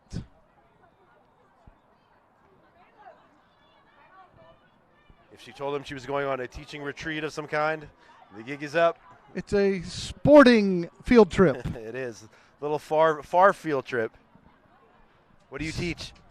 I teach elementary PE in Carrollton Farmers Branch. Nice. Congrats on the win. Two receivers left, they won. one right. Throwing it into the back of the end zone, incomplete pass.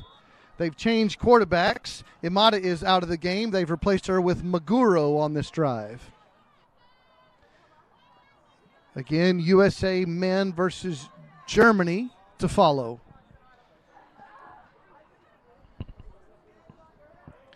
Japan in the huddle. Ball spotted at the 4-yard line. A little handoff, a direct snap and a forward pitch. Clock is running. And the flag was pulled just before the goal line. Ball spotted at the 1. Japan in the huddle. 1 minute remaining.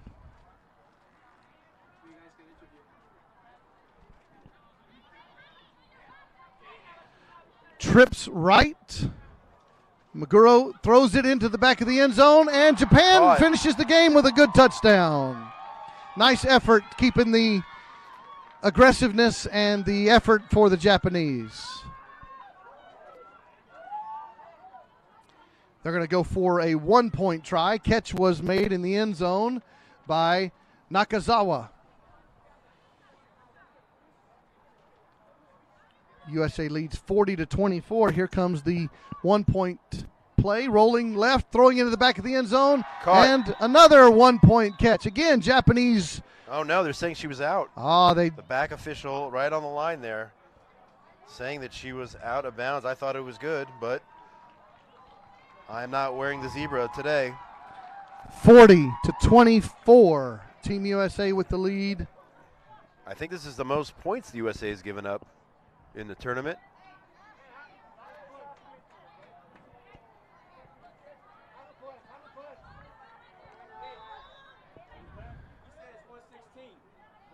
Exactly. All right. We'll just quit pretending that we know what time is left in the game. We thought it was under a minute, but we're told now above a minute. Benita Crouch throws it to Camise with a catch, and the flag is pulled. She goes to the ground at the 14-yard line. Clock is running. U.S. not showing any signs of letting up. They're still playing. We have the ball game. Now the official clock has expired. Not sure why we had a clock malfunction, but it's all good now. The USA comes out with a big victory. Congratulations as the USA wins their quarterfinal tournament game 40-24 over the Japanese. And of course, who else, Josh, but player of the game has to be Camise. Yeah, for sure. I mean, I think 4 touchdowns, several extra points. Outstanding play. I think we're going to try to get a few words with her in the post-game interview.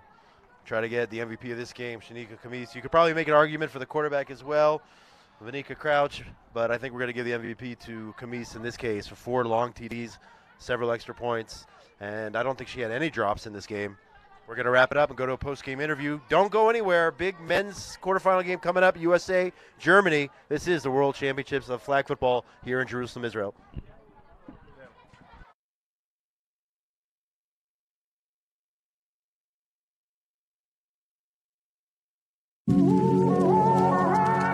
Jerusalem is modern, ancient, it's hectic, patient. Jerusalem is a beauty to behold, its walls are old and domes are gold. Jerusalem is spicy, dynamic, it's iconic, panoramic. Jerusalem is inspiring, unique, it's simple and chic. Jerusalem is brimming with styles, vibrant, charismatic, abundant smiles. Cobblestone streets, colored with sweets. Eclectic orchestra of authentic beats. It's the shoot, the basta, the shawarma. It's all about good karma. It's people, gates and views, culture, art and muse. Jerusalem is tradition, innovation. It's about openness, recreation. It's a city, destination, a goal. Jerusalem is how it feels to behold. It's the knowledge, the courage, the drive to create. It's the source, the spirit, the reflection of faith. Jerusalem is Israel. It's Mediterranean chill. Jerusalem is real.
Josh Haston here from the Kraft Family Sports Campus.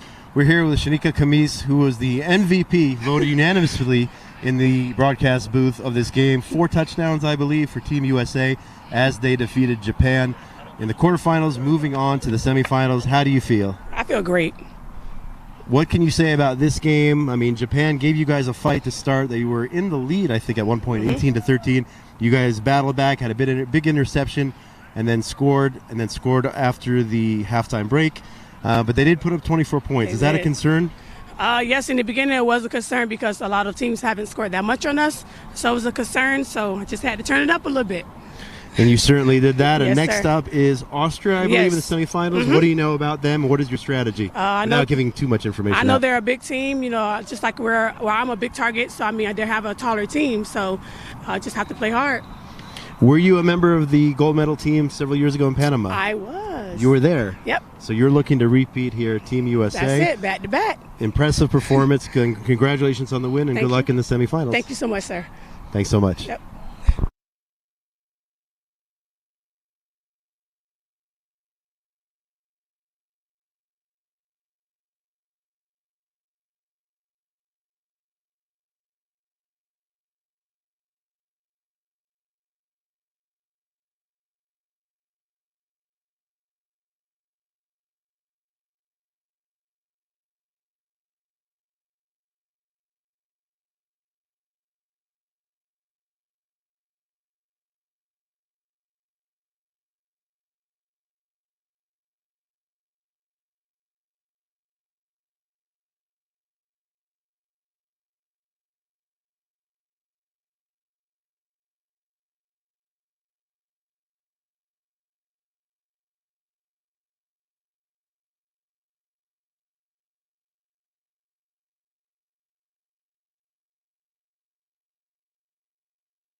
Hi, Danny Gewirtz here with my colleague Josh Haston.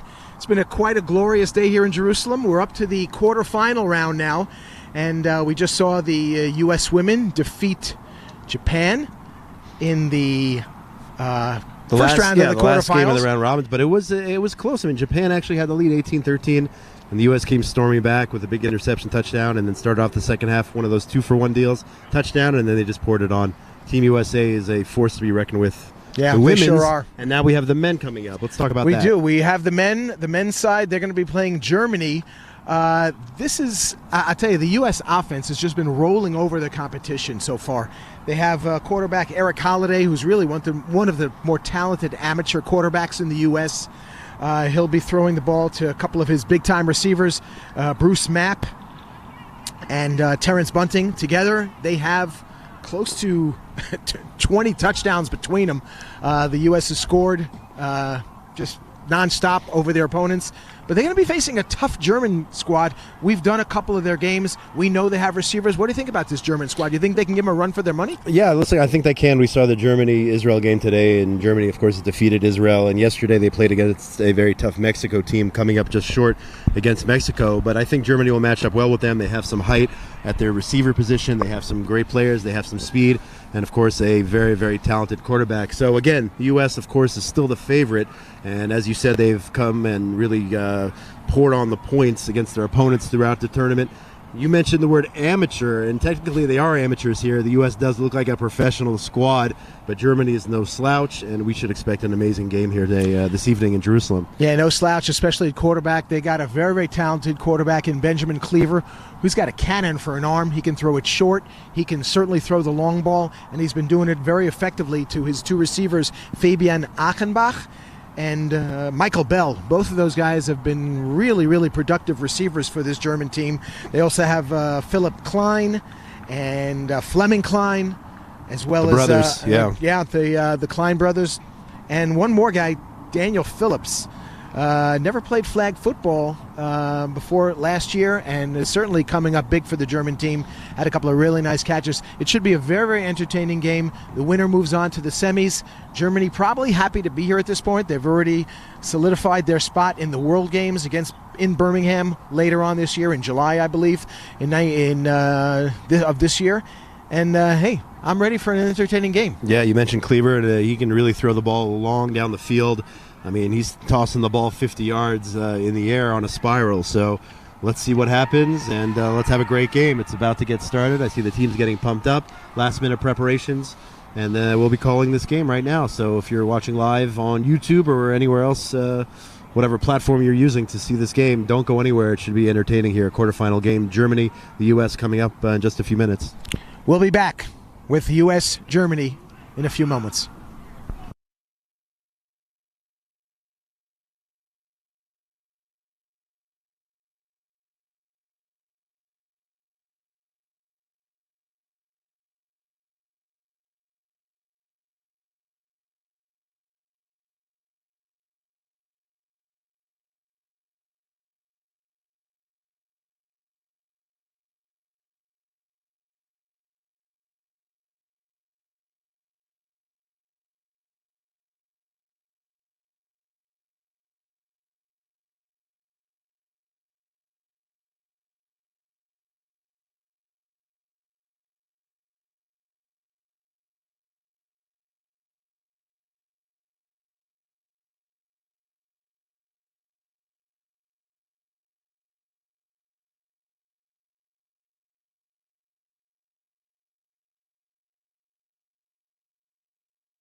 From Jerusalem, Israel, the Kraft Family Sports Campus.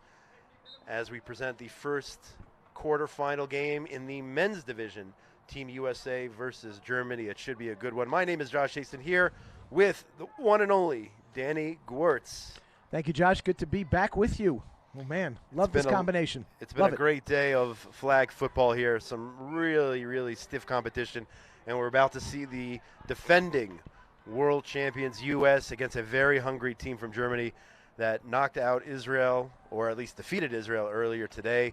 And they have, from what I understand, exceeded expectations, and now they are here in the knockout round.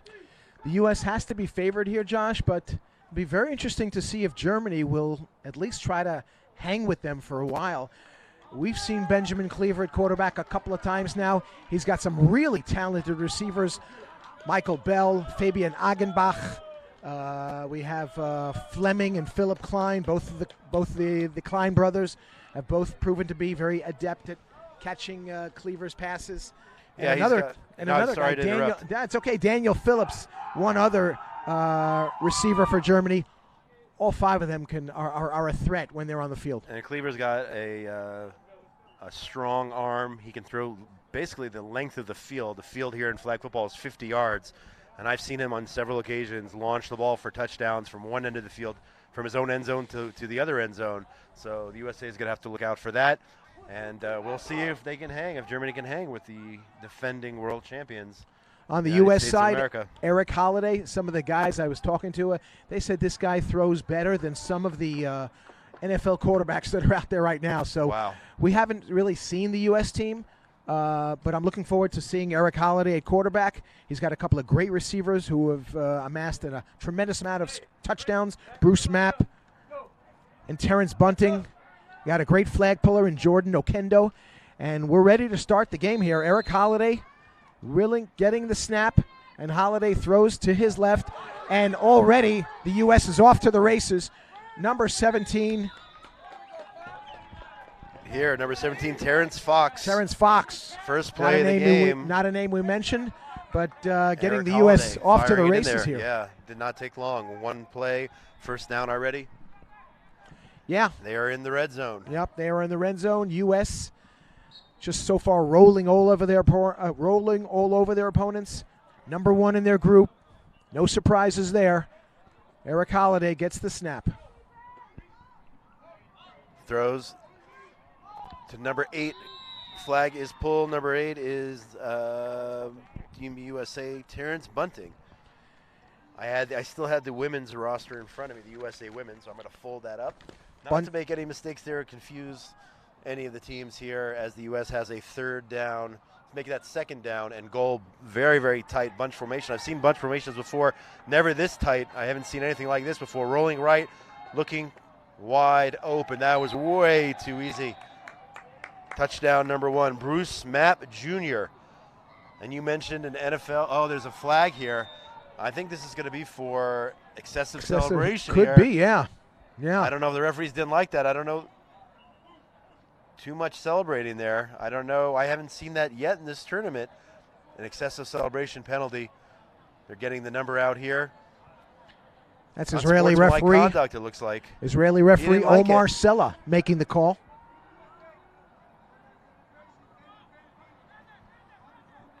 He doesn't tolerate any monkey business. I think in our vernacular, Josh, that's called unsportsmanlike conduct. Right, and that is the first time I've seen that over the last 48 hours in this tournament. So they're going to have to go for a 2-point conversion from the 20. They were going to go for 2, and now it has to be a 2-point conversion from the 20. 2-pointer.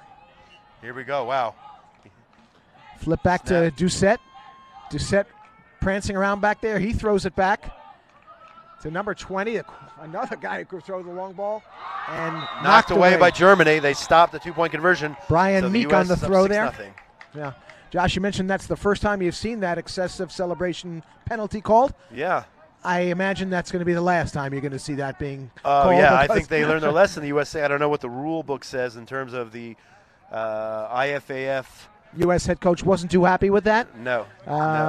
And you're going to see a lot more muted celebrations from here on in, I imagine. Yeah, I think that was it. Anyway, our first look at Benjamin Cleaver today. Yep, and I saw him several hours ago.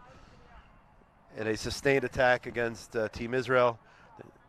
That was a drop right off the hands of one of his receivers there on first down. Something we haven't seen Michael Bell do much of today is drop the ball. He's usually a sure-handed receiver. If Germany wants to stay in on this, they cannot have too many of those. Yep. Germany with the ball at their own 5. 2 receivers to the right, 1 to the left. Cleaver, the quarterback. Looks downfield. Fires one. Intercepted. Interception made by number 22 on the U.S. 22. That is David Price, defensive back. There's a flag. It looks like they're going to get – we said it wasn't going to happen. It looks like it is going to happen, Danny. It looks like when the entire team comes onto the field, this Israeli ref is not going to tolerate that. I don't know if this guy was an officer in the Army or whatnot, but he is not. Oh, no, they're picking up the flag. Okay. They're picking up the flag. They're giving him a break on this one, but I should mention you better watch it. David Price, that is his 5th interception of the tournament. So far, he's been the man on defense for the U.S., nabbing 5 of those errant passes. And, boy, I'll tell you, it reminds me of Trayvon Diggs. You cannot make mistakes like that against the USA because they are going to eat you alive. And Cleaver's going to have a little meeting with his receivers, get on the same page.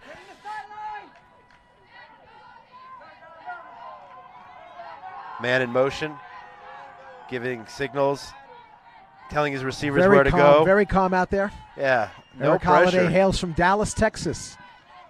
That's a football hub. Long, long pass. And just like that, number 8, Terrence Bunting, USA. Terrence Bunting out of Orlando, Florida. 12-0 USA. Those are the guys, Mapp and Bunting for the U.S. I think just 3-4 plays, and we got 12 points on the board for the world champs, defending champs. And that was just a beautifully thrown ball by Eric Holiday. Just right on the money. I mean, he went spiral hitting Bunting. He saw something on in that stride. defense. Yeah, you know, he whispered things to his receivers. Very tough to defend. Before the play, told him where to go. Going for 2. Looks like the U.S. is going for 2, wide open. Big mix-up there by the defense. The entire German side was in the left half of the end zone, and one of the USA players somehow made it all the way to the right side alone. There was nobody within 10 yards of that receiver on that extra point, 2-point try. It is now 14-0, just like that, Danny. Josh, I'm a Giant fan. Do you happen to have David Gettleman's number handy? I'd like to. He's the GM for the Giants. they could. No offense. How about Eric Holiday doing his stuff here in Jerusalem? 2 beautiful passes there to culminate that drive. Cleaver, back to pass, and he finds Achenbach. Goes out of bounds right before the first down. There's a whole commotion going on the other side. Well, I think they just appreciate the way that he just tiptoed out of bounds just before the midfield line to gain that extra play, something we've seen a lot of teams do during the tournament. Yeah, I saw it happen before. I was surprised, but instead of getting a first down and having a first down and goal, they've elected to go with a 2nd down and 1 with the ability to get a first down further up the field. So that is a strategy. Second time I saw it here today. I saw it in a women's game earlier, and now here in a men's game. Trips left.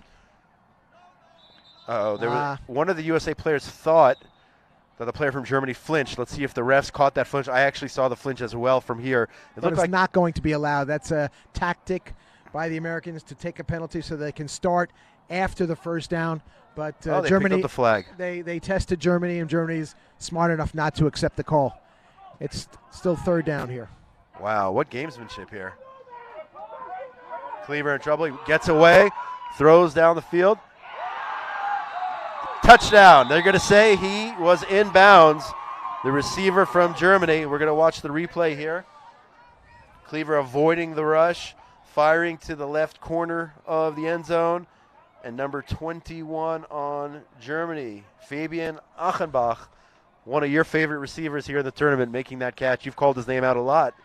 Yes, I have, and he's just been terrific for this German team. Looks like he was maybe bobbling the ball as he was going out of bounds. I couldn't tell from this far. Of course, we don't have the luxury of that incomplete one on the overthrow there on the no extra extra point. I caught the replay. I didn't see that here from the big screen here in the broadcast booth, but the referee was right on the spot, gave him the touchdown, which was from this angle questionable to start with, but they gave it to him.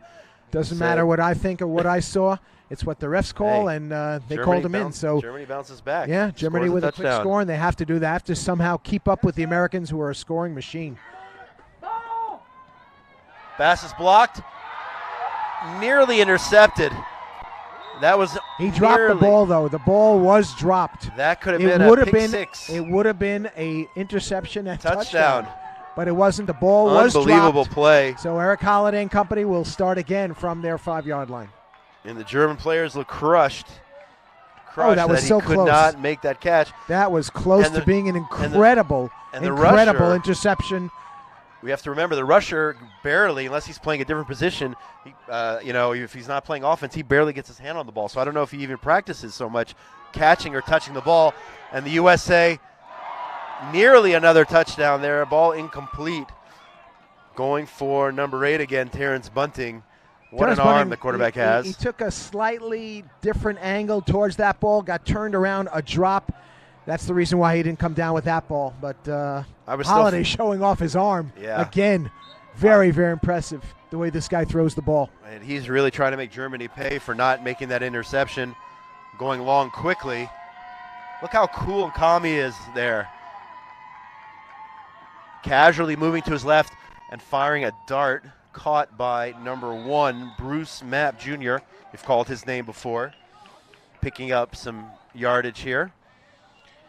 Bruce Mapp out of Philadelphia. Do you really think he could give Daniel Jones a run for his money there at quarterback for the Giants? Again, the NFL is a whole different level, but the way he's throwing the ball, wow. The fact that we're even mentioning his name with Daniel Jones. I mean, that's a bullet there. Going back to number 1, Bruce Mapp Jr. First down, USA. It seems like that is his go-to receiver for the mid-range game. Bruce Mapp, that's at least his 3rd catch today. Gaining about 10, 15 yards. Looks like that's his main target for the mid-range. Right. And he has other receivers that he looks to for the long bombs. Superstar wide receiver Terrence Bunting on the sidelines for this one. Holiday back to pass. Gets a receiver, and he's going to score. Missed flag there by Germany. I'm going to check out the replay, see what the receiver did. It looks like I think he did a stop and go. Let's see. No, it was a delayed fly. He delayed it. Just said cut inside. Took a fly to pattern avoid there. the flagpole, and wow. That's Darryl Doucette III. Great play there. He's their backup quarterback, so he's involved in a lot of these pass backs. What a strategy there. He didn't even move off the line, waited a few seconds, waited for the defense to clear out of that area, and then just sprinted down the right side. And here the USA, looks like they do this every time. They go for 2. They're not interested in 1 point. They want 2. Eric Holiday and company. Rolling to the right, firing across his body. Tipped and caught. 2-point conversion is good. Bruce Mapp Jr. again. U.S. catching that 2-pointer. Up by 2 scores and some extra points as well. 22-6.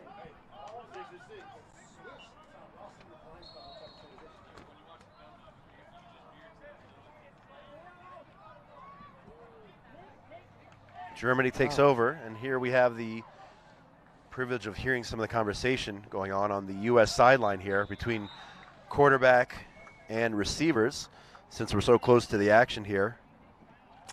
That ball just out of the reach of Fabian Achenbach. Here we have... As we found out earlier, him and Benjamin Cleaver have been playing together for a very, very long time. Oh, yeah? On the same team out in Germany. Know each other well. Let's see how that translates on the field here on this drive. We've yet to call Michael Bell's number. He had 1 pass thrown to him. So far, hasn't caught a pass. Cleaver takes the snap, looking long, firing long, intercepted. Pick made by number 15. 15 there is Frankie Solomon Jr., defensive back, Team USA. I did not see a receiver open there. He was pretty tight coverage there. Cleaver tried to throw it into a small window, and USA made him pay the price for that with the interception. USA ball once again. U.S. team getting off to a real fast start, making their offense look very easy. Sack by Germany, number 91. 91 on the sack. That is Heiko Kramer. Defense for Germany stepping up on that play. Big crowd out today for, especially on the German side, Josh. Yeah, definitely a partisan crowd here for Team Germany.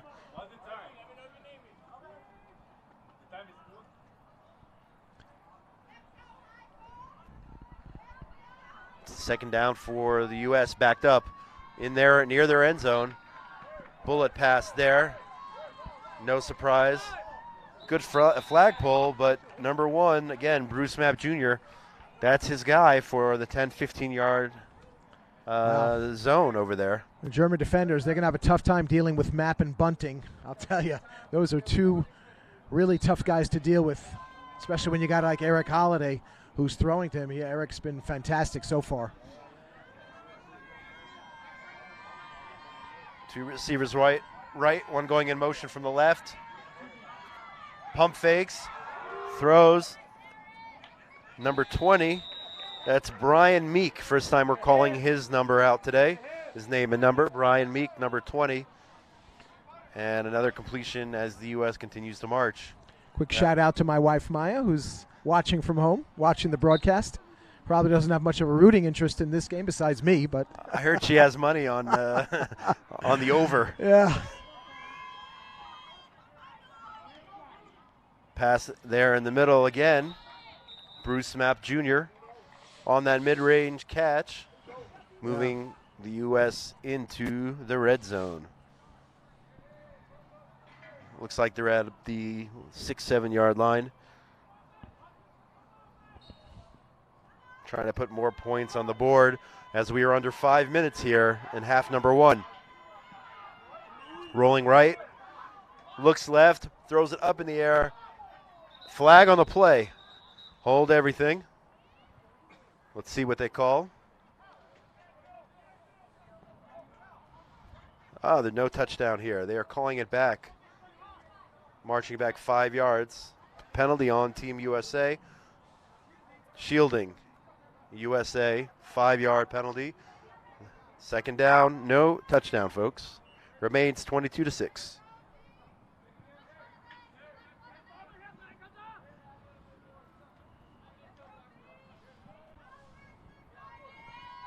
Holiday very poised.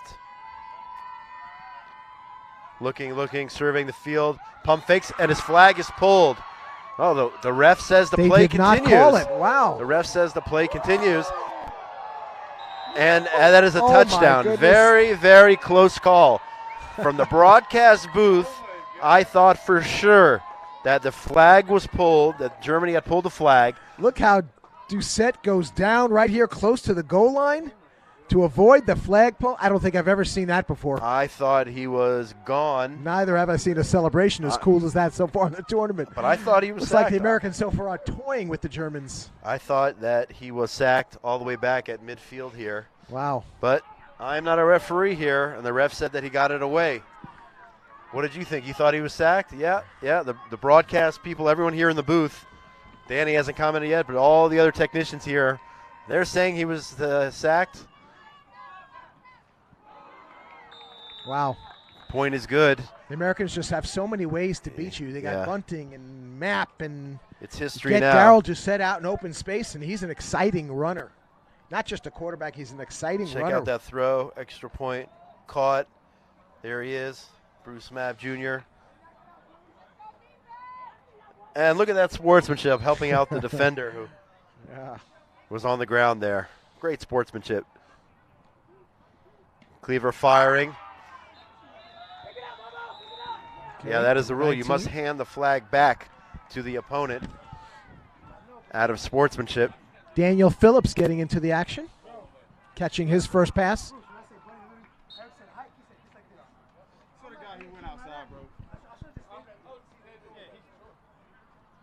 Second down for Germany.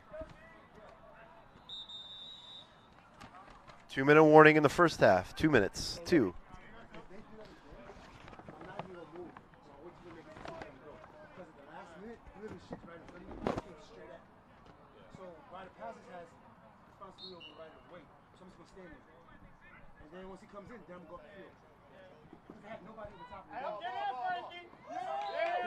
Near sack there. He had no choice, the German quarterback, but to throw the ball into the ground.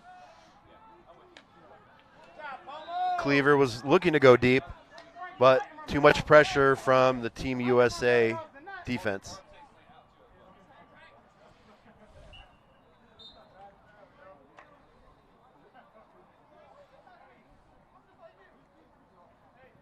Cleaver checking out his playbook on his wrist, trying to draw something up here to get on the board before halftime, trailing 30-6. Sack. Sack by number 9 there. That is Anthony Pomo, the rusher for Team USA. Clock is running under 2 minutes. Yeah, they got some great flag pullers. Number 3, Jordan Okendo. He is the flag pull expert here. The clock is now being turned off here in the broadcast booth. The referees would like to keep the time on their own. So no more clock here. We don't have that advantage anymore, Danny. They've taken away some of our technology. But that referee, he doesn't tolerate unsportsmanship, unsportsmanlike conduct. He doesn't tolerate a clock that is not exactly right. That's his prerogative. Great, near catch.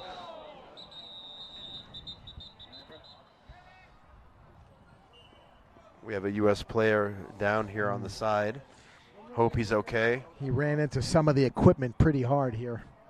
We hope he's okay.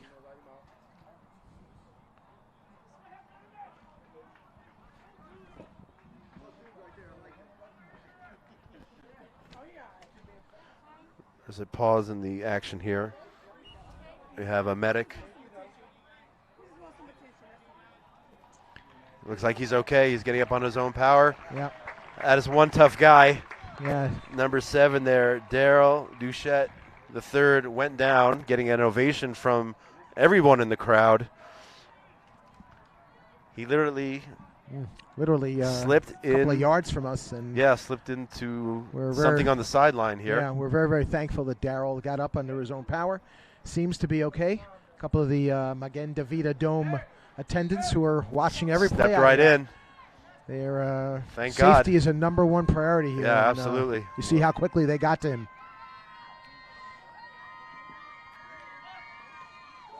Ball is up, an amazing catch by number 17, USA, for the first down. Terrence Fox, wide receiver, gets the first down.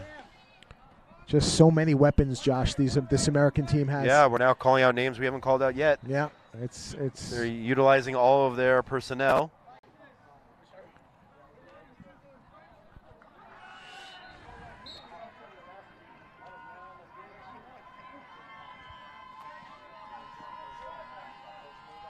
Here we go, first down USA, sidearm throw to number 11, who tries to get down low, gets his flag pulled. That's Michael Dunn, wide receiver. Pass complete again from Eric Holliday. And we just saw Daryl run past us. Doesn't seem to be limping at all. He's okay. So he's All okay. right. Daryl Doucette. But the medical personnel were there in about, 8 seconds? Yeah. Bunch formation here, Team USA. All 4 receivers, including the center, very, very tight. Last time we saw this, it was a touchdown. Let's see what they run here. Holiday getting set to take the snap from the center. Rolls left, rolls back right. This time it's knocked down by the rusher, number 91. Yeah. Number 91, Heiko Kramer. He's the one who almost had that interception, I believe, in the end zone, which would have been a pick 6. Yeah. Which could have possibly, I don't know, given them some serious life here. U.S. has so many options running from that formation. It must be very, very difficult for the German defenders to even think of what's coming, of what's going to happen next, really. They started bunch. Holiday pushed one of his receivers out of there, sending him in motion. Pump fake back in the end zone. And that's going to be another touchdown. Bruce Mapp from Philly. Number 1. Wow. U.S. starting to pour it on now. Yeah, now it's getting out of control, and we're only in the first half here. And I don't know the time. Oh, a little move inside, a little fake. juke. Feet down. Just too easy there. Yeah.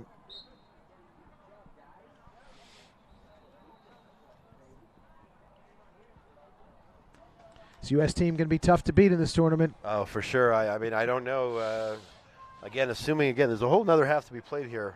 Assuming U.S. wins this, I mean, Danny, do you see anybody else? There's a direct snap to a wide receiver.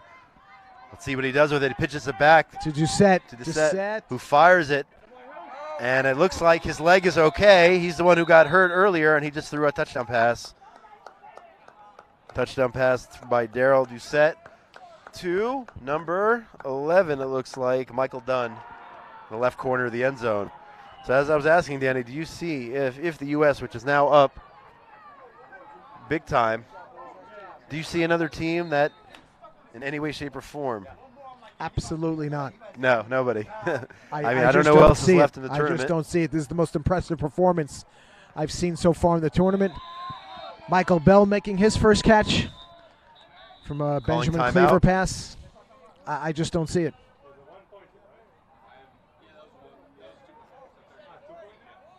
Score is 38-6. 38-6. Getting clarification there from Eric Holiday himself, making sure that Eric Holiday has had his way with the German defense, and no reason to think that he can't keep it up in the second half. It's got to be demoralizing if you're a Germany fan. What can you do? I mean, you just can't do anything. It's your just best. Coming at you so quick and so fast. It's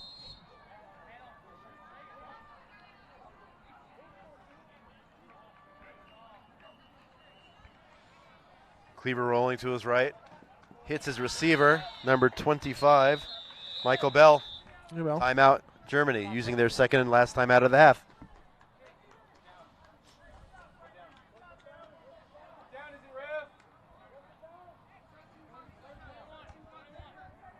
– 31 seconds. It's getting chilly out here, Danny. On this Jerusalemite, the weather is turning. Yeah, well, I think I'm gonna get my coat on. If there's no wind, we're gonna be okay. No, we'll be okay tonight. Yeah, for sure. But it is getting all chilly. that is supposed to change tomorrow, though, Yeah, Josh. we will see what God brings us tomorrow. Cleaver takes the snap, goes long. He's got a receiver. Amazing catch with the defender right there. Yeah, that was. Number 7. Timo, is that 7? Let's make sure. Can't see his number from this angle. Yeah. Is that David number Price, 7? the defensive back. If that's 7, that would be Timo Straberger. He got there a second too late. Yeah, great David catch. Price, great the play. defender, looking for his 6th interception, but Cleaver got the ball to his receiver, and not a second to spare on that one. Yeah, it wasn't a tight spiral. I wasn't sure it was going to get there, but it did, in fact. Made up a lot of ground, but yeah, just came up short. So Germany's got their second touchdown, and they are now at the short end of a 38-12 score. Incomplete. Extra point incomplete. Let's see if the U.S. is going to try to run a few more plays here. Maybe they'll take a knee. I don't know. Jordan Akendo, the flag pull specialist, defending that play. Good job by Akendo. Holiday in there, giving instructions to his players. I know he certainly doesn't want to make a mistake in the final seconds here of the half. This may be the final play of the half. Throws a short pass out of bounds. Clock stopped. Yeah. Terrence Bunting, TB. They're calling him TB. Yeah. Terrence Bunting. Not Tom Brady. Terrence Bunting. Let's not get confused there. Holiday just looks so calm and collected out there. He's, character of a quarterback is very, very important, and he doesn't get flustered whatsoever. Another long bomb. He has by a receiver, Holiday, and he's got and another touchdown. Oh, he was on his knees when that ball was caught. Oh, wow. They're marking him just short, but fantastic. They're calling timeout. I don't think they even need to because it's a first down, but they're calling timeout just to be safe. They have two, so might as well use one here. That was number 3, Jordan Okendo, who is usually on the defensive side. U.S. they're mixing pulling it guys up. off the defense, to get these long bombs from Eric Holiday. Why not? Just an incredibly impressive performance so far by the U.S. squad. Again, into that bunch formation. They can just about do anything from here. So far, they have been very successful with this formation, throwing left, right, anywhere they want. That looked like an illegal motion, actually, but not called by the refs. They certainly know better. Terrence Bunting with the touchdown. Okendo seemed to catch that while he was on his knees. Yep, 44-12. Man, at this rate, what are they going to score? 90 points? That's a defensive player, Josh. What about a backup quarterback, somebody else? I mean, again, it's not over, but it's getting out of hand pretty quickly. A little crazy here. Eric Holiday with Maybe an they have a impressive goal of performance. hitting 80, 90 points. Has an arsenal at his disposal and just about using every element of it. And they go for 2 each and every time. No such thing as a 1-point conversion for Team USA. Ball's up. 2 defenders. Very well played by Germany on that one. Knocking the ball away, preventing the two-point conversion. Maybe the USA doesn't even realize that you have the option of going for 1 because they're going for 2 each and every time. No, I'm just kidding. That's strategy. But Holiday a little shaken up there, Danny. A little shaken up on that play. I think he's okay, but he's gingerly walking off the field here. He's number 12, their quarterback. I think he's all right. Never played quarterback in college. That's halftime, by the way. That's it. Never played quarterback in college. How old is he? Any idea? I don't know, but for a guy who never played amateur quarterback, I mean, he's just an incredible, unbelievable impressive performance so far. We are at halftime. We're going to wrap it up for the half. Coming back the second half. Don't go anywhere.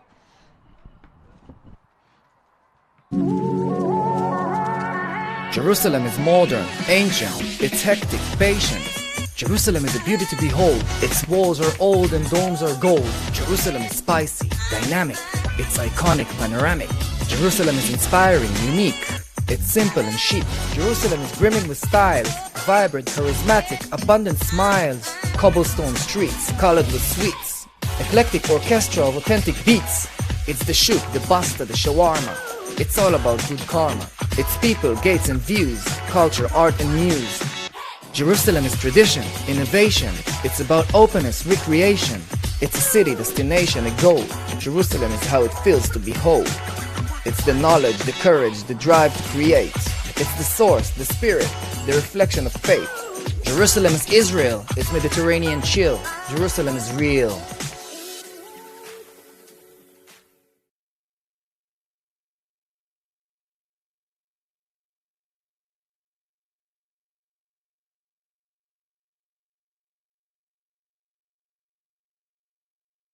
Incredibly impressive performance in the first half. Just doesn't seem like anything's going to phase you guys or stop you. Yeah, no, I mean, we are clicking pretty well. That we made some mental mistakes. Obviously, we gave up 2 touchdowns. There were some opportunities for the defense to, turn things around. So we're going to clean it up the second half and have a better polished game. But we're going to treat it like it's 0-0 going into the second half. You have a lot of elements in your arsenal, including Jordan Okendo, who usually plays defense. You got him out there catching passes. There's just no end to the guys who you can throw to. Yeah, no, absolutely. Everybody's hungry to get on offense. I think everybody wants to score touchdowns. I think that's a big part of the game. But when your name's called, I mean, you got to step up and execute. And Jordan did a great job right there. All right, good luck in the second half. Thank you. Appreciate it.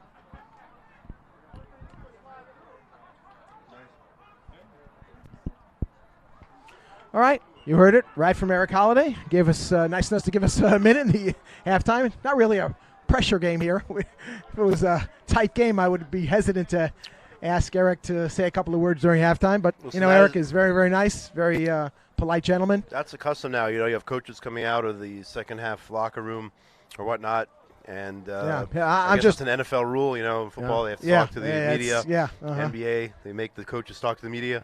Even sometimes as the third quarter already starts, the coaches are still talking to the media. Hey, Yeah. we're media here, there, baby. We gotta do our job. But he was nice enough to accommodate. Obviously, Holiday's got the big arm. He knows where to find his receivers. He's got a very, very talented core of receivers, but it's his demeanor that I'm really most impressed with. I mean, So nothing calm. seems to phase him. He's incredibly calm. I don't even think he's sweating, Danny. I don't think there's a drop of sweat on that guy. I know. Unbelievable. If he was sitting down and having a little cup of coffee and reading the New York Times, I would say that's within Yeah. his character. But, you know. He could probably do that in between Yeah. series and still come back and throw touchdown after touchdown. I want to make the 44 to connection 12. between him and Dave Gettleman. Again, I'm a Giant fan. Would love to see Holiday get a chance with the New York Giants. Well, we have the video. We have all the We do. video We can clips send that it, this yeah. wonderful Hey, Gettleman. broadcasting team is putting together. Someone send Gettleman this link. Yeah, who's the name of the broadcasting team? While he's still the general manager. Right. What's the name of our broadcasters? Let's give them a shout out. Yeah, sure. Who's calling the games today? Broadcasting team. Oh, well, we had the great combination of Dovey Rabinowitz and Trey Graham. Morty Charnowitz was out there. Steve Leibowitz, of course, the AFI president. Yona Mishan, the vice president. Anyway, we're starting with the second half, and they have now made a change. Germany has made a change at quarterback. Quarterbacking the team is number 4. We don't know if Cleaver was taken out due to injury, but number 4. That's Philip Klein. One of the Klein brothers is now quarterbacking this German team. I mean, I don't know. If Germany loses, is their team done, or is there competition for 6th place, 7th place? Nice Not throw exactly sure. to the left over to But Cleaver Michael there is Bell. holding the playbook on the sideline. I don't know if this was a benching situation, an injury situation, just in a strategic move here. But I don't know if Germany's done this. Has used him as a quarterback up until now, Philip Klein, but he's getting his opportunity to shine, trailing 44 to 12 against the world champs. Yeah.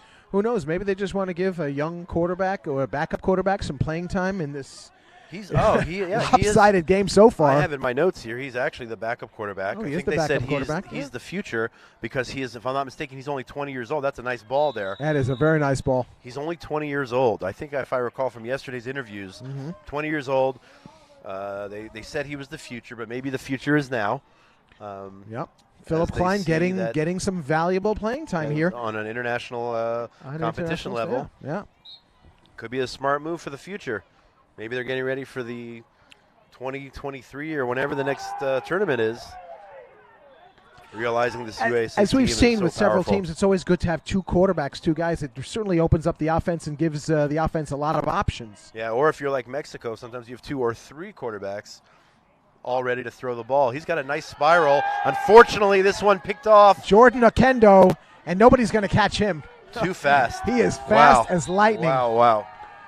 Jordan Number 3. Okendo picking off a Philip Klein He now pass, has a touchdown and an he's off to the interception, races, right? Josh. Nobody was going to catch him. 2 touchdowns, 1 on defense, 1 on offense. Yeah, and he was a blur. Just here he is again. Here's the replay.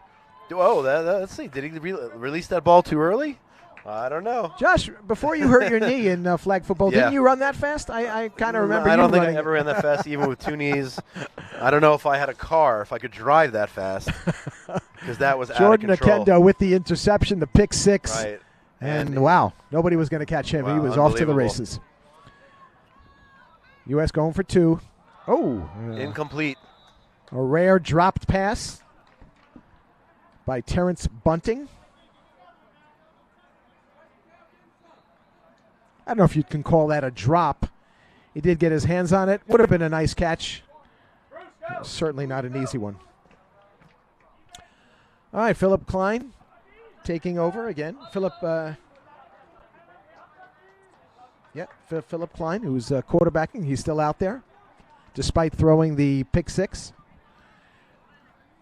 Yeah, they don't want. And that was a well-thrown ball by Philip Klein, the one that was picked off. Perfect It was, spiral. Yeah, just, he just the defender stepped in front of it and went Yeah, went the Jordan other way. Okendo just Timeout broke on the USA. ball. Listen, if they want to bring him along, I think it's a smart move, keeping him in, teaching him that you got to forget about the last play and move on from there. He's only 20 years old. Sure. Right now, from Prone here to on in, mistakes. it's just a learning experience. It's just got to be some, guarantee You'll see just him great again, experience now for Germany. If he sticks with it another 2 years, 4 years, 6, 8 years, and all the local tournaments in between, I'm sure he's going to have a successful football career. He throws a nice ball. He throws a nice bullet. Daniel Completion Phillips there. on the receiving end of that one. I think it would be wise for Germany to just stay short, just keep matriculating the ball down the field 50 to slowly but 12. surely, eat up some clock so that the score doesn't get too out of hand, and just try to give Philip Klein a little bit of experience that he could surely use. I think that's the plan. Good plan. Yeah, Good they've plan. had a good tournament. Yep, they They've certainly had a good have. Tournament, nothing to be ashamed of at all. But when you Even- run into a even juggernaut like this, Even not much scoring you can 2 do. touchdowns is really impressive against the U.S. Pump fake, nice ball, long, but broken up. Maybe a tad behind the receiver, but then again, you got to give credit number 1 Bruce Mapp Jr. for making a play on the ball. Yep. Bruce Mapp, talented flag football player for the U.S. team. Who, by the way, is now goes playing both defense. ways. Yeah. He was He's- playing oh, offense before. Scored a It just seems touchdown. like the whole U.S. team has interchangeable parts. Right, Josh, right. offense, defense, it doesn't matter. I think wonder whoever the if, closest guy to the coach just goes in, whether it's defense or offense here. I don't see any backup quarterback in my notes. I wonder if they will maybe give Eric Holiday a rest for the semifinals, so it doesn't tire him out. They're just another. They're calling a flag on it. 2 flags on the field. Yeah. Looks like he was just a tad early. Or it The looks like he US held his defender, arm. I number think that's 22. what they're going to call pass David- interference. David Price, number 22, knocked the ball away from the receiver, but they say he got there a tad early or made some contact, one or the other. Either way, it will be a 10-yard penalty, automatic first down for Germany.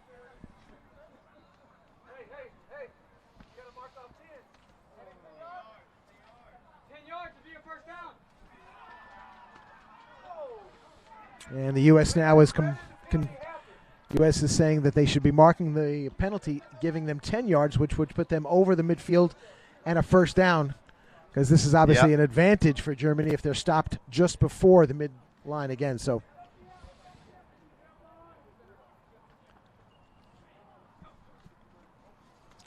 Philip Klein sees Throws the a nice receiver. bullet there. Nice ball.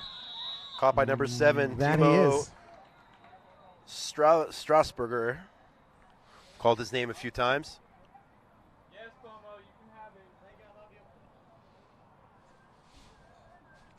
Little exchange there between Holiday and Pomo. Maybe he's telling him, he was begging him to get into the offense. Who knows? Maybe saying, let me play Hey, quarterback it's my for a few turn, man. minutes. It's my turn to get some offense. I don't know about quarterback, but he's certainly maybe to be on the receiving end of one of Holiday's bullets.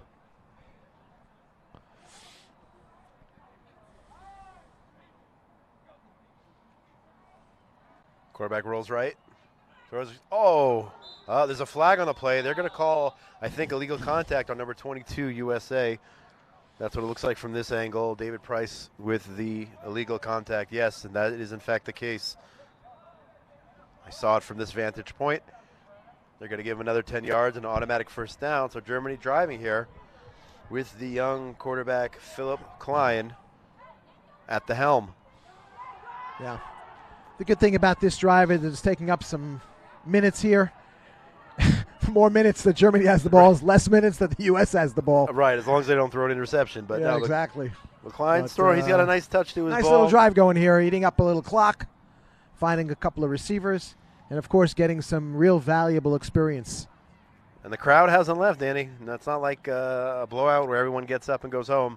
They've stayed to watch some football action on a crisp Jerusalem night. Nice catch. They're going to say he was short of the end zone. Pass complete to number 88 there. Jurika Galic, if I'm pronouncing that correctly. I have not called his name yet out today. But he's down to the, I think he's about at the 5-yard line, the 3-yard line. Oh, it's a little even closer than that. Very, very close to the goal line. Hard to see from this angle exactly the spot. Looks like the ball is actually pretty wet. I don't know. It's from the dew here. There, it's at the 1. the 1 yard line. Certainly no precipitation yet here in No, Jerusalem. not And yet. Key word being yet. Incomplete. They went for a quick pitch. Very popular play with that bunch formation. Not effective on that one. Timo Strasburger Third didn't down. look like he was ready to catch that pass. Or I should say that little shovel that Philip Klein tried to shove in there. Anyway, they're back to a standard set now. Klein waiting for the snap. Touchdown. Touchdown, Michael Bell. Touchdown. Wait. What's going on? Oh, okay. Just making sure there. Touchdown is good. Number 25, Michael Bell. Not quite sure if that's a great strategy. It's just going to make the U.S. team even madder. I don't know if they're mad. They have a lot of pride, this U.S. team, and they don't like touchdowns being scored on them. Yeah, that's what he told you. That's what he said at halftime, yeah. He seemed to take umbrance at the fact Eric that they even Holiday. scored off them. Yeah, he was upset about that. Yeah. They don't like that blemish. Going for the extra point, going for one. Klein goes back, looks to the back of the end zone, and then overthrows his receiver in the back of the end zone. It'll be first And there down we go. USA. It's been a while since the U.S. has had the ball, Danny. Yep. It's been a while. That was a nice drive, probably the drive of the game. So I would say that the future is bright with Philip Klein at quarterback. That was an impressive drive. Didn't Anthony Pomo beg Holiday to put him in? There he is. He's in on offense. He's in on offense. Defensive He's playing specialist quarterback. Anthony Pomo getting a little chance with the offensive starters. Double pass. And there he goes. Pomo Wide is open. all alone. Wide and open. He will. He asked for it. He got it. He did. Wow. Anthony Pomo getting his wish, and Holiday delivering the dish. Yeah, I think we could have alerted everyone as to what was happening. Yeah, we were saw that on here. the sidelines here. Yeah, he asked to be put in the game. He said, "Put me in, coach," and he was obliged. And one play, another touchdown for Team USA.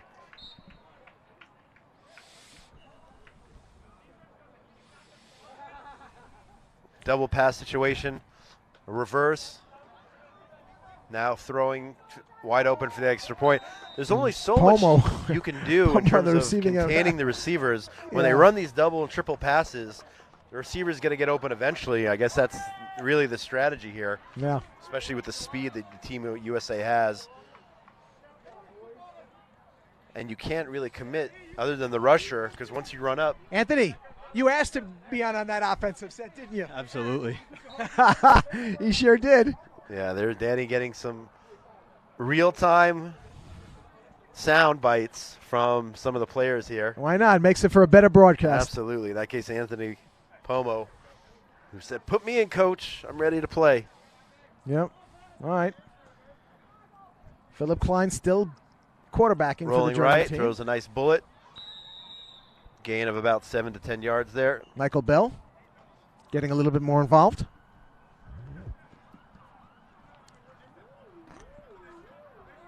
We still don't know who's going to face the Americans in the Right. semifinals. There's another game going on here. Panama's playing Denmark on the other field. We'll try to get a score, huh? We'll try to see who's. There must be 2 other games going on as well. There is. 4 quarterfinal games going on at one time. One of our technicians went out to try to get the score of the Panamanian-Denmark game. Klein takes the snap. Looks left, throws right, completes to number 88. That's Jurka Gajic again.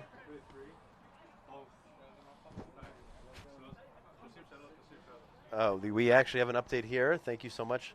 33-33, Panama, Denmark. Wow, it is that's a tie game. That is a tight game. With probably only a couple minutes left like this game. If they started at the same time. From the looks of the U.S. team, I don't know if I'd want to win that game and face these guys. Yeah. I'm only joking, though. Everyone wants to get to as far as they possibly can in this tournament. But facing the U.S. team is certainly going to be a daunting task for anybody who has to face them. That was a catch by number 10, by the way, on Germany. Fleming Klein. That's his brother to brother connection. Yeah. Brother to brother connection.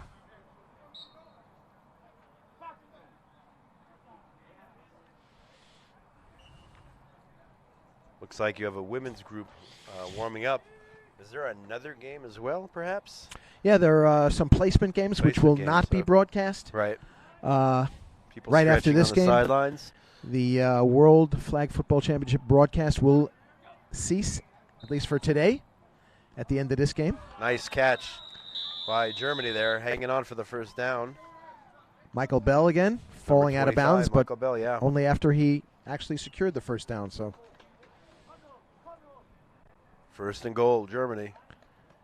U.S. just starting to back up a little bit on defense now, just allowing the Germans these nice short passes. I don't think the U.S. would mind if they do this till the end of the game. Takes up a lot of time, and Yeah, we have to be nearing the end here. we should be. We'll try to get a time for this game. U.S. well on its way to a quarterfinal victory.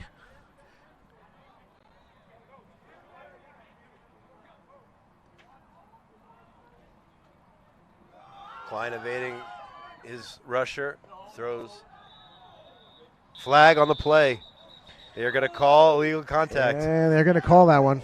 Interesting, because the referee, who was right on the play, did not call or throw a flag. But the other referee, the local Israeli referee, not standing for any monkey business at all, Danny. Yeah, Kevin Majuka was a little too physical on Oh, that yeah. play. He got up saying, no, don't call that, Right. but the ref didn't oblige. I like this ref. I like Yeah, it. yeah. He's not playing, man. Yeah. He is not taking any nonsense from any monkey business from anybody. Yeah, there's no reason really at this stage of the game and with the score the way it is, there's really no reason for any overly physical play right now. Hey, that being said, Team USA, they don't like people scoring on them. They don't. As we were told at halftime. They don't. They They don't want take any umbrage. points. Eric Holiday said no points against us. They're going to probably go. I wouldn't be surprised if they went back and watched the replay of this game to see what they did right and what they did wrong. Yeah, anyway. Because they gave up 18, which is for them too much.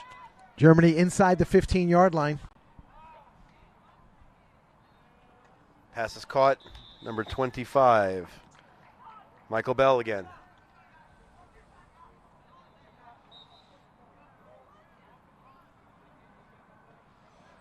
Second down. We have not called Fabian Achenbach's number much tonight. Yeah, He's I been think only a one time. star Quiet receiver for game. them. Currently on the sidelines. We don't know if there's an injury or just trying to give some other players a little Could bit be of time. that when Cleaver went out, they decided to take out some of their starters, give the youngsters an opportunity to shine, and they've played pretty well. They've hung in there. The offense has done a good job sustaining drives. Another catch. No. 88 once again. Jurka Gajic. If I'm pronouncing that, I apologize if I'm not pronouncing that correctly. And they have to be real excited the way Philip Klein has been playing. He does look like he has the potential to be their future quarterback. He's definitely not as tall as Cleaver. Yeah, but we he throws a haven't nice seen ball. him. We haven't seen him throw a long ball like Right. Benjamin does. True, he hasn't gone down But, bad. he's Cleaver been- can throw 50, 60 yards For the down most the part, field. yeah, for the most part, he's been keeping the ball out of the U.S.'s hands, which is Long, in sustained itself drives. a major accomplishment. Other than the one pick on the first possession, the last two drives, highly impressive here. Yeah, Philip Klein doing a nice job driving the Germans down the field. Ball's up, another completion down to the 1 yard line. Klein showing a little bit of escapability right there, buying himself a little bit of time till his receiver can get open, and he finds him just a couple of yards before the end zone.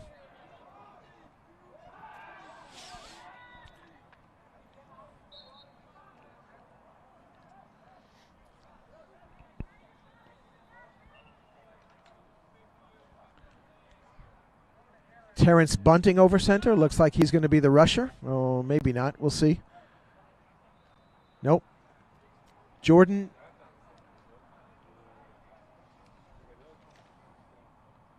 Terrence Bunting, yeah, Kevin, number 8. or Kevin could be- no, Majika. no. Kevin Majika's rushing. Yeah, there you go. And Nice ball, just out a of bit the reach. outside. Good job by Kevin And Majika. that, unfortunately for Germany, I believe was Rushing fourth and- down. Yeah, they're going to turn it over Long and down. So sustained drive, but coming up with 0 points. 2-minute warning here. I believe in this situation that the clock stays running because it's more than a 20-point lead, I believe. I don't know the rules in the quarterfinal round if that still applies. Holiday's still at quarterback. They're just going to hand off. Oh, no, they're just going to run it. And just run it means unbelievable run until he dropped the ball. Yeah. Kevin Majika. Number 13. Flags all over the place. What's the call here?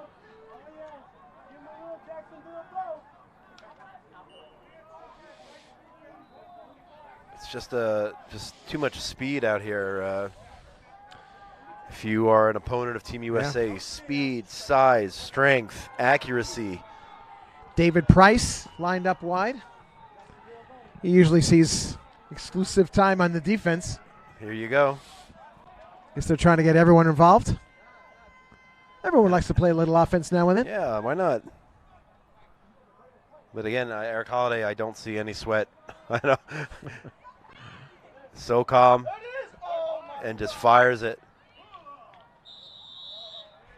Complete to 17, Terrence Fox. Nice little dip there by Fox, trying to avoid the flagpole. Josh, if I did that, I'd have a hip replacement on the spot. My hip hurts just watching that. Right. I'm feeling the knee.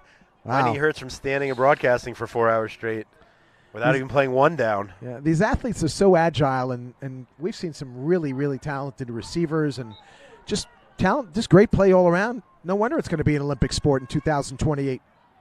And there's incomplete. Flags, hats. The referee's throwing everything he's got. Well, if the hat comes down, then that's it. He did step out of bounds. Right. That is Before the play, maybe we can get a foul, replay here. A penalty. You see if cannot Mike step Dunn out. actually did step out. If you step out and you're the first one to touch it, coming back in, that is a violation, a penalty. Yeah, actually it was David Price on the receiving end of that. And they're saying... I think he's saying the game is over. What's he saying? Can't hear the ref here. Yeah, the USA was penalized for that. Looks like double quarterback situation here. Throws up. Hey, And David Price getting 22. in on the action. Defensive specialist. David Price Catching. in on the action. It was a fake. You see that movement before the snap. I just watched the replay, Danny. The movement before the snap drew the defenders in a little bit. They were concerned about a double pass. Yep, they were. And then they paid the price. And again, Holiday showing us just how accurate of a passer he is. He could have gone either way. He could have gone to some of his receivers in the corner, but opting for David Price to get him on the that is board. the game, and this is not a mistake. Just, if you're checking out the scoreboard right now, this is not a basketball game or anything like that. They actually did, in fact, put up 65 points. Yeah, just a 63 points. Sorry, yeah, Team 63 USA, points, 63 US. to 18. And we're going to do a post-game interview. Is that the plan? Yeah, we are. We got a plethora of players we can choose from I don't here. know, the MVP. You could just really close your eyes and pick out any on the roster player. here. Yeah, just for a sure. truly impressive performance by the Americans, and you have to think that they're the overwhelming favorites to win this gold here at the it would take a 2021 World Flag Football Championships. Germany, they had a good run. They had a very good run tournament. Impressive performance, but they ran through a buzzsaw. Yeah. And we'll be back in a couple of minutes with a post-game with, interview. Hopefully one or two of the American Don't go players. anywhere. Thank you very much.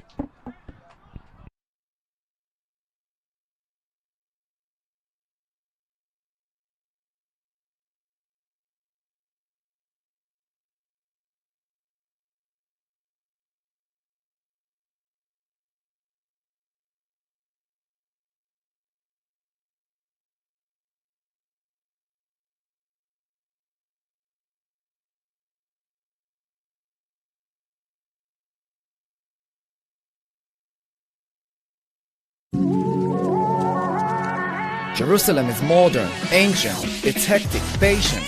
Jerusalem is a beauty to behold, its walls are old and domes are gold. Jerusalem is spicy, dynamic, it's iconic, panoramic. Jerusalem is inspiring, unique, it's simple and chic. Jerusalem is brimming with styles, vibrant, charismatic, abundant smiles. Cobblestone streets, colored with sweets. Eclectic orchestra of authentic beats. It's the shoot, the basta, the shawarma.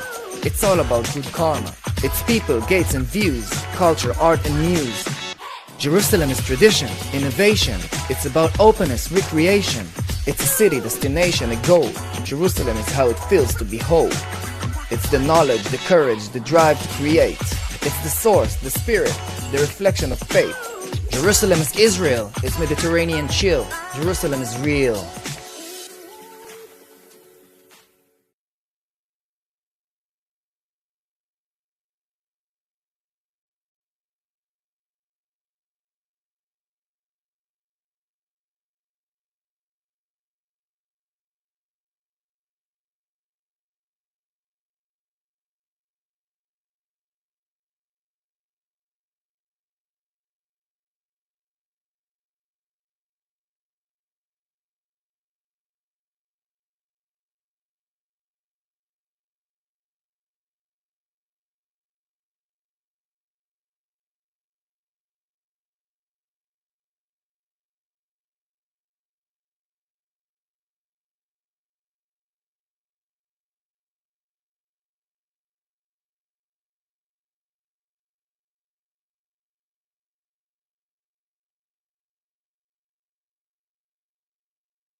Hi, Danny Gewurz here with one of the players from the U.S. men's team that just literally obliterated the German team, 63-18, was it? Or did they actually score 4 touchdowns off you? I think it was 24, 63-24, the final score, U.S. over Germany. I have here Daryl Doucette.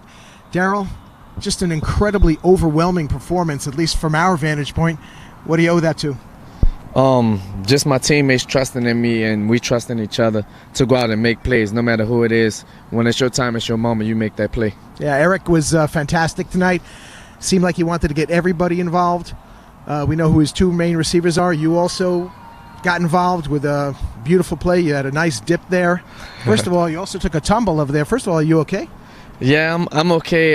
Hit my ribs really bad, side of my head, but I'll be all right tomorrow. Ice up, and I just got to get ready for Panama. That's right. Good to hear. Panama actually beating Denmark in somewhat of a surprise. Denmark usually up there among the top teams, but they were knocked off by the Panamanians 39-33, so the U.S. will face Panama. What do you think the strategy is going to be against them? They have some speed over there. The quarterback can really throw the ball. Jorge, he's a guy that comes from Miami in the United States. and he was a former USA player, so he kind of knows us. We know him. And we're just going to go out and battle it out. Yeah, well, it should be a great game. That game will be a little later on, probably tomorrow. There's going to be some weather issues from what I hear. How will that might affect your play? I mean, we have other guys that can help throw the ball. We have speed. It could come down to flag pulling. Who pulls the best flags, who pull the most flags, or who breaks away and get away from some flag pulls. So you're thinking the rain won't affect, or the rain or the wind? No, we should be fine. Okay, one last thing. I mean, obviously, Eric Holliday's got the big arm. He knows how to get the ball to his receivers. Truly a very, very talented quarterback. I personally want him for the Giants. I'm going to give him David Gettleman's number, the GM of the Giants. Maybe he can. Those guys can get together. But his demeanor is something that I was really, really impressed with. Nothing seems to faze Eric. He doesn't smile. He doesn't frown. He's just there, and he's just so cool under pressure. That must make you guys feel a lot less pressure. Oh, of course. If the defense goes out, give up a touchdown, we have confidence in Eric to put points on the board, to have our back. Eric is definitely a student of the game. He knows the ins and outs. He knows how to call things all over the place. So we definitely have the quarterback that's supposed to be on this team. All right. Doucette III, better known as Hoosh, right? Yes, sir. For all of his fans out there, thank you very much for watching. Congratulations to you guys, and we'll see you tomorrow in the semis. Thank you. Thank you.